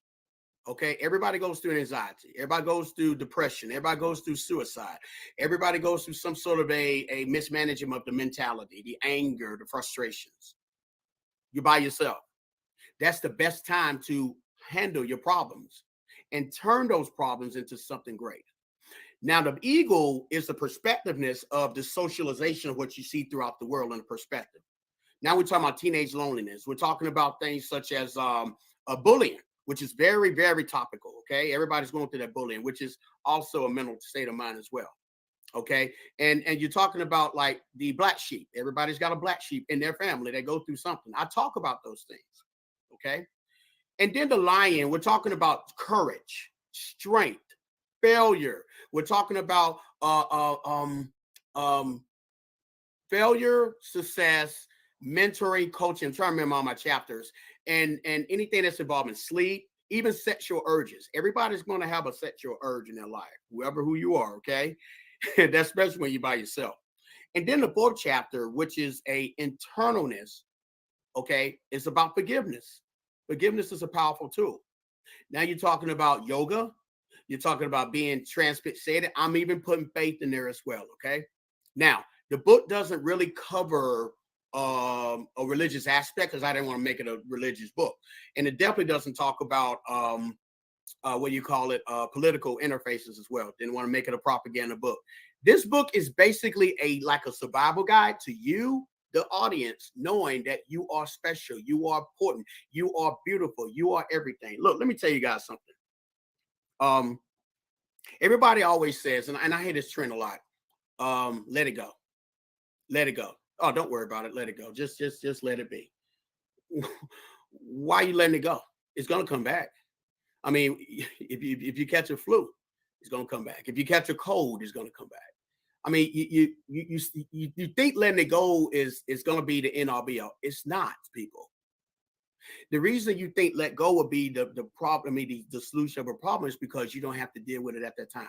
Listen, it's all truly about how you handle the mind. If the mind predicates you to do the right thing, then you got to make it to a point that you don't have to go through it again. And I alluded to earlier about the knife being sharp. If you cut yourself really good with that knife, you can go through anything you want to go through, and the mind don't have to be there. Anxiety starts from within. You have to control your mind. If your mind is great, then it'll be great for a recourse. You're not lonely. If you think you're lonely, you are alone, okay? When you are alone, you got power. Don't ever tell people think that you don't have power. You have great, wonderful, substantiated power, okay? You know the most important thing? You know the most important thing about being a human being is you're a wonderful human being. That's it. But do you think you're a wonderful human being? Sometimes when you tell people, I'm sorry, and I'm sorry your mom died, or I'm sorry you're going through this, you tell them that. Sometimes they want to hear it, sometimes they don't want to hear it. What you need to do is show embracing of yourself first, and then with other people. When you show your commitment and your things with other people, the power is within. Now, keep in mind, don't be too loyal to people because they may take advantage of you. Always use that focus, not the tunnel vision, but the big picture like the eagle. And let me say this as well, okay? Eagles do fly, but pigeons don't fly as high as anything, okay? If you're a pigeon, hey, you see how far they go. But when you're eagle, you can go places. Ladies and gentlemen, Dr. Ramsey, everybody else, my message of hope is simple. Be the best version of who you are. Be the best version of what you have been brought on this earth for. I made a saying on my Facebook page the other day about you're already a winner. Out of all those 14 million sperm counts that you had in this world, only one went through their egg. And guess what? It was you. So you are already a winner before you even been born. You understand, people? With that mindset and with that fruition and all those accomplishments that you do, make yourself know that you are special. You're going to die. You're going to die. So enjoy life as much as possible while you got breath left. Enjoy that breath. Take advantage of that breath. Go fly to places like the eagle. Go swim to places like the shark. Hey, go mountain hiding, climbing, camp in the woods like the lion. But most importantly, believe in yourself, knowing that you can get through this. Okay? Enjoy your family. Even if you're by yourself, guess what? Enjoy yourself. And that's where the self-love and self-care comes in.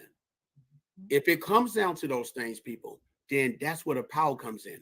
And going back to the fear of missing out, let's turn to fear of missing out to joy of missing out. Turn it into joy of missing out. Instead of the FOMO, let's turn it to a JOMO. How about that? Let's do those things. Dr. Ramsey, I really appreciate you giving me on this platform. All I want to do is people to see how breathtaking and how wonderful and how beautiful a book like Her Stride can become if it can touch somebody. I really appreciate it. Oh, you are most welcome. I really love how you have a way with words to help us see. You break it down. And so all of that I feel is crucially important in the now, because this is a very unusual time in history where everyone is actually going through the exact same thing at the exact same time. We have never experienced a pandemic or anything of this magnitude that hits the four corners of the earth. Okay. I mean, at the same time. And so everyone is going to deal with it, handle it different ways.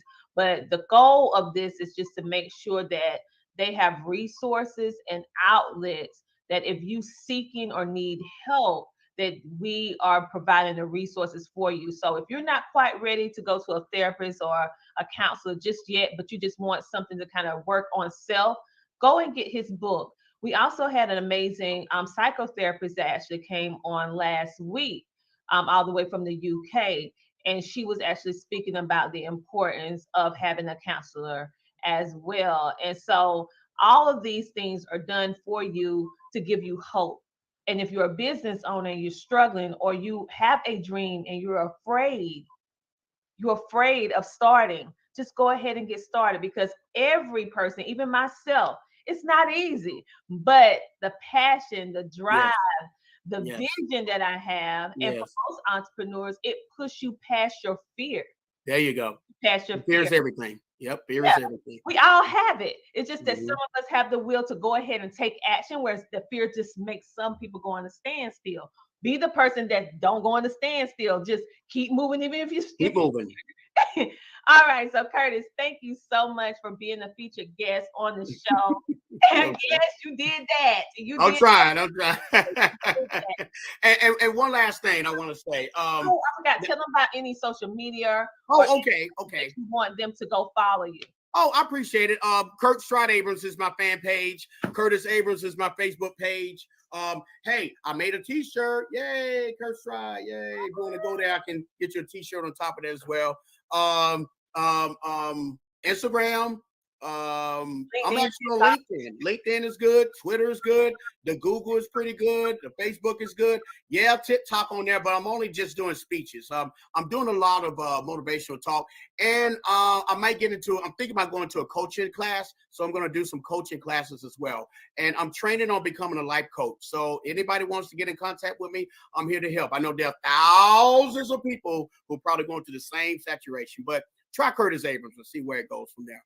But other than that, guys, be brave, be strong, be vigilant, and most importantly, be the person that you present of how you are. And like I said before, the most important person of a human being is that you are a wonderful human being. Don't you ever forget that. Don't you ever forget that. All right. So let's give a couple shout outs of people who are in the room. Thank you, Dana. Thank you, Shayna. Thank you, Curtis. Thank you, Barbara. Thank you, Narkita. Narkita, yes. Thank you. I think that's Barbara says great show. Thank you guys so much for tuning in on the live. Over here on the Tina Red podcast, we have the power of the replay, baby. So y'all come in, watch that replay, just like we watch the reruns on San Francisco. That's what I'm talking about. Yeah. Come in on that replay. So, and hey, Fred Sappert was a loner too. Yeah, all you who are gonna be watching the replay, the power of the replay, watching everything, and they like to binge watch the show. Yeah. So I appreciate you guys. Go ahead and make sure you connect with him. He also will have this life coaching. He has his book as well. Also, that's a cute shirt. I love blue. So you guys go and pick up you a shirt right now. Hold it up one more time so they can see it. Okay, all right, Kurt Stride. Yes. So go ahead and get that. I love that. Yeah. Okay, I should have had that on today. Up here struggling with my necklace. Shout out to Lovely People's Boutique and She Trucking LLC and Foundation. Shout out to Multi-Affairs and Potters Computer Systems, along with Golden Network, all of which are places in which supports the Tina Ramsey Show and podcast, and also to our business sponsor as well, which is Claudius Winters, which is our resident financial expert that comes in to help us take care of all the things that we need to take care of. So thank you so much for everyone, along with KJ Bradley of KTA Interactive. We could not do this show without you guys' donation, support, and also our guests who all make different contributions toward the show. All of this is, you see me, but it's a whole lot more that goes on behind the scenes. So thank you for the staff.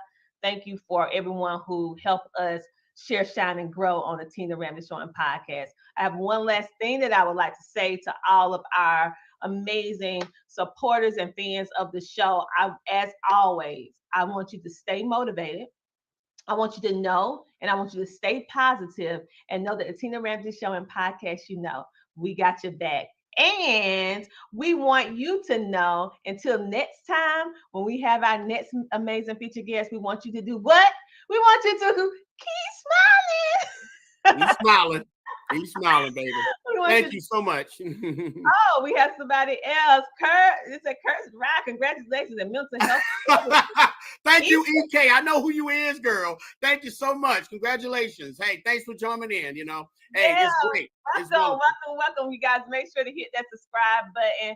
And you guys can, later on, you'll be able to listen to this interview on, oh my goodness, over 20 plus platforms, including radio. So make sure to go on all different podcast platforms and even different radio platforms like iHeartRadio, TuneIn, so that you can listen to the replay of this amazing interview, to be able to connect and shine and grow with our featured guest, Curtis Abrams, and take some time to take care of your mind, okay?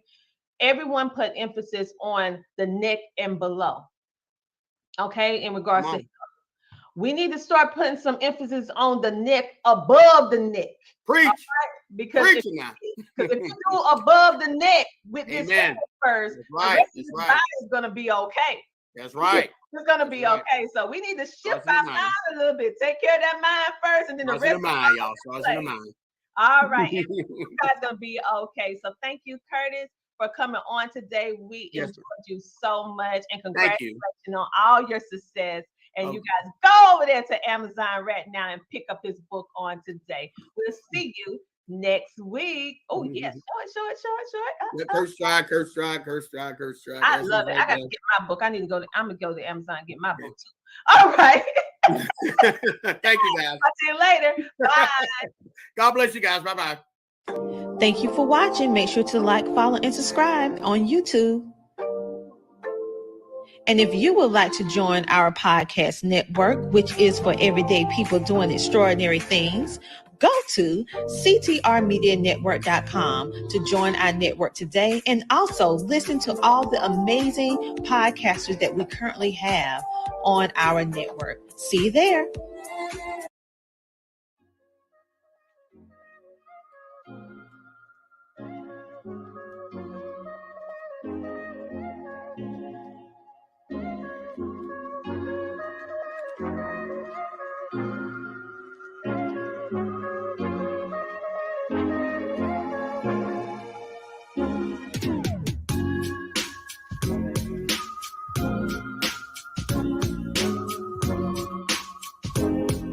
To be a featured guest on our show, go to theTinaRamseyShow.com. Come share, shine, and grow on the Tina Ramsey Show and podcast.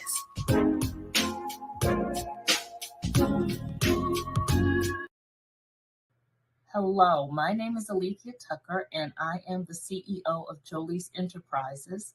I'm also the host of a show entitled Reinvent and Rise, and the host of a podcast entitled Leveling Up the Podcast with Alethea Tucker. I recently had the distinct pleasure of working with Tina Ramsey and CTR Media Network in one of her programs, where she taught me how to get exposure for my podcast. She increased my visibility tremendously, and she showed me how to monetize both of my shows to make them revenue-generating products. I am so ecstatic and so happy with the service that she and her staff provided to me. She went above and beyond what I expected, and I certainly got far more than I ever dreamed I would get with her. So I highly recommend her for any of her programs. I highly recommend her as someone to go to if you are looking to increase what you do with your podcast, make it better. If you're looking to get visibility, definitely speak with her. You will not go wrong with her or anyone on her staff. Media Network was created for today's podcasters. We provide a safe haven for content creators that are everyday people doing extraordinary things. We have a system of positioning, monetization training, coaching, and support for our podcasters' success. CTR Media Network simply bridges that gap with a level playing field for your dreams to come true cost effectively. Our team provides a premium service and experience for our podcasters to grow. CTR Media Network provides access, support, resources, coaching, and community for our podcasters to win, if you put in the work. We believe that we are living in a unique time which requires you to share your message of hope with millions of people around the world. Remember that the world is never too saturated for you, your voice and message. A platform for positive, impactful media where the content creators are in the driver's seat. Visit our website today by going to www.ctrmedianetwork.com.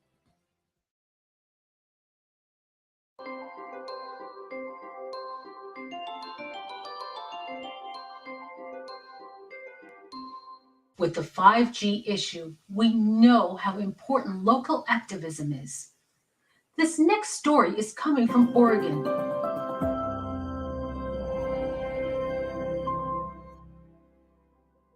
A very detailed article was featured in the Washington Spectator, written by Daniel Forbes, and you will see the link below.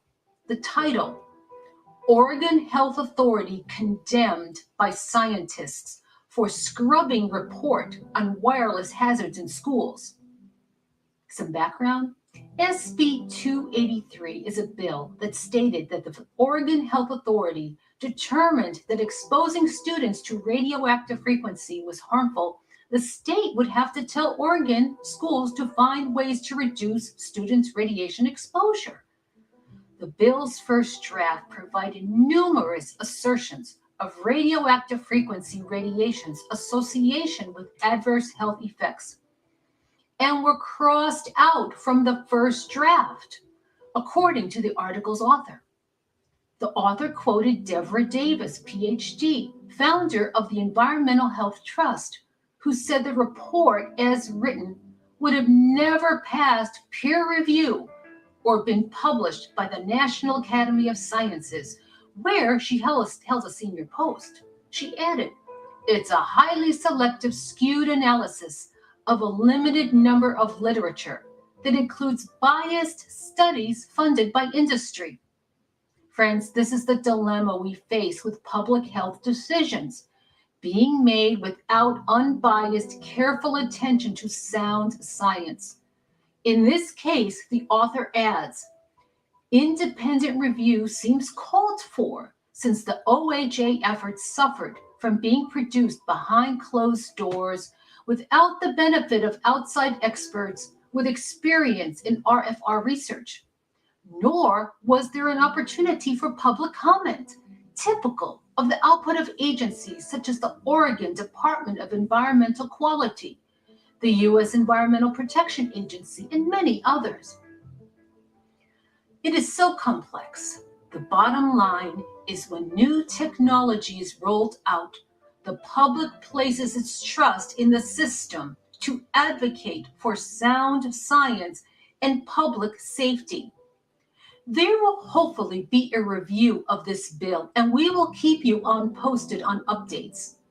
In the meantime, read the article by Daniel Forbes, who did a masterfully detailed job. We will give you the link below. And follow 5G Oregon, who shared this story. They are a nonprofit doing a great job educating and advocating for safety in 5G policy. Thank you so much for your attention. Be well and be safe.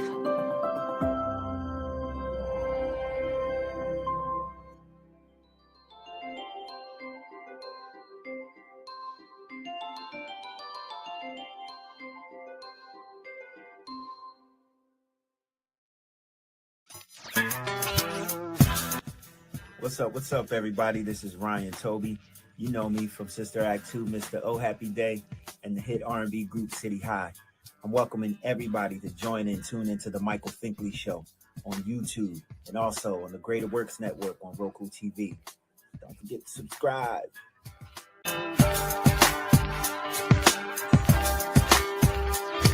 loved her as Thelma Evans in Good Times, now Finkley has her.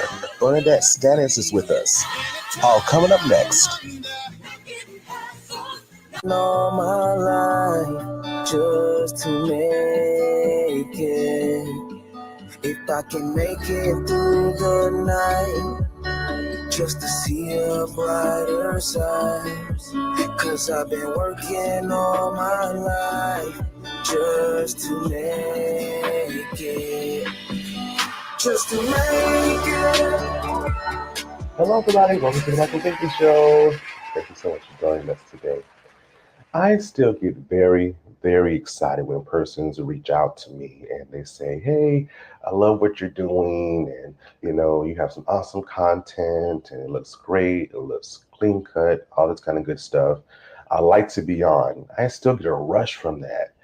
And because I tell you this, because I always teach myself to be humble in everything that I do, because anything that I do, we pray, you know, we have to talk with God about it. And we were raised that way. And so when people do this and say these things, you know, it's very humbling, but it also gives me energy to keep going, gives me my fuel to keep going to what I really want to achieve, want to do with this platform. So thank you for the ones that have been on this show. Thank you for the ones that have reached out. Thank you for the future persons that are looking to reach out as well, but haven't quite done so already. I say this because on Monday, we will be celebrating 100 shows. Y'all, 100 shows. Can you believe it? I wasn't even going to start this platform, but it's something that's been on my mind for years, but I didn't know how to get started with it. So I pondered and pondered. People say you should do it this way, that way, another way. But, you know, I said, I want to do it my way. I already had a vision for it. I already know I wanted to sound and look. And here I am. 11 months later, here I am celebrating 100 episodes because of you. You watch, you click, you subscribe, you want more, you email us, you write us, and we thank you for it. Thank you. And so today, we're able to have guests like Bernadette Stannis. Oh, Bernadette Stannis is here with us from Good Times. Y'all know her from Thelma. Thelma from Good Times. Y'all know her. Y'all, we had a great conversation and things got real in this interview too, I tell you, but you have to watch to see what I'm talking about. So don't you go away, more to come. We'll be right back. Coming up, we have the lovely Bernadette Stannis with us. Don't you go away, we'll be right back. Celebrating 100 shows. It's the Michael Finkley Show. Join us as we count down our top 5 shows and unforeseen moments. Come on, y'all. Let's celebrate. Next, Michael Finkley. Monday. Looking for a mentoring program for your young male between the age of 6 and 18 in Columbia, South Carolina? Well, look no further. Big Homie, Little Homie Mentoring Program is the program for you. Under the leadership of Mr. Jamal Stroud, Big Homie Little Homie is a 501c3 nonprofit organization that caters and mentors at-risk youth that come from single-parent homes. The organization caters to young males between the ages of 6 and 18 within the greater Columbia area. The organization is devoted to shaping and molding their life into great men of society. Big Homie Little Homie organizes male gatherings, discussions, and even educational assistance devoted to guiding and leading them into a positive light. Making a positive attitude will help in transforming life regardless of what is experienced in life. For more information on Big Homie Little Homie Mentoring Program, visit our social media outlets, Facebook, Instagram, and Twitter. Need a little motivation? Timothy Clifton is with us every week on Mondays to get your week started with a little motivation, all here on the Michael Finkley Show.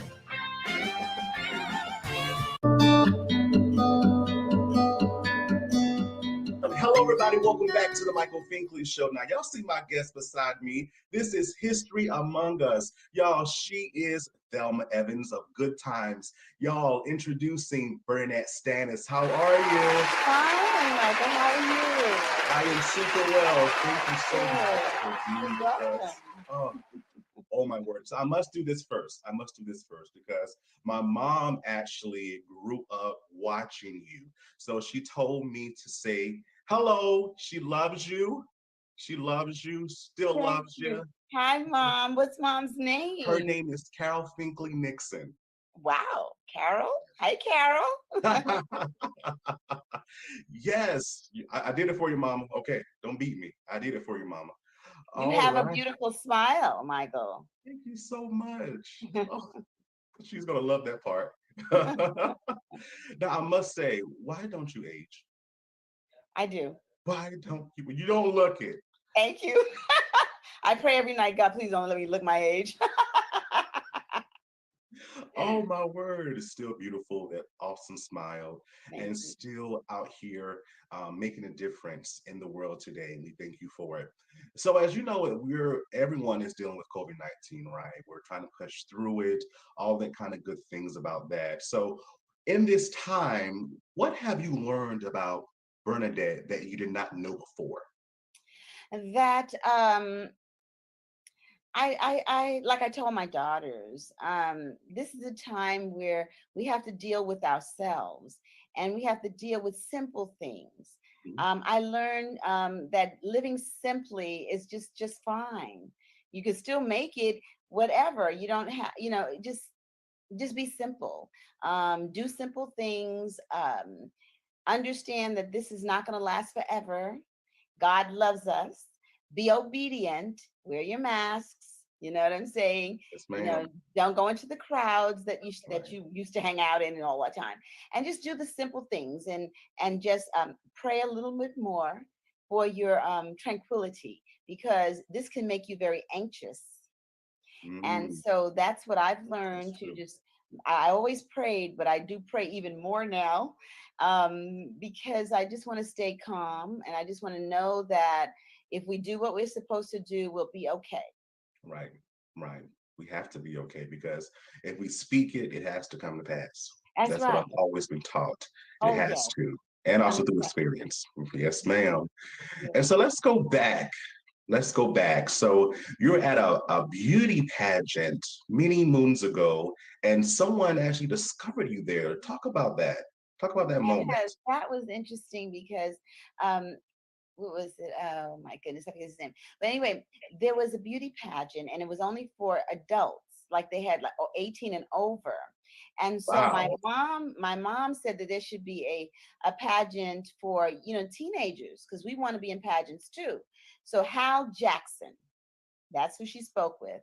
So because he was in charge of the adult pageant. So the very next year he had a teenage pageant. So of course I'm saying, Mom, yeah, bye, I'm going to be in it. So 8 weeks later, okay, we're going every week to practice and the whole thing. And mind you, my mother has 5 children. So, she's taking us all up to Manhattan, and we're living in Brooklyn, all in Manhattan. And so that Sunday of the show, I got up and I looked in the mirror. And, every time you're getting ready to make a leap in the world, no matter what it is, you're going to have the little devil on the other side talking to you and telling you, no, you're not going to make it. You're not going to make it. I'm like, oh. So here I am sitting there looking at myself and going, come on. You never won any pageant before. You're not going to win now either. So my mother comes in and I said, Mom, I'm not going. I'm not going. And I fought with that. Not fought, but I'm not, Mom, I'm not going. I had an attitude. And mothers know, parents know that you're going. And I'm like, so anyway, I ended up going. And that's where my mom met the manager while I was on stage. And he said, they're doing a television show and your daughter looks like she could fit right in there. Well, of course, we went to CBS the next day. Norman Lear was there. Jimmy Walker was there. And it was thousands of girls. I'm like, yeah, right. Okay, so I go in there, I audition, do my little thing. And I don't care. I figured, well, hey. Anyway, I did my thing. Me and Jimmy were like brother and sister. Norman started laughing. I think that kind of won him over. And the next thing I knew, they flew me out to California, flew us out to California. There were only 4 girls then. And then came back to New York, didn't hear anything for about a month or so. So I forgot about it. Wow. Then they called my mom and said I was Thelma. I love it. Oh, and the rest is Yeah. history, right? The rest is truly Yeah. television history. And during that time back in 1975, you all were the first African American family. You became the first African American female teenager. How did it feel to be the Well, first? the first, it felt great. I didn't really know that much about being the first then, but Gotcha. you know, going back to that pageant thing, I just want to say this: what I learned. I learned that don't let fear stop you from walking into your destiny. Ooh, I'm so glad you Yeah, said that. don't let fear. Ooh, that's my theme for the Oh year. wow. No more fear in Oh 2021. yeah, Yes, ma'am. yeah. Because I was Yep. afraid, and I would have never have been Thelma. You Yeah. know, had I not, jumped on the back of my mother's faith. That's basically what it Right. was. So, Right. being the first African American teenager on television didn't really dawn on me until way after the show. I mean, it just Right. didn't. And I just wanted to do my best and be my best. I wanted to, that's just how I was. And I knew the character. They did not know how to write for her. They didn't understand being the first. They did not understand who she was. I knew because I was born and raised in Brooklyn, in Brownsville, in the projects. I knew her very well. Right. So Esther told me you go right on up there and talk to those writers and those producers and tell them who Thelma is. And I did. Wow, amazing, amazing. Wow, because they didn't understand because we had a lot of white writers on the show, Well, you had correct? mostly white writers, and even if you had probably one or two black writers, there's no guarantee that they knew how to write, for a female or a young teenager either. Right. So I had to help them to understand that a young black girl from the projects can speak well, is intelligent, can have aspirations to be a doctor or whatever, just like any other teenager anywhere else in the USA or world. Gotcha. Wow. And I was introduced to Good Times as a child because, of course, my mom watched it growing up. And ever since then, my sisters and I, we've seen every episode. Even my little nephew, who was 5 years old, loves the theme song. Right. And so it's like we grew up on it as well. And so as time went on, you perfected that role of Thelma Evans. Are you truly Thelma Evans? What's the difference? Who's the difference between Bernadette and Thelma? What does that look like? Well, she was a little bit more optimistic than I. I love the way you said that. Being the eldest child in the family, in my real family, I had more responsibilities, and being the second child and the only girl in the Evans family, I was a little more spoiled. So I had more fun. Yeah, so those are the differences. Gotcha. Like, I want to stay here, right here. I want to stay right here a bit longer. Oh my. And within that groundbreaking show, you covered a lot of issues during that time frame, especially even now. So if we look back, it fits into present day. So what are some of those issues that kind of still stand out to you present day? Well, gangs, venereal disease, drugs, bullying, all those things, high blood pressure, hypertension, older people not getting married because they'll lose their, benefits, type of thing, so it's kind of like the same thing that's happening. It hasn't, and bad food in the ghettos. Still the same, so I mean, it has 43 years later, let's say 43 days, it hasn't really changed much. We've changed our hair, we've changed our clothes, but we really haven't changed much. I gotcha. Oh wow. And then we look at today, we look at the teenagers, right? During this time, your time. How did you beat that curse of being a teen star? Well, my parents wouldn't have me, do anything else but do the right thing. I was trained that way because I was born and raised in Brownsville, in Brooklyn. And so everything that Hollywood had to offer that was naughty, I say. I lived it. I lived it. I mean, I would see it every day. I would see junkies on the corner every single day. And when we would walk to school, we would always say, which one's going to hit the floor? Which one's going to hit the floor? Because, you know, a heroin addict always nods down, right? You know, they just nod slowly, move real slow, all the way down. But they never hit the ground. They never fall. It's the most amazing thing in the world. They never fall. So I'm like, we used to just say, I bet you that one's going to fall. Oh, no, that one's going to fall. And they never fall. That's how bad it was in my neighborhood. So when I got to Hollywood, my parents were okay with me go, you know, they knew that I was not going to go into anything because I grew up in it. My daddy also always says to us, what's around you does not have to be in you. Gotcha. So I mean, nothing fazed me. No, thank you. No, thank you. No. Oh, wow. And even after the show ended, you know, and as time went on, did you even know the impact that you will still be making these many years later? And how does it feel? It feels wonderful now because, but like you said, like you're the second generation, your little nephew's the third generation. Yeah. Sometimes I go out on my book tours and there are little kids there. I remember this one little boy, he was so cute. And he didn't even see me. He just walked up to the table and he saw the picture of the Good Times family. And he goes, and he starts singing the Good Times theme song. And he was like 5. I think he's 5 or 6. And I'm like, oh my God, thank you, God. I mean, it's so wonderful that it's generational, you know, and it kept me popular all these years. You know, so I just thank God for that. That was really a true blessing from God to me. Yeah. Does your family see you as, oh my gosh, you're Thelma? Or it's like, okay, mama, what's next? What's up, Oh, you mama? mean my kids?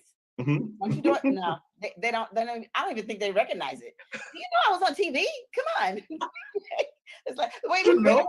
I have a granddaughter. She's 5. And so she was looking, I think she saw it on television one day, and she told my husband, she said, that's Honey right there. I mean, like an everyday, you know, but it is like an everyday occurrence to them because everybody's on television now, and you know, everybody's on the Zoom and stuff, so it's no big deal to them. It's like, yeah, that's Honey. When she was young, that's Honey. She calls me Honey, and so you know, it's no big deal. And then one day she said, Pop, you know, Honey is a star. I said, what do you know about a star? What's a star? You mean the sky? What are you talking? I said, no, she doesn't know anything about a star and nothing. She just heard somebody say it, and so. Oh wow, that is amazing. That is amazing. She knows that. Like, I know. Yeah, you don't have to tell me. I know. But it doesn't. It's like it doesn't really register though. Right. It's just an everyday occurrence, you know, because everybody's on television. So what? I'll be on television one day too. One day, I guess you will. That's what she said. So. But my 2 daughters, they grew up with it, and I remember the moment they recognized that I was on television. The baby daughter, she was sleeping with me, and the Good Times came on. It was like 5 in the morning or something, and I guess she heard my voice, and she sat up, and then she looked. I was up. She looked, and she said, "Ma, that's you." That's how she recognized it. And now at college, when she's there, like they'll play Good Times. You know, she went to Hampton University, and they would play it in the auditorium or the lunchroom, and she would say, "Mom, you're on television again." Bye. Just want to let you know. I'm just a regular mom. I love it. I love it. And again, it just shows how your energy and just, it's just amazing. It's definitely amazing. But when we come back, we're going to talk about life after Good Times. And we're also going to talk about this disease that you refer to as monster of the mind. We'll be right back. Next, what is the monster of the mind? Bernadette explains. We'll be right back. I'm just not college material. I am tired of school. I'm just not sure what I want to do after graduation. Sound familiar? Welcome to the Prelo Educational Institute. Our focus is to help young people prepare for life after high school. It's never too early to start planting the seed for education, career, and life overall. The Prelo Educational Institute is made up of the following 2 products: The first product is the book titled I Ain't Going to College, A Guide for Life After High School. This is the first book of a series that introduces middle and high school students to a young man struggling to find his way and make the decision about whether attending college is the right choice for him or not. The book has questions inside, and a supplemental curriculum can also be purchased. The newest product from the Prelo Educational Institute is our online course titled Preparing for Life After High School. In this course, students will learn about decision-making, self-confidence, accountability, self-awareness, and many other topics that speak to social-emotional learning. Young people will read a story about a young man who never gave up, no matter what the circumstances were. The course is interactive and has questions, quizzes, and video. Do not wait until your child or student is a senior in high school to start planning. Enroll today. To enroll and learn more, please visit www.speakerauthormarlowe.com. She is flexible and she is a multitasker. She is a wife, a mom. She is city councilwoman.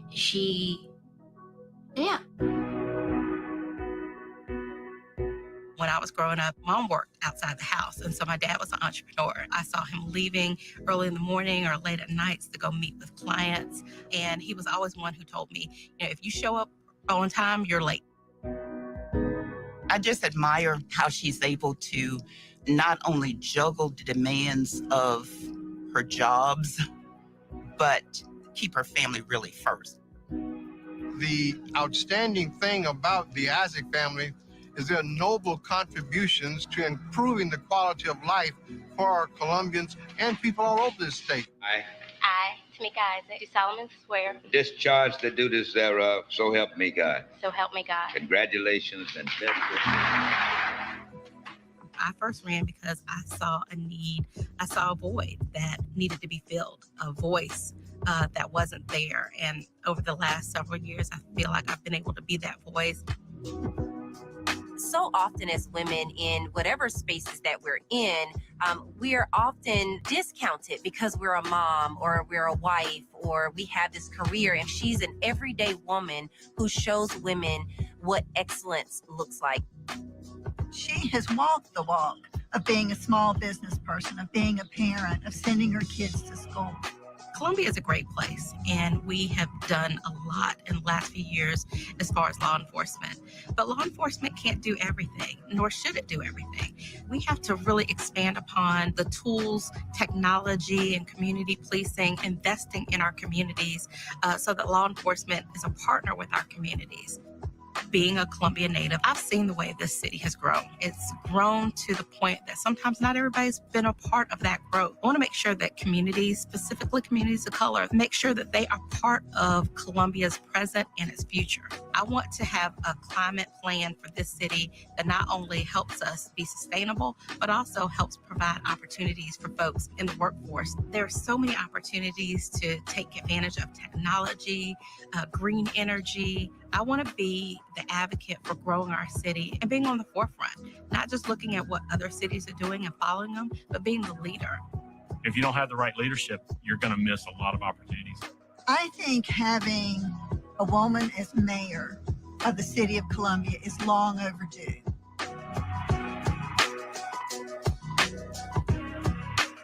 I'm Tamika Isaac Devine, and I'm running for mayor of the city of Columbia.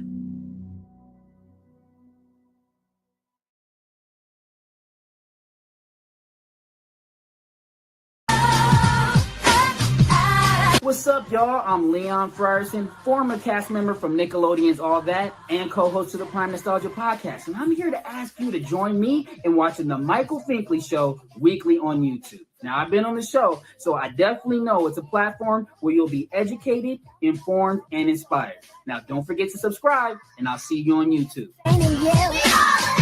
My bossy and my crib. Welcome back to the Michael Finkley Show. We are still chatting with Bernadette Stannis over here with us, and I am just enjoying this conversation. And so, Bernadette, please tell us Tell us about your mom. What was she like growing up? Okay. Mom was always a very quiet lady, but a very determined lady. Like if she wanted to do something, she was going to do it. And she was very quiet and very, very, just a nice little quiet lady. And when she got mad, she got even quieter. But but she was no pushover. Yeah. Okay. Like when we did something wrong, she would let us know. I can remember when we were really, really little. My mom, this is how my mother used to do it. And we had to get a spanking. I remember this. My mother would sit down in a chair. Now, what mothers do? She would sit down in a chair and she would say, "Come here." And we were like, "What? Come here." And she said, "I'm not going to chase you. You're going to come here." And we would have to walk to her. That's the worst. Did you hear what I said? We would have to walk over to her and lay across her lap so she can pop, pop, pop.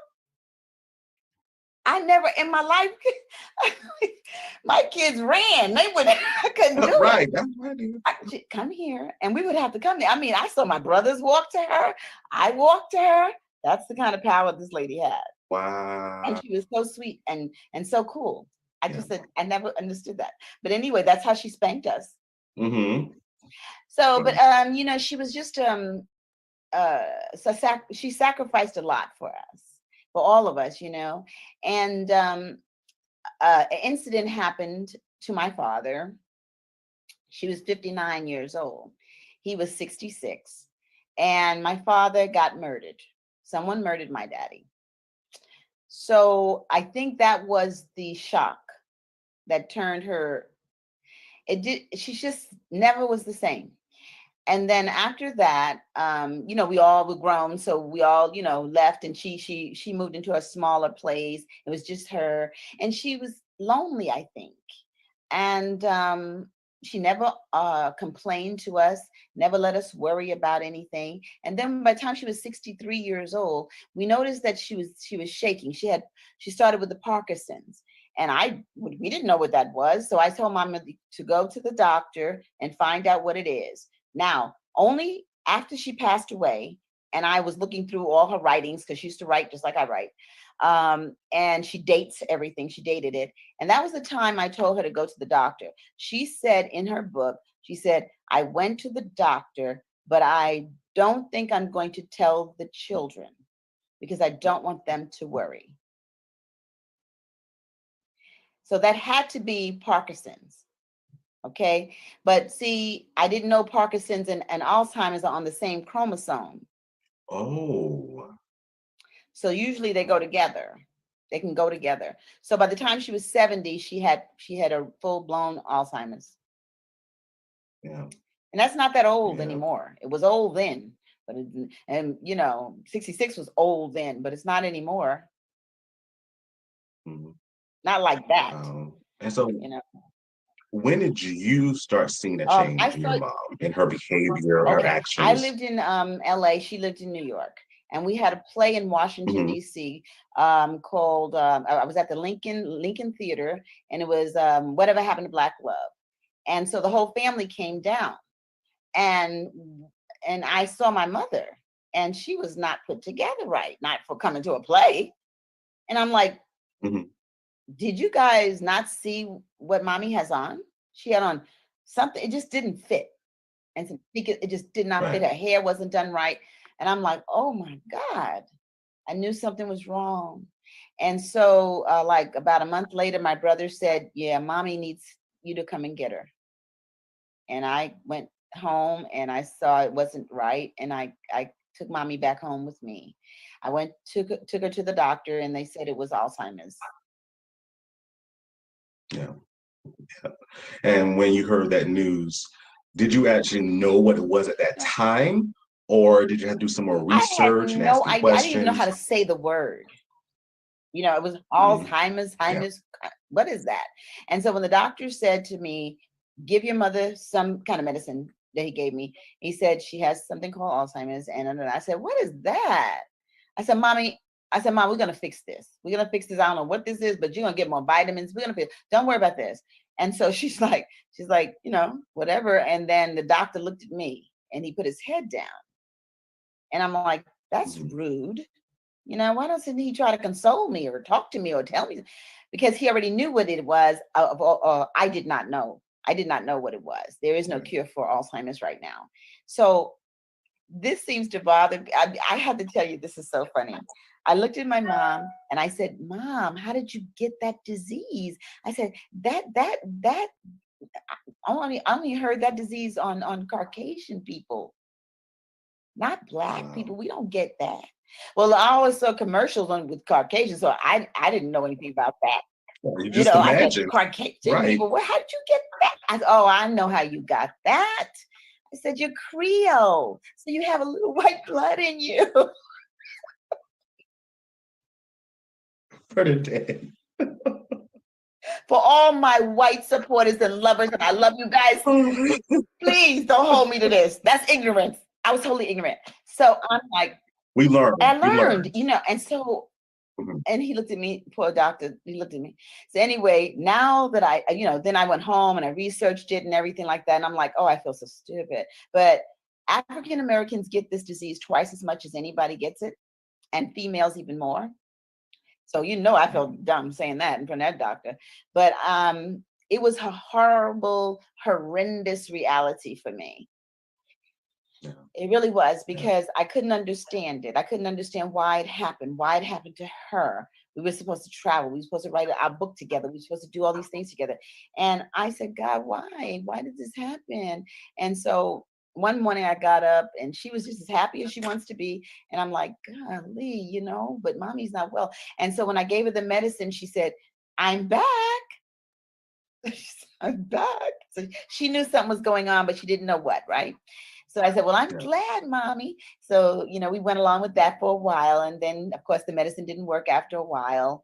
And I had to come to grips with some very hard realities about that. My mother was a bookkeeper, and she kept all the books and all the money, and she knew how to do things so well. And one day I gave her, her money, because I would always put her money in her purse. And we go out and she's just giving money away. I said, okay, I can't do that again. Yeah. So I did something that I cried all the way there and cried all the way back. I went to the toy store and I bought play money.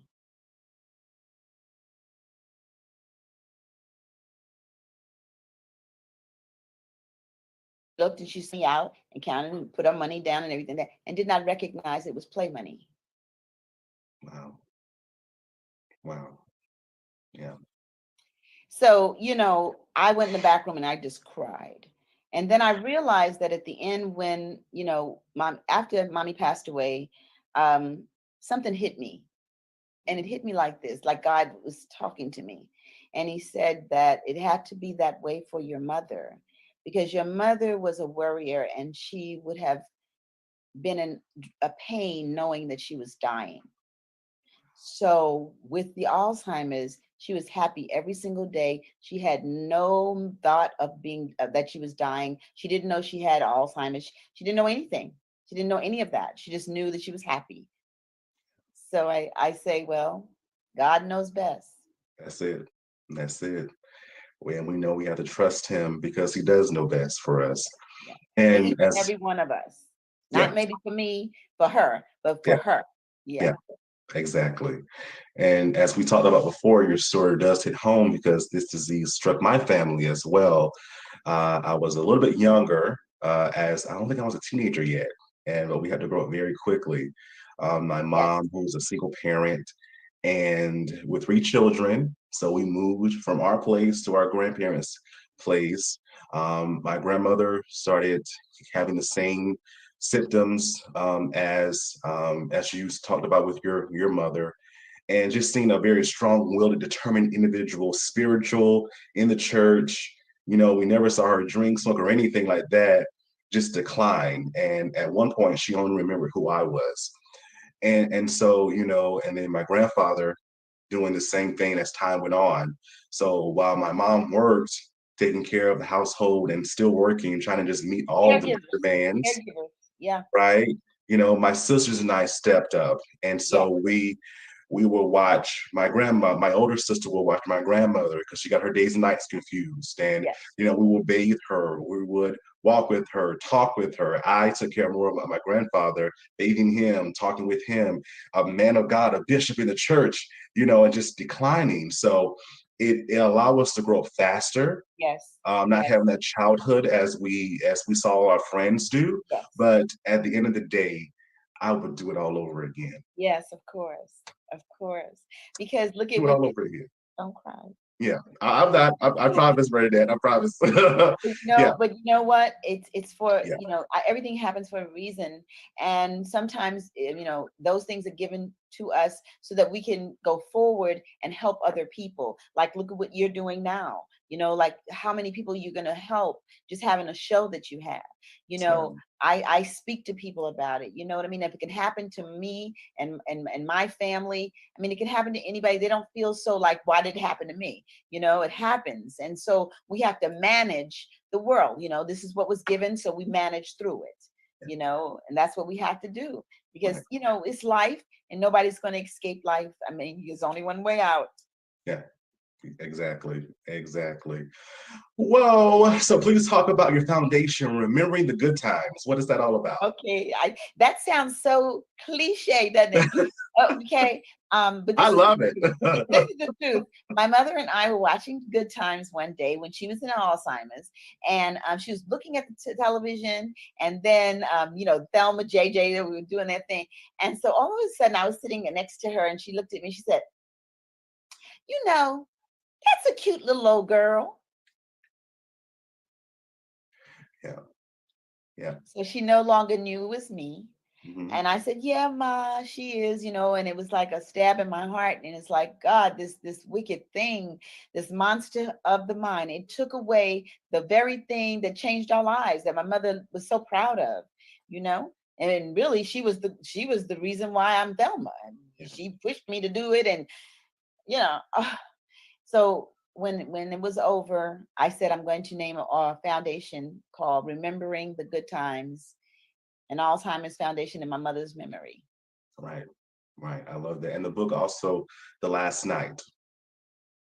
Tell us more about that. Last Night, I named it The Last Night because the last night of her life, it wasn't what I thought it was going to be.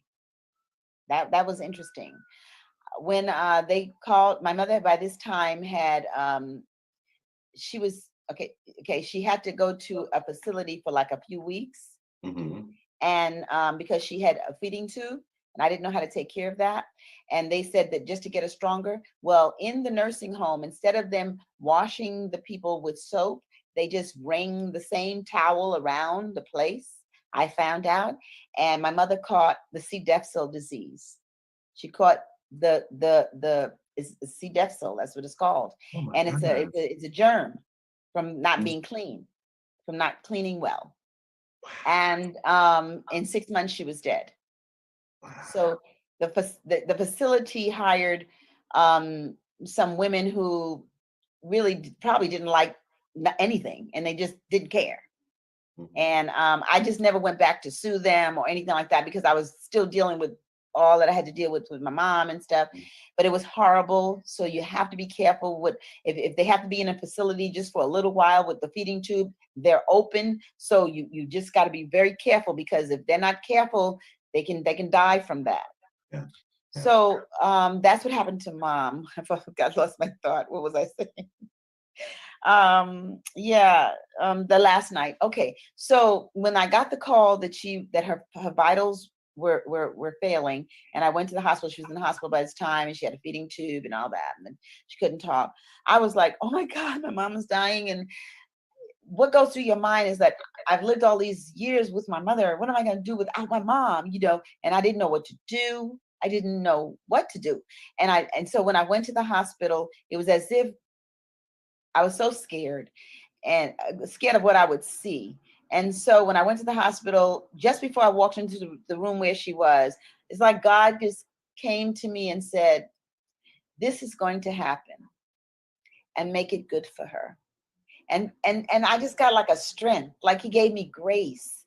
And when I walked in there, I said, Mommy, I'm here. Don't worry about anything. I'm not leaving you until this thing is done. She knew. Yeah. She knew. And I laid down with my mom and I stayed right there with her. We prayed. And the room was so peaceful, so calm. And at the end, one of my daughters, Dior, said, she was looking at my mother's eyes and she said, Mommy, she looks like she's looking through, she's not looking right. So I said, well, give her the picture of Jesus. So she showed her the picture of Jesus. She said, no, Mommy, she looks like she's looking through that picture. I said, well, show her the picture of Mary. She loves Mary. She loves Jesus' mother. She'll look at her. So she showed her the picture. She said, no, Mommy, she's not looking at this picture. She's looking through a picture. And I'm like, through the picture? So then I walked on the other side of the bed and I looked at her and she was looking like this, looking all around, like in amazement. It's as if I said to my daughter, I said, it's looking like she's looking at the real thing. And she was. Because she was transitioning right then and there. And I could see it. It's as if I could see her just go. And I didn't even realize, and I started talking to her and saying, this is the moment I got to tell her, Mommy, I love you. I love you. I love you, Mommy. I said, we had fun, Mommy. I love you so much. I know you love me. I said, but you know what, Mommy, it's not over yet. And this looked like as soon as I said that, the nurse came in and she said, code blue. I didn't even know what code blue was, but she got me out of there.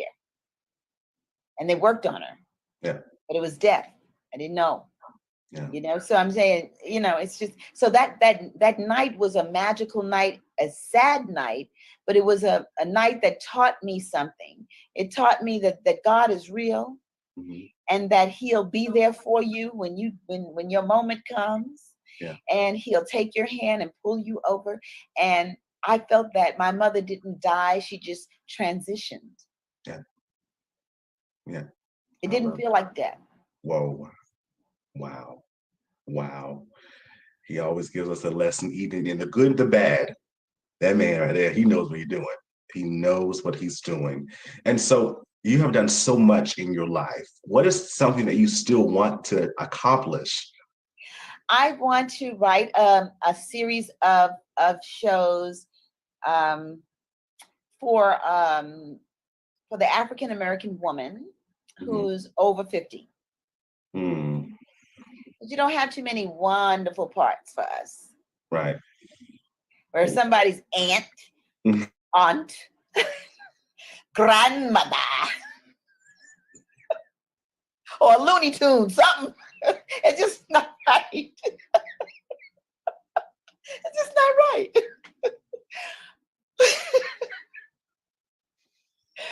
So how is that process going for you? It's going well. I'm working on it. Okay. All right. I wasn't ready for none of that. I wasn't ready for any of that. All right. Okay. So That's true. Oh wow. Yeah, it is true. It's definitely true. So we can't wait for that project to come to fruition. So as time continues to go on for all of us, how does Bernadette want to be remembered in the world?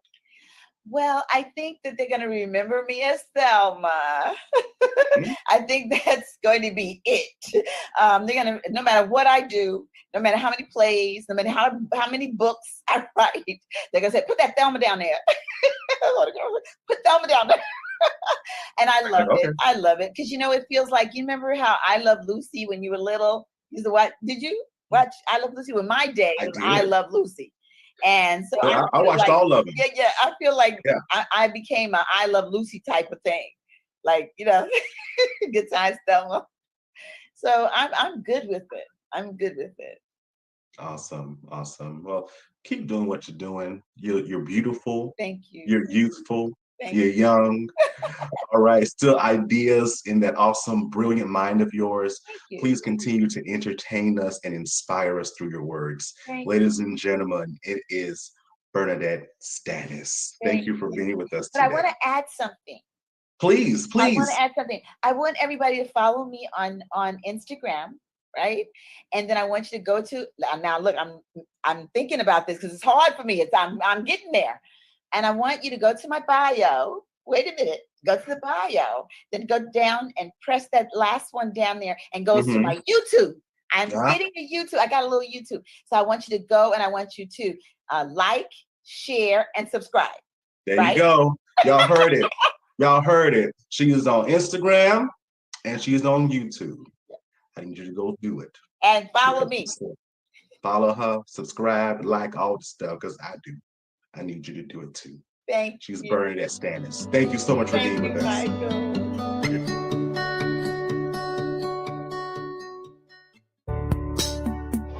Calling all TRIO, Gear Up, JAG, and other college readiness organizations. Hello everybody, it's Finkley with the Finkley Experience. I am here to offer you information about our college readiness cohort series. This college readiness series includes college applications, SAT, ACT prep, scholarships, financial aid, the mental mind state, HBCU versus PWI versus technical colleges, and so much more. You know, this is helpful because it's actually like making me change my college plan. Really? If you're interested, visit our website, thefinkleyexperience.com, or just email us at michael@thefinkleyexperience.com. We're looking forward to working with you.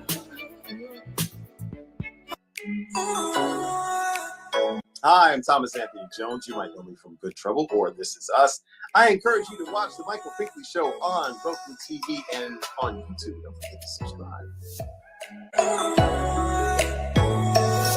Celebrate 100 shows. It's The Michael Finkley Show. Join us as we count down our top 5 shows and never before seen moments. Come on, y'all. Let's celebrate. Next, Michael Finkley. Monday.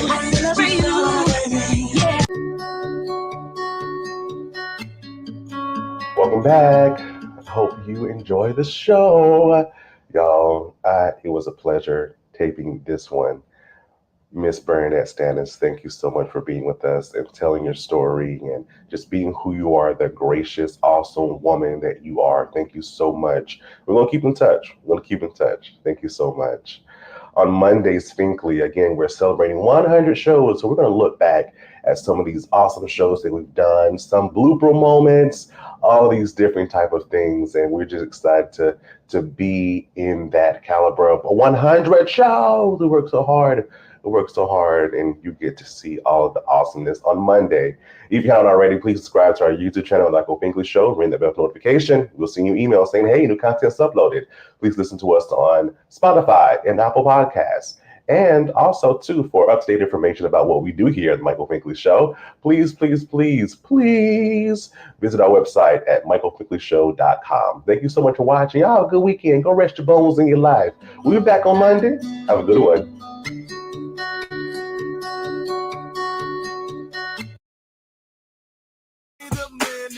In the 90s with the black girl with your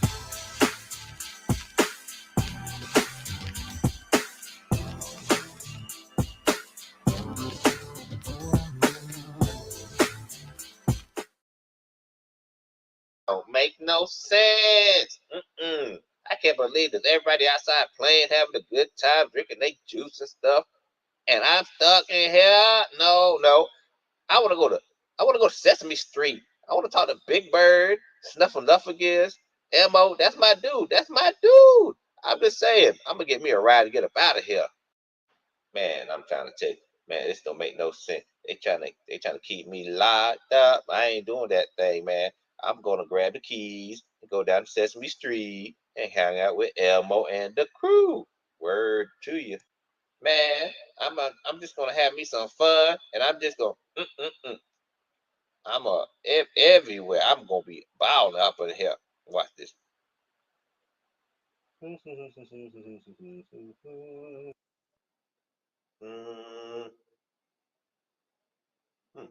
It's about to be that's what I'm talking about. Yeah, it's gonna be it's gonna be it's gonna be on. Yeah, I'm gonna get this ride.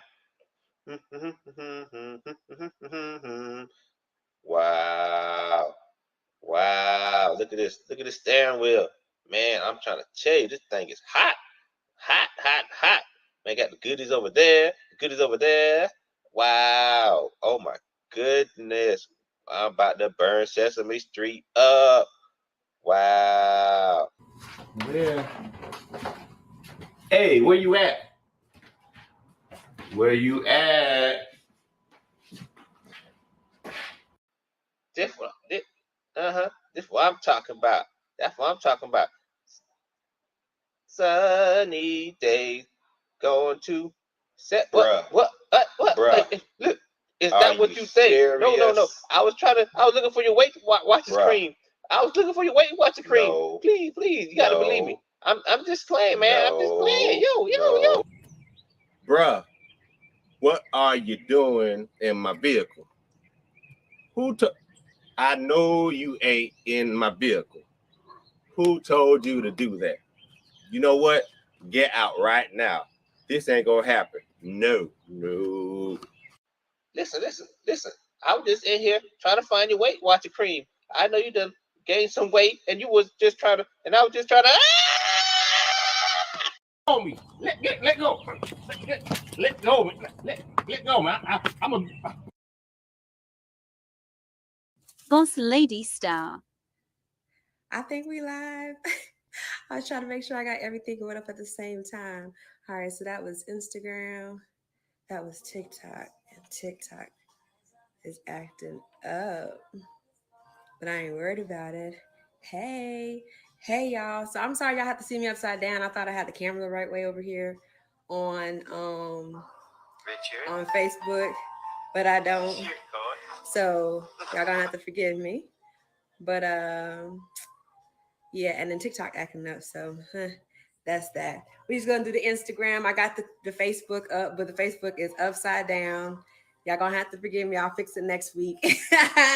So, with trials and errors, everything happens. I don't have my little man in the house to help me today with the setup, so I had to do everything by myself.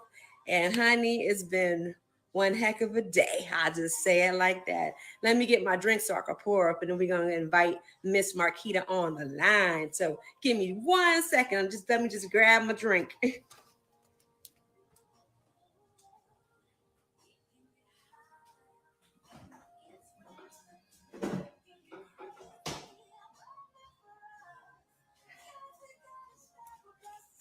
All right. I'm sorry because I want to make sure I'm on time every time. All right, here we go. We got Scenes of Vera May on. Yes. Get my drink ready. Pour up my cup. Pour it right on up to the brim. Hey, I'm so sorry. Honey, I had everything set up. TikTok just blinked out on one device. I got Facebook up on another device, and it's upside down, so they watching me upside down and backwards. Oh God! But I ain't got my baby here to help me. I'm just like all over the place, and I'm like, I think I got everything. I think I got the lighting and everything good, but honey, when I tell you, I wish I may have my baby here with me. I know. It's all good. It is. It's gonna be a good day. Yes, ma'am. Here's my pen. I don't get my pen. I'm just all over the place. Please forgive me. Welcome. Welcome. I got my drink. I'm ready. All right. Take your time. The punchline is pour up the cup and get the vibe on. Keep all right. Happy on. Sunday. Pour it up. Let me get my sip so I can clear my throat. All right now. This has been the best cranberry juice I've had all week. Because the cranberry juice in that hospital, baby, ain't got no kind of sugar, no kind of nothing. Hey, sister. Hey, boo. Yeah, so let us get started. We are gonna jump right in, and I hope you are ready. I'm glad that you were able to join me today. Yes, ma'am. If you have any problems hearing me, let me know. I'm trying to speak loud. Okay. I have a little background music on, so it won't be so dry. But okay, if I'm too I can low, hear you. Let me know. Okay. Let me know too. Oh, this is my first time doing live. Okay. So, where were you born? I was born in Mount Holly, New Jersey, and military brat. Yes, so a little bit everywhere. Hey, baby, we love the brats. We love the brats. And where are you currently living? In Florida, Tampa, Florida. Been here 25 plus years. Okay, So, yeah. so you're a Floridian then. I still don't want to accept it, but yes. I mean, if you don't Pretty want much to, you my don't have whole to. life. I know. But 25 years is a long time. You It's a only long got to be what, time. 28? Right. Exactly. That's your whole life. That's your whole life. So, we're gonna jump right into the good stuff. We have you here today. We have Scenes of Very May. Make sure you guys go add her. We'll get her contact information in a little bit, but the ones that are on here and that are watching, make sure you go add her on here on IG. Make sure you add her on Facebook. Everywhere you can find her, and make sure you tag her and comment and look at all her great work. What started you into your industry, and what field are you in right now currently? I am in photography. I'm starting to dive into videography also. And I've always loved taking photos. I always loved looking at photos ever since I was young. I was that kid in elementary school that would hoard all the National Geographic magazines because I would just look at them all day. I love those magazines. So that really kind of sparked my interest and just kind of grew from there. Like I went from the disposable cameras to like all the type of digital cameras to like, let me see if I can really try to like edit and do something with this. So since like elementary school, I'd say. So you had your mind made up. I did. It's like, I like this. I like what I'm looking at. So I want to see how to get into it. Right. That's good. That's real good. I like that. It's nice to be able to have something that you're interested in at a young age and still be able to enjoy it at a more mature age. So, being able to hold on to something for such a long time, that means you really have a love for it. It's not something you just stumbled upon. So that's good. That's real good. So you said, how long have you actually been doing it, practicing with doing photography? On a professional level, a little over 4 years. Okay, that's good. That's good. So when you started, you kind of started off as a hobby at first? Yes, I'm just trying to figure out what I wanted. Right. I kind of photographed everything under the sun, just trying to figure out what I wanted to do with it and what I wanted to capture. Right, so, right. Yeah. So he was like, okay, let me see that's a pretty good picture. Oh, this is nice. Right. Then you're like, Yes, oh, I like and then it took too. it further. Right. That's always fun. I try to explain to people when I talk to them, whether it's business, whether it's entertainment, whatever it is that people get into, just to enjoy it and make sure that you're loving what you're doing. I think that's the greatest passion. So Yeah. So for you to take your time and go through, like you said, take pictures of everything and be like, oh, okay, let me get this under control and see what I'm going to do with it. That's a good experience, a good practice. Thanks. No problem. So what excites you or enlightens your talents? What gives you that spark that let me go do this? Stepping out of my comfort zone and trying new like editing techniques. For the longest time, so most people use Photoshop, and there's another software called Lightroom I feel like you go there first to kind of get your photos ready. Just think of like the black rooms from back in the day, the dark rooms where they develop photos. Yeah, where they develop the photos. Like that would be Lightroom. So at first I was like, I'm never touching Photoshop. It's too damn hard. I'm not with the shit at all. So now that I'm like, I can't even, it's like second nature to go in there and use Photoshop. So, and there's just so much still that I'm learning with that. So I think right now, like just getting like perfecting my skills as far as with skin retouching is like what's really exciting to me right now. The little things, huh?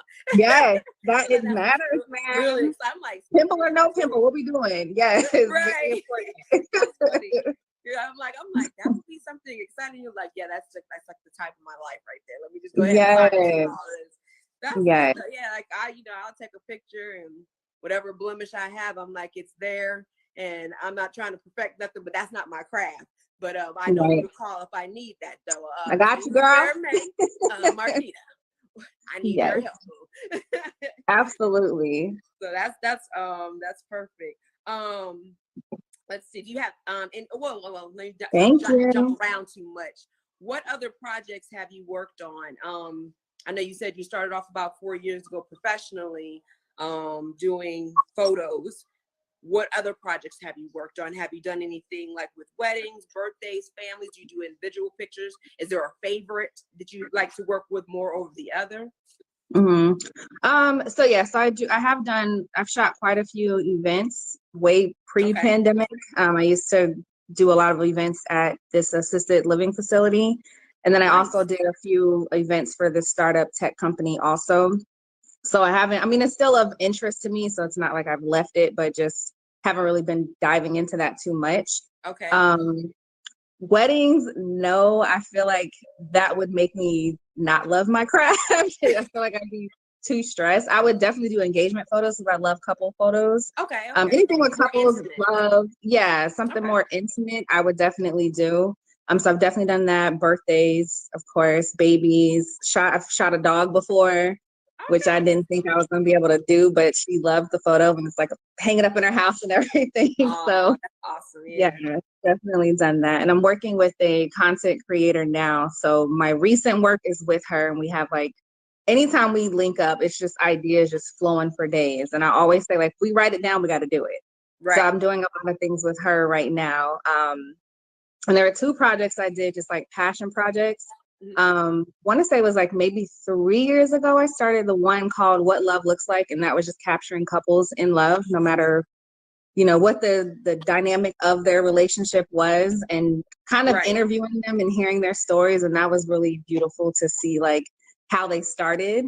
I actually reached out to people on this, I think it's called like Next Door, that app where it's like local neighborhood stuff. Yeah. I think it's called Next Door. And was able to get some couples from there, people I didn't even know anything about, and they were down for the cause. So that was a random. Yeah. That's pretty And then the most recent project was my Dear Black Man series, which I did in the middle of the pandemic last year. Okay. And that was just I had in mind to at least interview 10 people. I think I ended up getting like 17. So I went beyond what I wanted, which was great. And just wanted to know how they felt with the current climate, different experiences that they had. So those are like my 2 near and dear projects that I've done. Yeah. Okay. You said the first one was called, say it again. What Love Looks Like. What love looks like. And then the second one was Dear Black Man. Nice. Make sure you guys check that out. Where can they find that? Is it posted somewhere? Is it somewhere some people can go see the work? Yeah, absolutely. It's on bookascene.com, which is my website. So you'll see both of those in the blog section. So yeah, you'll find all of my work there too. Okay, well, I'll make sure I get that information from you so that once I post this video that it will be tagged in there. Okay. And that way people are able to go and look at it. And you said it's called bookascene.com? Bookascene.com. Okay, that's pretty cool. Glad that you was able to put that together, and I'm sure people will love to go and review it and look at it. So that's amazing. So do you have any other things that you're working on? I know something about journals. So I have like a whole set of them. Yes, my journals, my babies, my recent babies. So I don't know what to call them other than to say I'm creating mini commercials for each of them. Okay. So I have the books now. I gotta show you the books. So I have the books and they're all titled something differently. So I talked to 2 of my closest friends, one who is a poet. So she's doing all the voiceovers and she wrote original poetry just for this. And then my other friend who's an actress, she's acting in all of them. So I'm just blessed to have a bunch of talented people in my whole circle. So those are on Amazon if you want to purchase. And they're I have them here, I'll show you. So just regular. Of course I have me on there. Hey, you have to promote yourself too. So that one is intention, consistency. I use this one every day. And mind you, they're just regular. Can you hold it there? Yeah, can you hold the front up so we can see? Oh, that looks like me. You know it is. So I use this one every day because this is my year of consistency with working out. So I do that. And then this one is transparency. Transparency, okay. And then release. Thank you for the tag, Chef Poetry. Oh, put on their bookascene.com. So yes, I think Mom had put it up there first, but then it was separated, but she put it on there. And I'm sorry, please show the other books. I'm sorry, I apologize for that. Oh, no problem. So yeah, this is the last one released. So I've already done 2 commercials for them. One is already posted on my Scenes of Vera May page, and the other one I'm still editing because I'm going in between editing softwares right now, so I haven't really decided which one I'm going to stick with, but we still have 2 more to record as well. So those are my recent projects that I'm working on and love right now. Nice. So you got a little bit of this, a little bit of that. A little bit of everything, girl. Right. That's good though. That's good to keep your mind busy, and especially during times like this with pandemic, and with COVID and everything.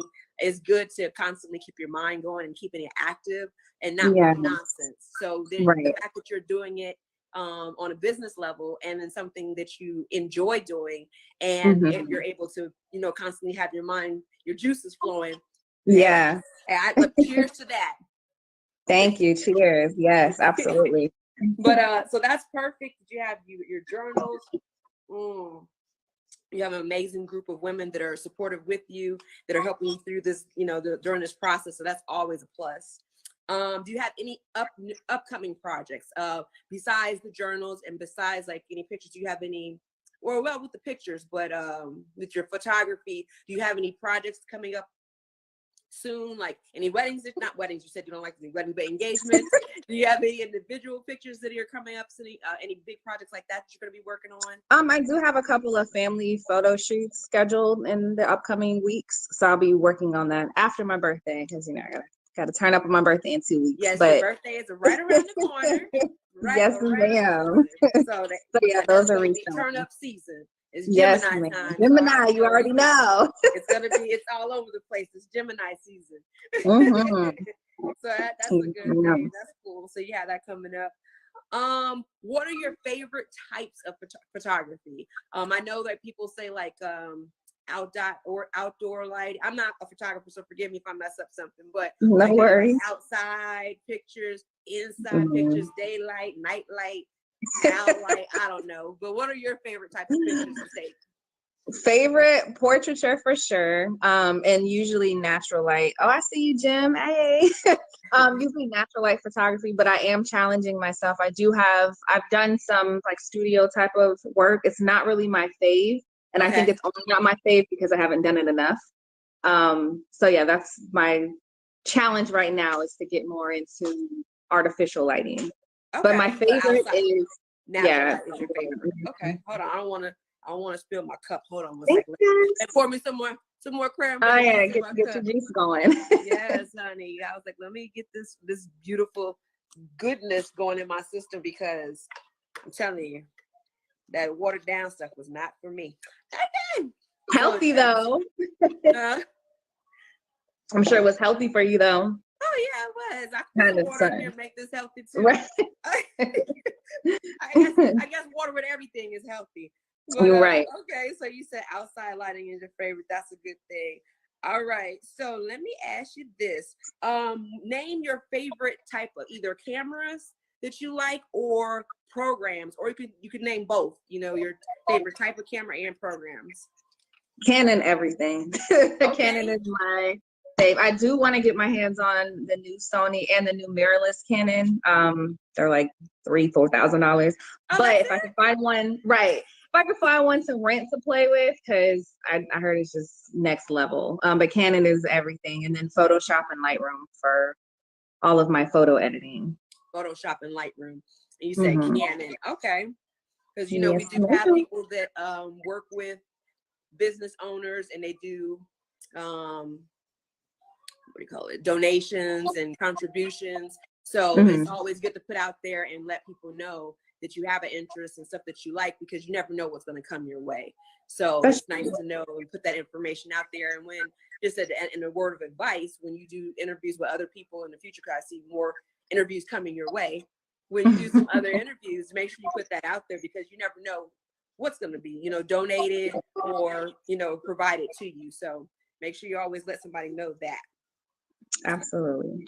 So what is, let's see, the bigger picture from your point of view? Now, I'm making a very general question. You could take it in the scenes of Vera May, or you can take it in the life format, whichever way you would like to answer that question. What is the bigger picture for you right now?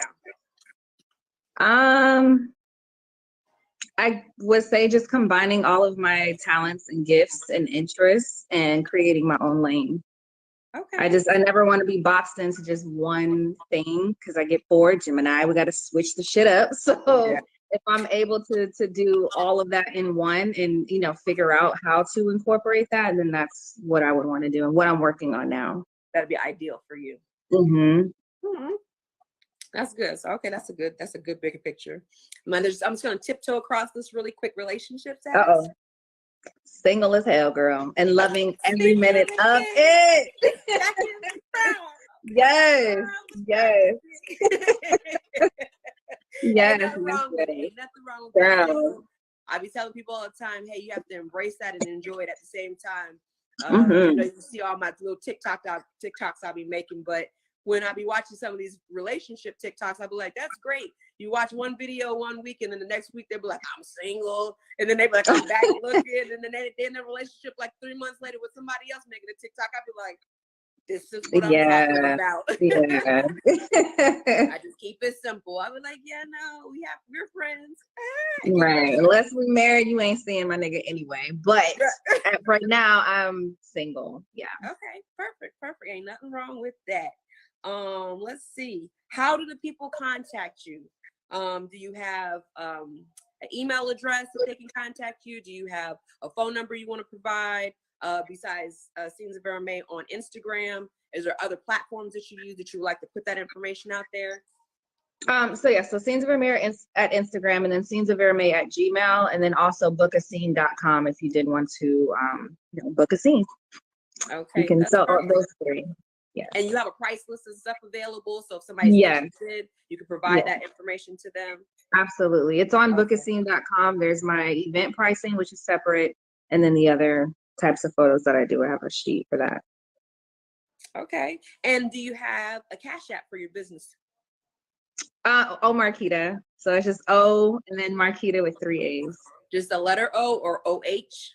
OH and then Marquita, MARQUITA. A. Okay. A. Right. Ain't nothing wrong with that. So it's Cash App is OHMARQUITA. Right. All right, so that's going to be the email, the Cash App. If you guys want to send some support for her, some business support that way, make sure you guys do that. So sure you guys show love. She also told you guys can add her on Scenes of Vera May on IG. You can email her at scenesofveramay@gmail.com. So that's her contact information. Are there any inspiring words that you would like to give to future photographers? I would just say just keep shooting everything until you figure out what you love. I think when I first started out, I was reaching out to, just different people, and they were like, well, what's your niche? Like before they would even talk to me. And I'm like, I don't know. I'm trying to figure that out because I just loved everything. And initially I only wanted to shoot product and food photography. I never thought I would have an interest in portraiture, and that's mainly what I shoot now. And I wouldn't have known that if I didn't keep, doing different types of shoots. So yeah, I would just say away at it. Right. Okay. Would you like to give any shout outs to any other business women, any other business entrepreneurs, anybody in particular? Well, shout out to you first for starting your new podcast. This is so cool. I'm very proud of you. Appreciate it. Yes. Do have a few. So Casual Cooking and Catering all together. They're on IG. Their food is amazing. It's healthy and it's good. One second. So whatever you say on here as far as a name of a company, because people spell stuff differently, if you could just take the time to spell it out. That way, once I go back, I'll be able to upload that information on the screen. But when I'm going back, people that want to add them, they'll be able to add them. So if you can say it and then spell it really quickly for me, that'll be perfect. So CASUALCOOKING, and then what I said, catering, CATERING. So they have an IG page as well, and a website, and they actually create like weekly menus for people. You do have to be local because they're not quite shipping out just yet, but they will be. So definitely check them out if you want some healthy meals, always on the go, whether you have kids or not, and just don't feel like making the meals and you want to eat good. Definitely hit them up. They have their price sheets there as well. So I wanted to shout them out. Also Beauty from Ashes. So that's BeautyFromAshes. And she is my fashionista friend. All right, She fashionista. always gets me together. If you ever see me out looking cute, she probably put it together because I never know what to wear. Give her her credit, honey. Yes, but she's really good at body typing you. So I mean, there's a lot of times where it's like nothing looks good on me, and she's like, no, you just don't know what to wear for your body type. So that's the guru in that whole area. And Do she you can. know if she does she do consulting? Yes, Like I was gonna say that. Yes, men and women. So men, no matter where you are, she'll create a whole mood board for you. Anything I've ever been like, hey, I'm thinking about this type of shirt, she'll send me like a whole list of different things from low price to high price, all of that. So she's got you, and she's definitely worth checking out and collabing with her. If you have any upcoming weddings or anything. Beauty from Ashes. Okay, Yeah. did I say it right? Beauty from Ashes. Okay, got it. And one last shout out, my homegirl D. I don't think she has her website up yet, but she is the guru in all things birthing, baby, breastfeeding. She's a lactation consultant, and she's just Black woman too. So just her. If I always I knew things about breastfeeding, but I mean, she could just go on and on about all of that, and just so knowledgeable. She birthed 2 babies at a home birthing center, no meds, nothing, beautiful babies. So definitely check her out. I don't have, like I said, I don't think she has her website up, but you can definitely DM me and I can get it over to her. But yeah, she's amazing. That's awesome. Yeah, shout outs. That's awesome. That is awesome. And those are really good shout outs too. So I'll make sure, like I said, I will make sure I definitely put the plugs up and the links up once we actually have. I got to figure out this whole editing process with this thing. It's a new journey. It's cool. It's fun and it's exciting, but I want people to go watch it on the YouTube right channel, away. watch it on the podcast on Anchor and be able to see it pop up. Be like, oh, okay, that's what they're talking about, instead of just talking about it. So I want them to be able to see it and stuff too. But yeah, so I'm glad that you were able to put that information out there for us. I know that you have experienced Simply Wisdom Body Butter, and our podcast is sponsored by Simply Wisdom, the Shea Body Butter, baby. We do what we do. Yes, so we're in production with that back up here in South Carolina. We're putting it together, putting packages together, sending them out. I will send you a package. You're already well versed with it, but with the coming of your birthday, Simply Wisdom and Broadcasting with Boss Lady myself, we are sending you a beautiful token for your birthday. You will get that cash app immediately after the show. Make sure you enjoy it for your birthday. You could do whatever you want to do with it, but it's just nothing but love for you. And I want you to make sure you enjoy your birthday. I'm not going to be physically there, but I'm going to be blowing your phone up. Girl, I'm going to snap you every day. Absolutely. So we will make sure we get that out to you as soon as we get off of this podcast. A cash app will be coming your way. Everybody else that's out there, you guys can show her some birthday love too if you like. Her cash app is that's OH Marquita MARQUITAAA. So y'all go ahead and drop her some birthday money, some business money, help her get that new camera she's trying to get. It's only $4,000. So go ahead and make some donations.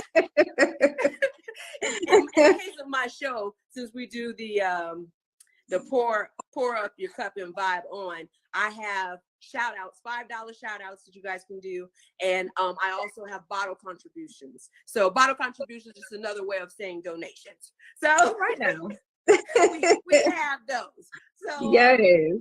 But yes, I wanted to thank you so much for coming on the show today. Thanks for having me. I'm so proud of you. Thank you. Forever in your wing. If you need me for anything, just know that you have your big sister. I love you.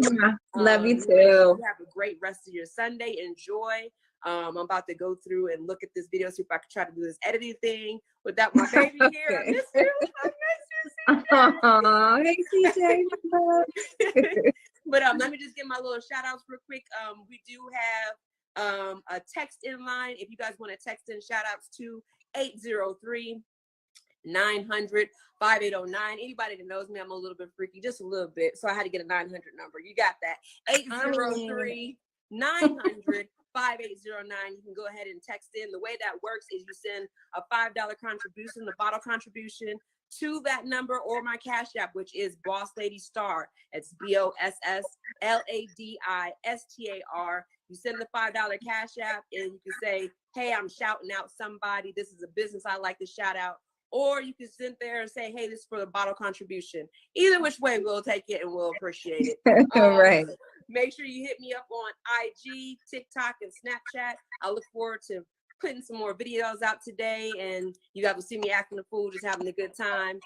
In the meantime, in between time, y'all pour up y'all cup and make sure you vibe on. Y'all have a great day. Enjoy your Sunday. You too. Have a good day. I love you, and thank you once again. Love you too. All right. Bye. Well, you guys, there you have it. I make sure you guys go and add Scenes of Vera May. Excellent. She does excellent work. Since I'm still on here, I'm going to do a quick walkthrough for just a half a second because I want to get up off of here and finish with the editing portion of this live podcast. And I will show you some of the work that she's done in my house. So let me get a second so I won't disconnect with you guys really quick. And then I can show y'all some of her work. I'm pretty sure you'll enjoy it. But like I said, you can go to her page.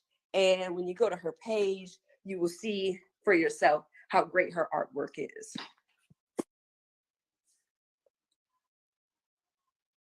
This is work that's done by Scenes of Vera May.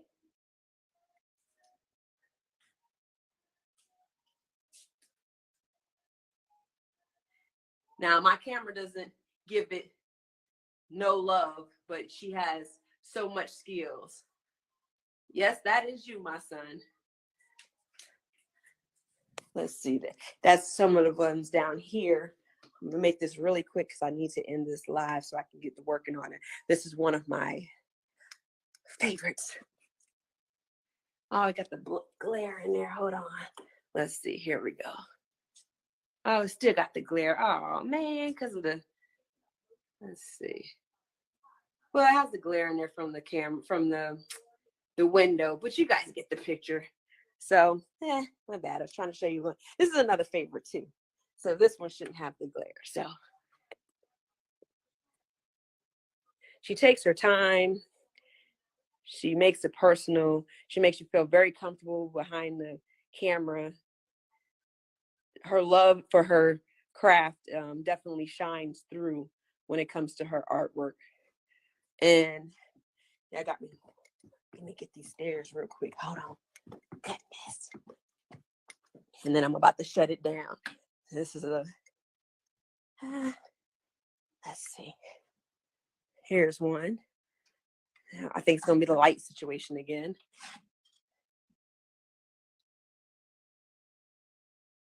She did that one. And then, let's see. Here's a little collaboration of a few pictures.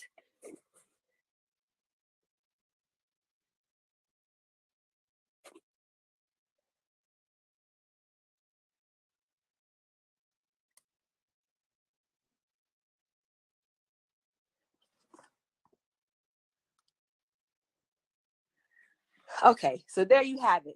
That's a little bit of her work. She's an excellent person, an excellent photographer, and a wonderful businesswoman. So make sure y'all go add Scenes of Vera May. Thank you all for joining in today's podcast, and I appreciate everybody that participated. Y'all have a great day. Have a wonderful Sunday. Have a great Memorial Day weekend, and thank you guys for joining. Peace.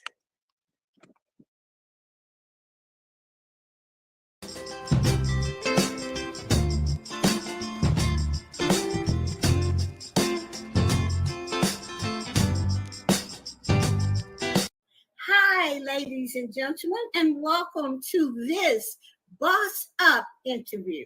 Today, we have Dr. Coach Tina J. Ramsey.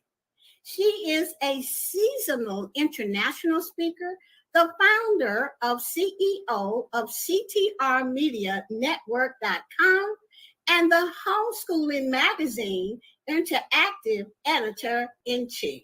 She has 25 years of experience in the educational industry with her focal point of assisting parents and children with special needs. She is also the co-founder of one of the largest homeschool communities on Facebook, with over 11,000 homeschooling parents and a combined network of 25,000 homeschooling parents worldwide.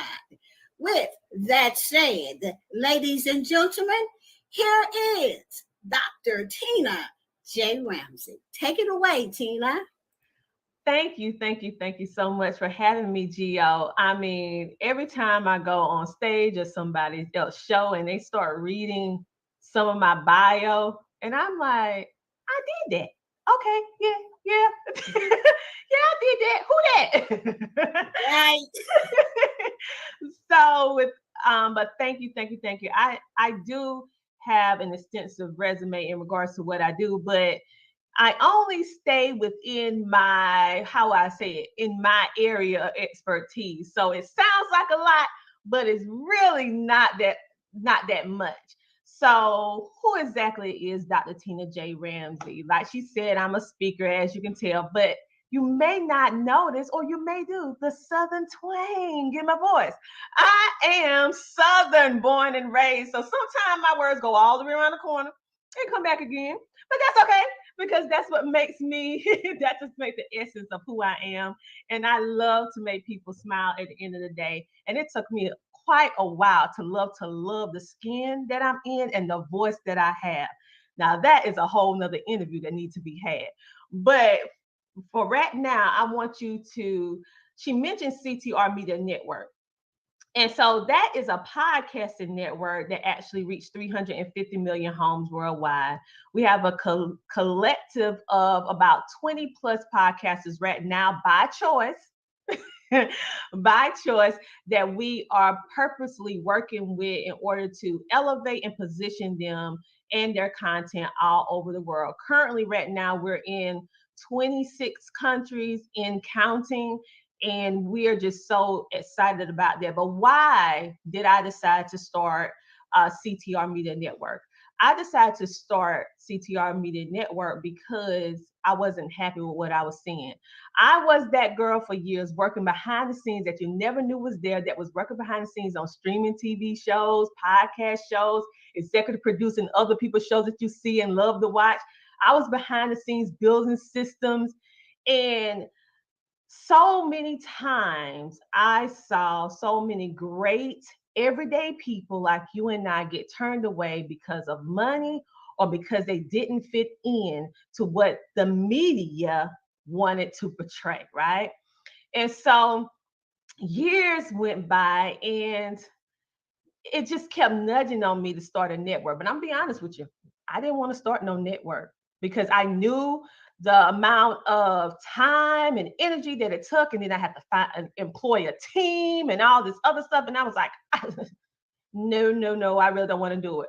But you know what? God have a funny way of making you see something and making you do something when he wants you to be a shining light for somebody else. All right, because all of us on this earth, not for ourselves, but to help others. And once we figure out what the purpose is, it's up to us whether or not we're going to walk into it. So when the pandemic hit, I decided to, by force, to start the CTR Media Network behind the scenes as I was going on my multiple speaking engagements and stuff like that. Never told anybody, silently working to get it built up with my team. And we launched it this year of January, and we have been seeing amazing results. This is the place for everyday people like you and I to get the appreciation, to get the treatment that you deserve, and not just to be somebody else's number on the great scheme of data and the almighty dollar. This is about making a positive impact where the content creators are in the driver's seat, where it's 100% monetization, where we are not only have a platform for you to grow, but we're teaching you how to be self-sufficient and how to duplicate our system of success. Many times you're on these platforms and they want to keep all the answers to themselves to make you have to be of servitude to them. We don't want that. We want you to be able to learn, build, and who knows, go start your own platform, because Lord knows we need people out here that's for the people and not just for the almighty dollar, if you know what I'm saying. So that's why I started CTR Media Network. I got sick and tired of being sick and tired of seeing people suffer in silence, especially our everyday unsung heroes, which are the small business owners, so that they can get their mission and their message out to millions, just like the big conglomerates. So that's why I did that. Now, I have been homeschooling for a very, very long time. Right now, over 10 years, but I've been in the educational system. I was the woman that they called in when the children have behavior issues, quote unquote. I didn't like the terminology, but of course, you're part of the public school system. They have certain classifications on what they classify you to do, and that is what I fell up under. And so I decided, well, I did by happenstance. I like to make up some of my words sometimes. I really got thrust into homeschooling because I have a child that has autism, learning differences, developmental delay, and what they call medical sensitive.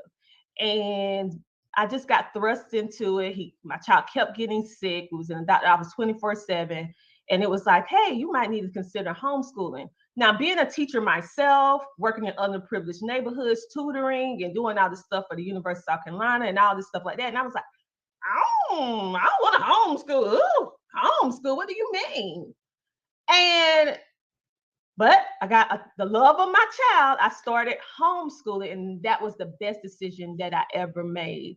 I wish I would have started from when they first started, because I took them out in 2nd and 4th grade. And then all of a sudden, I started noticing that people, one of my friends, I call my homeschool buddies, and she told me, she said, oh, you so good at this and planning and doing, you should start a YouTube channel. I'm like, girl, I don't want to start no YouTube channel.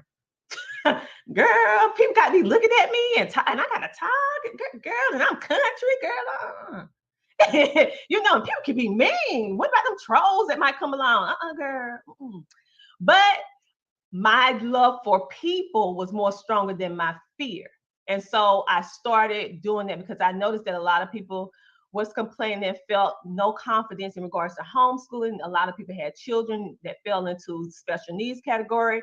They had nobody to advocate for them. They didn't understand how the system worked, and they didn't understand how to homeschool for very inexpensive. And so I knew how to, get stuff for inexpensive and very cheap and direct them to the right resources. So I started a YouTube channel, and that snowballed into the community, which I'm co-founder in, and it also snowballed into the Homeschooling Interactive magazine. So now we're helping people all over the world in 46 different countries. We're all over the world. And literally, this is a way in which we have a podcast that's associated with this magazine. We have a TV show, and we also have the magazine as well, along with coaching. And all of this is not just about homeschooling. It's about homeschooling, business, wellness, life, and mental health. Because when you start homeschooling, everybody's situation is not favorable, and everybody don't have support. So this is a way of helping people from all 4 corners of the earth be able to come together on something that we all agree on, that we want the best education for our children. We might not all decide to do it the same way, but this community and also our magazine have every type of homeschool on the face of the planet. So someone will be able to provide you with the answers, the resources, the coaching, the resources that you need in order to be successful with homeschooling. And then that last thing doubled over to our inspirational notebooks. And so we have inspirational notebooks that you can buy to give you motivation for men and women. But we do have one that called Blessed All the Way Up, Bossed All the Way Up. And I'm part of a trucking industry too. And so we have like our activity book to help our little children learn about the trucking industry and the ABCs and colors and everything like that. So everything that I basically have done really started for something that I didn't really want to do, but God said, you're going to do it. You're the one I picked. And I had to come with terms with accepting that assignment. And once I did, he really blessed my effort in those regards, because really I'm just one person, but it's the community and my team that makes everything happen. And I'm just humbled that I'm in a position to be able to do what I do. And I'm actually pretty good at it, thanks to God.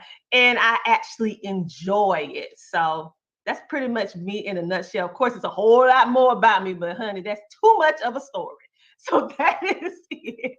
All right, Tina, listen, I am very thankful that God chose you because you are all that and a number of bags of chips. Okay, I do want you to know that.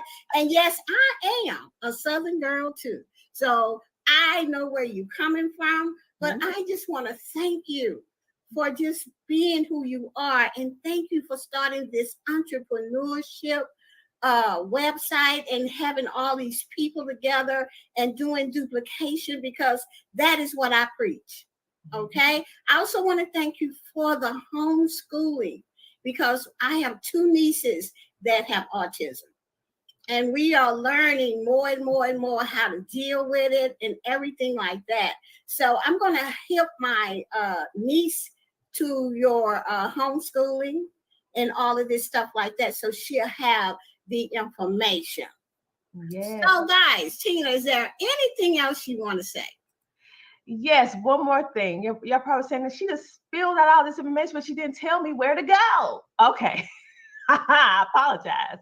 So if you want to listen, which I know you do, want to listen to all the different podcasters, please go to CTRMediaNetwork.com.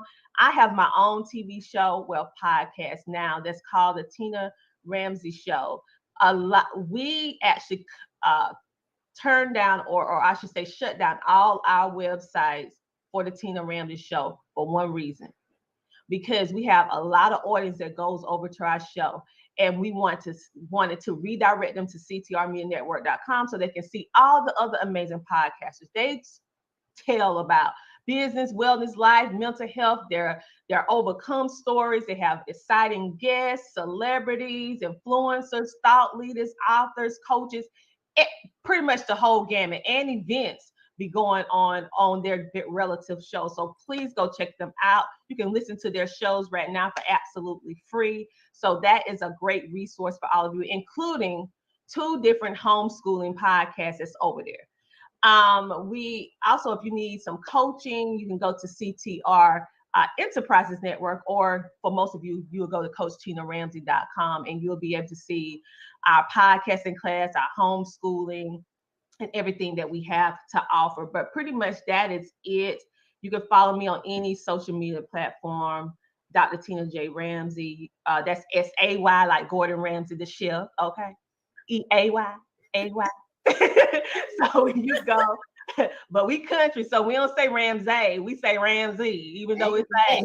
All right, now, guys, listen, I'm going to have her information below this video. So don't worry, you don't have to remember all of that. It will be below the video, okay? So, ladies and gentlemen, this has been another great Boss Up interview with none other than Dr. Coach Tina Ramsey. And we will see you on the next Boss Up interview. Bye-bye, everybody. My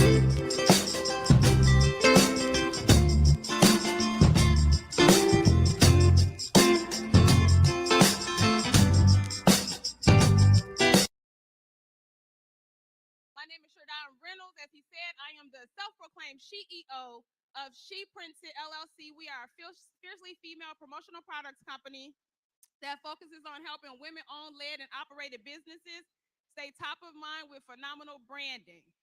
Now, that's my normal elevator pitch, but we're going to have a real conversation today because a lot of times in business, the last thing that we focus on is branding, marketing, and promotional products.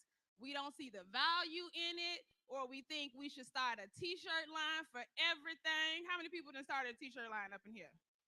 Don't be ashamed. Put your hand up.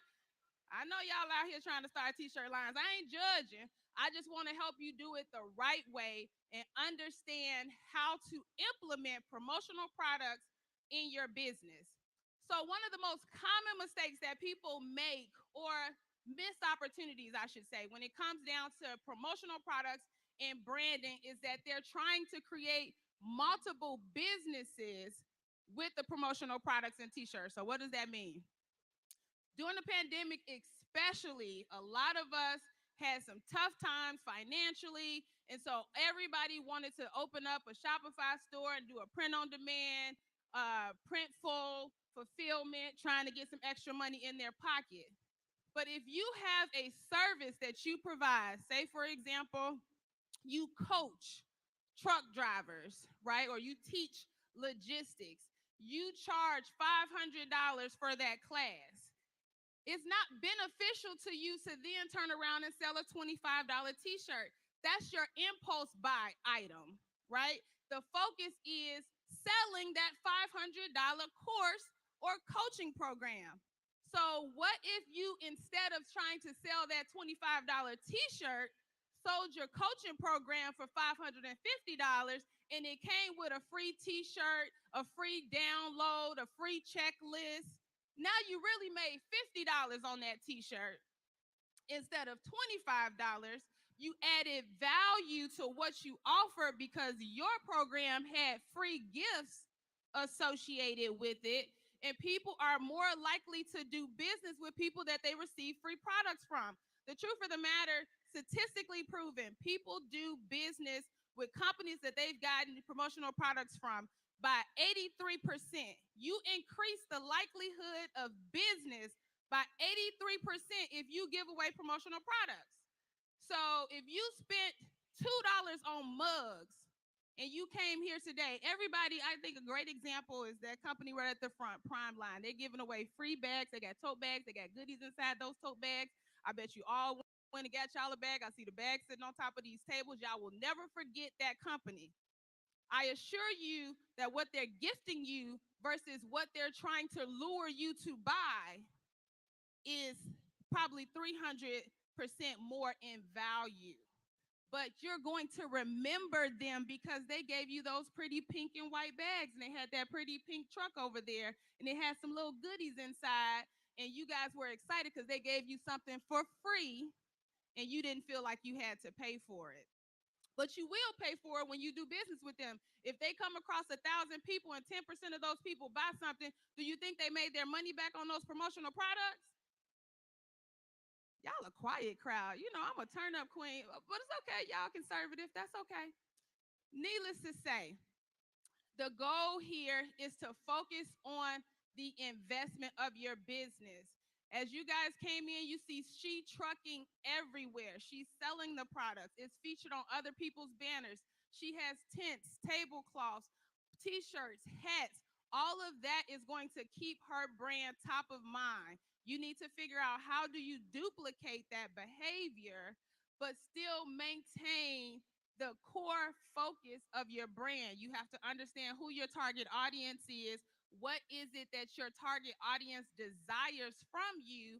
And how do you get your target audience to buy into your brand concept and also appreciate the products that you have to go with it?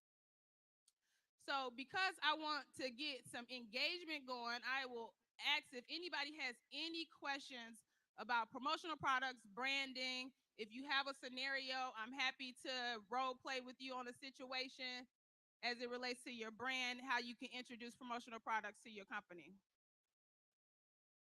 Nobody had no questions? Y'all just too chill for me. Okay. Well, I'll continue on. Let me look on this side because I miss y'all over here. No questions? All right. Well, I'll keep on my spiel. As it relates to nonprofits, because I know there's a lot of companies here that have nonprofits or people who are working in the nonprofit space as well. That's another area where people struggle with brand and presentation and marketing. And in that space, it's not just the products, it's the verbiage. A lot of times we don't know how to talk about what we're selling, and we don't know how to encourage people to purchase at the value that we defined it as. So in the nonprofit sector, it's important that you understand that your words matter. People will spend $100 on a t-shirt if they're getting a free t-shirt for $100 donation. But when you sell them the t-shirt for $25, they're less likely to buy it because people want to feel like they did something right and they want to get a gift for it, right? So they still want something for their money. But you have to know how to have that conversation with them. It's no different than with the courses. You're giving them something for free. As a promotional product, you're doing it as a donation, and every donation level allows for you to increase the value. And as we're talking about value, another area of opportunity in promotional products and branding when it comes to selling is that people don't understand profit margins, markups, their target audience, and value. If anybody is still in here trying to sell a t-shirt for $10 or $15, you really need to reevaluate what you're doing. Supplies cost more than that, labor costs more than that, but most importantly, the value add that you have for your product is worth more than that. So if your presentation is great, when you guys walked in again, Sheree's presentation is amazing. So when you see it, you see that she's invested money, time, and energy. And so when she tells you that a hat is $30, you don't really flinch about it because you can see where that came from. You see the presentation, the investment. She's invested in her. In turn, you're willing to invest in her. If you guys don't have a presentation that looks like something that people want to be a part of, they're not going to invest in it. But you also have to understand that at minimum, you should be doing a 40 to 60% markup on your cost. And that doesn't mean the cost of the one shirt that you got printed at the mall, okay? It's about bulk pricing. You have to understand that you have to start with a certain number of units before you can start to mark up. And the more that you spend, the great thing is that if you buy 24 shirts and you're spending $8 a shirt and then you decide to mark it up to $25, now you can buy 1,000 shirts and you're only paying $5 per shirt, but you still selling it for $25. Just because you saving money don't mean you're supposed to drop the cost of your product. And my last bit of advice to you in pricing, you need to price so that you can offer a discount. Do not price your products at the lowest possible price because you're afraid that people won't buy it. The people that don't buy your stuff don't want your stuff, and that's okay. Thank you. Okay, I woke y'all up. I should have said that in the beginning. I sure wish somebody would have gave me that tip. You have a question? Yeah, so profit margins, like I was saying earlier, at least starts at 40% at the bare minimum. And it depends on who you're selling it to.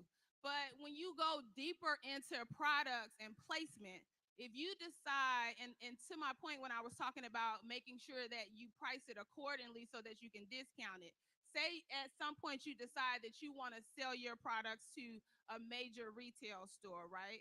It looks really pretty, but that's a really expensive game to be in. These major retail stores, they want 40 to 70% off the rip of your cost.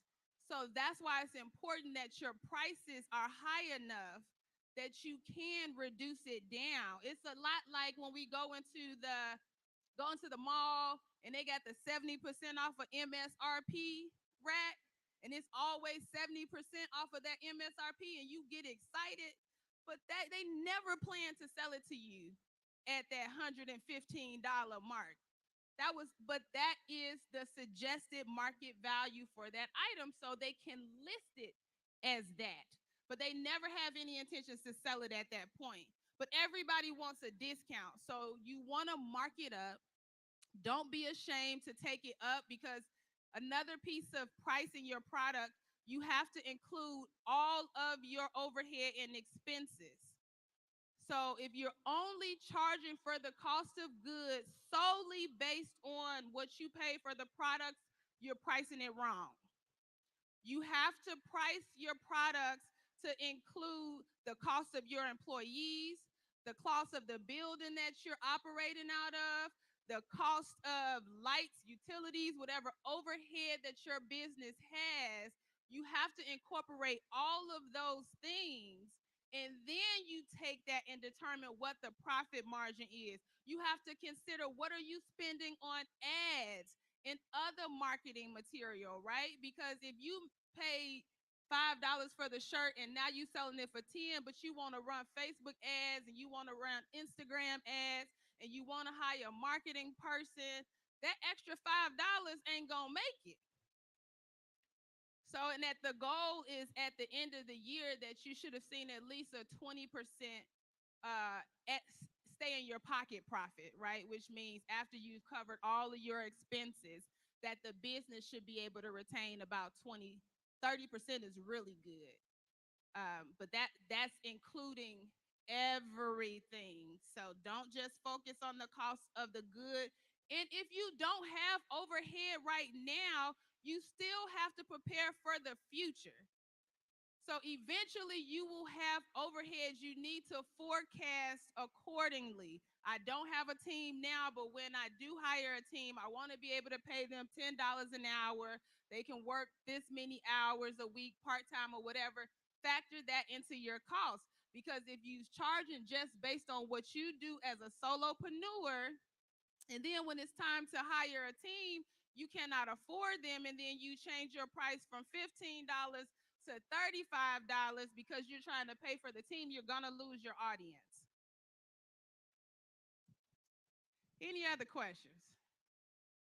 Okay, well, that's my time. I hope.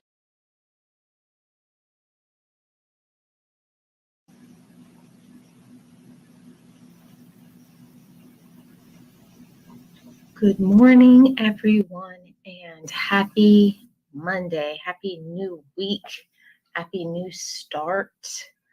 I hope you all are well. I hope you had a great weekend and you were able to get some recharging for your spirit, for your mind, for your body, for your heart, for your mental capacity.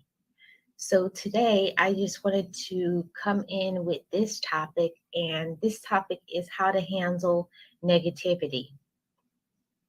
There's lots of people out there. You know, there's two types of people. There's positive people and there's negative people. But we have to decide our response or our reaction to these negative people. Hey, Wellness, good morning. How are you doing? We have to decide what is our reaction going to be when it comes to negative people. You can do two things. You can go do the tit for tat thing, and you can get back at them and say something. They say something, you say something, and you can go back and forth. Or you can choose to deal with things as a mature person, as a wise person, as a person who knows their value and your worth. You have to understand that not everything that people say to you that you have to respond to. I'll say it again. Not everything that people say to you, you have to have a response to. Hey, Dance87, good morning. Happy new week to you. I hope you're doing well. Awesome wellness. I'm glad you're doing well. Yes, not everything that people say to you, you have to make a response to. You don't have to respond to that part.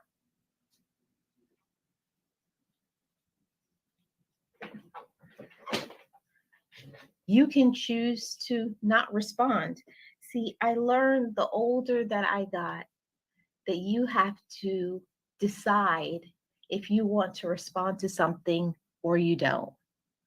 A long time ago, I used to think a person who didn't respond was a weak person, but it takes a lot of strength, a lot of fortitude for you to not respond or to not want to lash out in anger or hurt people, because people can say something sometimes that can just make you want to snap. They can make you want to lose your mind, especially the people who are spreading gossip or rumors about you. You know, it's a lie, it's not true, and you want to vindicate your name. But you don't have to respond. The people who know you, they know the quality of who you are. You don't have to respond to everything that people say about you. You just go, okay, now a person just showed you who they are. And you know how the saying goes from Maya Angelou, when people show you who they are, believe them, and believe them the first time. So they've identified who they are. They put themselves in a category. Now you know, I don't think that's a person that I can really trust. So you identify that. So you've been protected. See, it's a lot of protection that can happen if you just pay attention. So instead of being angry when something happens to you, be grateful, be thankful that you were protected. And that comes with maturity, that comes with experience. You don't always have to have a response. You just say, okay, and then just move about your day. And then you'll confuse people. You truly confuse people when you don't have a response. They're waiting for you to say something so that they can go back and forth with you. But grown people and mature people don't have to respond to things. Just because something is said to you, you don't have to respond to it. You can just let it die right there because you're not going to engage with foolishness. So I'm going to talk to you about some strategies on how you can deal with negative people. The first thing is that you have to be secure in who you are. You have to know yourself. And I understand why people go back and forth with people. They argue. They feel that they have to justify, dignify everything themselves. They have to right the wrong, and they got to let everybody know this is not the truth. I understand that. You want to vindicate your name. You want to clear your name. You take the mud off of you, right? But you got to be secure in who you are. See, when people know the type of person you are by your actions, the way you treat people, they're going to know, like, that's not in character for Marlene, or that's not in character for yourself. See, your actions speak the type of person that you truly are. And the people who really care about you, the people who really love you, they're not going to listen to the negativity. And the people who really don't, the people in the bushes, the people who want to see your downfall, they're the ones that's going to turn on you. Just turn completely. And don't worry about that, because the right people will stick around and the wrong people will fall off. And they definitely do fall off. Definitely. Hi, Raheem. Welcome in. Happy Monday. Happy new week. Hey, Donna. Good morning. How is everybody doing? Good to see everyone. Happy new week to you. Yes, the negative people in our lives, they're going to fall off. They're going to fall off. You don't have to worry about those people. But the first point is that you have to be secure in who you are. You have to accept yourself. Know thyself. When you're secure in knowing who you are, even when people come against you, when people say wrong things, outward lies, try to smear your name, don't worry about those people, because you have to know who you are. The only time you question things is what they're saying true. See, that's why we lash out sometimes, because people may peel the onions, so to speak, and say things about us that maybe is true. We get upset when we hear the truth. But if something is a lie about us, there doesn't have to be a response, because you're secure in your womanhood, or you're secure enough in your manhood that you say, that's not me. So be secure in who you are. And it's a long journey of self-love, knowing who you are, what you want. And just in that as well, you have to be secure enough to say, I don't have to respond to that. Okay, point number 2. You have to listen without the judgments, okay? When people say negative things about you, right? Don't worry about the judgments of other people. Don't worry about who is for you and what they're trying to say, and they stabbed me in the back.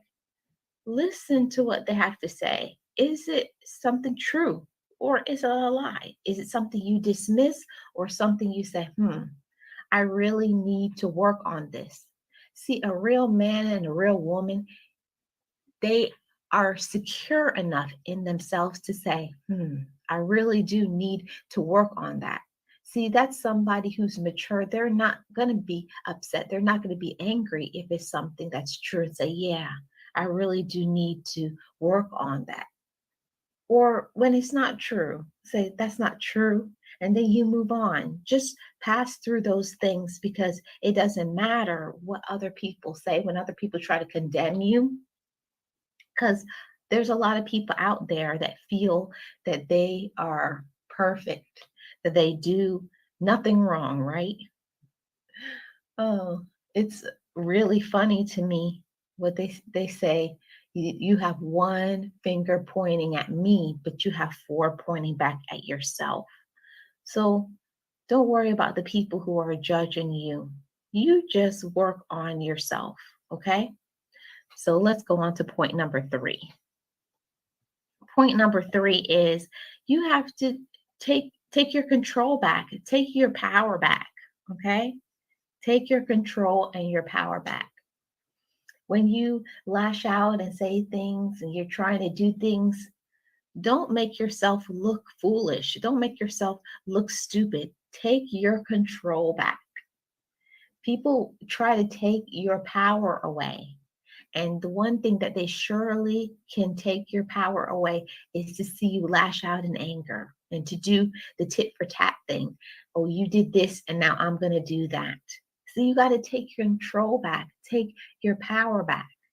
And it's a powerful thing to know when to speak and when not to speak. That's a powerful thing. So take control of yourself. You don't have to respond to every negative thing. You don't have to respond to every negative person. You have the power to either speak and say something if you want to, or you also have the power to not speak.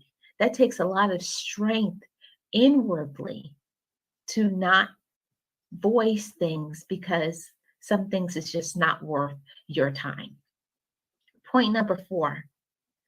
Act with intention and don't react, okay? You have to know what your intention is with these people, not what their intention is. What is your intention? This is how you deal with the negative people. It's not about what they do, but it's about your reaction. What is going to be the reaction to what they do? See, you show who you are when it's just like a fruit being squeezed. You know what is the juice, what is the flow, what pours out of you when you're being pressed, what really shows who you really are, because people can always say I'm X, Y, and Z, but when you're tested, but when people do things to you, how do you react?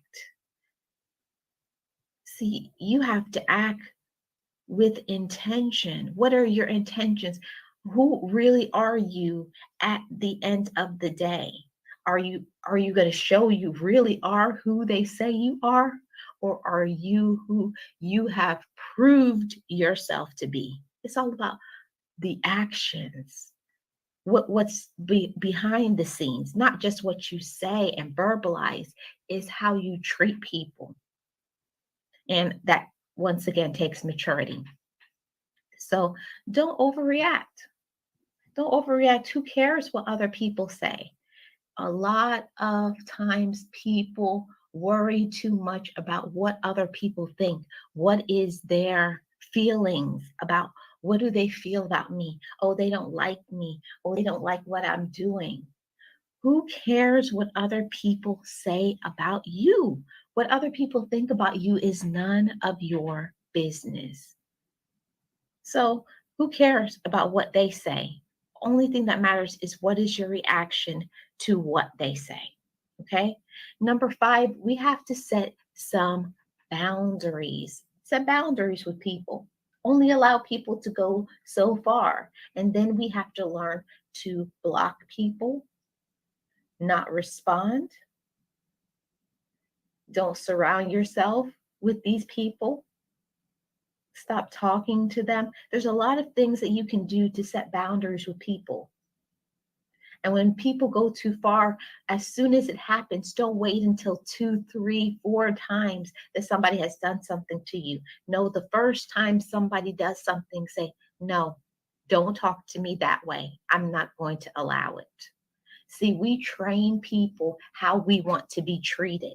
And we have to set boundaries from the beginning in everything, in our family, in relationships, on the job, everything. You have to set boundaries with people because